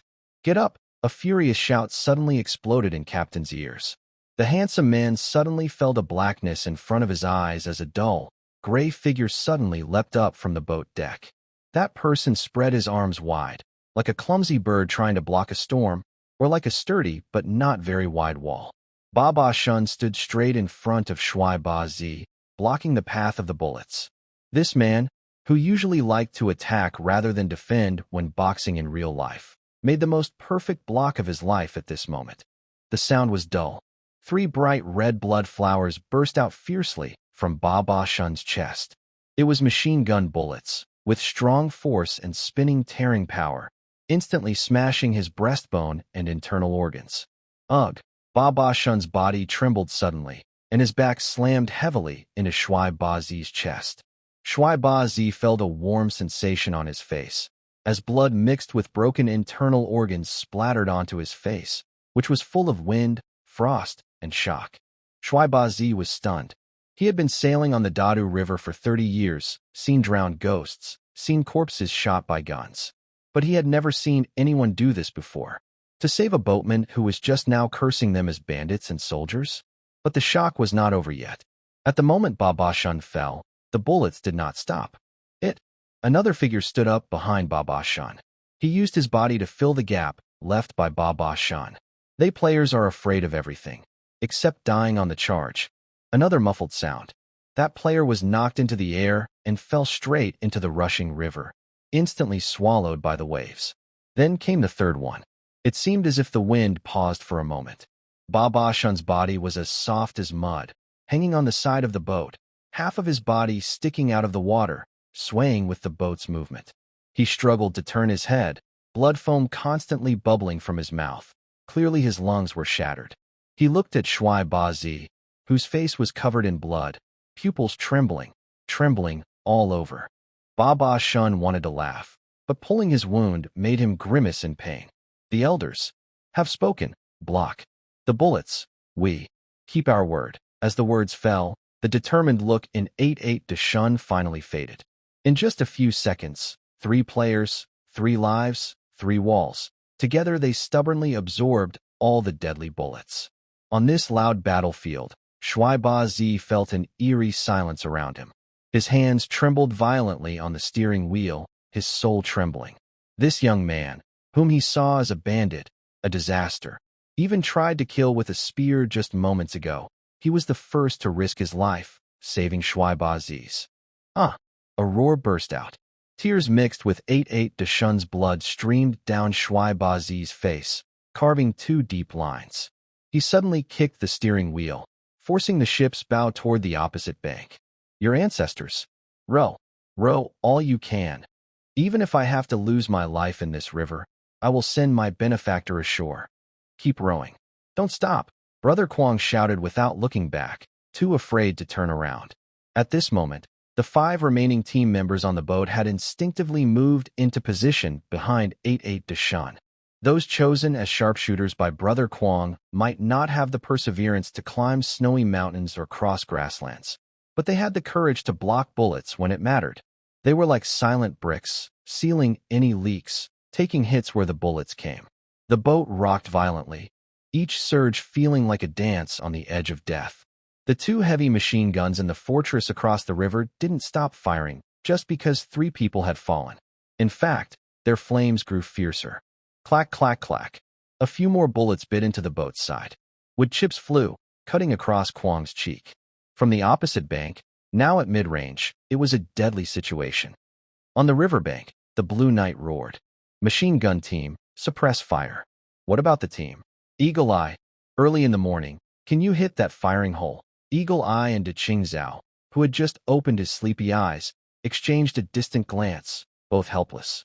Not only do they hold outdated rifles, even if they had rifles, it wouldn't be easy to shoot into the fortress. And Zhou Yibu and Yin Anhang's machine gun bullets hitting the fortress only leave white marks. Without mortars, they can't do anything about the enemy's fortress on the other side. In the live stream, viewers watch the lonely boat swaying in the rain of bullets, and the comments flood the screen. Without heavy weapons, we can't get through. Even if Brother Kwong and the others all die, we still can't pass. Is this what real historical difficulty feels like? It's so hopeless. Ugh, Baba Shun and the others are top-ranked players in the game, and they just died like that, not even leaving a full body. Stop talking. Look at the guy with the big sword behind Brother Kwong. No, wait, look at Blue Knight's live stream. Near a pile of rocks on the riverbank, there stands a figure like a weathered sculpture, completely unresponsive to the outside world. At the moment when 3 players block bullets with their bodies, blood spilling into the river, his eyelids suddenly twitch. That gray, silent, seemingly long dead in this world, eyes suddenly flicker. In his eyes reflects the lonely boat, reflects those who kept their promises, risking their lives to stand in front of the boatman. And in his ears is Brother Kwong's voice. Red Army Vanguard, borrowing a bowl of local white rice porridge, 3 sweet potatoes, and a barrel of soup. In front of him, a 1,000-player team, sleeping on the streets without disturbing others, holding a bowl of hot porridge. This scene is so familiar, so painfully familiar. Deep in his memory, countless images overlap. The blood of the Xiang River, the wind of Junyi, the snow on the snowy mountains, and those fallen comrades on the road, forever unable to wake. Sunday Xiong. Luo. Lu. Zhang. The cracked lips of the weathered soldier moved slightly, whispering the names of the 18 brave warriors who crossed the Dadu River. Heroes descend. His hand, which had been unconsciously tapping on his knee, suddenly stops. In the next second, under the shocked gazes of Blue Knight and Digital Brother, this sculpture comes to life. No extra movements, no passionate speeches. The weathered soldier simply stands up slowly. He moved slowly, his joints making cracking sounds. But his back stayed straight. The artillery expert stretched out his calloused, frost-bitten left hand, raised his thumb, closed his left eye, and gently pointed at the fortress across the river, which was spewing flames wildly. This was a quick-eye measurement. It was an instinct carved into his bones, born from countless shells and the lives of many comrades. The data guy beside him was confused. Could this artillery expert really be aiming with his bare hands? And just calculating like that? They only had 3 shells left, with no room for mistakes. The data guy was anxious. He wanted to speak, but was interrupted by the Blue Knight's voice. Don't disturb him. The Blue Knight reached out to stop the data guy, staying calm in the critical moment. Trust. Old Luo's parallel world, or rather, trust the artillery expert. Data can't save Brother Kwong, but maybe the soul of the artillery expert can. After all, if old Luo calls him a divine artillery expert, the Blue Knight wouldn't believe that this expert was so simple. The artillery expert ignored the noise around him.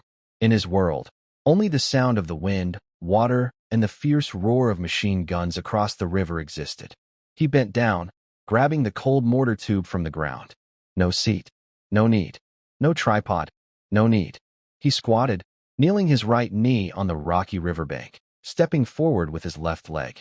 He held the tube with his left hand, pressing the rear firmly against his thigh, forming a very stable triangle with his upper body and the tube. He was one with the gun. His arm made tiny adjustments, each move precise to the millimeter. He was feeling the wind, listening to the river's breath, searching for that moment when the souls of fallen comrades could return. The wind seemed to grow stronger. The rushing of the Dadu River was deafening, but in the artillery expert's ears, only his heartbeat could be heard. Thump, thump, thump. His once dull, gray eyes now seemed to burn with a focused fire. This is a scene of intense focus and action. Here is the improved version with simple words and family-friendly language. It was a moment of complete concentration, pouring the entire soul into this metal tube. He could even feel the coldness from the barrel and notice how changes in humidity affected the bullet's path. His left hand supported the gun, while his right hand hovered ready. Even with the noisy battlefield nearby and 1,000 players shouting behind him, he didn't blink. He was waiting for that fleeting moment of opportunity.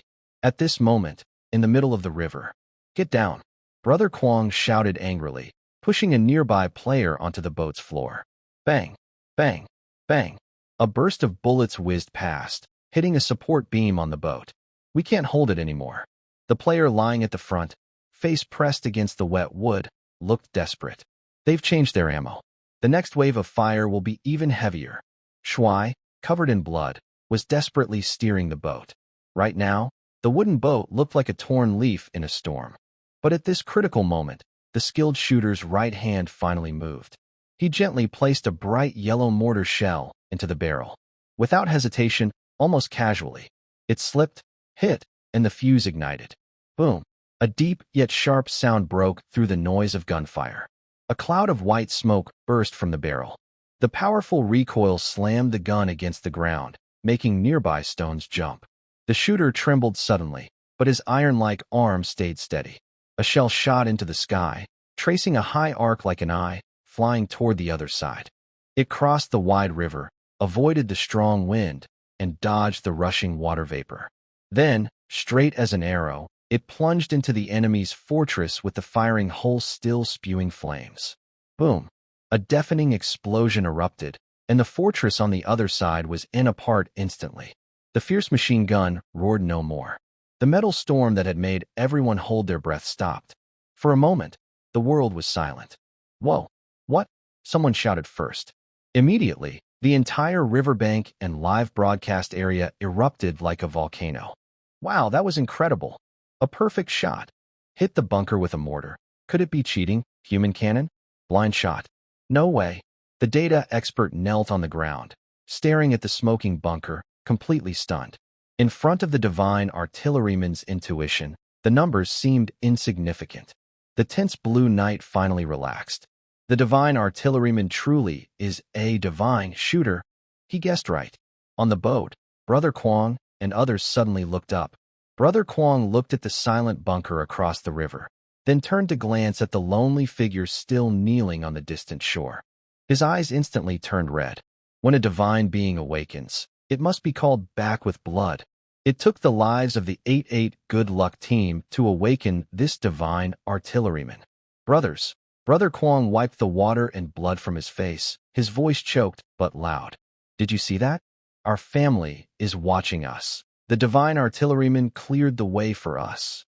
If we still can't move forward, then forget it. Let's just jump into the river. Charge. The morale on the boat reached its peak at this moment. On the shore, the divine artilleryman slowly exhaled, expressionless. He simply glanced at the destroyed bunker as if it was expected. Then he reached out and picked up the second shell. His gaze was fixed on the machine gun position, trying to fill in the gap on the flank. But the bunker was silent. The Dadu River was not.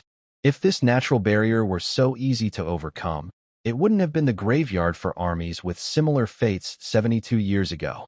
Losing the frontal firepower suppression across the river, the wooden boat finally managed to move at full speed in the middle of the river. But because of full speed, danger arrived even faster. Whirlpool. There's a hidden spin ahead. Suddenly, at the stern, Commander Shu shouted in panic. Just now, to avoid enemy fire, the boat had taken a very risky zigzag route, now cutting into the most dangerous part of the Dadu River, the ghostly gaze section. The water flow here becomes very strange. The rapid current that normally goes downstream hits a big rock at the river bottom and spins up, forming huge whirlpools. Before Brother Kwong can react, the boat suddenly shakes. A sharp sound. The long or used to steer the boat breaks in Brother Shuai's hand because it can't withstand the strong twisting force. The small boat, losing control, instantly spins wildly in the whirlpool like a kite with its string cut. Downstream of the whirlpool, less than 10 meters away, a black, sharp reef like a shark fin quietly lurks in the waves. If the boat hits it at this speed, it will be destroyed, and everyone could be lost. Total disaster, no doubt. Stick. Quickly use the pole to hold it. Brother Kwong grabs a spare bamboo pole and tries to push it into the water. But the water is too deep, and the current is too strong. The pole is swept away as soon as it touches the water. It's too late. Brother Shuai looks at the approaching reef with a hint of despair and fierce determination in his eyes. The front of the boat is too light to hold back the waves and can't avoid the rocks. Someone must go down. Someone must use their body as a rudder in the water, even if it means risking death, to tilt the boat's front by half a meter. But going into this water flow is very likely to be deadly. I'll go. Brother Kwong doesn't hesitate. He throws away his gun and prepares to jump into the water. If the boat is destroyed, all their efforts will be wasted. Just then, a loud shout is heard. Don't move. Rough, strong hands grab tightly onto Brother Kwong and the others' safety belts. It's the 7 silent boatmen, and Brother Shuai with a grim smile. You are soldiers, your lives are precious. Just now, your men protected me from bullets. And now, Brother Shuai turns back and glances at the 7 brothers who have fought side by side with him since birth. They are all bare-chested, muscles tense. They exchange a look and understand each other's meaning without words.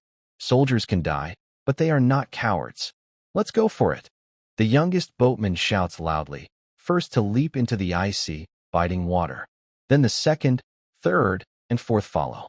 Splash, splash, splash. For boatmen bravely jumped into the Dadu River. Hey, what are you doing? The player next to Brother Kwong was stunned. These are ordinary villagers, not game characters. Shouldn't they value their lives more than players do? After the 4 boatmen jumped in, they showed incredible swimming skills. For men, 8 hands, holding onto the boat's side like iron clamps. They used their shoulders to support the bow and pushed against the strong current with their backs. Push! A deep roar came from the water. They were using their human strength to force the wooden boat forward. Just as they were about to hit a hidden reef, the bow was actually pushed left by their bodies, creating a half-meter gap. The boat scraped past the reef with a screeching sound, causing chills, but luckily, it didn't break. The boat finally got past the obstacle. Get on board. Quickly, Brother Kwong leaned over the side, half of his body out of the water, veins bulging on his neck. 3 men in the water used the buoyancy to grab the boat's edge, flipping themselves onto the deck. They were all, their skin turning purple from the cold river water, their chests rising and falling rapidly. But one was missing. Shunzi! Brother Shu suddenly let out a heart-wrenching shout. At the back of the boat, the youngest boatman, who had just used his shoulder to push open the boat's corner, was exhausted. His hand slipped on the wet wood. A wave hit, and Shunzi's thin body was swept into the swirling whirlpool like a dry leaf. That area was full of jagged rocks. If caught in the whirlpool, it would be certain death. Big brother, go! Shunzi splashed in the water, choking on a mouthful of muddy water, and waved his hand desperately. The boat was gaining speed, rushing toward the opposite bank with the current. If they stopped to save him now, the boat would sway uncontrollably. In that fierce current, swaying meant losing control and becoming a target for enemy gunfire. Save a doomed person or protect the boat. This cruel choice flashed through Brother Shu's mind in an instant. This tough man, who had spent half his life on the river, suddenly had tears welling up in his eyes. He clenched his teeth and reached for a spare bamboo pole, but his hand trembled so badly he could barely hold on. That was his younger brother, but he was also the helmsman of the ship. No more talking. With a loud shout, he interrupted all the sadness. Brother Kwong suddenly turned around and shouted at the remaining players inside the cabin who were still stunned. Tie your legs. Take off those leg bindings. Hurry, no one asked why. In this life-or-death moment on the battlefield, Kwong's orders are commands. A few players hurriedly tore off the long gray cloth strips from their legs. Kwong snatched one, tied it into a knot 2 or 3 times, and wrapped it around his wrist, then threw the other into the players behind him. Hold on to me. Kwong lunged straight out from the back of the boat, but he didn't fall into the water. The 5 surviving players behind him, along with some strong boatmen, tightly held on to the lifeline connected by the leg bindings. Kwong's body hung over the raging waves of the Dadu River, his face almost touching the water. Getting closer, Sun Zi's hands desperately grabbed at the water surface, his body being pulled down by the whirlpool. Hold on. Just as Sun Zi was about to be into the group of hidden rocks, a big hand firmly grabbed the back of his collar. That hand's veins bulged, and the finger joints turned white. Give me up. Kwong's teeth clenched loudly, and he suddenly used his waist and stomach strength. The people on the boat also desperately pulled him back. Sun Zi, weighing about 110 pounds, was forcibly pulled out from the jaws of death by their combined effort. Splash! Water splashed everywhere. Kwong dragged the almost dead dog-like Sun Zi back onto the boat deck with a heavy thud. Cough, cough, cough. Sun Zi lay on the deck, vomiting violently. Looking at his commanding officer who had almost fallen trying to save him, tears mixed with river water streamed down his face. Commander, stop wasting time. If you don't want to die, grab an oar. Kwong panted heavily and wiped the water off his face. But this brief 10 or so seconds of saving someone ultimately broke the balance between life and death. Because the boat was unevenly stressed, the wooden ship, which was cutting through the waves, inevitably tilted sideways in the middle of the river. Its speed slowed down, and at this position, it was just exposed to the firing range of the previously unlit hidden fortress on the side. Clack, clack, clack. It was like the grim smile of death. Under a large rock on the side, a hidden heavy machine gun suddenly revealed itself, tearing off its camouflage, and fiery tongues of flame burst out instantly.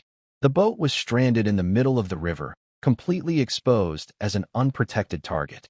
Bullets hit the water surface, creating splashes that instantly cut off the boat's front path and wildly spread along the hull.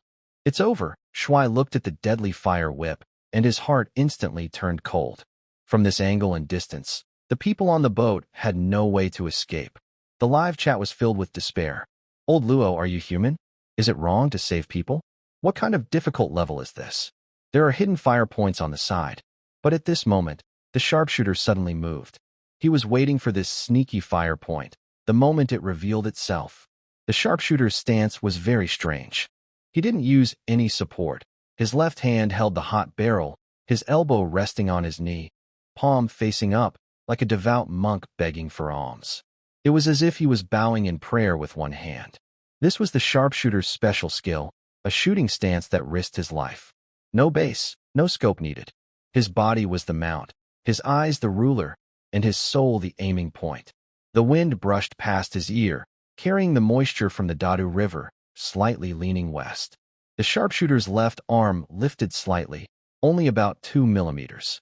If it were a precise instrument, it would need calculations for wind drift, humidity, and temperature. But in his world, it was just a mysterious feeling. He sensed the invisible parabola, the arc drawn in the air. It was a rainbow of death. Thud, a dull sound, just before the machine gun on the side was about to turn the boat into pieces. A mortar shell, screaming sharply, crossed over a protruding boulder. It followed a very strange high-angle trajectory, soaring over the cover, and vertically poured into the seemingly impregnable machine gun nest on top. Boom! The explosion lit up the sky again. The roaring heavy machine gun suddenly fell silent. Several enemy limbs and broken parts were swept into the air by the blast wave, then fell into the rushing Dadu River like trash. Wow! On the boat, Brother Kwong, who had already prepared to close his eyes and wait for death, froze when he saw the spectacular fireworks exploding on the side. What kind of divine artillery is this? A head-on attack? Is this the kind of move only possible in 1935? The master of artillery is amazing. At this moment, Shuai Baji quickly wiped the cold sweat from his face and struck the water forcefully with his half-paddle. We've crossed the dangerous zone. There's a way out ahead. Let's go. At this time, the wooden boat was only 30 meters from the white, broken stones on the opposite bank. But just as the boat was about to touch the riverbank, a dark mass of heads suddenly surged from the silent trench on the other side. Their bunkers were destroyed, and the machine guns in the shadows had fallen silent. But they still had people. Many people. Hurry. Charge. Push them into the river to feed the fish. Destroy their boat. The enemy commander waved his submachine gun and led over 200 soldiers in a counterattack. Their target was the riverbank where Brother Kwong and the others were about to land. At the bow of the boat, Brother Kwong grinned at the approaching enemy like a tsunami, showing a bloody, fierce smile. He raised his submachine gun and roared, his voice full of madness. Brothers, the boat can't stop. We need to go back and support the main force. So this piece of land, even if we have to bite with our teeth, we must take it. Boom. The wooden boat, with great inertia, violently crashed into the rocky riverbank. Before the boat could stop, 6 figures leapt from the bow like 6 hungry, ferocious tigers. Don't look for cover. That's for the dead. As soon as Brother Kwong's feet hit the ground and he was about to steady himself, he shouted hoarsely, "Charge! Forward! Clear this beach for me." This was completely illogical tactically. Faced with enemies dozens of times their number, and with water-swept volleys of guns, a normal soldier would have already hidden in the rocks. But Brother Kwong and his team couldn't hide. If they hide, the enemy's grenades will be thrown onto the ship. This ship is the only hope for the entire army. It must turn around safely to pick up the waiting team behind. So, they have to use their bodies to force a small space for survival in this deadly place. But without finding cover, how the heck do we fight this? One team member, watching over 200 enemies rushing like a tide, trembled while holding his submachine gun. Even though he's a top player in the game, able to fight 5 enemies at once, facing this close-range gun formation made him feel suffocated. There is no cover here. The only large rocks are under the destroyed bunker on the side, about 20 meters away. Don't look for cover. No one is to retreat. Brother Kwong shouted loudly again, not even looking at the enemies, and kicked the bow of the wooden boat that was hesitating. Go! That kick carried his deep anger from the grassland and his respect for this cursed history. Captain, get back and pick up the others. At the back of the boat, Captain Shuai was covered in blood and mud. He looked at the man standing in waist-deep water, about to face the gunfire and bullets on the shore with his chest. The bandage he took off from Brother Kwang's wrist was still dripping water, like an umbilical cord connecting life and death. Sir, Captain Shuai was a rough man. He didn't understand big principles. He only knew that, according to the rules, in a situation like this, the captain is supposed to be sacrificed. How can you abandon your guests at the gates of and run away? Although Brother Kwang had already told him they were just the first team. Are you kidding me? Brother Kwang's eyes turned red, and he fired his submachine gun at the distant enemies in a burst. There's only this boat. Do you understand? If this boat breaks, thousands behind will all die. You want to repay kindness? Bring my brothers over. That's repayment. Get lost. Brother Kwang's hoarse voice, mixed with the whistling of dense bullets around, made Captain Shuai's eardrums hurt. The gunfire on the shore started again. Pop, pop, pop. Several splashes of water exploded near the brave man, splattering mud all over his face. A commando just raised his gun but was hit in the shoulder by a stray bullet and fell into the water, crying out in pain. Immediately, a teammate grabbed his collar and pulled him out of the water with force. For the first time, he saw such a brave soldier and slapped himself hard. The slap was very strong, and half of his face instantly swelled. Turn the boat. Head back to the south bank. The brave soldier didn't look at the brave man again. He was afraid to look. He feared that if he looked one more time, he would disobey the man's order. Even if it meant biting his tongue, he would stay and die with these crazy people. These gray military uniforms were truly wild. The remaining 7 sailors were also deeply moved. Tears in their eyes, they used their regained strength to insert the oars into the water. The wooden boat struggled to turn in the rushing current, leaving a trail of white foam as it sped downstream, quickly escaping this deadly area. The boat left. Only 6 people remained here. 6 souls from the future, dressed in tattered clothes, faced 200 bayonets and countless dark guns. The boat is gone. The brave man spat out a mouthful of blood with a salty taste, which was from biting his lip too hard. He turned around and looked at the enemies advancing in a counterattack, getting closer and closer. Brothers, he pulled back the bolt of his gun, showing a grim smile. Now, this place belongs to us. Lower the pain sensors to the minimum. Don't get knocked out from pain after just one shot. As long as one of us is still standing, don't let these throw grenades into the river. Kill. 6 submachine guns formed a fragile, paper-thin defense line on this narrow beachhead. Meanwhile, on the south bank. Team, focus on ing up that commander's head. Blue Knight looked at the enemy officer across the river, veins bulging on his hand. Without him needing to shout, Eagle Eye and the others had already gotten into position.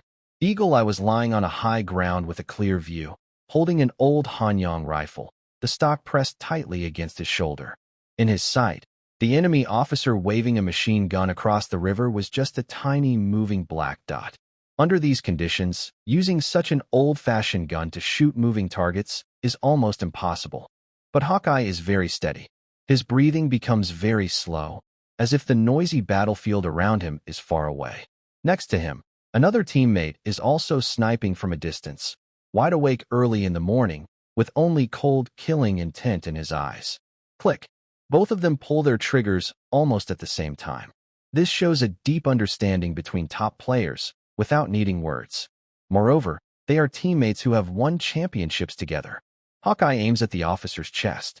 The other teammate aims half a meter ahead of the officer's moving path.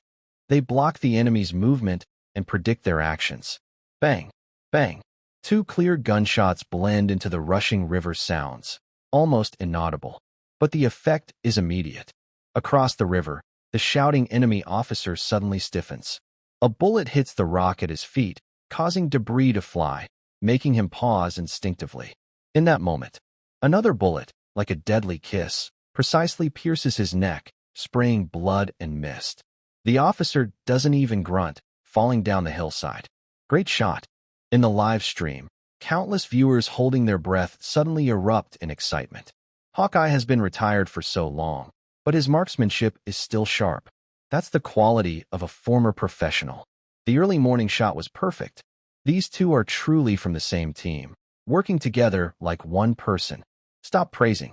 Look at Brother Kwang and the others. The enemies are rushing down. Although they killed the commander, it didn't stop the enemy's attack. On the contrary, without their leader, over 200 enemies roared like madmen, charging forward. They don't need tactics. Even a single spit could drown Brother Kwong and the others. Machine gun team. Hold them back. Make those barrels turn red. Blue Knight also lost his mind, shouting wildly as dozens of players operate light and heavy machine guns, firing frantically. On the side of the riverbank, Zhou Yi and Yin Danhong, two heavy machine gunners, are kneeling on the rocky ground. The recoil from the machine guns makes their whole bodies shake. On Monday, he didn't eat. He roared loudly and tightly held the trigger. He is a foodie, usually most afraid of hunger, and even more afraid of pain. But at this moment, he seemed not to feel the burning sensation of the gun barrel, which was scorching his palm. His eyes only saw the trajectory crossing the Dadu River. Bang, bang, bang, bang, bang, bang. The sound of the machine gun tearing fabric echoed through the valley. Two streams of fire like the whip of death fiercely lashed toward the opposite bank.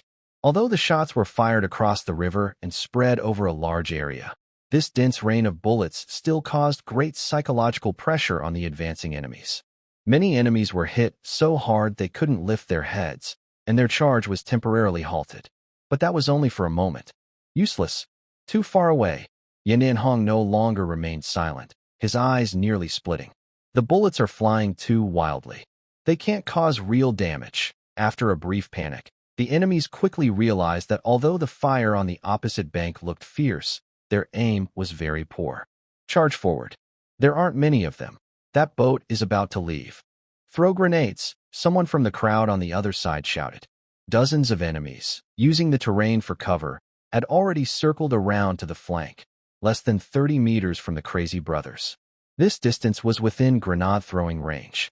Crazy Brother looked at the enemy lining up to throw grenades, and his heart instantly sank. These 6 people squeezed into this tiny space. Just 2 or 3 grenades landing inside would mean total destruction. Even worse, the boat had just gone a short distance. If a grenade was thrown into the river and caused a splash, or directly exploded on the boat, we're out of options. Crazy Brother glanced at his remaining 5 teammates. The brother who was shot in the shoulder earlier looked pale, but still tightly clenched 2 grenades in his hand. Brothers, this might be the end. Crazy Brother slung his submachine gun behind him, each hand grabbing a grenade. If they throw them, the boat is finished. Since we're all going to die anyway. The madness in Crazy Brother's eyes was almost tangible. Then let's die with some meaning. Let's charge. Close-range explosion. Only when they got close and tangled with the enemy would the enemy's rear line dare not throw grenades casually. Listen to Brother Kwong. Whoever is scared is a loser. Our players have never feared dying in battle. The remaining 5 players did not retreat. At this moment, for them, this was no longer just a game. In other games, they had never been so passionate. Charge, 6 figures, soaked in sweat and covered in blood, abandoned their last defenses and launched a counterattack against over 200 enemies. This scene stunned the enemies on the other side.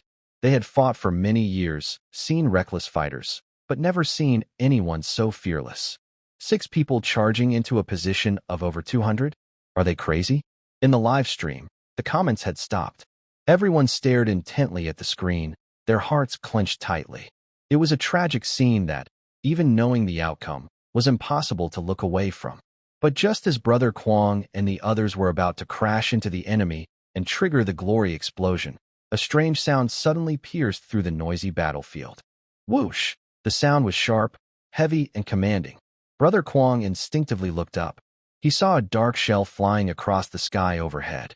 But this shell's target was not the enemy's crowd, nor the still-firing machine gun line. Its landing point was actually above the enemy, on that protruding, unstable cliff. Is this? Brother Kwong's pupils shrank suddenly. Dadu River, South Bank. The artillery expert remained kneeling on one knee. His body seemed to turn into a stone sculpture.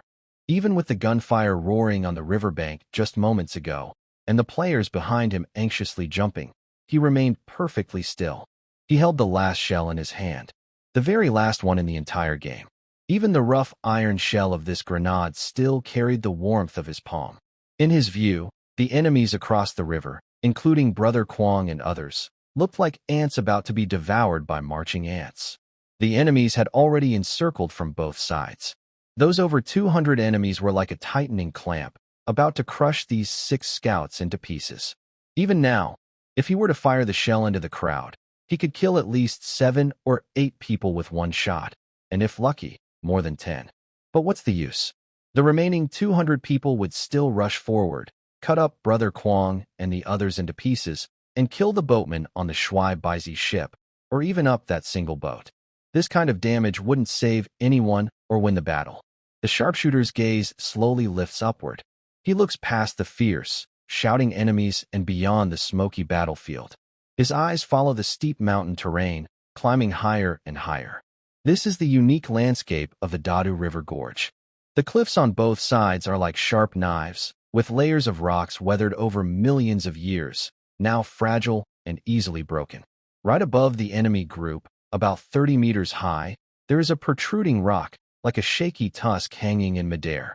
This is the mountain's point of stress, the eye of the storm in the gorge. The sharpshooter doesn't understand geology or structural mechanics, but he knows mountains. He knows where they are most fragile and most painful.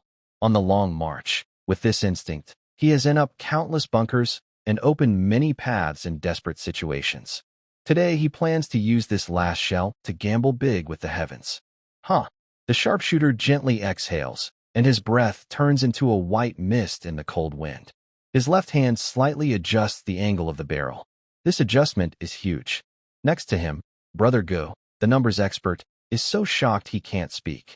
Because this angle is completely outside the normal logic of mortar targeting. This shot is aimed at the sky, but the sharpshooter shows no hesitation. He gently brushes his thumb against the muzzle, a final farewell to his old friend. He releases his right hand, and the shell slips out. Boom! This explosion is deeper and heavier than any before. The powerful recoil causes the sharpshooter's left knee, which he uses as a support, to sink deep into the gravelly ground. A streak of blood seeps from his trousers. But he doesn't even frown, just keeps the stance of holding steady, staring fixedly at the sky. That shell, carrying the hope of the entire army and a piercing whistle, crossed the river and the crowd. It was like an angry eagle, crashing toward the fangs on the cliff. On the other side of the river, Brother Kwong was holding a grenade, about to pull the pin, and he was stunned. He watched the shell fly over his head and then crash hard into the mountain, not understanding what it meant.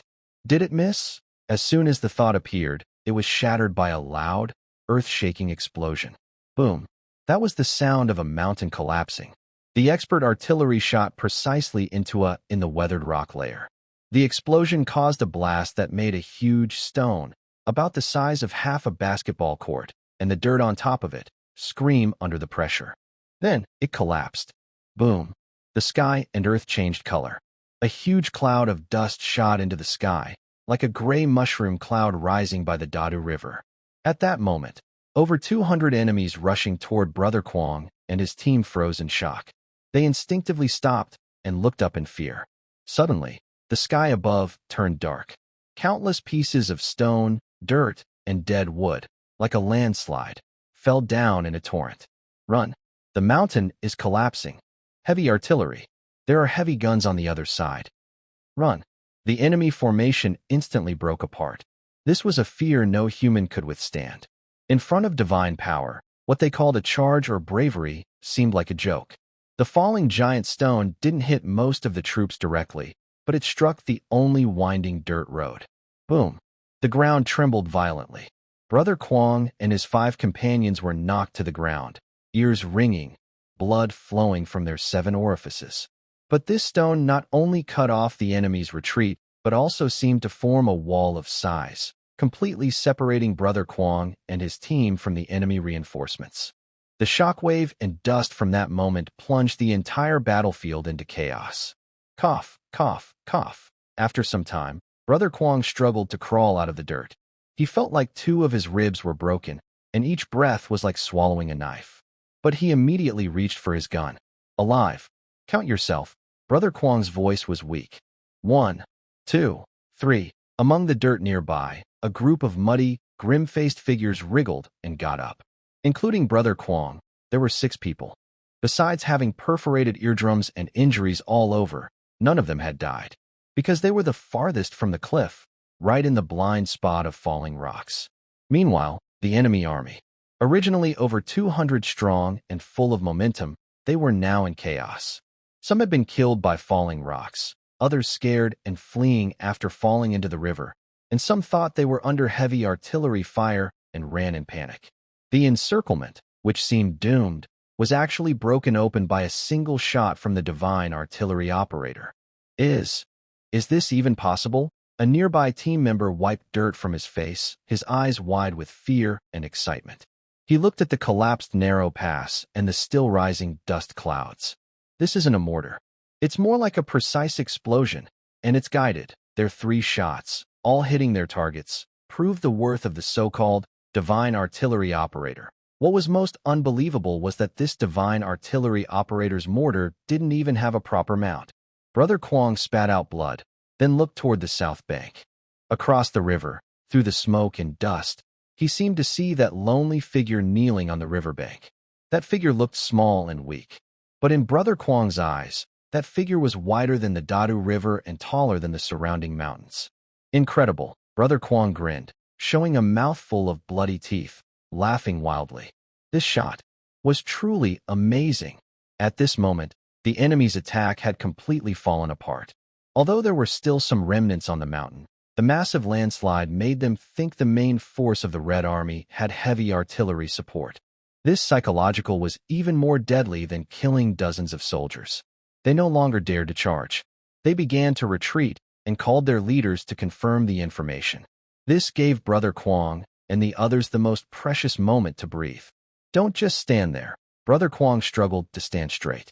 Go pick up that light machine gun on the other side and stay here to guard. Brother Kwong pointed to the rocky beach below. The boat will take time to return. Even if we die, we must hold this place. As long as our flag doesn't fall, the Dadu River can't stop our Red Army. On the southern bank, the riverbank, the artilleryman slowly lowered the barrel, which had become very hot. His palm was burned and blistered, but he didn't feel it. He just quietly watched the dust rising from the opposite bank, and the 6 small black dots standing again in the dust. His face, around 30 years old, suddenly looked much older, then showed a very faint smile. It was relief and acceptance. Yang, the artilleryman softly whispered a name that the Blue Knights didn't understand, his voice distant, as if recalling the past. The road is open. He slowly stood up, and at that moment, a strong dizziness hit him, almost causing him to fall. The Blue Knight and Digital Brother quickly rushed over to support him. Artilleryman, are you okay? The Blue Knight looked at his left leg, still bleeding, and was even more shocked. I'm fine. The artilleryman waved his hand, pushing away their help. Then he bent down carefully and picked up the barrel. That was his medal, and also his promise to his comrades. Boat. The artilleryman turned his head and looked downstream. In the turbulent, muddy waters, a wooden boat was struggling against the current, heading toward the southern bank. Although the boat was battered and the boatmen were all injured, but the boat was still there. As long as the boat was there, the fire of hope remained. The boat is back. The first team, prepare. The Blue Knight took a deep breath and shouted angrily at the more than 900 players behind him. Brother Kwong and the others are pinning us down on the other side. Don't let their efforts be in vain. Second team, follow up. On the northern bank. Click. Brother Kwong pulled the trigger, but it was the 3rd empty shot. Besides the still bloodied submachine gun, he couldn't find a single bullet on himself. His 5 brothers nearby were in worse shape. 2 of their guns had their barrels melted red, and even the stocks were shattered. 30 meters ahead, the enemies, who had been terrified by falling rocks, finally realized that the so-called heavy artillery unit was not coming and started to understand the situation. The enemy officer taking over command waved his baton fiercely, his face twisted with anger. No more guns. They have no weapons left. Just 6 guys with sticks. Capture them alive. I want to light some sky lanterns with them. The fear from before turned into even greater frustration. Over 200 enemies, like a pack of mad dogs, howled and charged again. Brother Kwong spat out blood, put his empty submachine gun back into his waist, and drew his big red sash sword from behind.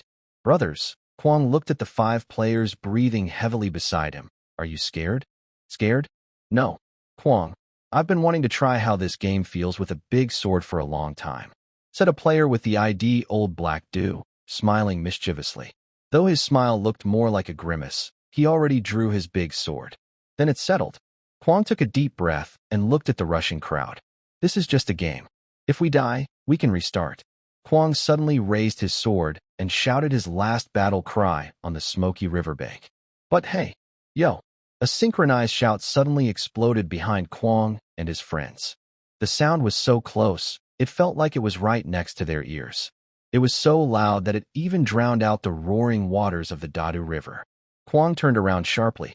In the swirling muddy waves, the battered wooden boat had somehow cut through the water, like a raging black dragon charging fiercely toward them. How is this so fast? From the south bank to the north bank, even with the current, it should take several minutes. How long had it been? At this moment, Shuai was completely, his bronze muscles tense with veins bulging. He was fighting desperately. Not only him, but all 7 other sailors on the boat are fighting hard. All the oars are frantically hitting the water, and because they are using too much force, the sturdy wooden oars creak under the pressure. They are racing against time with the Grim Reaper.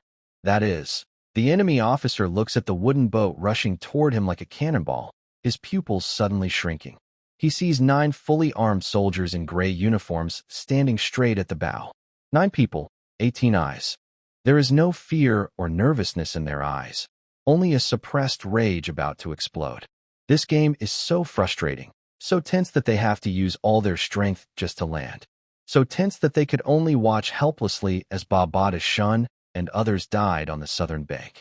So tense that they could only watch helplessly as Brother Kwang and his 6 men struggled in the danger zone. But now, the situation has changed. Before the boat even stopped, 9 figures led by Richin Shui Shi jumped directly from the bow. Who the heck is trying to light a lamp? Richin Shui Shi looks gentle and refined, but his words are extremely aggressive. As the strongest attacker in the second team, he had already armed himself when he was in the air. Standing in water up to his waist, he fired his rifle with deadly flames. Da-da-da-da-da-da-da. 9 guns firing close to the face, sweeping the enemy. The dozen enemies at the front were instantly turned into sieves, falling like wheat being cut. Kill. Richin Shui Shi throws his empty gun into the water and pulls out a red belt broadsword from his back. You're tired, rest now. The rest of you, leave it to us. Richin Shui Shi, with a fierce look on his face, surpasses Brother Kwang and the others. Before he finishes speaking, he leads the charge into the enemy crowd. A sword strikes down. An enemy who is about to raise his gun falls, along with his weapon. These 9 reinforcements are like 9 sharp blades, stabbing into the enemy's chest and stirring inside fiercely. On the flank, a martial arts expert player named Chung Kuan doesn't even draw his sword. Faced with a stabbing bayonet, he did not retreat but moved forward. He quickly sidestepped in a strange way, and with both hands like iron tongs, he grabbed the enemy's gun barrel and suddenly bent it. Snap! Before the enemy could react, Chung Kuan directly collided with him, knocking him away. The sound of his chest breaking was clear. Wow! Duo Lahe, who was beside the crazy guy, was stunned and forgot to raise his big knife. These guys, are they on drugs? Don't just stand there. The crazy guy slapped Duo Lahe. Although his face was covered in blood, his smile was bright and cheerful. Reinforcements are here. Counterattack. These still want to mess with us? The situation instantly turned around. The enemy's mental defenses completely collapsed. They weren't afraid of dying, but they were afraid of crazy fighters who kept coming and fighting harder no matter how many they killed. First, there was the divine punishment from the sharpshooter. Then, there was this group of fearless troops. Run! Run! Someone shouted first, and the once tight formation of the charge instantly broke apart. Facing these 9 fierce fighters like gods of war, the enemies abandoned their armor and began to retreat into the forest behind. Chase! Don't let anyone escape. Grab their guns. Take their supplies. At this moment, on the riverbank, no one needed to give commands. With Shuai Baizi and others tirelessly making their 3rd and 4th trips back and forth, more and more players crossed to the north bank, 27, 36, and more. The dangerous Dadu River was breached. Gunfire finally started to thin out. The last stubborn enemies dropped a heavy machine gun and a pile of spent shells, screaming as they ran into the deep forest. The northern shore's front line was now covered with a thick layer of shells mixed with blood-soaked black mud. We won. Someone shouted first, and the system notification sounded just in time. Global announcement. Congratulations to player Crazy Guy leading the Vanguard team crossing the Dadu River for completing the mission. Story mode unlocked. Reward calculation in progress. However, there was no cheer or celebration as expected. The Crazy Guy sitting in the mud felt like his lungs were about to burst. He gasped heavily, his chest rising and falling violently. The air mixed with gravel, and the smell of blood choked in my throat, burning painfully. I can't go on. This is even more tiring than running a marathon. Zhou Yi lay on the ground, still clutching the hot machine gun tightly. His palms had blisters from the heat, but now that the pain sensors were blocked, he only felt exhausted all over. Who just said they wanted to light some sky lanterns for us? Lilo, the wealthy woman, although not on the front line, had spent the whole morning moving ammunition boxes in the logistics team. Now she looked like a muddy monkey. She sat openly on a captured ammunition box, pulling out a large coin from her pocket, tossing it into the river like a stone to vent her tension from earlier. Why aren't you shouting anymore? Huh. Eagle Eye sat on a rock, wiping mud from his gun's bolt. When he heard the announcement, he paused his work and relaxed with a smile. We did it. Outside the noisy crowd, at the wooden boat by the dock, Shui Baizi sat slumped at the blood-stained bow of the boat, his hands trembling uncontrollably. It was muscle spasms from overexertion and the fear after adrenaline wore off. Big brother, did we win? Shunzi curled up at Shui Baizi's feet, his face pale as paper. He was unsure whether to say they or we. Shui Baizi looked at the group of gray uniforms celebrating on the shore. Did they really win? Based on his half-century of experience on the river, he knew what these soldiers would do next. What's next? Stealing supplies, recruiting soldiers, asking for money, food. Even though these soldiers had just saved Shunzi and fought fiercely like spirits, soldiers need food, and pay is a matter of course. His crew of boatmen had risked their lives to help, but whether they'd get paid well was uncertain. They couldn't let these gray uniforms, who had caused nightmares earlier, take over their boat, or even burn it down. After all, those chaotic gray uniforms still haunted Shui Baizi's mind. Pack up, Shui Baizi rasped, picking up a broken oar. While they're not paying attention, let's row downstream and hide the boat. Huh, big brother, are we leaving them? Shunzi was stunned. Stop talking nonsense. Shui Baizi spat out some bloody saliva. Aren't they looting the spoils? That chest of silver, those guns. Once they realize what's happening, they might take our ship to carry these treasures. By then, we poor workers won't even get a sip of soup. Shui Baizi's wisdom, as a common folk, was learned through blood and tears. He understood those armed men very well. When there's a need, it's one thing, winning might be another. Just as Shui Baizi struggled to stand up and untie the ropes. Captain, a rough shout came.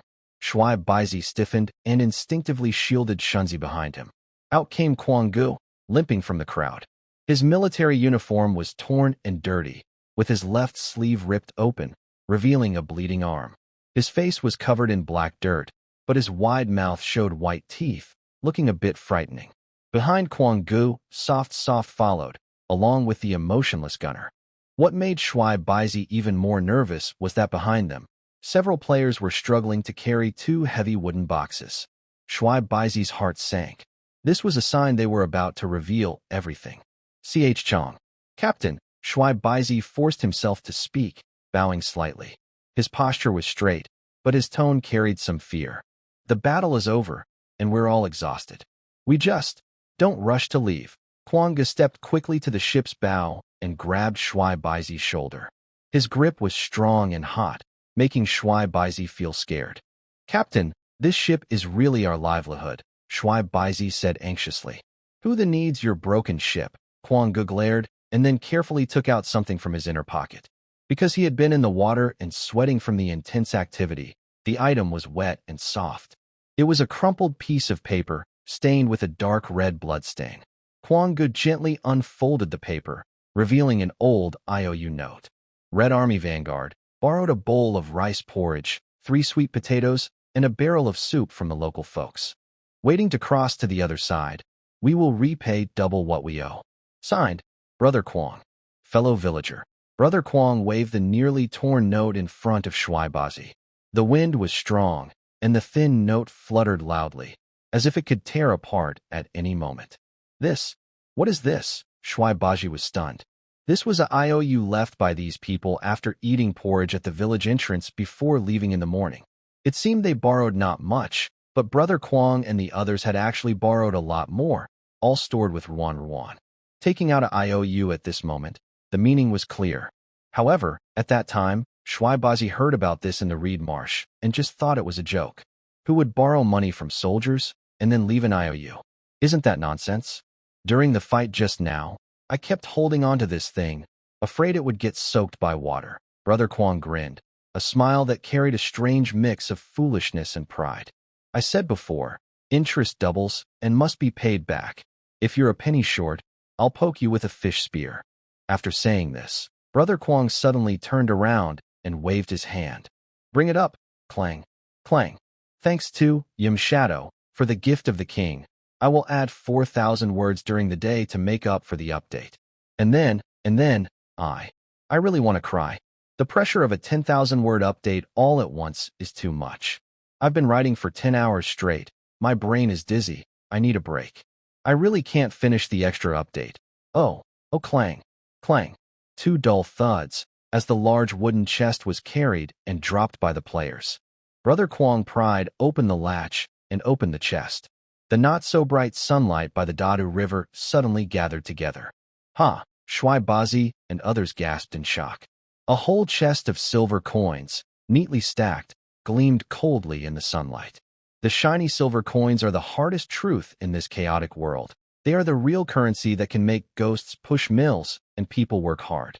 Shuaibazi's rough hands, used to holding long oars and covered with calluses, suddenly trembled. He had never seen so much money in his life. Even in his dreams, this pile of silver coins could crush his shabby hut. This is, Shuaibazi stammered, unable to believe it. These are interest, said Kwang-gu, bending down and grabbing a handful of silver coins, casually stuffing them into Shuaibazi's patched-up shirt. I ate your porridge this morning, borrowed your sweet potatoes, and took your boat. I said, when I win, I'll pay back double. Kwang-gu pushed the coins into Shuaibazi's patched chest, the coins jingling and rolling all over the deck. And this, Kwang-gu kicked open the second box. Inside were bags of white flour marked with foreign sizes, stacks of army green canned beef, and thick blankets with a sheepy smell. On top of these supplies, neatly pressed, were 8 brand-new rifles. The smell of gun oil was strong, making noses itch. Next to them were 2 unopened boxes of bullets. Flour and meat to strengthen the brothers. Now they're pushing water with their backs, hurting their strength. Kwang-gu pointed to the guns, his playful smile fading a little, his eyes becoming serious. These guns are for guarding your home.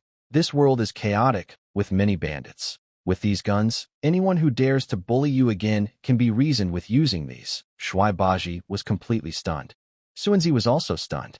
The 8 top ship workers looked at everything in front of them, blank. In their minds, soldiers were just passing pests. Not fighting them was kindness. Fighting them was justified. But these, gray uniforms, they risked everything to save Suanzi. They truly threw these priceless supplies to themselves. Thud! Shuaibazi's knees buckled, and he almost knelt before Kwang-gu. This was the greatest gesture of respect they, simple common folk, could think of. Stop! Kwang-gu reacted quickly, grabbing Shuaibazi's arm. Brother Kwong has injuries on his body, and during the fight, his ribs were hurt, causing him to grimace in pain. But those hands refused to let the handsome man kneel down. Captain, this is not allowed. Brother Kwong stared with wide eyes and suddenly understood what it felt like to be called military lord, softly. Our Red Army doesn't do this kind of thing. We are a people's army. Why would ordinary folks kneel to us? That would be disrespectful to our lives. Stand up straight. Brother Kwong shouted loudly, startling the handsome man, who instinctively straightened his posture. That's right. Brother Kwong grinned and patted the dusty shoulder of the handsome man. We keep our promises. All clear. At this moment, Soft, who had been standing nearby, came forward. She held a thick stack of notes in her hands. They were filled with messy writing, some stained with blood, others with mud. These were the IOUs written by the 1,000 players that morning in that dilapidated village. IOUs for a bundle of firewood, a ladle of water, a piece of door panel. Every note was written clearly. "Captain," Soft said gently with a smile, "please take these back to the villagers." She carefully handed the stack of IOUs to the handsome man. "Please use these notes to exchange the remaining money with each family. If it's not enough, just keep it in mind. We will definitely pay back." Even after the game was over, Brother Kwong and Soft still took their promises seriously. They never saw this as just a game. The handsome man held the light stack of notes, but suddenly felt that these gray military uniforms seemed a bit unreal. These notes felt heavier than the box of silver just now. He looked at the people in front of him. He saw their tattered clothes, their worn-out straw sandals, and their tired but shining eyes. At this moment, in the heart of this village chief who had never read a book, it was as if a new light had broken through the darkness of this chaotic world. I thank the officer on behalf of the villagers." The village chief's eyes reddened. He clasped his fists and bowed deeply. This bow was not to submit to authority, but to honor a hero. Outside the crowd, the sharpshooter looked at Brother Kwong, Soft, and the group of new recruits from the future. His face suddenly softened. "Salute." The sharpshooter suddenly spoke loudly, slowly raising his hand toward the group of players. His military salute was standard, strong, and carried a sense of solemnity that seemed to transcend time. Brother Kwong seemed to sense something and quickly turned around. "Everyone, salute the sharpshooter." Bang! On the riverbank, everyone, whether cleaning their guns or bandaging wounds, stopped what they were doing. Even if their military stance wasn't perfect, even if many couldn't stand steadily. At this moment, countless hands raised together to salute that lonely figure. The wind seemed to pause. The sharpshooter's figure began to fade, becoming slightly transparent, as if about to leave. He bent down and left behind a yellowed little booklet. Then, it was as if he had lifted a heavy burden, turned around, and walked toward the deep mountains. There, it seemed as if thousands of soldiers were waiting for him. System tip: congratulations to Brother Kwong for successfully awakening the sharpshooter and gaining his approval. Special skill book, Simple Mortar Shooting and Intuition Adjustment, has dropped. Mortar Training Ground is now unlocked. In the settlement hall, a flash of white light. 1,000 players seemed to have just woken from a dream, their expressions dazed as they returned to this pure white space. There was a 1-second silence. "Wow, we won. First clear. Truly the first clear. Awesome. Brother Kwong is awesome." The cheers exploded instantly, even more wildly than on the battlefield earlier. Some collapsed on the ground laughing loudly, others hugged their teammates and cried, and some instinctively touched non-existent wounds on their bodies. Ding, ding, ding. At this moment, a series of urgent notification sounds rang out across the scene. "Brothers, look at the group." Lilo's voice was especially loud and energetic. In the 1,000-player chat group, a rain of red envelopes began to fall. Promise fulfilled. 2,000 for each survivor. An extra 5,000 for the first clear. Plus additional red envelope rewards. Wow. Rich lady is generous. Boss Lee is mighty.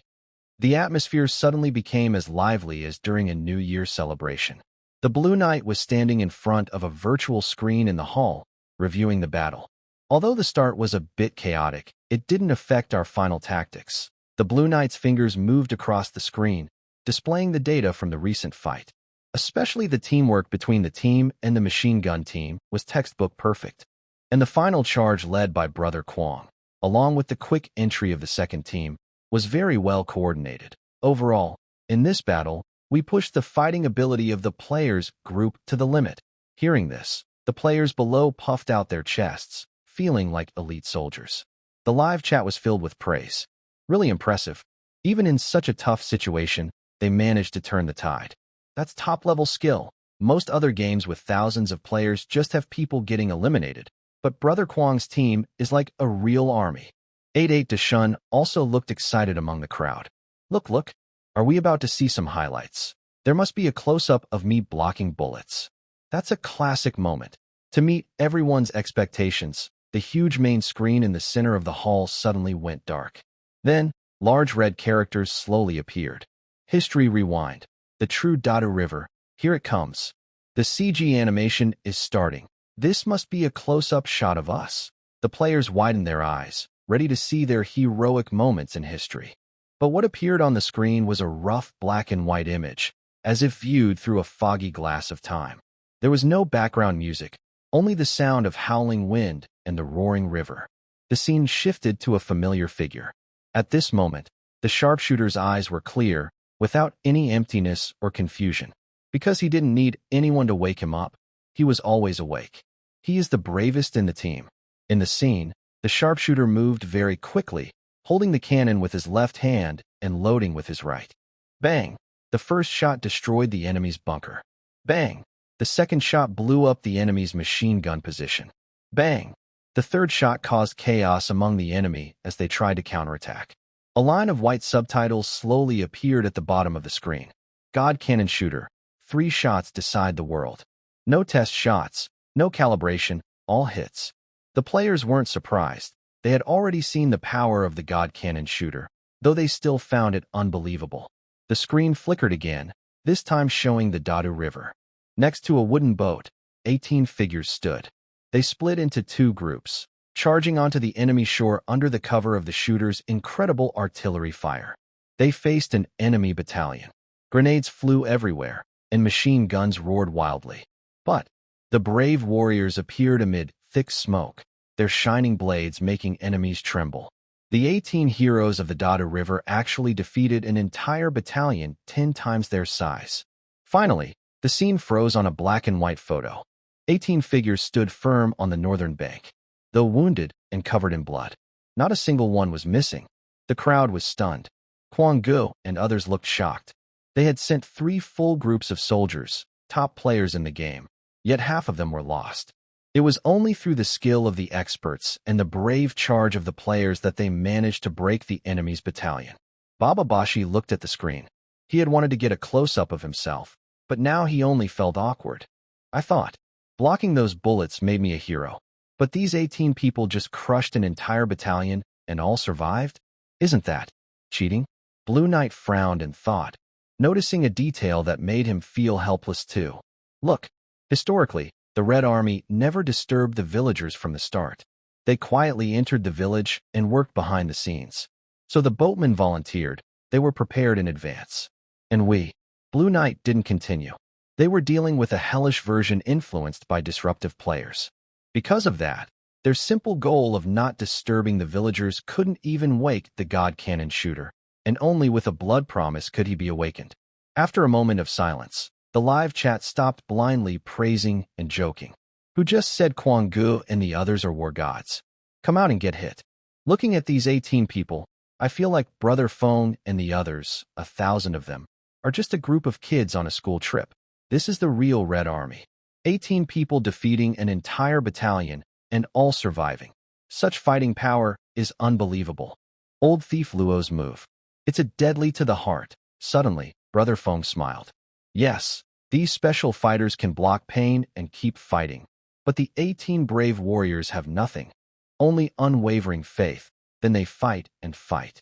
All right, everyone stop looking so down. Brother Fong turned around and looked at his teammates, who were hanging their heads, a bit discouraged. Even if we're not the best, even if we're just a bunch of rookies compared to our ancestors in the parallel world, we still have to keep going. We've finally crossed the Dadu River. Next, it should be the moment to seize Looting Bridge. The White Hole, the future of the old squad leader, is waiting for them. But the day after completing the first run of Crossing the Dadu River, the game, Seizing Looting Bridge, was not released. The official website of the Red Expedition only quietly posted a new concept image with only black and red tones. The background shows a dark red fire, soaked in blood, with 13 thick black iron cables spanning a deep abyss below, where black waters roil and roar. There are no planks or handrails, only bare iron chains swaying in the blazing fire at the end of the bridge. The caption reads just 4 words, "See you in 3 days." Meanwhile, the player forum was buzzing. What is this? An upgraded version of crossing a single log bridge. You're clueless. That's iron cables. 13 of them. Old thief Luo's up to some dark stuff again? Guessing blindly, it's probably a tightrope acrobatic minigame. Stop joking around. Did you forget what the old squad leader said? Where did he lose his arm? Once this comment appeared, everyone fell silent. Because after Anshuan, there's that bridge. And the place where the old squad leader lost his arm is on the way from Anshuan to Looting Bridge. The game login hall. Brother Fong, Eagle Eye, and Soft were staring blankly at a semi-transparent light screen. At the top of the screen, they see the huge number of points they earned by fighting hard in the Crossing the Dadu River dungeon. Below the points, there is a new shop entrance, the frontline support system. Why did we fight so hard to clear this first? Brother Kwong touches his ribs. Although the pain has gone, the phantom pain of a broken bone still lingers. His finger presses heavily on the screen. It's all for this moment. At this time, Eagle Eye's eyes show a wild excitement for spending. Buy it. Softly, she sniffs, her eyes red. Get the best stuff. Let's upgrade everyone. The shop interface scrolls through a variety of items, which look very outdated in this parallel world. Premium supply pack. Hot meat noodles description. Made from carefully selected wheat flour from Guangzhou. Wide hand-pulled noodles, topped with fatty and lean pork, red chili oil, aged vinegar, and chopped garlic sprouts. Price, 500 points per serving. Note, only available for story mode delivery. Since it's a dream, let's dream big. Thick cotton coat, old version. Description, filled with top-quality long staple cotton. Outer layer made of windproof and durable coarse cloth, aged to look like old army uniforms, but with 300% better warmth. Price, 2,000 points each. Hanyang type rifle, brand new factory version description. Clear rifling, smooth action, comes with plenty of bullets. Price, 5,000 points each. Buy it. Brother Kwong's big hand frantically taps the screen. 30 servings of meat noodles. Even if I can't finish them, I'll take them all. Get everyone new coats, especially Old Lee. His back is worn out from carrying the load. Let's give him a thick one. Gun. Xiao Duzi isn't sentimental about that old rifle, so give him a new one. Eagle Eye, pick the one with the best sights for him. Points keep dropping rapidly like a flowing stream. If this were another online game, exchanging hard-earned top-tier currency for disposable items that can't be used in the main storyline would definitely get you called a spendthrift. But right now, the three of them only feel, this is so awesome. This sense of luxury and indulgence is not just about material pleasure, but also emotional release. Old Master was shot at by machine guns and bombed by shells in the Dadu River, all just so the old squad leader and others could enjoy a good meal on the snowy mountain. Let's go. After shopping spree, Brother Kwong waved his hand confidently. Back to the snowy mountain, delivering food. A flash of white light. The cold wind howled, snow like knives. Stepping again into Jiajin Mountain, the deep cold didn't seem to hit as before. Current mode, story experience mode, pain sensation blocked, 99%, environmental damage immunity, 80%. Brother Kwong looked down at himself. He wore top-level polar gear exchanged for. Though it looked old and worn like a ragged coat, it kept him very warm inside, like a small stove. His feet were in sturdy anti-slip boots, walking easily through snow that reached above his knees. Eagle Eye carried a huge supply bag, walking lightly, as if strolling in a park. Soft also had a rosy face, excitedly looking around. This feeling, Brother Kwong clenched his fist, gazing at the steep slopes and icy cracks that had tortured him in the real difficulty mode of history, and couldn't help but sigh. Maybe a max-level character returning to the beginner village is like this. But this, invincibility, didn't give them the thrill of crushing victory. Instead, it brought a strange, bittersweet feeling. Because they saw a team ahead. In the snowstorm, a group was struggling forward. They wore thin clothes, stopping to catch their breath with every step. The one-armed figure led at the front, breaking through the wind and snow with his body, like a monument that could collapse at any moment but was still holding on. Brother Kwong and the others didn't immediately reveal themselves, but quietly hid behind a large rock. They saw the old squad leader and his team, huddled under a windbreak on an icy wall. No fire, no food. The old squad leader faced the air, using his cracked, frozen hands to gesture, his voice hoarse but tempting. describing a bowl of non-existent noodles. The sauce should be made with half-fat, half-lean pork, cut into small cubes. Poured into hot oil, sizzle. Xiao Duzi and Xiao Hu huddled together, their eyes dazed, their throats moving as if swallowing, saliva frozen into icicles at the corners of their mouths. This was a hallucination caused by extreme hunger and cold, near death. "Stop drawing," he said. Brother Kwong took a deep breath and strode out from behind the rocks. Amid the sound of wind and snow, his voice was loud and clear, like a bell, instantly interrupting the old squad leader's sad daydream. The old squad leader quickly turned around, a hint of caution in his eyes, and instinctively reached for his gun. "Who are you?" Before he could finish, Brother Kwong stepped in front of him. Then, as if by magic, he pulled out a large, steaming food container from his system space. "Leader, today we eat real food." Brother Kwong grinned, a mix of sourness, tenderness, and boldness. "Today, we eat for real." Snap. The lid was lifted, releasing an overwhelming aroma. It wasn't just a vague description. It was the real smell of hot, spicy oil and chili. The rich scent of pork sauce, the tang of heated vinegar, and the spicy aroma of garlic and scallions blended together. This smell instantly cut through the snowstorm, boldly filling everyone's noses, awakening their dulled taste buds and stomachs. In this bleak, black and white snowy mountain world, that bowl of noodles was a riot of color. The shiny, white hand-pulled noodles piled high, bright red chili oil dripped down the strands, emerald green scallions looked like jade, and large chunks of meat resembled agate. Everyone around fell silent. Little Bean's eyes widened, Little Tiger's mouth opened wide. Even the usually calm old squad leader seemed frozen, as if under a spell, stiff and unmoving. "Is this a dream? If it is, it feels so real. What are you just standing there for?" Brother Kwong forcefully shoved the chopsticks into the old squad leader's frozen hand. "While it's hot. If it cools, it won't taste good." The old squad leader's hand trembled. He couldn't hold the chopstick steady. He looked at Brother Kwong in disbelief, then at the bowl of noodles, as if it might shatter into bubbles at any moment, until the steam hit his face, turning into tiny water droplets. It was hot, really hot. "Eat!" Brother Kwong shouted loudly, but his eyes were red. "This isn't a dream, squad leader. This is for you." In the story experience mode, the system improves the player's resources and understanding.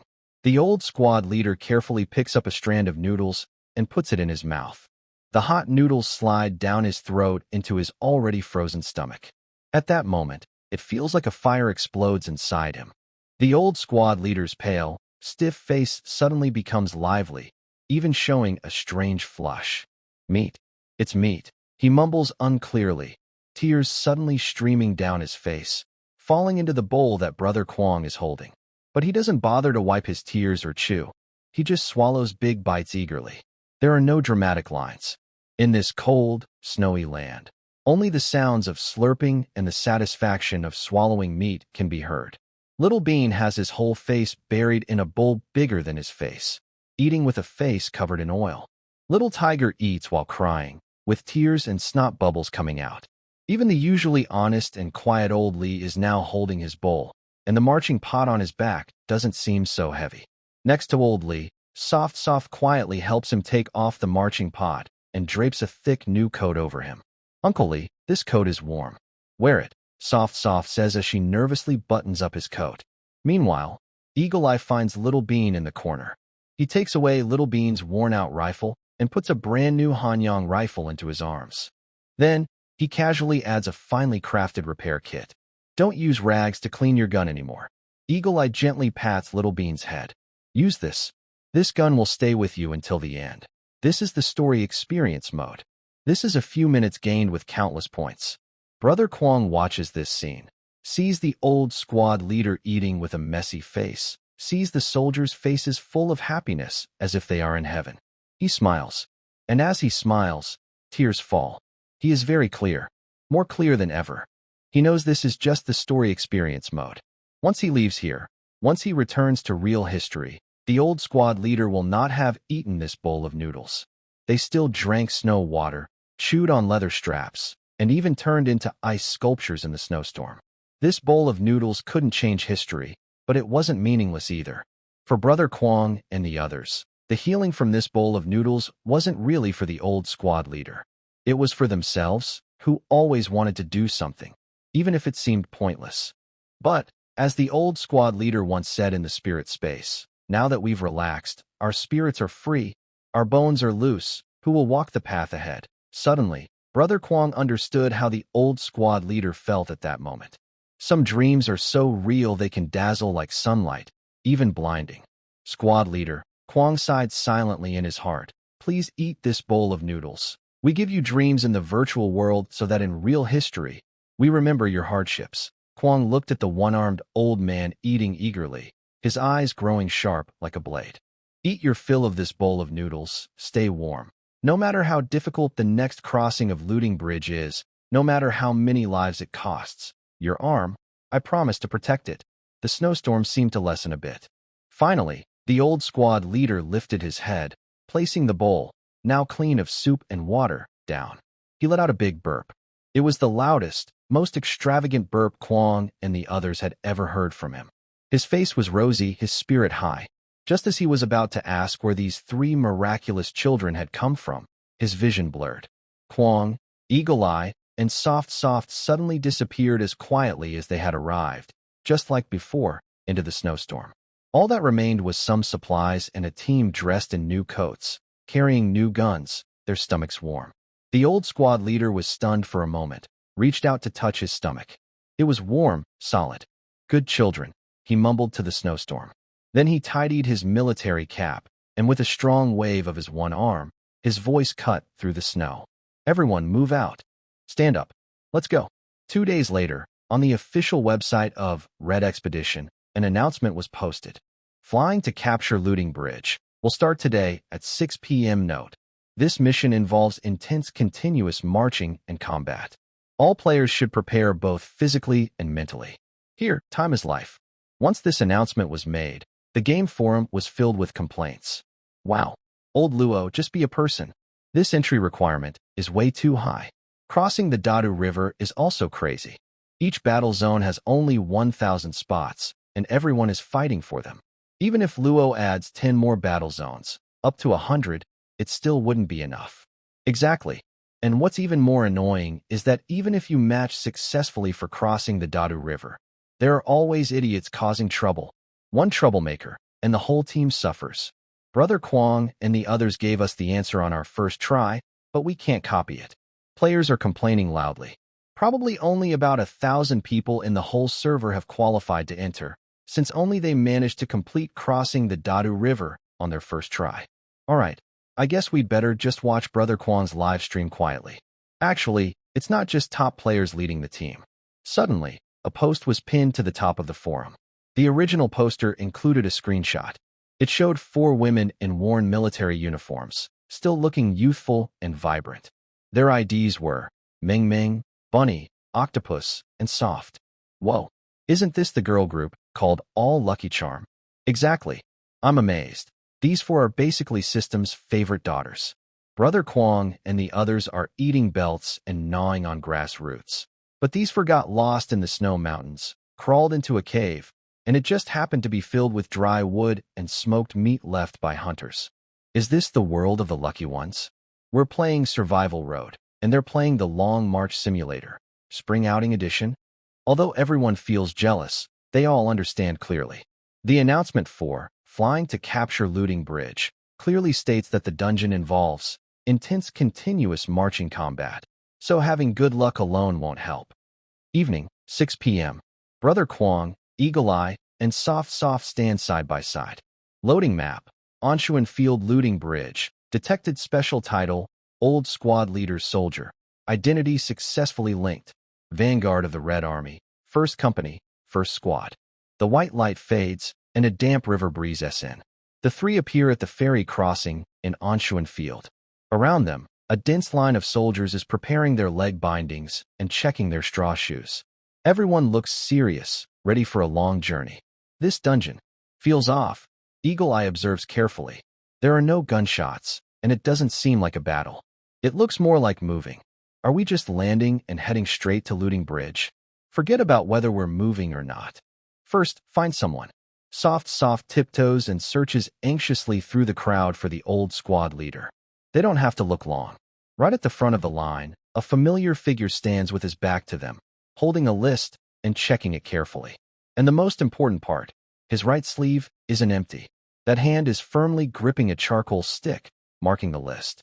Squad leader. Soft can't hold back and shouts loudly. This shout startles a few soldiers nearby. The figure pauses, then slowly turns around. He looks much more alert than in the snowy mountain or grassy field scenes. When his gaze sweeps over the three, his usually serious face suddenly pauses. It's as if he senses the 3 straw star badges, and his stern expression relaxes. Why are you making such a fuss? Old squad leader scolds, but his hand instinctively rises, as if to pat Soft's head. Seeing his hands covered in charcoal dust, he pulls back and just makes a virtual touch in the air. I didn't see you 3 during roll call earlier, thought you got lost. Old squad leader tucks the list into his chest, glances over the 3, and finally stops at Kwang's strong chest, nodding with satisfaction. It seems the scouts had good food and didn't wear me out. Since we're back with the team, get your spirits up. Yes. The 3 brothers shouted together so loudly that they woke up a nearby old horse. Because they have special titles, they don't need to say much. They are old squad leader soldiers. Unlike other teams playing, crossing the Dadu River, now, none of the squad leaders in rapid capture of looting bridge are old squad leaders. And, is this the old squad leader with only 2 arms? The 3 brothers stared hard at the old squad leader's right arm, their eyes filling with emotion. On the snowy mountain, the old squad leader could only sew clothes for them with his left hand. In the grass, he could only fish with his left hand. It was in this mission that the old squad leader's right arm was left behind on the way to looting bridge. Why are you just standing there? Do you want me to tell you again? The old squad leader glared at the dazed brothers. No time for reminiscing. Listen up. His face turned serious, and he gathered all the soldiers. The orders are in. The water of the Dadu River is too fast, and there are too few boats. Thousands of troops, relying on those broken boats, won't cross in a month. The pursuers are right behind us, and the iron birds in the sky are constantly dropping bombs. We can't wait. Eagle Eye felt a chill. Ahead are natural barriers, behind are pursuers. No wonder the announcement for rapid capture of looting bridge said it would be a high-intensity continuous march and battle. It looks like they are going on an urgent march. So, we won't take the boats. The old squad leader pointed to the upstream of the big river, where endless mountains stretched. We'll use our legs as wheels. Our target is looting bridge. The orders are clear. The old squad leader held up 3 fingers. We need to run 329 miles in the next 3 days to reach looting bridge. Everyone looked serious. Running over 300 miles in 3 days is no easy task, especially on mountain roads. And on the way where the old squad leader lost his right arm, there are clearly enemies. The old squad leader tightened his belt and kept encouraging everyone. I know this is hard, but some roads in this world are meant to be walked on. Some roads are paved with fate. This battle, we're not fighting people, we're racing against time. The sooner we take looting bridge, the better chance our main force has to survive. At this moment, the vanguard of the Red Army's left column has already set out. The old squad leader couldn't say much more, only sharply waving his healthy right arm. Everyone, throw away everything you can. Break your leg bindings. Let's go. Just as Brother Kwang was about to step forward, someone suddenly tugged at his sleeve. He turned around and saw Shuaibaji. Shuaibaji was sweating heavily, holding a basket of cooked red eggs. Apparently, he heard the team was leaving and came to see them off from the village. Commander! Shuaibaji hurriedly ran up to Brother Kwang and shoved the basket into his arms. You're leaving now? Take these eggs. Eat them on the way. The old squad leader, who was about to set out, suddenly stopped in his tracks. Did he hear something? Commander?